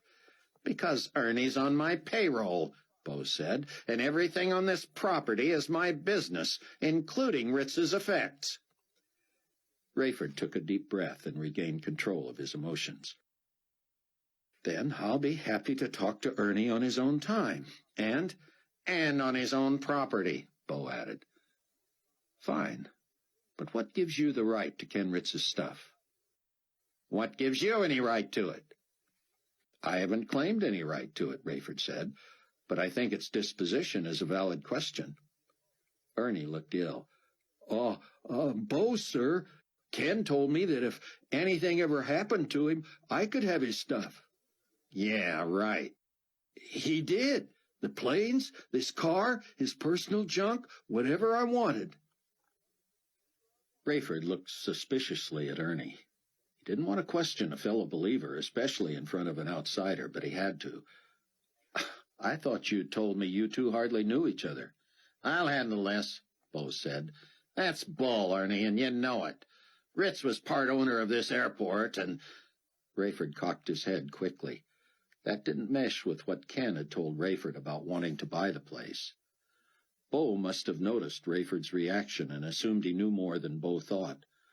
Well, he adjusted midstream, he made an offer anyway, or was going to. Actually, yeah, an offer was made. So, if there are assets in his estate, they would be the property of Palwaukee ownership. Rayford felt his blood boil again. Oh, that makes a lot of sense. He dies before your deal is consummated, so you take his estate in exchange for what? You're going to change the name of the place to Ritz Memorial? You take his assets, and he gets what? Posthumous ownership while you run it for him and take the profits? So, what's your stake in this, smarty pants? Rayford nearly laughed. Was he back on the playground in 4th grade? How had he come to a shouting match with a total stranger? As I said, I made no claim. But my stake now is to be sure nothing happens to my friend's legacy that he didn't intend to happen. He intended for me to have it, Ernie said. I told you that. Ernie, Bo said, stick to your grease monkeying and keep your nose out of this, will you? And wipe that smudge off your forehead. You look like a snot-nosed rugrat. Ernie tugged down on his cap and whirled around to busy himself under the hood again. He was muttering, I'm taking the stuff he said I could have. I'll tell you that right now. You're not bullying me into giving up what I know is rightfully mine. No way. Rayford was disgusted with Ernie's obvious lies, but even more so that he was ashamed of the mark of God. And then it hit him. Only other believers could see the mark. Was Rayford arguing with a fellow tribulation saint? He looked quickly at Bo's forehead, which, because of his haircut and his complexion and the breadth of his face, had been right in front of Rayford's eyes the whole time. Even in the dense smog, Bo's skin was as clear as a baby's. Buck felt restless. He sat across from Chaim Rosenzweig in the parlor of his estate, and was nearly overcome with compassion for the man. Doctor, he said, how can you see and know and experience all we've endured, all of us, even you, these past few years, and yet still resist the call of God on your life? Don't be offended. You know I care for you, as does Sion and my wife and her father. You told an international audience on TV that Ben Judah was proven correct in his interpretations of what's to come. Forgive me for being so forward, but the time is growing short. I confess I have been troubled, Rosenzweig said, especially since Ben Judah stayed with me. You've heard my arguments against God in the past, but no, not even I can deny he is at work today. It is too plain. But I have to say I don't understand your God. He seems mean-spirited to me. Why can he not get people's attention to wonderful miracles as he did in the Bible? Why make things worse and worse until a person has no choice? I find myself resisting, being forced into this by the very one who wants my devotion. I want to come willingly, on my own accord, if at all. Buck stood and pulled back the drape. The skies were growing darker, and he heard a low rumble in the distance. Should he stay away from the window? The weather had not portended rain. What was the noise? He could see no more than 10 feet through the heavy smoke. Doctor, God has blessed you beyond what any human deserves. If your wealth of friends, education, knowledge, creativity, challenge, admiration, income, and comfort do not draw you to him, what else can he do? He's not willing that any should perish, and so he resorts to judgments that will drive them to him or away from him forever. We're praying you'll choose the former. Rosenzweig appeared older than his age. Weary, drawn, lonely, he looked like he needed rest. But life was hard everywhere. Buck knew everything would head downhill from here. The old man crossed his legs, appeared uncomfortable, and set his feet flat on the floor again. He seemed distracted, and he and Buck had to raise their voices to even hear each other. I must tell you that your playing for me means more than I can... He furrowed his brow. What is that noise? The rumble had become higher-pitched and had developed a metallic sound. It's like chains clanging together, Buck said. A low-flying craft? The airports are closed, Doctor. It's getting louder, and it's darker. It's dark as night out there. Open that drape all the way, Cameron, please. Oh, my heavens! The sky was black as pitch, and the racket deafening. Buck spun to look at Chaim, whose face matched Buck's own terror. Metal against metal clanged until both men covered their ears. Rattling, thumping against the windows now, the rumble had become a cacophony of piercing, irritating, rattling, jangling that seemed it would invade the very walls. Buck stared out the window, and his heart thundered against his ribs. From out of the smoke came flying creatures, hideous, ugly, brown and black and yellow flying monsters. Swarming like locusts, they looked like miniature horses, 5 or 6 inches long, with tails like those of scorpions. Most horrifying, the creatures were attacking, trying to get in, and they looked past Buck as if Chaim was their target. The old man stood in the middle of the room. "Clement, they're after me!" he screamed. "Tell me I'm dreaming! Tell me it's only a nightmare!" The creatures hovered, beating their wings and driving their heads into the window. "I'm sorry, Doctor," Buck said, shuddering, his arms covered with goose flesh. "This is real. It's the first of the 3 woes the angels warned about." "What do they want? What will they do?" Sion teaches that they will not harm any foliage like locusts usually do, but only those who do not have the seal of God on their foreheads. Chaim paled, and Buck worried he might collapse. "Sit down, sir. Let me open the window." "No! Keep them out! I can tell they mean to devour me." "Maybe we can trap 1 or 2 between the screen and the window and see them more clearly." I don't want to see them. I want to kill them before they kill me." "Chaim, they've not been given the authority to kill you." "How do you know?" He sounded like a schoolboy now, doubting the doctor who's told him a shot won't hurt bad. "I won't tell you they won't torment you, but the Bible says the victims they attack will want to die and be unable to." "Oh, no!" Buck turned the crank that swung open the window. Several creatures flew near the screen, and he quickly shut the window. Now, trapped between, they flew crazily, straining, fighting, banging off each other. The harsh metallic sound increased. "Aren't you the least bit curious?" Buck said, fighting to not turn from the sight of them. "They're fascinating hybrids. As a scientist, don't you want to at least see—" "I'll be right back," Chaim cried, and he hurried away. He returned, looking ridiculous, dressed head to toe in beekeeping garb. Boots, bulky canvas body smock, gloves, hat with face mesh and material covering his neck. He carried a cricket bat. Blood-curdling screams rose above the clamor. Chaim rushed to the other window, threw back the drape, and fell to his knees. "Oh, God," he prayed, "save me from these creatures, and don't let Jonas die." Buck looked over Chaim's shoulder out to the gate. Jonas lay writhing, screaming, thrashing, slapping at his legs and torso, trying to cover his face. He was covered with the locusts. "We've got to get him inside," Buck said. "I can't go out. They'll attack me." Buck hesitated. He believed he was invulnerable to the creature's stings, but his mind had trouble communicating that to his legs. "I'll go," he said. "How will you keep the creatures out?" I can only do the best I can. Do you have another bat?" "No, but I have a tennis racket." "That'll have to do." Buck headed downstairs with the racket. Chaim called after him.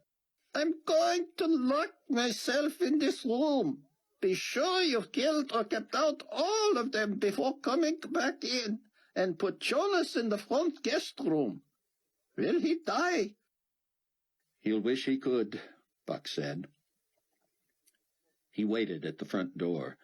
The smoke that had hung over the city for days was gone, having left just as dense a spread of the ghastly beings. Praying for courage, Buck opened the door and ran to Jonas, who now lay quivering and twitching.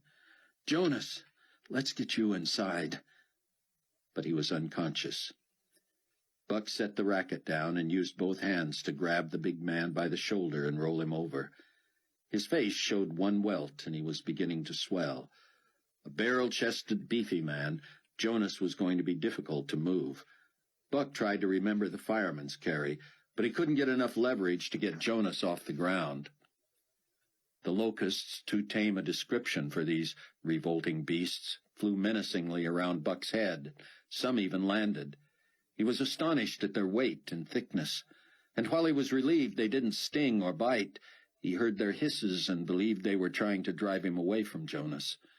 When one hovered over Jonas's face, Buck snatched up the racket and stepped into a full, hard backhand, sending the locust rocketing through a window at the front of the house.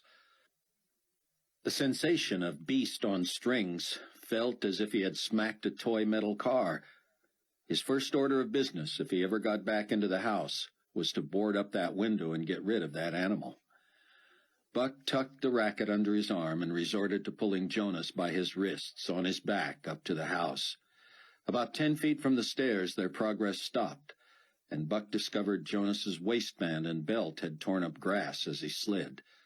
Buck spun him around and tucked the man's ankles under his own arms and kept going. When he reached the steps, he sucked it up, bent at the knees, and lifted Jonas up onto his shoulders. He believed the man outweighed him by 100 pounds. In the house, he plopped Jonas into a chair, from which he nearly toppled before rousing enough to at least keep his balance. Another locust flew in before Buck could shut the door, and he smacked it with the racket as well. It skittered across the floor and rebounded off the wall, rattling as it rolled. It lay stunned, its segmented abdomen heaving.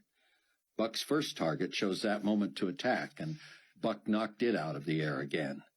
He tried stepping on one and found its shell unbreakable. He nudged both onto the face of the racket with his foot and shoveled them out the door, slamming it shut before more could invade. He covered the broken window and helped the staggering Jonas to the front guest room. There Jonas stretched out on the bed, incoherent and groaning, and tearing at the buttons on his shirt. Knowing there was no remedy for the torture and agony the man would endure, Buck reluctantly left him and returned to the parlor upstairs. Like a person perversely drawn to a train wreck, Buck wanted a close look at these things, with a glass barrier between him and them. Before unlocking the door, Chaim demanded that Buck double and triple check that he was not accidentally bringing a locust in with him. Buck found Chaim still shrouded in the beekeeper get-up and wielding the cricket bat. After demanding to know Jonas was still alive, Chaim grabbed Buck's arm and dragged him to the window. Angry locusts, trapped between glass and screen, were front and center, ready for study. Buck knew that any unbeliever on the street had already suffered Jonas's fate, and that it couldn't be long before the locusts would begin finding their way into homes and apartments. This was going to be the worst horror yet. Chapter 17. Rayford grabbed Ernie by the collar and pulled him close, feeling the rage of a parent against a threat to his family. "So you're an imposter, hey, Ernie?" Rather than fighting, Ernie tried to hold his hat on with both hands. Rayford let go of his collar and drove his hand directly under the bill of the cap. Ernie flinched, obviously thinking he was about to take an uppercut to the nose, and released his grip just enough so Rayford sent his cap flying. No wonder Ernie's mark had appeared so prominent. He had refreshed it with whatever he had used to create it in the first place. "You'd fake the mark, Ernie? The mark of the seal of the Lord? That takes guts." Ernie paled and tried to pull away, but Rayford grabbed the back of his neck and, with his free hand, pressed his thumb against Ernie's bogus mark. The smudge rubbed off. "You must have studied Sion's teaching really well to replicate a mark you've never seen." "What the heck is that?" Bo asked, seeming frozen to his spot. "He faked the mark of—" "I know all about that," Bo said, his eyes wide with fear. He pointed past Rayford. "I mean that." Rayford looked into the distance, where the cloud of smoke was turning into a swarming wave of locusts. Even from a few hundred yards they looked huge, and what a racket. "I hate to tell you this, gentlemen, but you're in big trouble." "Why?" Bo cried. "What is it?"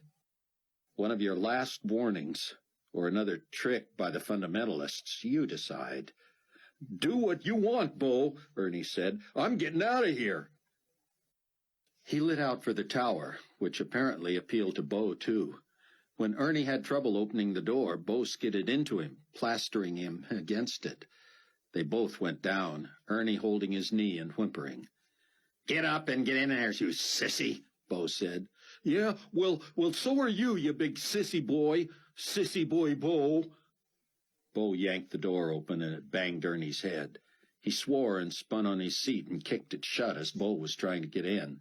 Bo dropped to one knee, sucking his slammed fingernail, and Ernie jumped up and stepped over him into the safety of the tower. Rayford arrived at the door and tried to help Bo up, but Bo wrenched away. The locusts swarmed Bo. He kicked and screamed and ran in circles, and when Ernie opened the door to taunt him and laugh at him, he too was attacked. The black man who had been in the car with Bo appeared in the doorway, staring in horror at the suffering man and boy. He shook his head slowly and looked up at Rayford. They noticed each other's marks immediately, and Rayford knew his was genuine because the locusts left him alone. Rayford helped him fight off the locusts and haul the two onto a landing at the bottom of the stairs. As Bo and Ernie shook and swelled and fought for breath, Rayford accepted the man's handshake. "T.M. Delaney," he said. "I go by T." "Rayford, I know who you are, Captain. Ken told me about you." "Sorry to sound rude," Rayford said, "but it's odd he never mentioned you." Odder still, Rayford thought, was their getting acquainted with two suffering victims at their feet. "I asked him not to. It's great to know he was what I thought he was, a man of his word." Rayford wanted to talk with T, but he felt obligated to do something for Bo and Ernie. "Any place we can put these guys?" T nodded to a reception area with couches and chairs, but otherwise empty. "I understand they're not going to die, but they're going to wish they could." Rayford nodded. "You study, do you?" "I'm in Sion cyber class, like pretty much every other believer in the world." "I'd better check on Sion and the others," Rayford said, pulling out his phone. Chloe answered. "Oh, Dad, it's horrible.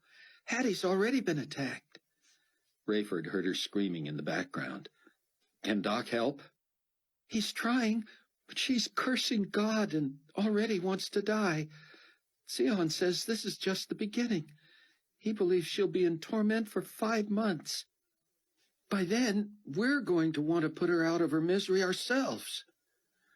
"We can pray she'll become a believer before that." "Yeah, but Sion doesn't think that guarantees instant relief." That sounded strange to Rayford. He would have to ask Sion about that later. "Everybody else all right?" "Think so.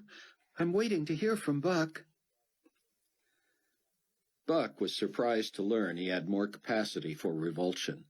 As he and Haim knelt by the window, their faces inches from the locusts, he saw Scripture come to life. He couldn't imagine an uglier, more nauseating sight than the creatures before him. Zion taught that these were not part of the animal kingdom at all, but demons taking the form of organisms. As he took in their unique characteristics, he felt for Haim. They both knew his protective covering would not save him in the end. These things were here to attack him, and time was on their side. They would find a way in, and when that happened, they would show no mercy. "Good heavens, look at them," Haim said. Buck could only shake his head. Contrasted with the beauty of God's creation, these mongrels were clearly from the pit. Their bodies were shaped like miniature horses armed for war. They had wings like flying grasshoppers. When one alighted on the window, Buck edged closer. "Haim," Buck said, his own voice sounding distant and fearful, "do you have a magnifying glass?" "You want a closer look? I can hardly stand to peek at them." "They look like horses, but they don't have snouts and mouths like horses." "I have a very powerful magnifier in my office, but I'm not leaving this room." Buck ran off and got it from the study near Haim's bedroom. But as he dashed back, he heard a dreadful, inhuman howl and the bumps and bangs of someone thrashing on the floor. The someone, of course, was Haim Rosenzweig, and the howl was human after all. One of the locusts had found a way in and had locked itself onto Haim's wrist, between his glove and sleeve. The old man lay jerking as if in the throes of a seizure, wailing and crying as he slammed his hand on the ground, trying to dislodge the brute. "Get it off me," he bellowed. "Please, get on, please, I'm dying." Buck grabbed the thing, but it seemed stuck as if by suction. It felt like an amalgam of metal, spiny protrusions, and insect slime. He dug his fingers between its abdomen and Haim's wrist and yanked. The locust popped free, twisted in his hand, and tried stinging him from one end and biting him from the other. Though it had no effect on him, Buck instinctively threw it against the wall so hard it dented the plaster and rattled noisily to the floor. "Is it dead?" Haim cried. "Tell me it's dead." "I don't know that we can kill them," Buck said, "but I stunned a couple of other ones, and this one is immobile right now." "Smash it!" Haim insisted. "Stomp on it! Smack it with the bat!" He rolled to his side in convulsions. Buck wanted to help him, but Zion had been clear that he found in the Scriptures no mention of relief to the victims of a sting. The magnifying glass lay on the floor a few feet from the unmoving locust. Keeping an eye on the creature, Buck held the glass over it, illuminated by the chandelier directly above. He nearly vomited at the magnified ugliness. It lay on its side, appearing to regroup. The 4 horse-like legs supported a horse-shaped body consisting of a 2-part abdomen.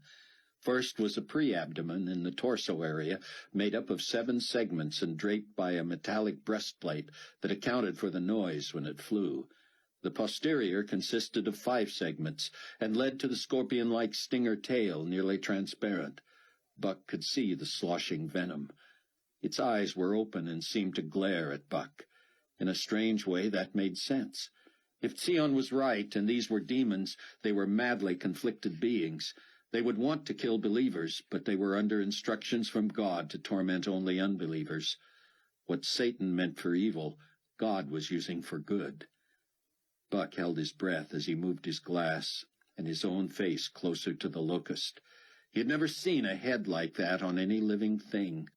The face looked like that of a man, but as it writhed and grimaced and scowled at Buck, it displayed a set of teeth way out of proportion. They were the teeth of a lion with long canines, the upper pair extending over the lower lip. Most incongruous, the locust had long flowing hair like a woman's, spilling out from under what appeared to be a combination helmet and crown, gold in color. Though no larger than a man's hand, the grossly overgrown combination insect, arthropod, and mammal appeared invincible. Buck was encouraged to know he could temporarily shock them with a hard blow, but he had neither killed nor apparently even injured any. He had no idea how to toss the thing out of the house without letting in dozens more. Buck scanned the room and noticed a heavy vase holding a large plant. Chaim was already incoherent, crawling to the door. "Bed," he said. "Water." Buck pulled the plant from the vase and laid it on the floor, muddy roots and all. He turned the vase over and set it atop the locust, which had just begun to move about again. Within a minute he heard the metallic whirring as it banged again and again against the inverted vase. It tried to escape through a small hole in what had become the top of its makeshift prison, but it could only poke its head through. Buck staggered and nearly fell when it seemed to shout as if crying for help. Over and over it repeated a phrase Buck could not understand. "Do you hear that, Dr. Rosenzweig?" Buck asked. Chaim lay by the door, panting. "I hear it," he rasped, groaning. "But I don't want to. Burn it, drown it, do something to it, but help me to bed and get me some water." The creature called out in a mournful keen what sounded to Buck like, "A bad one! A bad one!" "These things speak," Buck told Chaim, "and I think it's English."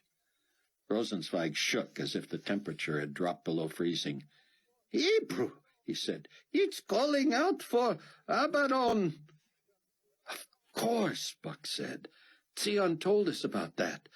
The king over these creatures is the chief demon of the bottomless pit, ruler over the fallen hordes of the abyss. In the Greek he has the name Appolyon." "Why do I care to know the name of the monster that killed me?" Rosenzweig said. He reached up for the doorknob, but could not unlock the door with his gloves on. He shook them off, but could no longer raise an arm. Buck got him up, and as they lumbered out of the parlor, he looked back at the locust trying to squeeze out of the vase. It looked at him with such hatred and contempt that Buck nearly froze. "Abaddon!" it called out, and the tiny but gravelly voice echoed in the hallway. Buck kicked the parlor door shut and helped Chaim into his bedroom. There Buck peeled the rest of the beekeeper garb off Chaim and helped him lie back atop the covers on his bed. Convulsions racked him again, and Buck noticed swelling in his hands and neck and face. "Could you get me some water, please?" "It won't help," Buck said, but he got it anyway. Parched himself, he poured into a glass some from the bottle he found in the refrigerator and quenched his own thirst. He grabbed a clean glass and returned. He set the bottle and the glass on a stand next to the bed. Chaim appeared unconscious. He had rolled on his side, covering his ears with a pillow, as the haunting cries continued from the parlor. "Abaddon! Abaddon! Abaddon!" Buck laid a hand on the old man's shoulder. "Can you hear me, Chaim? Chaim!" Rosenzweig pulled the pillow away from his ear. What?" "Don't drink the water. It's turned to blood." Rayford and T.M. Delanty stood outside the empty reception area at the base of the Palwaukee Airport Tower, peering in at Bo and Ernie, who cursed each other as they writhed on the floor. "Is there nothing we can do for 'em?" T asked. Rayford shook his head. "I feel sorry for them and for anybody who has to endure this. If they'd only listened. The message has been out there since before the rapture. What's their story, anyway? Ernie had me convinced he was a believer, had the mark and everything." "I was shocked to see him attacked," T said, "but part of that had to have been my fault. For days he sounded interested. Said Ken was urging him to lock on and check out what Zion Ben Judah was teaching. He asked so many questions, especially about the mark, that between what he learned from Zion and what Ken and I said about it, he was able to fake it." Rayford looked out. The sky was still filled with the locusts, but all but a few had moved away from the door. "I never thought about anyone being able to counterfeit the mark. I figured the mark, distinguishable only by another believer, was a foolproof test of who was with us and who wasn't. What do we do now? Try the smudge test on anybody who's bearing the mark?" "Nope," T said. Don't have to. Why's that? You're not testing my mark, are you? Why do you assume I'm legit? Because you weren't attacked. Bingo. For the next 10 months, that is our litmus test. Where are you getting 10 months? You haven't read Dr. Benjuda today? Rayford shook his head. He says the locusts have 5 months to find their prey and sting them, and that the victims suffer for 5 months. He also believes, though he admitted it was just conjecture, that the locusts bite a person once and then they move on. Have you taken a look at these things? Rayford said, studying one on the other side of the window. Do I want to? T said, approaching. I didn't even like reading about them in Dr. Benjuda's lessons. Oh, boy, look at that. That is one ugly monstrosity. Be glad they're on our side. Talk about irony, T said. Benjuda says they're demons. Yeah, but they're moonlighting for God for a while. Both men cocked their heads. What's that sound? Rayford said. Sion said their flight would sound like horses and chariots riding into battle, but I hear something else. Are they chanting? T said. They cracked the door an inch or so, and a locust tried to squeeze through. Rayford shut the door on it, and it squirmed and flailed. He released the pressure, and it flew back out. That's it, Rayford said. They're chanting something. The men stood still. The cloud of locusts on its way to fresh targets called out in unison, Appolyon! Appolyon! Appolyon! Why would God do this to me? Chaim whined. What did I ever do to him? You know me, Cameron. I am not a bad man. He did not do this, Dr. Rosenzweig. You did it to yourself. What did I do that was so wrong? What was my sin? Pride, for one, Buck said, pulling up a chair.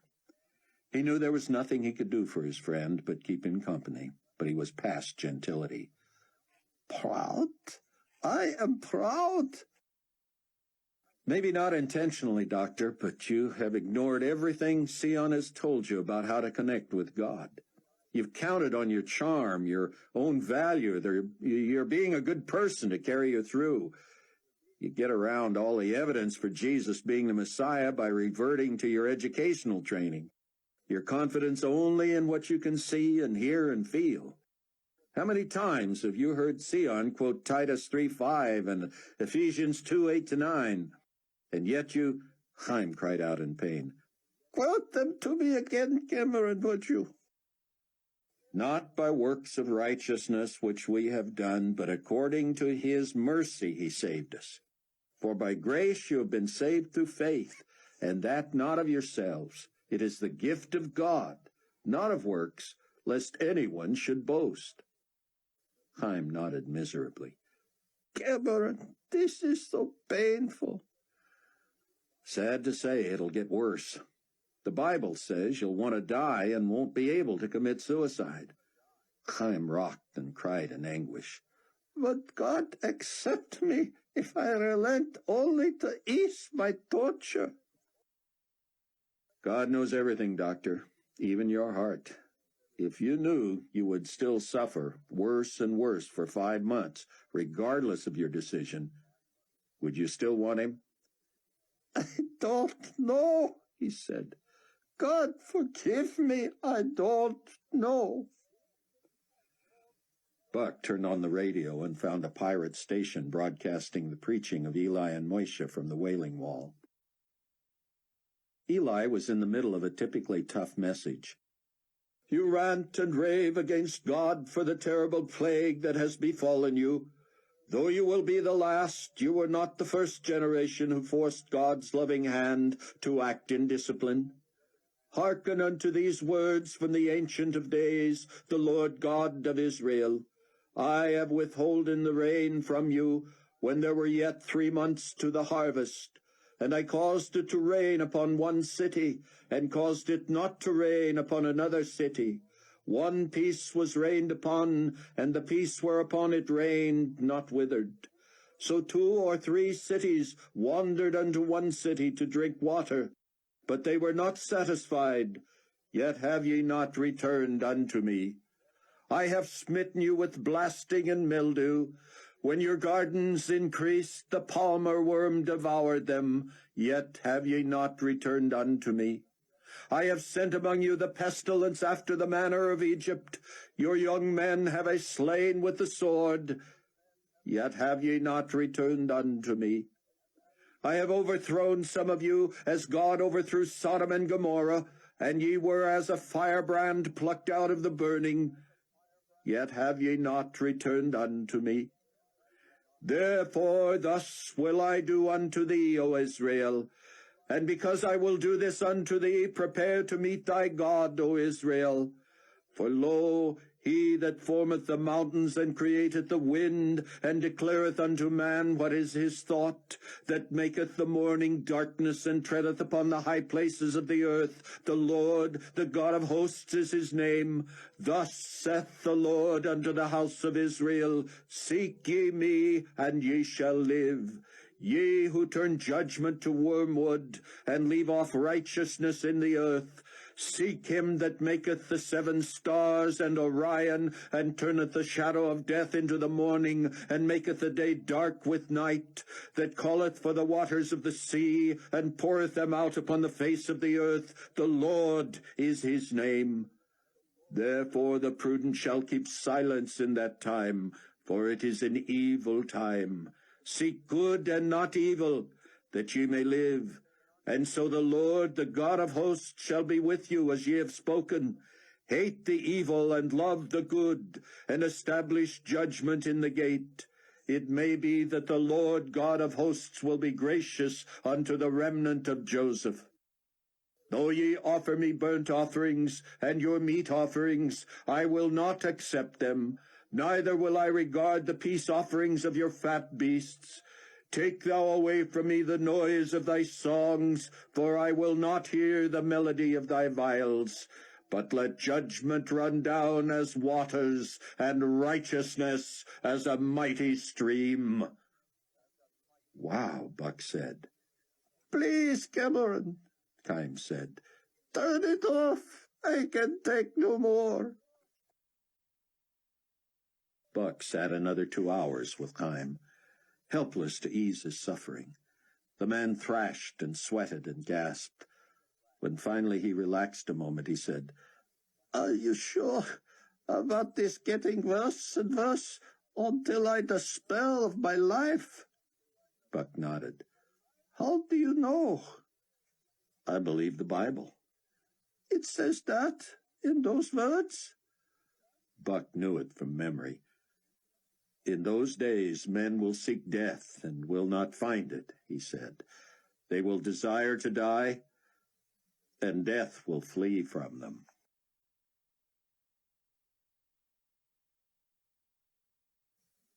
Chapter 18. During the ensuing 5 months, the demon locusts attacked anyone who did not have the seal of God on his or her forehead. And for 5 months after that, those among the last bitten still suffered. The starkest picture of the interminable suffering came from Hattie's ordeal at the Tribulation Force's safe house in Mount Prospect, Illinois. Her torment was so great that everyone, Rayford, Sion, Chloe, and Floyd, begged her to give in to Christ. Despite her anguished screams at all hours of the day and night, she stubbornly maintained that she was getting what she deserved and no less.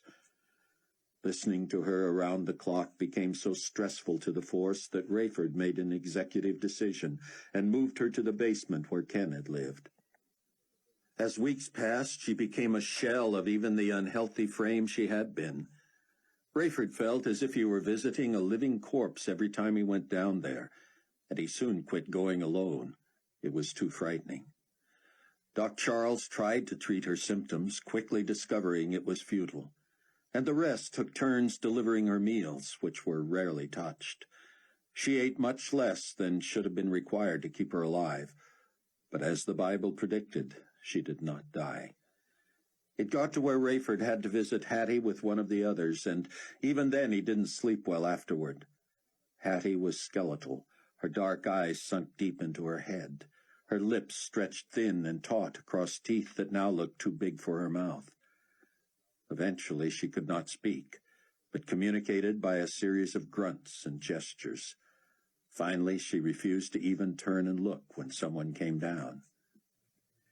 Hattie finally forced herself to talk when Chloe somehow located her sister Nancy, working at an abortion clinic out west.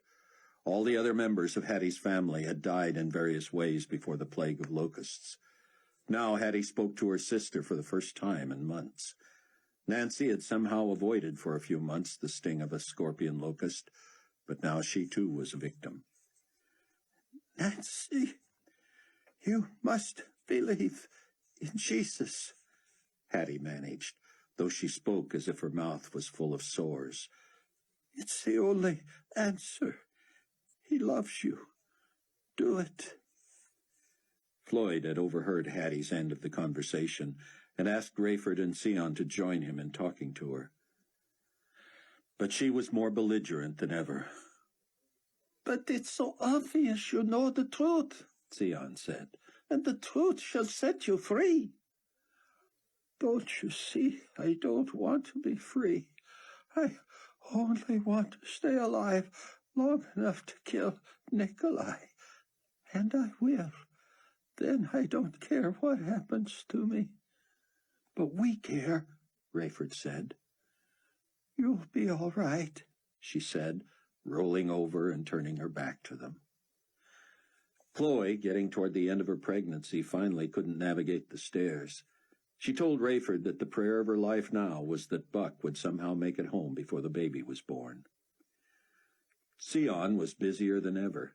He passed on miraculous reports from the 144,000 witnesses who had fanned out to serve as missionaries to every country, not just their own.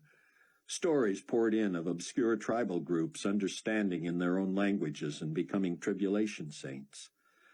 Sion wrote to nearly 1 billion website visitors every day that this was the last period during the end of time when believers would have any semblance of freedom.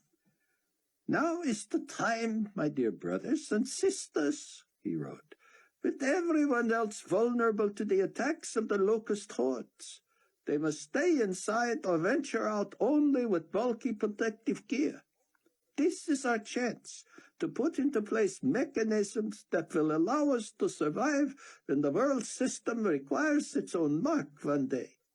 We will be allowed to neither buy nor sell without the mark, and it is a mark that once taken seals the fate of the bearer for all time, just as the mark we now bear has sealed us for eternity. I beg of you not to look upon God as mean or capricious when we see the intense suffering of the bite victims. This is all part of his master design to turn people to him so he can demonstrate his love. The scriptures tell us God is ready to pardon, gracious and merciful, slow to anger, and abundant in kindness. How it must pain him to have to resort to such measures to reach those he loves. It hurts us to see that even those who do receive Christ as a result of this ultimate attention-getter still suffer for the entire 5 months prescribed in biblical prophecy. And yet, I believe we are called to see this as a picture of the sad fact that sin and rebellion have their consequences. There are scars. If a victim receives Christ, God has redeemed him, and he stands perfect in heaven's sight. But the effects of sin linger. Oh, dear ones, it thrills my heart to get reports from all over the globe that there are likely more Christ followers now than were raptured. Even nations known for only a minuscule Christian impact in the past are seeing great numbers come to salvation. Of course, We see that evil is also on the rise. The scriptures tell us that those who remain rebellious, even in light of this awful plague, simply love themselves and their sin too much. Much as the world system tries to downplay it, our society has seen catastrophic rises in drug abuse, sexual immorality, murder, theft, demon worship, and idolatry. Be of good cheer, even in the midst of chaos and plagued loved ones. We know from the Bible that the evil demon king of the abyss is living up to his name, Abaddon in Hebrew and Appolyon in Greek, which means destroyer, in leading the demon locusts on the rampage. But we, as the sealed followers of the Lord God, need not fear. For as it is written, he who is in you is greater than he who is in the world. We are of God.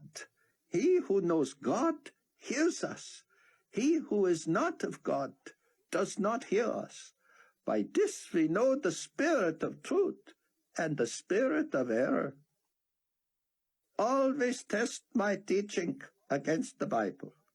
Read it every day. New believers, and none of us are old, are we? Learn the value of the discipline of daily reading and study. When we see the ugly creatures that have invaded the earth, it becomes obvious that we too must go to war. Finally, my brethren, with the Apostle Paul, I urge you to be strong in the Lord and in the power of his might. Put on the whole armor of God, that you may be able to stand against the wiles of the devil. For we do not wrestle against flesh and blood, but against principalities, against powers, against the rulers of the darkness of this age, against spiritual hosts of wickedness in the heavenly places. Therefore, take up the whole armor of God, that you may be able to withstand in the evil day, and having done all, to stand. Stand, therefore, having girded your waist with truth, having put on the breastplate of righteousness, and having shod your feet with the preparation of the gospel of peace. Above all, taking the shield of faith, with which you will be able to quench all the fiery darts of the wicked one. And take the helmet of salvation, and the sword of the Spirit, which is the word of God, praying always with all prayer and supplication in the Spirit, being watchful to this end, with all perseverance and supplication for all the saints, and for me, that utterance may be given to me, that I may open my mouth boldly to make known the mystery of the gospel. Until next we interact to this miracle of technology the Lord has used to build a mighty church against all odds, I remain your servant and his, Zion ben Judah. Buck knew that Yakov and Hannelore and Stefan had grown in their faith when they insisted on moving into the Rosenzweig estate and caring for Chaim and Jonas for several months. They brought with them Hannelore's mother, who had received Christ the day the locusts attacked. Even in her suffering she read and studied and prayed, often pleading with Chaim and Jonas to also come to Christ. Even after Jonas did, Chaim remained resolute. Unable to find a commercial flight that had a full crew, Buck desperately searched among the saints to find someone who might charter him back to the States for the birth of his child. At wit's end, he tried calling Mac in New Babylon, but was unable to get through. He tried emailing him a heavily coded message, and an hour later received a lengthy reply. "I'm still looking forward to meeting you, Mr. Williams. Of course, your father-in-law has told me all about you, but don't worry. I didn't believe a word of it. How do you like the email system David has set me up with here? He's built into it all the safeguards you could imagine. If someone walked in on me right now, they wouldn't be able to read what I've just written. I gather you need a charter flight out of there. Try Abdullah Smith in Jordan. The name looks weird, but he has his reasons, and he is a believer. Mention my name, and he'll charge you double. Just kidding. If he can handle the job, he'll take care of you. I'll copy this to your people so they'll know what's going on here. David Hasid and I had to fake locust stings to keep from revealing ourselves. In the process, we discovered several other clandestine believers in the ranks here. Carpathia and Leon are quarantined in a fallout shelter that has served to keep out the locusts too, though almost everyone else, including the 10 rulers and even Peter II, have been stung and are suffering. When you see Carpathia on the news telling everyone that the stories of poisonous bites are exaggerated while he sits there with a locust on his shoulder as a pet, don't believe it. It's a trick of photographic technology. Of course, the real things probably wouldn't bite Nikolai or Leon out of professional courtesy. A few of us believers have been able to pretend we are simply recuperating more quickly, so we don't lie around the infirmary 24 hours a day listening to the agony. Carpathia has sent me on some missions of mercy, delivering aid to some of the worst-off rulers. What he doesn't know is that David has picked up clandestine shipments of literature, copies of Sion studies in different languages, and has jammed the cargo hold of the Condor 216 with them. Believers wherever I go unload and distribute them. Word has gotten back to Leon that all this Christian literature is flooding the globe, and he's furious about it. So is Peter II. I hope someday they both find out how it was transported. But not yet. Pray for us. We're your eyes and ears in New Babylon, and light as I try to make it sound, we're in very precarious positions. Subversives are punished by death here. 2 close members of Peter Matthews' staff were executed for mentioning to global community personnel something Peter thought was private. Carpathia heard about the executions and sent him a note of congratulations. Of course, Peter is on Nikolai's hit list, or at least for sure on Leon's. Leon believes there's no need for any religion because we have His Excellency the Potentate to worship. I say that with irony, but Leon is dead serious. David was in the room when Leon suggested passing a law that people have to bow in Nikolai's presence. That may be the end of me. The believers here cannot meet for fear of suspicion and detection, but we encourage each other in subtle ways. Fortunately, David has been elevated to a position that puts him on a level close to the senior pilot, yours truly, so we are expected to interact a lot. We love the late Ken Ritz's idea for the Believers Commodity Co-op, for lack of a better handle, and we think your wife will make an absolutely smashing CEO. You know who our direct competition will be, of course.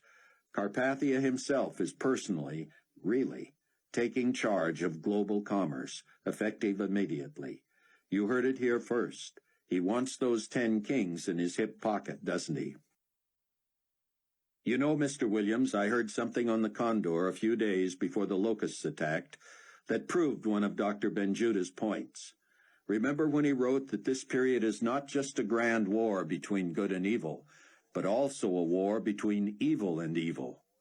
I think his point was that we were to love each other and make sure the crises don't turn us on each other and spur fights between good and good. But anyway, Matthews and St. Nick and the ever-present Leon, my whole Fortunato is tied to you, Excellency, are aboard the Condor 216. I finally figured out the significance of Carpathia's obsession with that number, by the way. Well, actually, David told me. He thought everybody knew. Your quiz for the week. So on the plane, old Matthews is really putting the screws to Carpathia.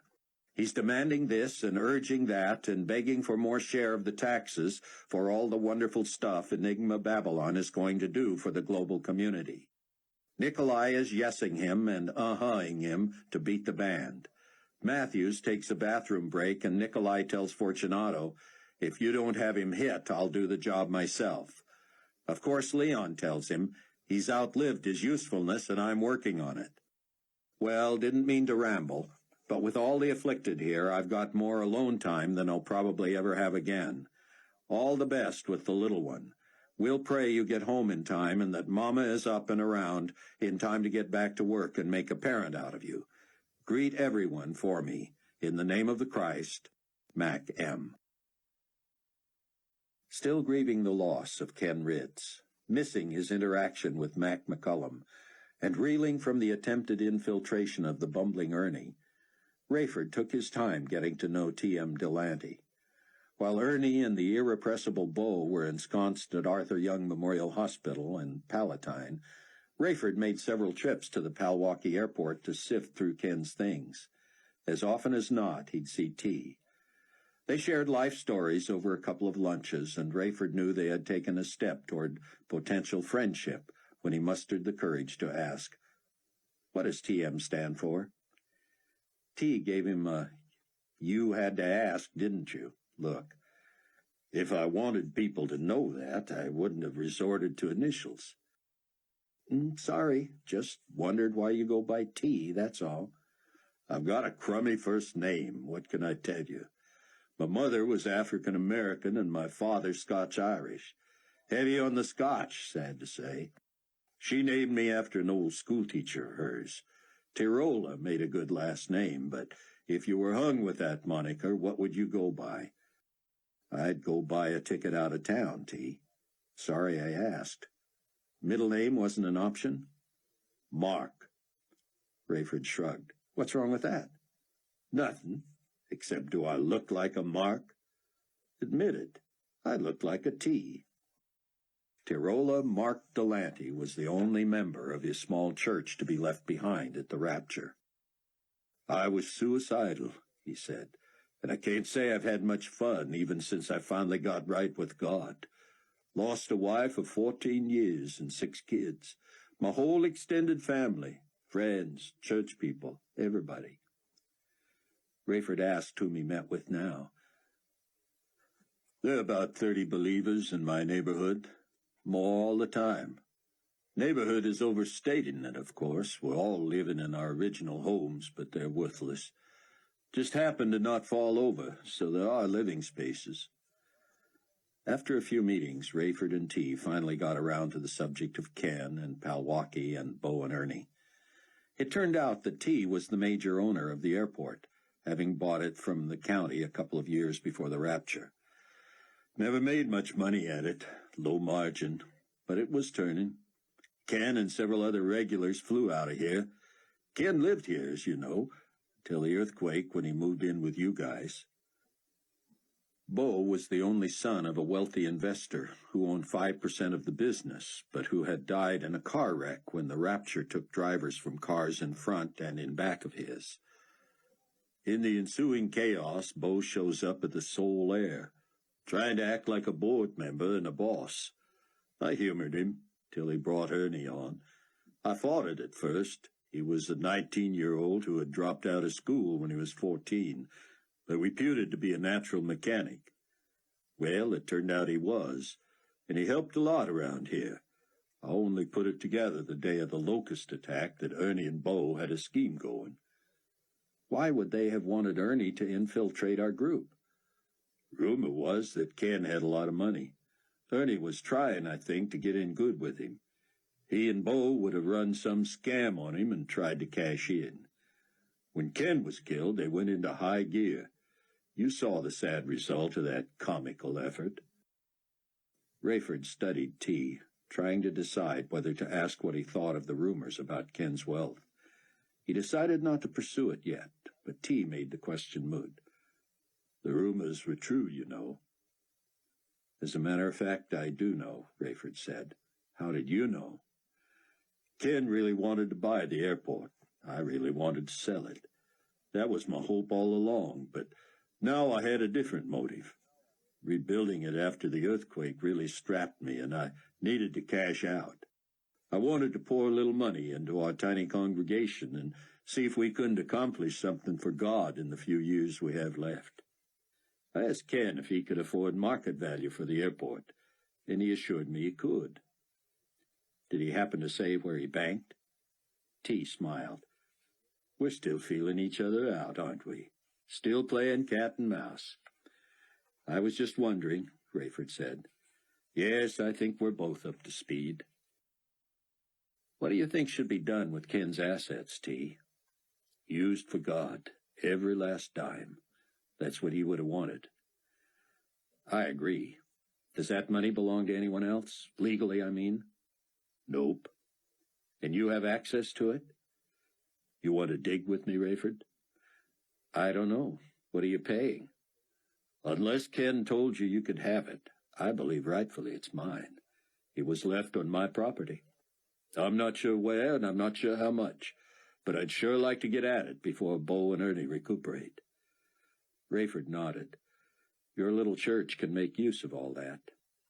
Like I said, we want to see if we can do something significant. We wouldn't build a church or fix up our homes. Any inkling about how much you're talking about? Rayford said. Maybe over $1 million. Would it surprise you to know it's probably 5 times that? Are we negotiating, Rayford? You want some of this? Think you're entitled to it? What? Rayford shook his head. I'd like to be able to buy his planes. I have no claim on his money or anything else. I'll tell you what, T said. If there's half as much money as you think there is, I'll give you his planes.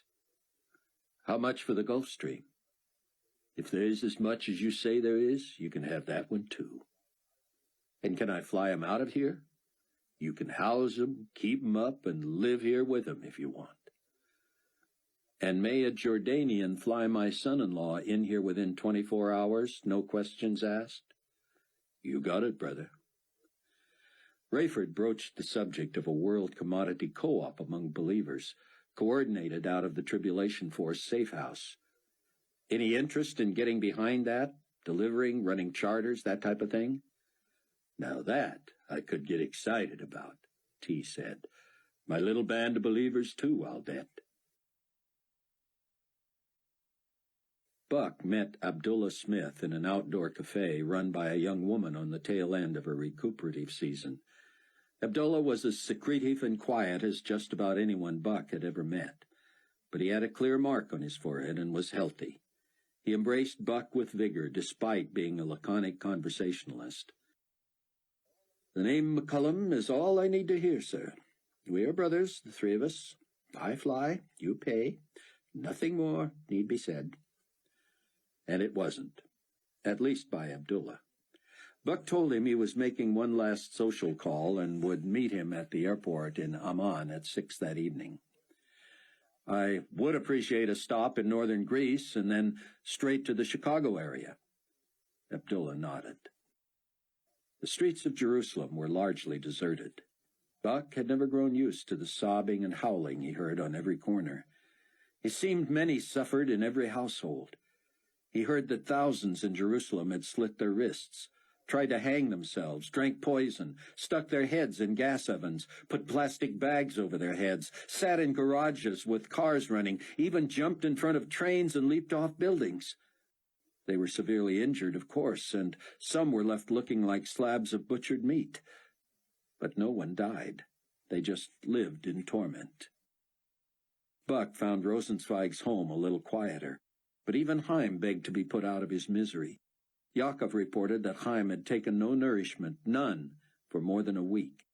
He was trying to starve himself to death or develop a fatal case of dehydration. He looked terrible, emaciated and wan. Jonas and Yaakov's mother-in-law were more stoic.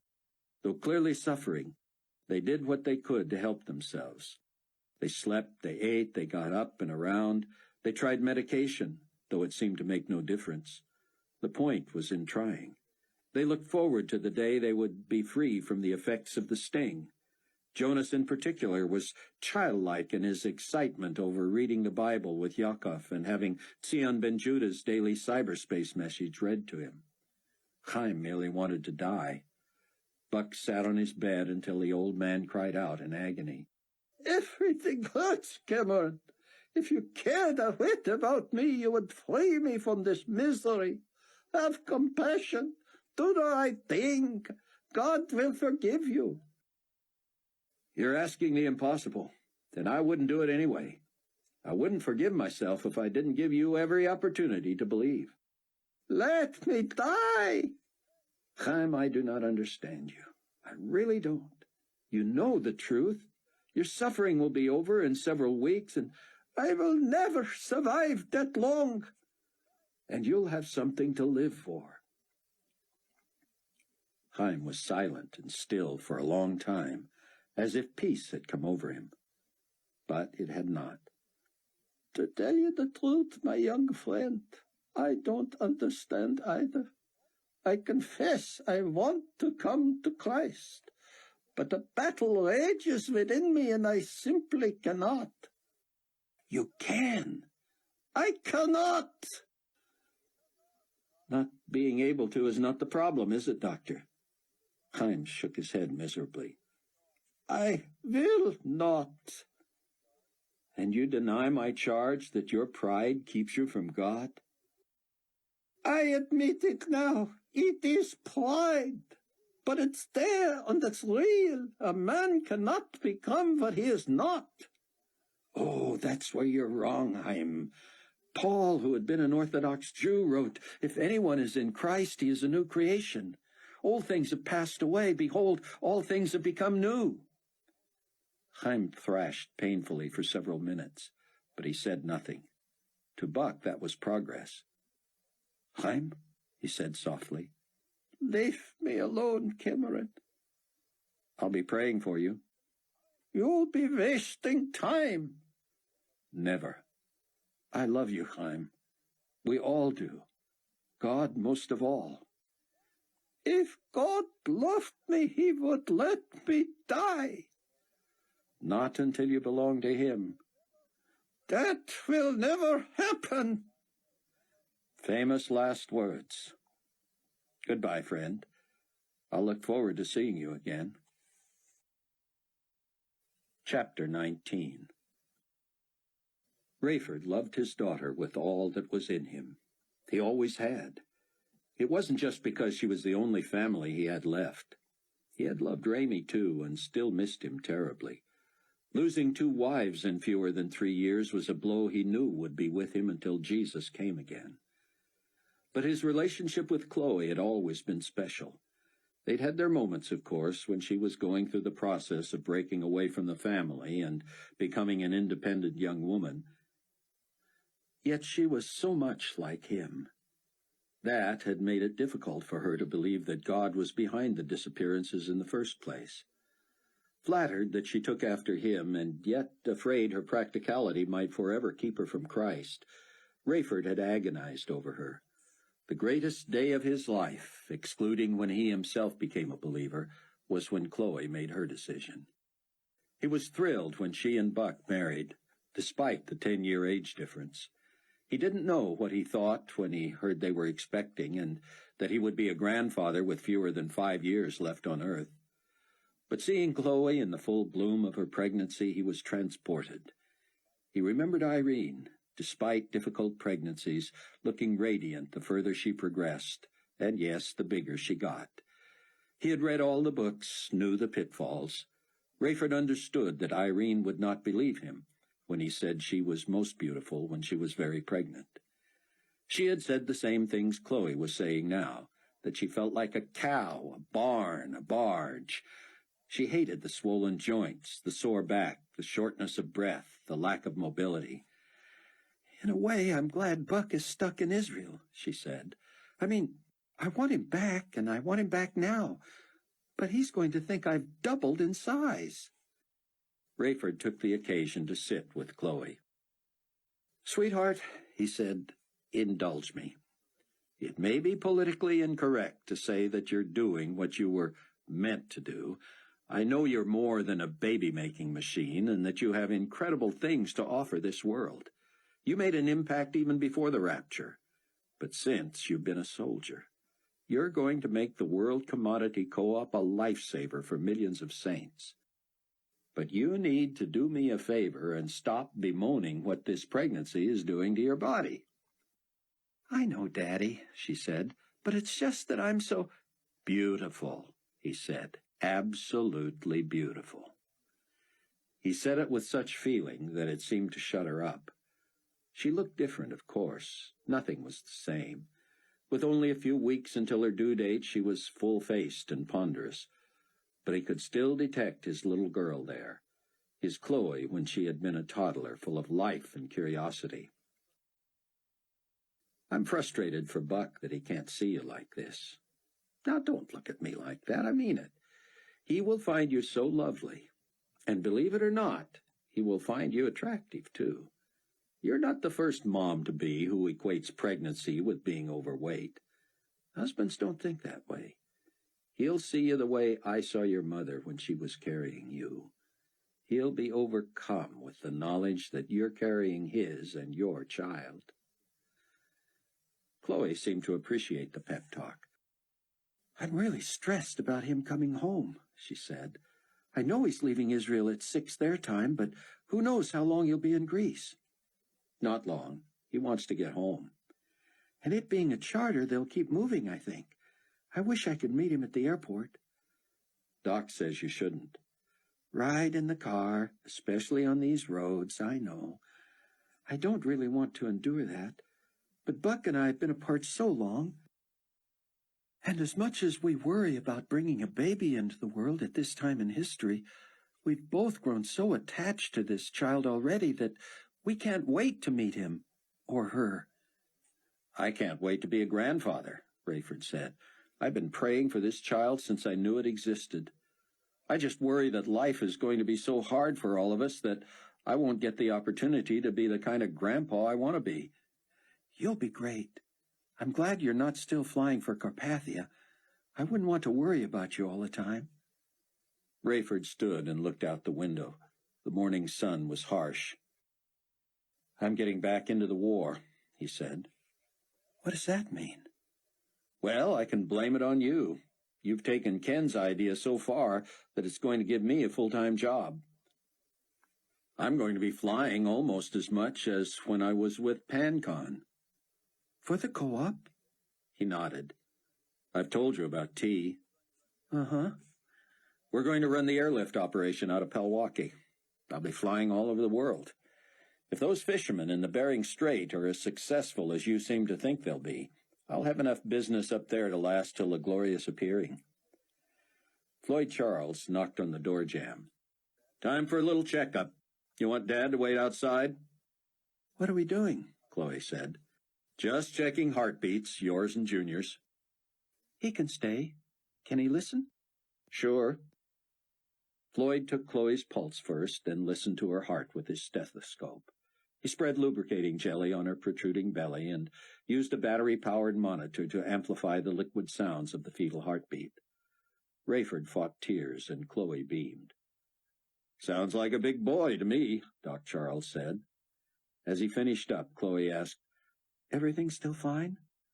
No major problems, he said. Rayford glanced at Floyd. He was not as light as usual. He had not even smiled when he joked about her having a boy. She didn't want to know the sex of the baby, and he had never tested to find out. How about other than major problems, Floyd? She said, her voice flat. You usually say everything's great.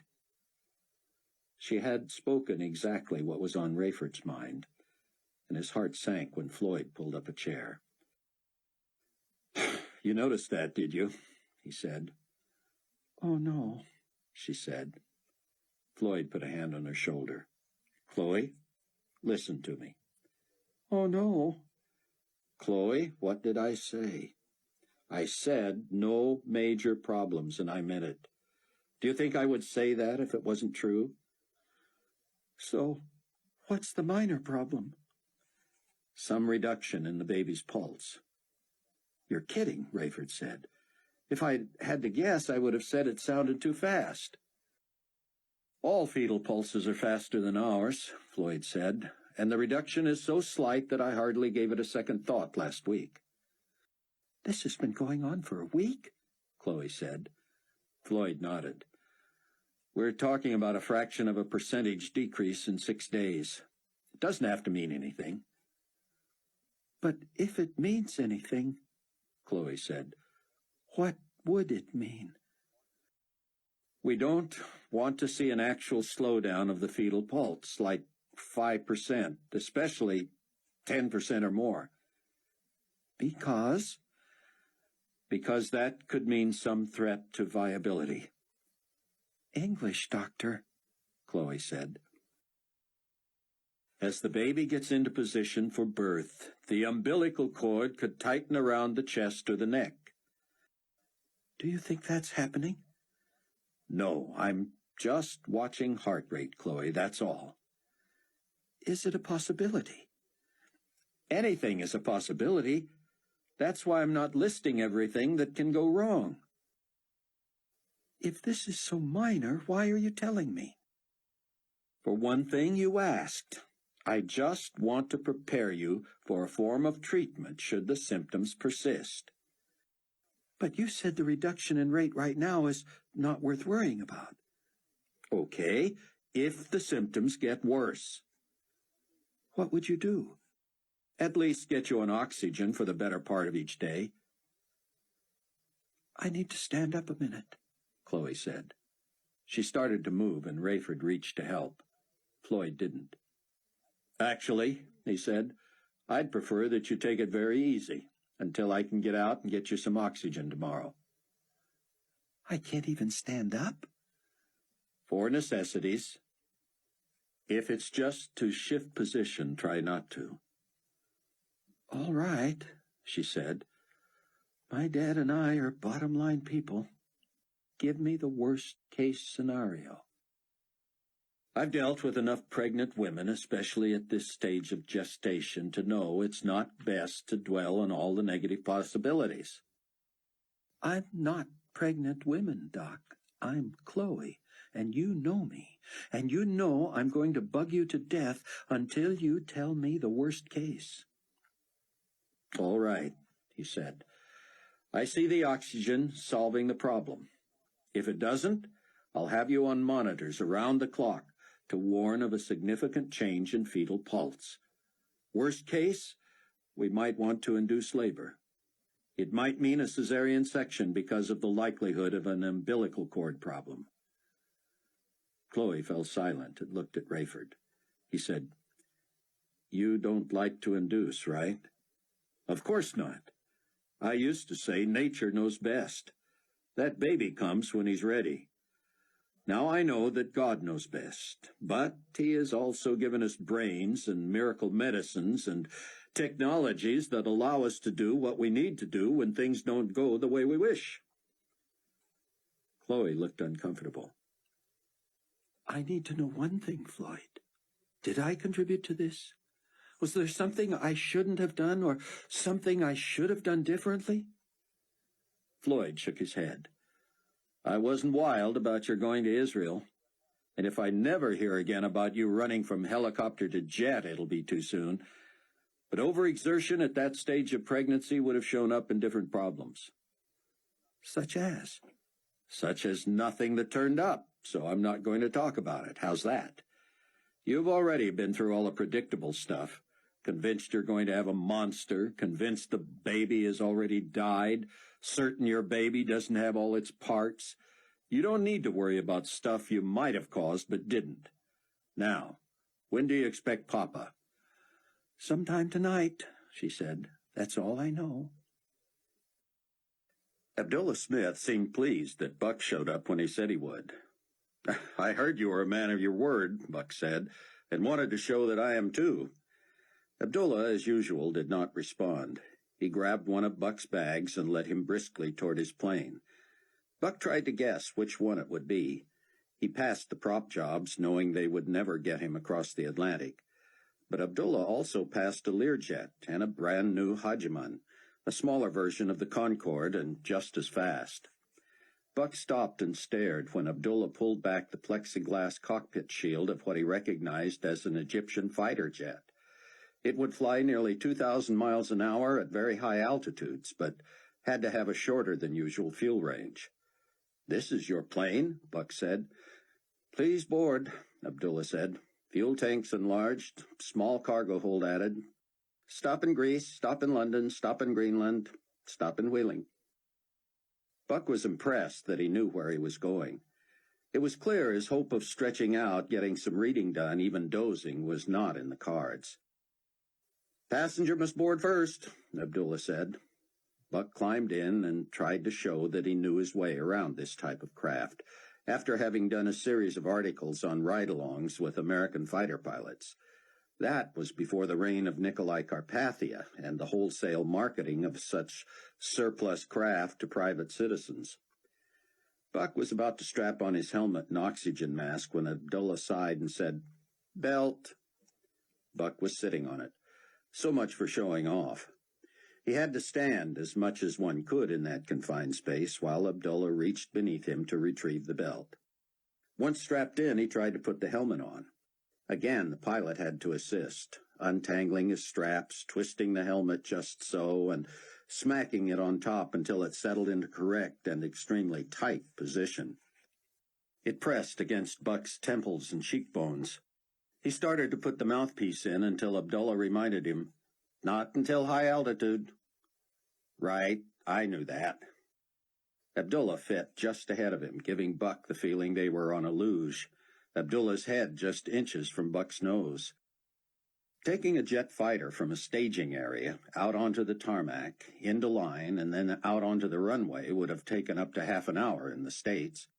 Buck learned that in Amman the airport was like the street market.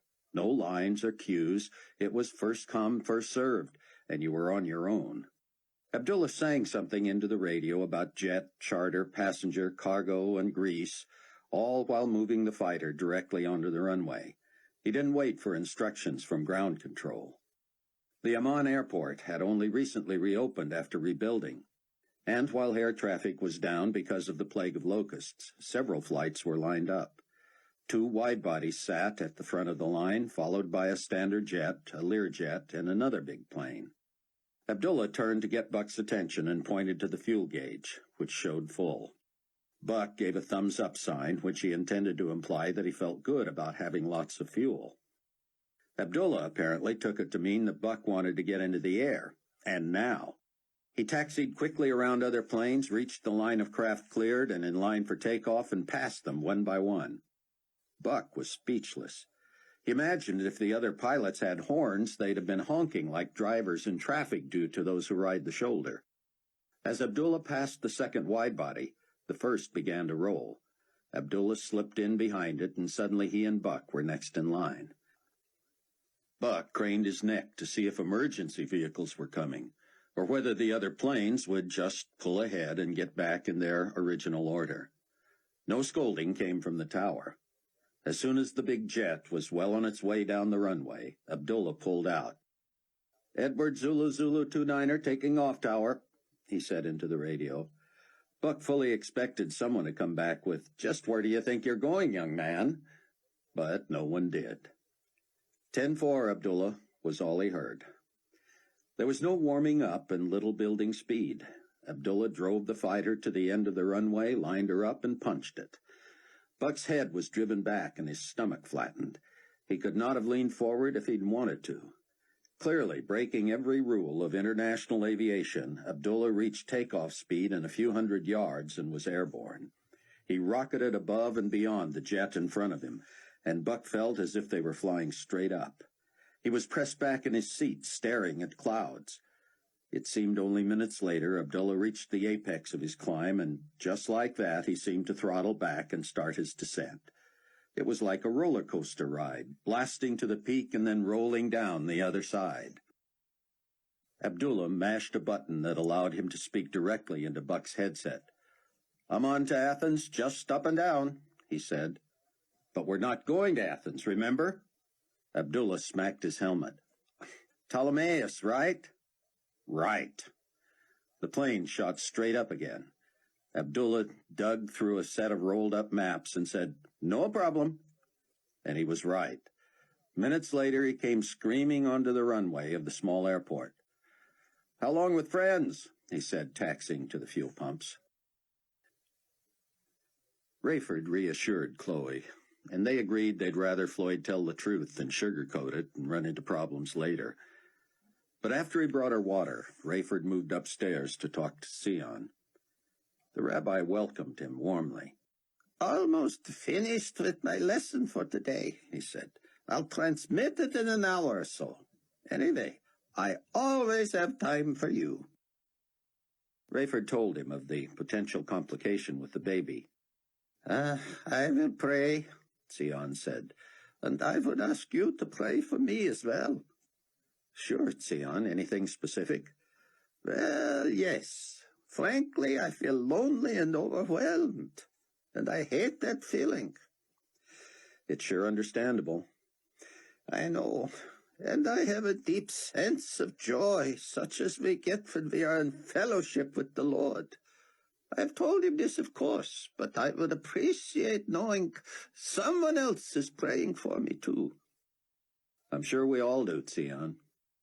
I am most blessed to have such a loving family to replace my loss. We have all suffered. Sometimes it just overtakes me.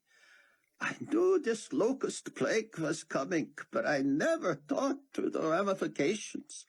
In many ways, I wish we'd been more prepared. Our enemy has been incapacitated for months. Yet while we count on them for so many things like transportation, communications, and the like, this has crippled us too. I don't know, he said, rising and stretching. I don't expect to find happiness anymore. I am looking forward to the birth of this little one as if it were my own. That will bring a ray of sunshine. And we want you to be another parent to it, Sion. The contrast alone will be sobering, though, won't it? The contrast? This fresh young innocent will not know why Hetty is crying, won't know of our losses, won't understand that we live in terror, enemies of the state. And there will be no need to teach the little one of all the despair of the past, as we would if we were raising it to adulthood. By the time this baby is 5 years old, it will already be living in the millennial kingdom with Jesus Christ in control. Imagine! Sion had a way of bringing perspective to everything. Yet Rayford was sobered by the rabbi's angst. Millions around the world expected Dr. Ben-Judah to be their spiritual leader. They had to assume he was at peace with his own mature walk with God. Yet he was a new believer, too. While a great scholar and theologian, he was but a man. Like most others, he had suffered grievously. He still had his days of despair. Rayford began feeling lonely in advance. Floyd would have plenty of doctoring to do in the safe house with a new baby and Hattie still ailing.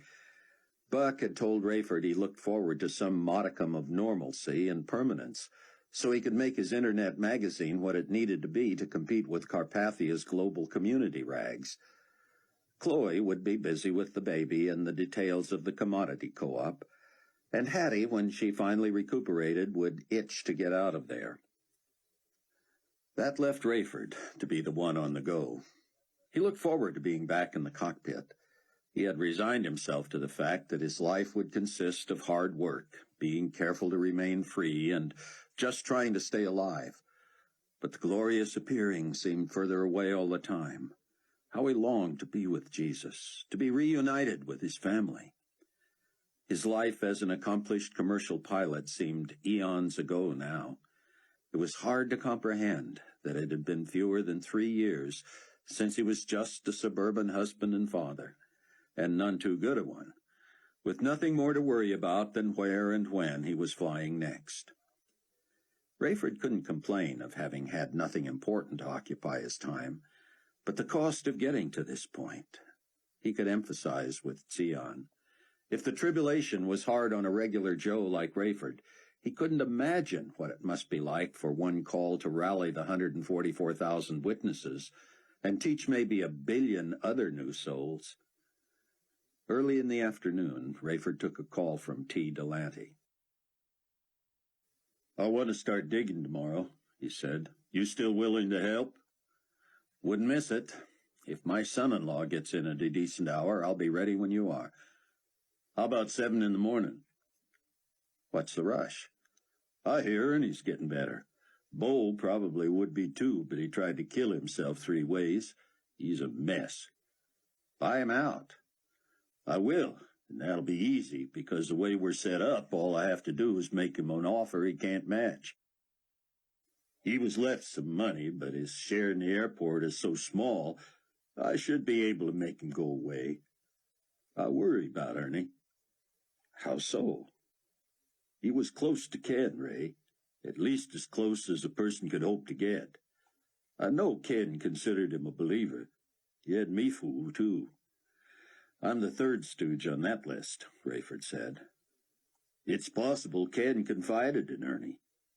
Nah, he only just told me on the flight to Israel. You say that like you guys have been buddies for years. He hardly knew you, Rayford, and yet he told you he buried his gold.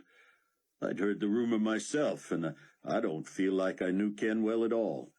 Ernie worked with him, ingratiated himself. I don't believe for a second Ken promised him a thing. That wouldn't make sense. But I'll still bet Ernie knows more than he'll let on. You think he'll get better and show up with a shovel? I wouldn't put it past him. First, Mr. Williams, call me Laszlos. It comes from my first name, Lucas, and my last name, Miklos, okay? Buck agreed as they embraced in the small air terminal. And you must call me Buck. I thought your name was Cameron. My friends call me Buck. Then Buck it is. I want to take you to meet with the believers. Oh, Laszlos, I'm sorry, I can't. I'd love to, and maybe I will get back here and do that, but do you understand that I've been away from my wife for many months? Laszlos looked stricken. Yes, and that she's in her last couple of weeks of pregnancy? You're going to be a father. Splendid. And everything is fine, except that this is the worst time. Well, you know that. Buck nodded. My father-in-law wanted me to discuss with you your role in the International Commodity Co-op. Yes, Laszlo said, sitting and pointing to a chair for Buck. I have been reading what Dr. Benchuda says about it. It is a brilliant idea. What would we do without it?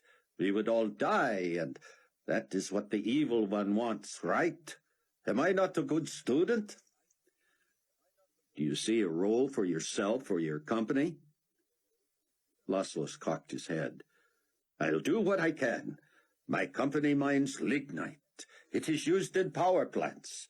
If there's any call for it in the community of believers, I would be happy to be involved. Buck leaned forward. Laszlo, do you understand what it will mean when citizens of the global community are required to wear the sign of the beast on their hand or on their forehead? I think so. Without it, they cannot buy or sell. But I do not consider myself a citizen of the global community, and I would die before I would wear the sign of the Antichrist. That's great, friend, Buck said. But do you see how it will affect you? You will not be able to sell. Your whole business and livelihood are built on a product you sell. But they need my product. So they will put you in jail and take over your mines. I will fight them to the death. You probably will. What I'm suggesting is that you look for another commodity to trade, something more internationally marketable, something your brothers and sisters in Christ need and will be unable to get when the mark of the beast is ushered in. Laszlo appeared deep in thought. He nodded. And I have another idea, he said. I will build my lignite business and sell it before they quit buying from me. Great idea. It happens all the time, Buck. You make yourself so indispensable to your biggest client that it only makes sense that they buy you out. And who is your biggest client? Laszlo sat back and smiled sadly, but Buck detected a gleam in his eye. The global community, he said. Chapter 20. Rayford ran into Floyd Charles, angrily slamming stuff around. "Which vehicle can I use?" Floyd asked. "Makes no difference, Doc," Rayford said. "Rover's running fine. I'm taking Ken's Suburban to tea tomorrow. See if his little church group can use it. It's rightfully his, anyway." "I'll take Buck's." "Where are you going?" "I've got to get some oxygen, Ray. I don't want to be caught off guard without O2 when I need it. And I don't want Chloe as stressed as I am." "That bad? Should I be worried?" "No, it's not Chloe as much as Hattie now. She thinks she's better, so she wants to get up and get out. Well, she can't without help, and I'm not going to help her. She has made a turn for the better, but she's underweight, and her vitals are average. But like you say, she doesn't report to us." "You want me to talk to her? Maybe I can shame her into doing what you say after all we've done for her." "If you think it'll do any good." "Where are you getting O2, Kenosha?" "I don't dare show my face there again. I called Leah at Arthur Young. She's got a couple of tanks for me." "You know who you can check in on over there? Hattie's young Ernie." "No kidding?" "T told me Ernie and his friend Bo were being treated there." Buck was ill by the time Abdullah landed at Heathrow. Cramped, nauseated, exhausted, tense. He was a mess. All he wanted was to get home to Chloe. Heathrow was a shell of what it had been before World War III and the Great Earthquake. But Carpathia had poured money into it and made it high-tech and efficient, if not as big as it had been. With the waning population, nothing needed to be as big as before. Heathrow Tower flatly rejected Abdullah's announced sequences. He seemed frustrated, but didn't rebel. Buck wondered what he did before becoming a believer. Maybe he'd been a terrorist. Abdullah seemed cognizant of Buck's wish to keep moving. He returned from refueling with 2 cellophane-wrapped cheese sandwiches that looked as if they'd been sitting for days. He offered one to Buck, who refused only because he was queasy. Abdullah must have assumed Buck was in too great a hurry to eat, because as soon as the deliberate ground control officer cleared him for takeoff, they were streaking toward Greenland. Buck felt as if he were running a sprint that would never end. He assumed that at some point he could try to relax, but the jet seemed always on the verge of exploding or crashing. When his phone chirped in his pocket, Buck went through all sorts of vain gyrations to get in a position where he could reach it. Abdullah noticed and asked if anything was wrong. "Need an emergency landing?" he asked. "No," Buck hollered, sensing the hope in Abdullah's question. Apparently, a normal race from Jordan to America wasn't enough of a thrill for Abdullah. But where does one execute an emergency landing between London and Greenland? Surely he would have to turn back to London, but Abdullah seemed more likely to find an aircraft carrier. When they finally reached Greenland for the final refueling, Buck extricated himself from his seat and learned that his caller had been Dr. Charles. He called him back. "I really can't talk to you right now, Buck. I'm sorry. I'm picking up supplies at a hospital." "Well, give me a hint, Doc. Everything okay there?" "Let's just say I hope you're on schedule." "That doesn't sound good. Chloe okay?" "We all need you here, Buck." "Spill it, Doc. Is she okay?" "Buck, let me get free for a minute here so we can talk." "Please." Buck heard Floyd asking someone named Leah if she would excuse him. "All right, Buck. Are you on schedule?" "I'm surprised I'm not ahead of schedule, but yes, we're looking at a 10 p.m. arrival." "That late?" "You're scaring me, Doc." "The truth is, Buck, I've been misleading Chloe and Rayford today. The fetal heartbeat has been dropping for a few days, and it's at the alarming stage." "Meaning?" "I'm putting Chloe on oxygen as soon as I get back there. I wanted to do it hours ago, but I ran into a snag at the hospital. I dropped in on somebody Rayford knows who was recuperating here. He sounded real interested in hearing about the judgments and what they meant, and well, I wound up spending way too much time with him. Hattie's been talking to his younger friend, who's apparently already been released. Buck stood in the cold wind and hollered into the phone. Doc, I haven't a clue what you're talking about. I'm sorry to be rude, but get to the point. Why did you think it necessary to mislead Chloe and Ray when they're right there and can deal with the problem, but you drop it on me in the middle of nowhere when I can do nothing? If you had seen how they reacted when I just hinted at the problem, you'd know I was right. I need Chloe to stay upbeat, and if she knew how serious this is, she would not be in a position to do her part. Abdullah signaled Buck to reboard. Will I still be able to talk on the phone? Yes, yes. But in the air, the noise was awful. Buck and Floyd had to repeat almost every sentence, but Buck finally got the whole scoop. Is there any chance you'll have to induce before I get there? I'm through making promises. Do what's best for Chloe and the baby. That's what I wanted to hear. He needs permission for that? Buck wondered. And tell Rayford the truth, Doc. I think Chloe can take it too, but if you think it would put her into a tailspin, use your own judgment. She's pretty tough, you know. She's also very pregnant, Buck. That floods the body with a hormone wash and turns a woman into a mother hen. Just don't say or do something you have to apologize for later. She's going to want to know why she wasn't fully informed.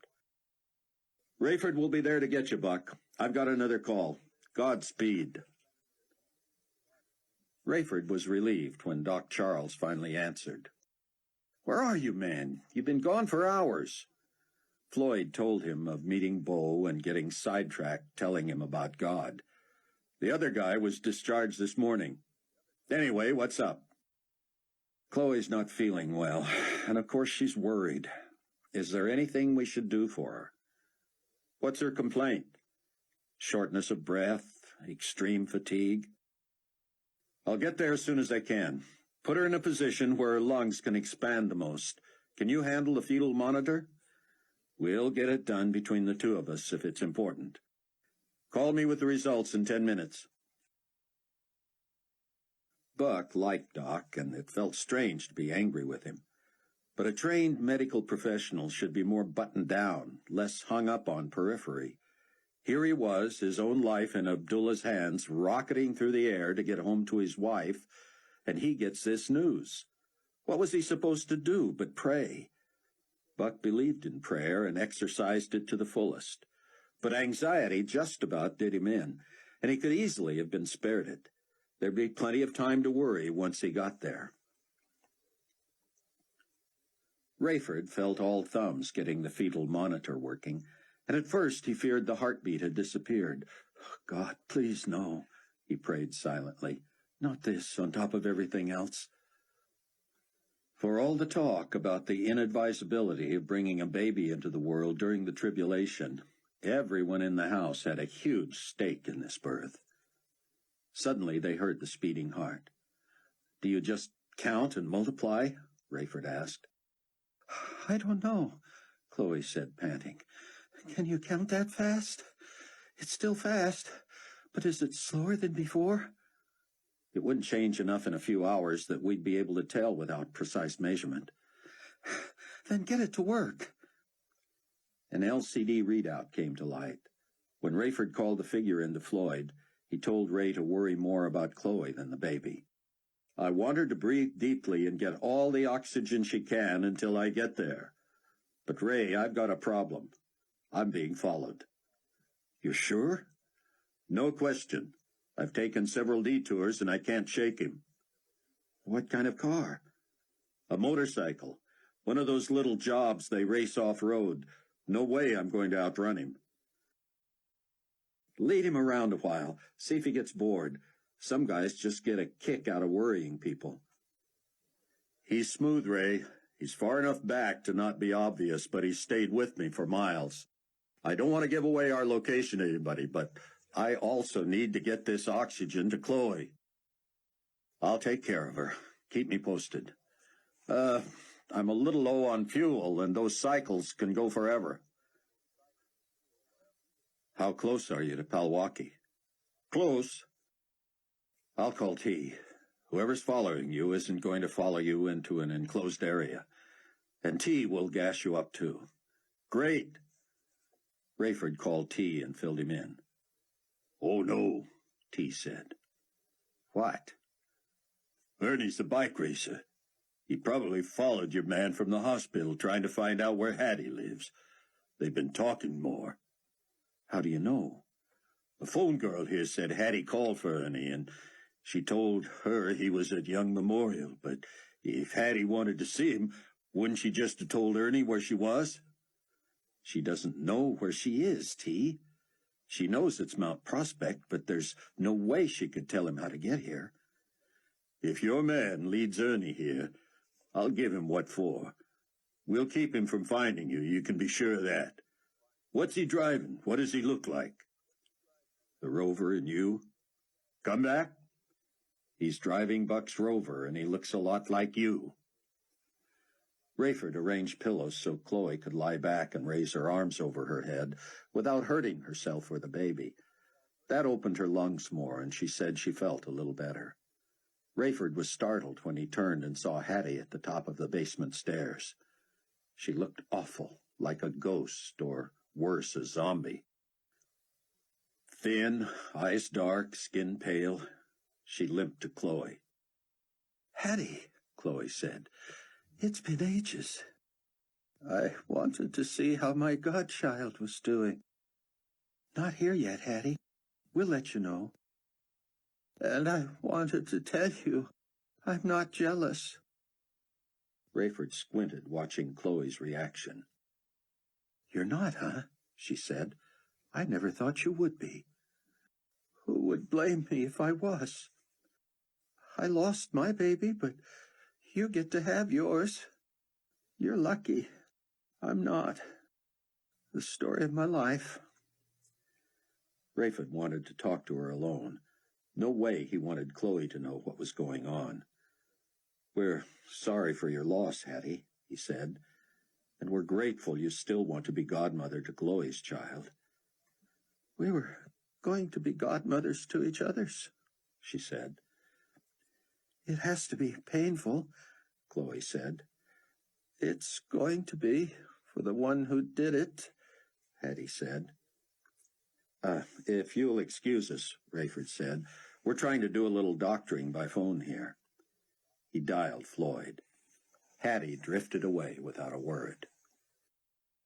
Floyd told Rayford he was within a mile of Palwaki. But this guy's still hanging with me.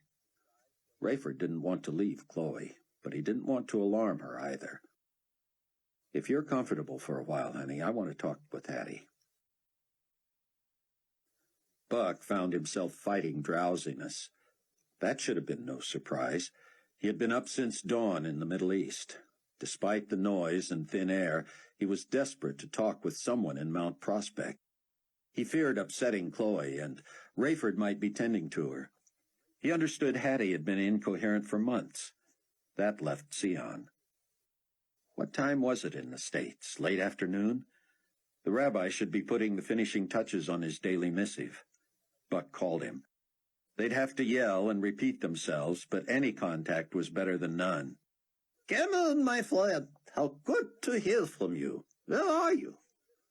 First, Sion, assure me I am not keeping you from your work. The world waits with bated breath for everything you... I posted it not 20 minutes ago, Cameron. This is a perfect time to talk. We're all excited about the baby and our return. Now, where are you? I wish I knew. We're chasing the sunset, but at high altitude in an old jet fighter. I can't even look down. I'd be looking at the Atlantic, that's all I know. We will see you in a few hours. There are few small pleasures left in this life, Buck, and rejoining friends and brothers and spouses is one of those. We have been praying for you every day, and you know Chloe is most excited. You'll be home in plenty of time for the birth, which will likely take place at the hospital in Palatine. Buck hesitated. Sion, you will be honest with me, won't you? always. Are you trying to keep me upbeat because you don't know about complications with Chloe and the baby, or because you do? Your father-in-law briefed me. Dr. Charles seems to have it under control. Rayford reached you with the news? Actually, Floyd did, and it's worse than Rayford and Chloe know. Should he not tell them? He has his reasons. I just wondered if Floyd had talked with you. No, I heard someone leave hours ago. I assumed it was he. He's worried I won't be back in time if he has to induce. Induce? Why did he not take her to the hospital then? Frankly, Xion, I've been killing myself with questions since he called. I don't know what Floyd expected of me. There was a pause. Cameron, there is nothing you can do until you get here except to pray. You have to leave this with the Lord. I've never been good at that, sir. I know we're not supposed to worry, but... Oh, Cameron, I think even the Lord himself allows some latitude on that during the tribulation. The admonition to not worry was written to people who lived before all the judgments. If we did not worry about what was coming next from heaven, we would not be human. Don't feel guilty about worrying. Just rely on the Lord for the things you cannot control. This is one of them. Buck loved talking with Xion. They had been through so much together. It hit him that he was whining about his wife's complicated pregnancy to a man whose wife and children had been murdered. Yet somehow Xion had the capacity for wisdom and clear thinking, and had a calming effect on people. Buck wanted to somehow keep him on the phone. "Do you mind talking a little while longer, Xion?" Not at all. I was beginning to feel isolated anyway. How's Hattie? Quieter. The worst is over for her, though she is going to require a long recovery. No movement spiritually, Chloe tells me. A tough case, Cameron. I fear for her. I hoped she was merely getting things off her chest, and that once she spewed her venom, she would return to God. But she has convinced me she is sincere. She believes in God, knows that he loves her, and knows what he has done for her. But she has decided that she knows better than he, and that she is one person who chooses not to accept his gift, for the very reason the rest of us jumped at it.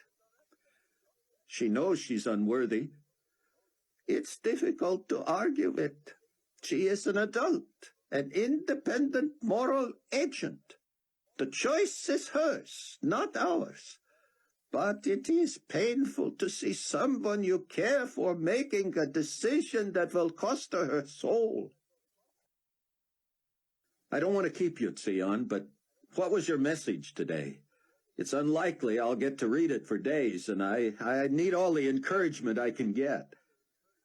Well, Cameron, as we come to the end of the suffering caused by the locusts, it's time to look ahead to at least the next two woes. So, Trumpet Judgment 6 is next. What do you expect there? Xion sighed. The bottom line, Cameron, is an army of 200 million horsemen who will slay a third of the world's population. Buck was speechless. He had read the prophecy, but he had never boiled it down to its essence. What possible word of encouragement could you have left people with after that bit of news? Only that whatever we have suffered, whatever ugliness we have faced, all will pale in comparison to this worst judgment yet. And the ones after this get even worse? Hard to imagine, isn't it? Makes my worry over our baby seem insignificant. I mean, not to me, but who else can get worked up about it when a third of mankind will soon be wiped out? Only 1/4 of the people left behind at the rapture will survive until the glorious appearing, Cameron. I am not afraid of death, but I pray every day that God will allow me the privilege of seeing him return to the earth to set up his kingdom. If he takes me before that, I will be reunited with my family and other loved ones. But oh, the joy of being here when Jesus arrives. Rayford found Hattie outside. "What are you doing?" he asked. "Getting some air. It's nice to be able to move around a little." "Doc thinks it's too early." "Doc is in love with me, Rayford. He wants to keep me here, incapacitated if necessary." Rayford pretended to study the horizon. "What gives you that idea?" "He didn't tell me in so many words," she said, "but a woman knows. I'll bet you've noticed." Rayford was happy to say he had not. He'd been surprised when Floyd told him of his feelings, but he was also surprised to know that Hattie had sensed it. "Has he told you, Rayford?" "Why do you ask?" "He has. I knew it. Well, I'm not interested." "He had a crush. I'm sure you've pushed him away by now." Hattie looked disappointed. "So he's got the picture that there's no hope?" Rayford shrugged. "It's not like we talk about it." "Does he know you had a crush on me once?" "Hattie, you sound like a schoolgirl." "Don't deny it." "Deny what? That I had a wholly inappropriate attraction to a younger woman? We both know nothing ever came of it, and "Only because a bunch of people disappeared and you started feeling guilty." Rayford turned to go back into the house. "I still make you nervous, don't I?" He turned. "I'll tell you what makes me nervous. It's your obsession with this kid at the airport." "Ernie? I want to meet him, that's all." "Did you tell him where we are, how to get here?" "I don't even know." "Did you tell him Floyd was coming to the hospital?" Hattie looked away. "Why?" "Did you?" "I might have." "That was pretty stupid, Hattie. So what's the plan? His buddy Bo distracts Floyd long enough for Ernie to go get his bike and follow Floyd back to you?" Hattie looked stricken. "How do you know all this?" "You're working with a teenager, Hattie, and you're acting like one too. If you want to see this kid so bad, why don't you ask one of us to take you there?" "Because Floyd is jealous of him and doesn't want me to even talk to him on the phone. Then he convinces you I'm too sick to go anywhere, so you won't take me." "So Ernie's trying to come here to what? Get acquainted?" "Yeah." "Bull. Do you know he faked being a believer to get next to Ken and might have infiltrated us if we hadn't caught on?" Hattie appeared to be hiding a smile, which infuriated Rayford. "You knew about that, too," he demanded. "When I told him I wasn't really part of the tribulation force, he told me his plan. It's what I kind of like about him." "That he would endanger our lives? That he's an opportunist, a gold digger?" She shrugged. "The other men in my life are getting boring." Rayford shook his head. "I hope you're happy with him." "Is he coming here?" "Floyd's trying to shake him, but he may have to lead him here. We can't withhold oxygen from Floyd just because Floyd has a kid following him. I hope you're happy. There's no way we can trust that kid once he knows where we are. We'll have to move again, and where will we go? And could we, with a woman about to give birth or with a brand new baby? You go on about not being worthy of God's forgiveness, and then you try to prove it." Rayford went in and let the door shut behind him. He hesitated, wanting to say more, but not knowing what. She opened the door. "Come back, Rayford. Chloe's in trouble?" "Could be. Needs that oxygen." Floyd obviously has his phone with him. Yep. Call him. Let me talk to him. Rayford dialed. Hey, Rafe, Floyd said.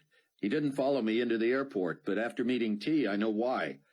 We're thinking of switching cars and seeing if the kid will follow him. That's one advantage to our looking alike. Good idea, but Hetty wants to talk to you. Hi, Doc. Listen, Ernie will talk to me. Just hold the phone out the window of the car and stop. Yeah, I think he will. It's worth a try. Chapter 21.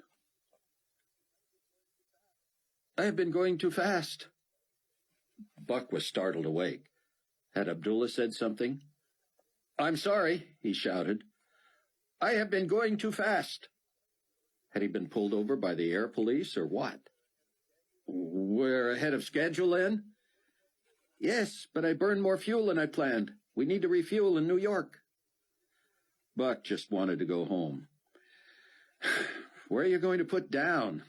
New York was last on Carpathia's refurbishing list, still blaming the U.S. for the rebellion, I guess.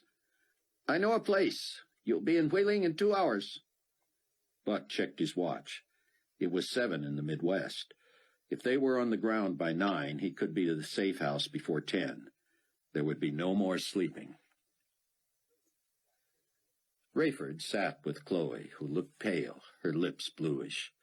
This was getting ridiculous. He had the feeling the baby would be born in the house tonight, and he was going to do everything he could to be sure it had every chance. All right, sweetie? Just exhausted, Dad. She seemed to keep shifting so she could breathe better. He knew she was unaware of how serious that was. When his phone rang, he flipped it open so quickly he dropped it. Sorry, he said, picking it up. Steele here. Ray, it's Doc. We switched the oxygen to T's red Jeep, and I'm on my way. How's our girl? Yes. You're right there with her? Correct. On a scale of 1 to 10, 1 being worst, how do you rate her? 5. I'd ask for another fetal pulse, but there's nothing I can do until I get there anyway. Rayford stood and turned his back to Chloe, moseying to look out the window. Hattie was outside, talking animatedly on her phone. What's happening with T? He asked. I think Biker took the bait, but he's going to recognize his old boss right away. We just hope he'll stop and talk to Hattie anyway. I'm only guessing, Doc, but I think he's doing that now. Please hurry. What's going on, Daddy? Chloe asked. Doc got hung up at the hospital and had to run an errand on the way back. He's coming with the oxygen. Good. And he thought it could wait until tomorrow? He was only hoping. My baby's going to be all right, isn't it? If you keep breathing deeply until the O2 gets here, Rayford said, eager to talk to Hattie. I'm going to get some air. Get me some, she said, smiling weakly. Just do it, Ernie, Hattie was saying, her back to Rayford as he stepped out. Prove you're a man, and I mean it. She heard the door and slapped her phone shut. Cooled his jets, she said. Yeah? How? Just told him the situation and that it was stupid of me to ask him to try to get here. I told him maybe you'd take me to Milwaukee one of these days, if I take care of myself. Maybe. What's he going to do now? Go home, I guess. He lives at the airport? That's what I mean. He got bit the same day you did. How's he feeling? Pretty weak, I guess. But he said it was fun to get out riding again. Rayford's phone rang. Excuse me, Hattie, he said, but she didn't move. Am I going inside, he added, or are you? Well, excuse me, she said and left. Steele. It's T. Old Ernie turned 3 colors when he caught up, found out I was driving. He started to scoot away, but I said, "Your girlfriend's on the phone." He took it, and the first thing he said was, "No, it isn't." I'm sure I didn't sound like Doc Charles, and she probably asked him if that's who I was. Then she really must have been reading him the riot act, because all he did was apologize and say yes a dozen times. She claimed she told him to back off and that she'd see him again some other time. Doc's long gone, so Ernie's out of options anyway. He headed back to Palwaukee. At least he said he did. You busy tonight, T? I let everybody else go home, and I was going to handle Buck's arrival. We took a message out of New York that they've refueled and should be here by 9. You know they're in a Z-29? The Egyptian fighter? You're kidding. That's what it says. He could make it from New York in an hour if he had to. Anyway, what do you need? Keep an eye on Ernie. I don't trust him or Hattie. What can he do? He doesn't know where you are. He might follow me when I pick up Buck. Who knows? If he's around when Buck gets in, I won't let him out of my sight. Fair enough?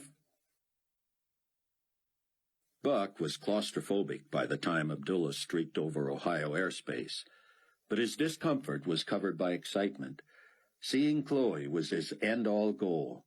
Whatever was wrong with the pregnancy was out of his hands. All he could do was pray and get there. They could get through anything together. The next few years weren't going to be easy regardless. He reached forward and gripped Abdullah's shoulders.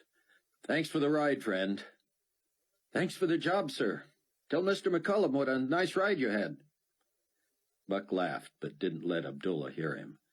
He would never again use a fighter as a passenger plane, but he was grateful for the lift home. Everything all right? On course? On schedule? Got all our fluids? Okay, Mr. Williams. I will need a place to sleep. I believe there are accommodations at the airport. I'd invite you to our place, but we're in hiding and crowded as it is. I need very little, Abdullah said. Just a place to sleep, place to plug in. Your computer? Ben Judah. Buck nodded. What more needed to be said? Rayford was never happier to see a vehicle chug past the north side of the house. He ran out to help Floyd lug the oxygen tanks. I've got these, Doc. Go check on her. Leave the other one in the car for now. She needs O2 more than she needs anything else. Rayford was only half a minute behind Doc, but by the time he hefted the tank close enough, Floyd had the fetal monitor on Chloe and looked grave. Sion stood watching from the bottom of the stairs. Hattie was in the opposite corner looking warily from the top of the basement stairs. Chloe looked worse than she had just minutes before. Doc swore. Forgive me, he said. I'm working on that. What's wrong? Chloe said, gasping. Okay, Floyd said. Listen up, starting with the patient. We're all going to have to work together here. I need as clean an environment as I can get. Hattie, if you could start a big pot of... But Hattie looked as if she wasn't listening. Her eyes were glazed, and she appeared shocked. She turned shakily and began making her way down the stairs to her basement room. I'll do whatever you need done, Sion said, rolling up his sleeves and hurrying over. Am I having this baby tonight? Chloe said desperately. Before Buck gets here? Not if I can help it, Doc said. But your job is to be quiet. Don't talk unless you have to. All right, she said quickly. But I have to know everything right now, and I mean it. Doc looked to Rayford, who raised his eyebrows and nodded. Just tell her. All right, Ray. Get the O2 on her. Chloe, there's been a significant decrease in the fetal pulse. I don't have the equipment to check on the position of the cord, and I don't want to do a C-section here anyway. A ride to Young Memorial would not be medically positive. Chloe pulled the oxygen mask from her mouth, though it had already made her face look pinker. Medically positive? She said. You're not going to keep me quiet with foggy language. You mean the ride might kill me? That's a moot question. You're not going. Now be quiet. Sion, just give me what I ask for when I ask. Keep her hands clean. Ray, you stay washed up too. Bring me those 2 chairs and pull those 2 lights over. Put that one atop the table. Give me that bottle of betadine. Once the room was set up and lit as brightly as possible, it took all 3 men to carefully lift Chloe into position on the makeshift delivery table. So much for dignity, she said from behind the mask. Shut up, Floyd said, but he playfully pinched her toe. I must ask a question, Sion said from the stove. How will you decide whether an emergency cesarean is necessary? Only if the baby's heart slows too much or stops. Then we'll have to do what we have to do. Chloe will be pretty much out of it by then, so she'll have to make that call now. You'll be anesthetized, Chloe, but not to the degree I'd like for a cesarean. Now. Not even a question, she said despite the mask. Go for the baby and worry about me later. But if... Don't even argue with me about this, Doc. All right, but all this stuff is just precautionary. I'd like to not have to induce. We may not have that luxury, but I'll hold off as long as I can, hoping the baby will stabilize. Just try to wait for Buck, Chloe said. Not another word, Doc said. Sorry, Floyd, she mumbled. Rayford looked at his watch. What happens when I have to leave to get Buck? Frankly, I could use you. Buck's car is still at the airport. He can drive himself. That leaves T without a car. He can ride along and pick up his car here. T doesn't want to know the way. Makes it easier on him if he ever gets questioned. But you trust him, Doc said, implicitly. It's a risk he has to take. Abdullah crossed into Illinois a few minutes before 9, and Buck called Rayford. So I'm to bring T with me? And make sure you're not followed. It's a long story. We always watch for tails. Someone specific? T will tell you. It's a guy who lives right there at the airport. Abdullah is staying there. I'll assign him guard duty. Abdullah? You're flying with Abdullah Smith? I didn't know you knew him. Put him on. Buck tapped Abdullah on the shoulder. My father-in-law wants to talk to you. Rayford Steele. Abdullah turned almost all the way around in his seat. Rayford? Are you serious? Rayford quickly filled Abdullah in on the situation. I'll make sure he goes nowhere, the pilot said. You know I can manage. Oh, well, I know. What's your ETA? 14 minutes, but I'm shooting for 11. Rayford clapped his phone shut and said he was going to check on Hattie.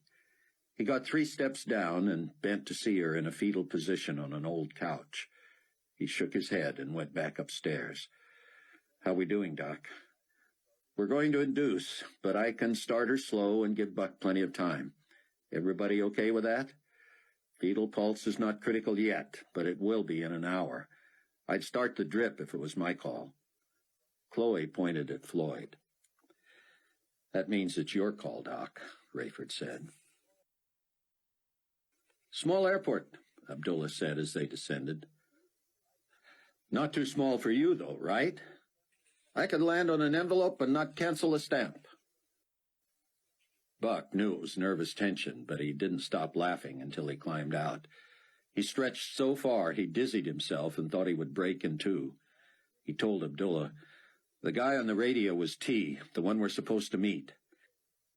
He'll point you to where you're staying and hopefully introduce you to Ernie. You know what to do. Abdullah smiled. Fewer than 10 minutes later, Abdullah was unpacking next to Ernie's room.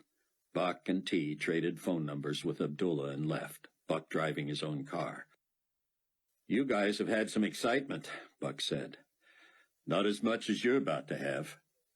I can't wait. I should call Chloe. I wouldn't do that just yet.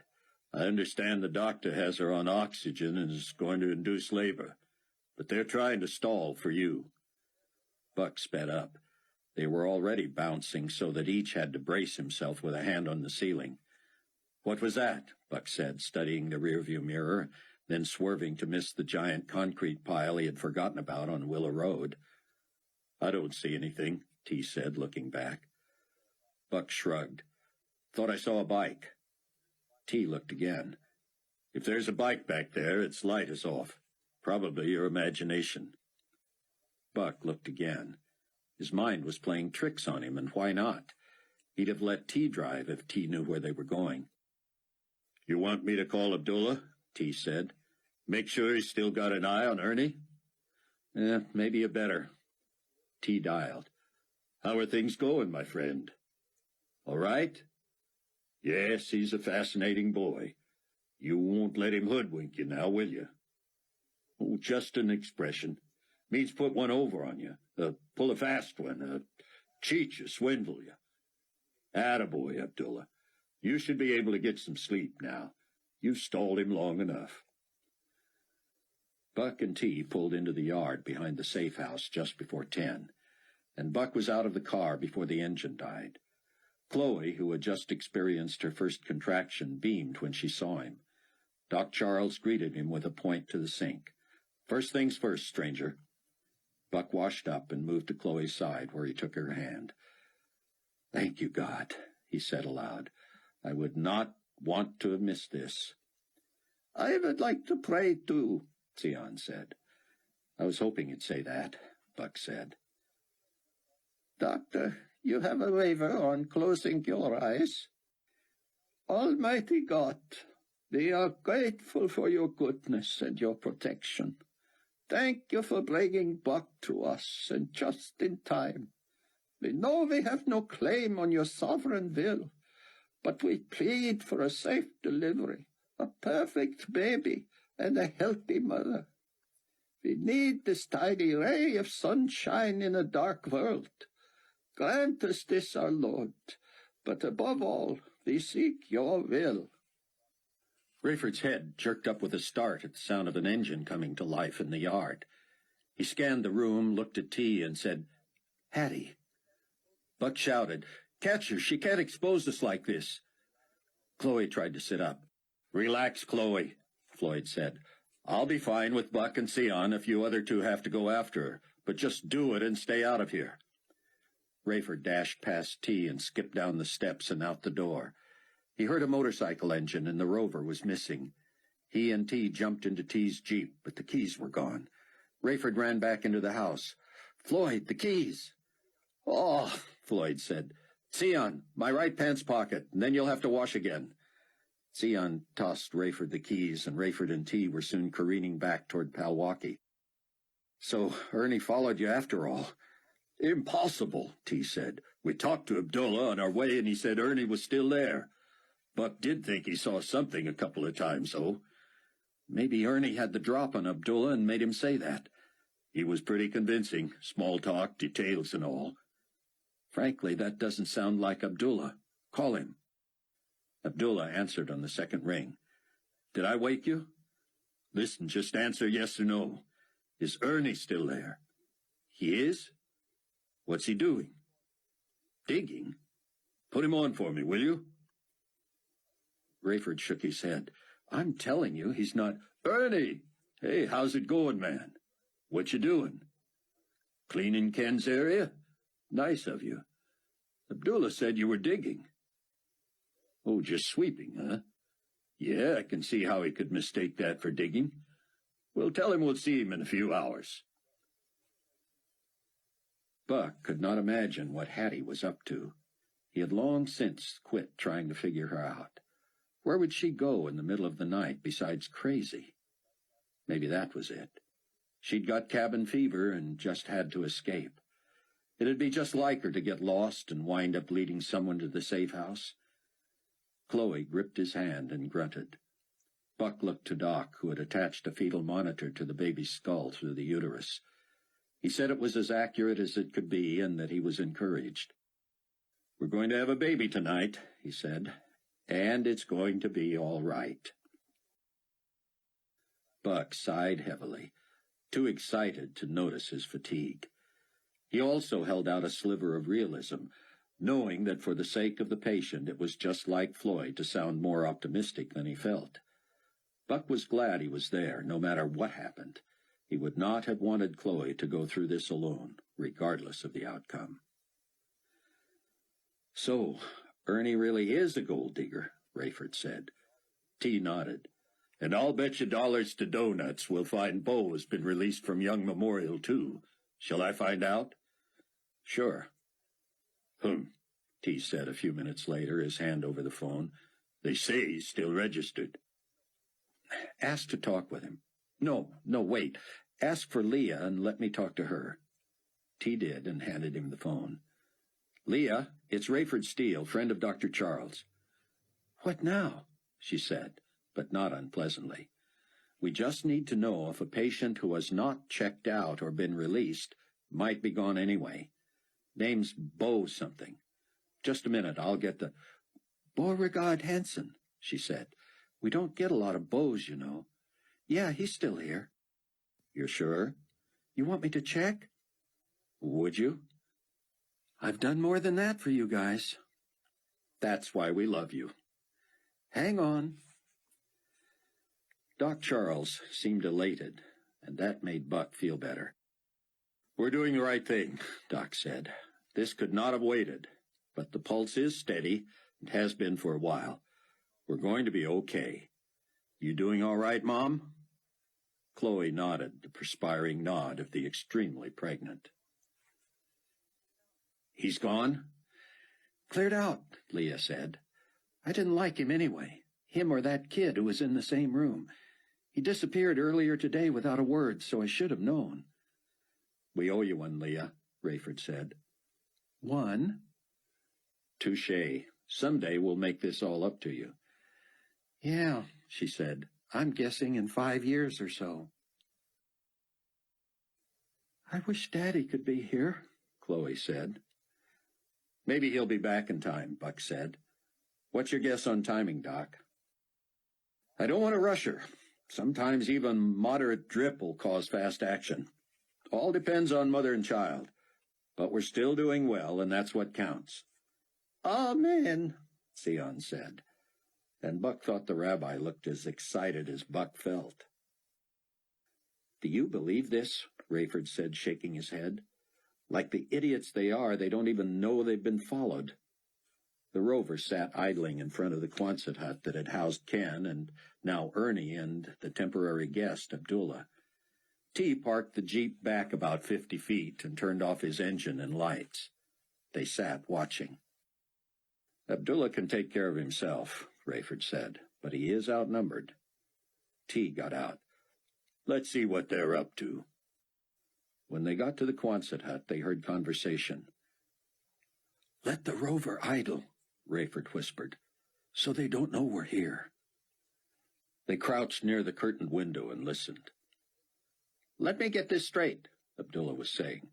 "You'll give me a brick of gold bullion for flying you to New Babylon." "That's right," Hattie said. "And this gold belongs to you." "It belongs to my fiancé." "This young man is your fiancé?" "Yes, I am," Ernie said. "Soon's I give you this gold. Now take it." "Do you realize," Abdullah said, "this gold's worth 10 times the cash I would charge for the same flight?" "But we want to go now," Hattie said, "and I know that's worth something." "If you want to go now, you picked the wrong pilot. I cannot fly for 24 hours. "Carpathia rescinded international air laws," Hattie said. "I know. I used to work for him." "You did more than that for him, ma'am. Were you not engaged to him, too? How many fiancés do you have?" "One fewer if we don't get going," she said. Rayford signaled T to follow him about 100 feet away. He phoned Abdullah. "Hello, yes?"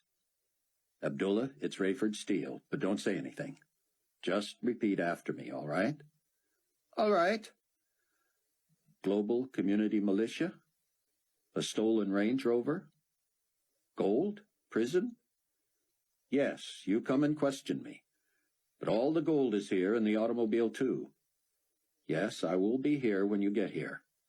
No, I do not want to go to prison." Abdullah broke in. "It's working, Rayford."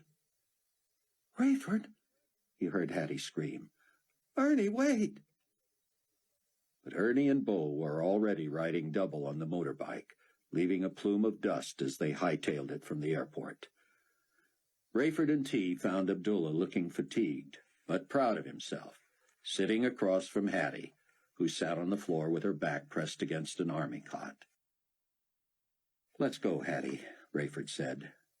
"Maybe we can get you back in time to see the new baby." 4 hours later, in the darkest hour of the morning, Chloe Steele Williams gave birth to a healthy son.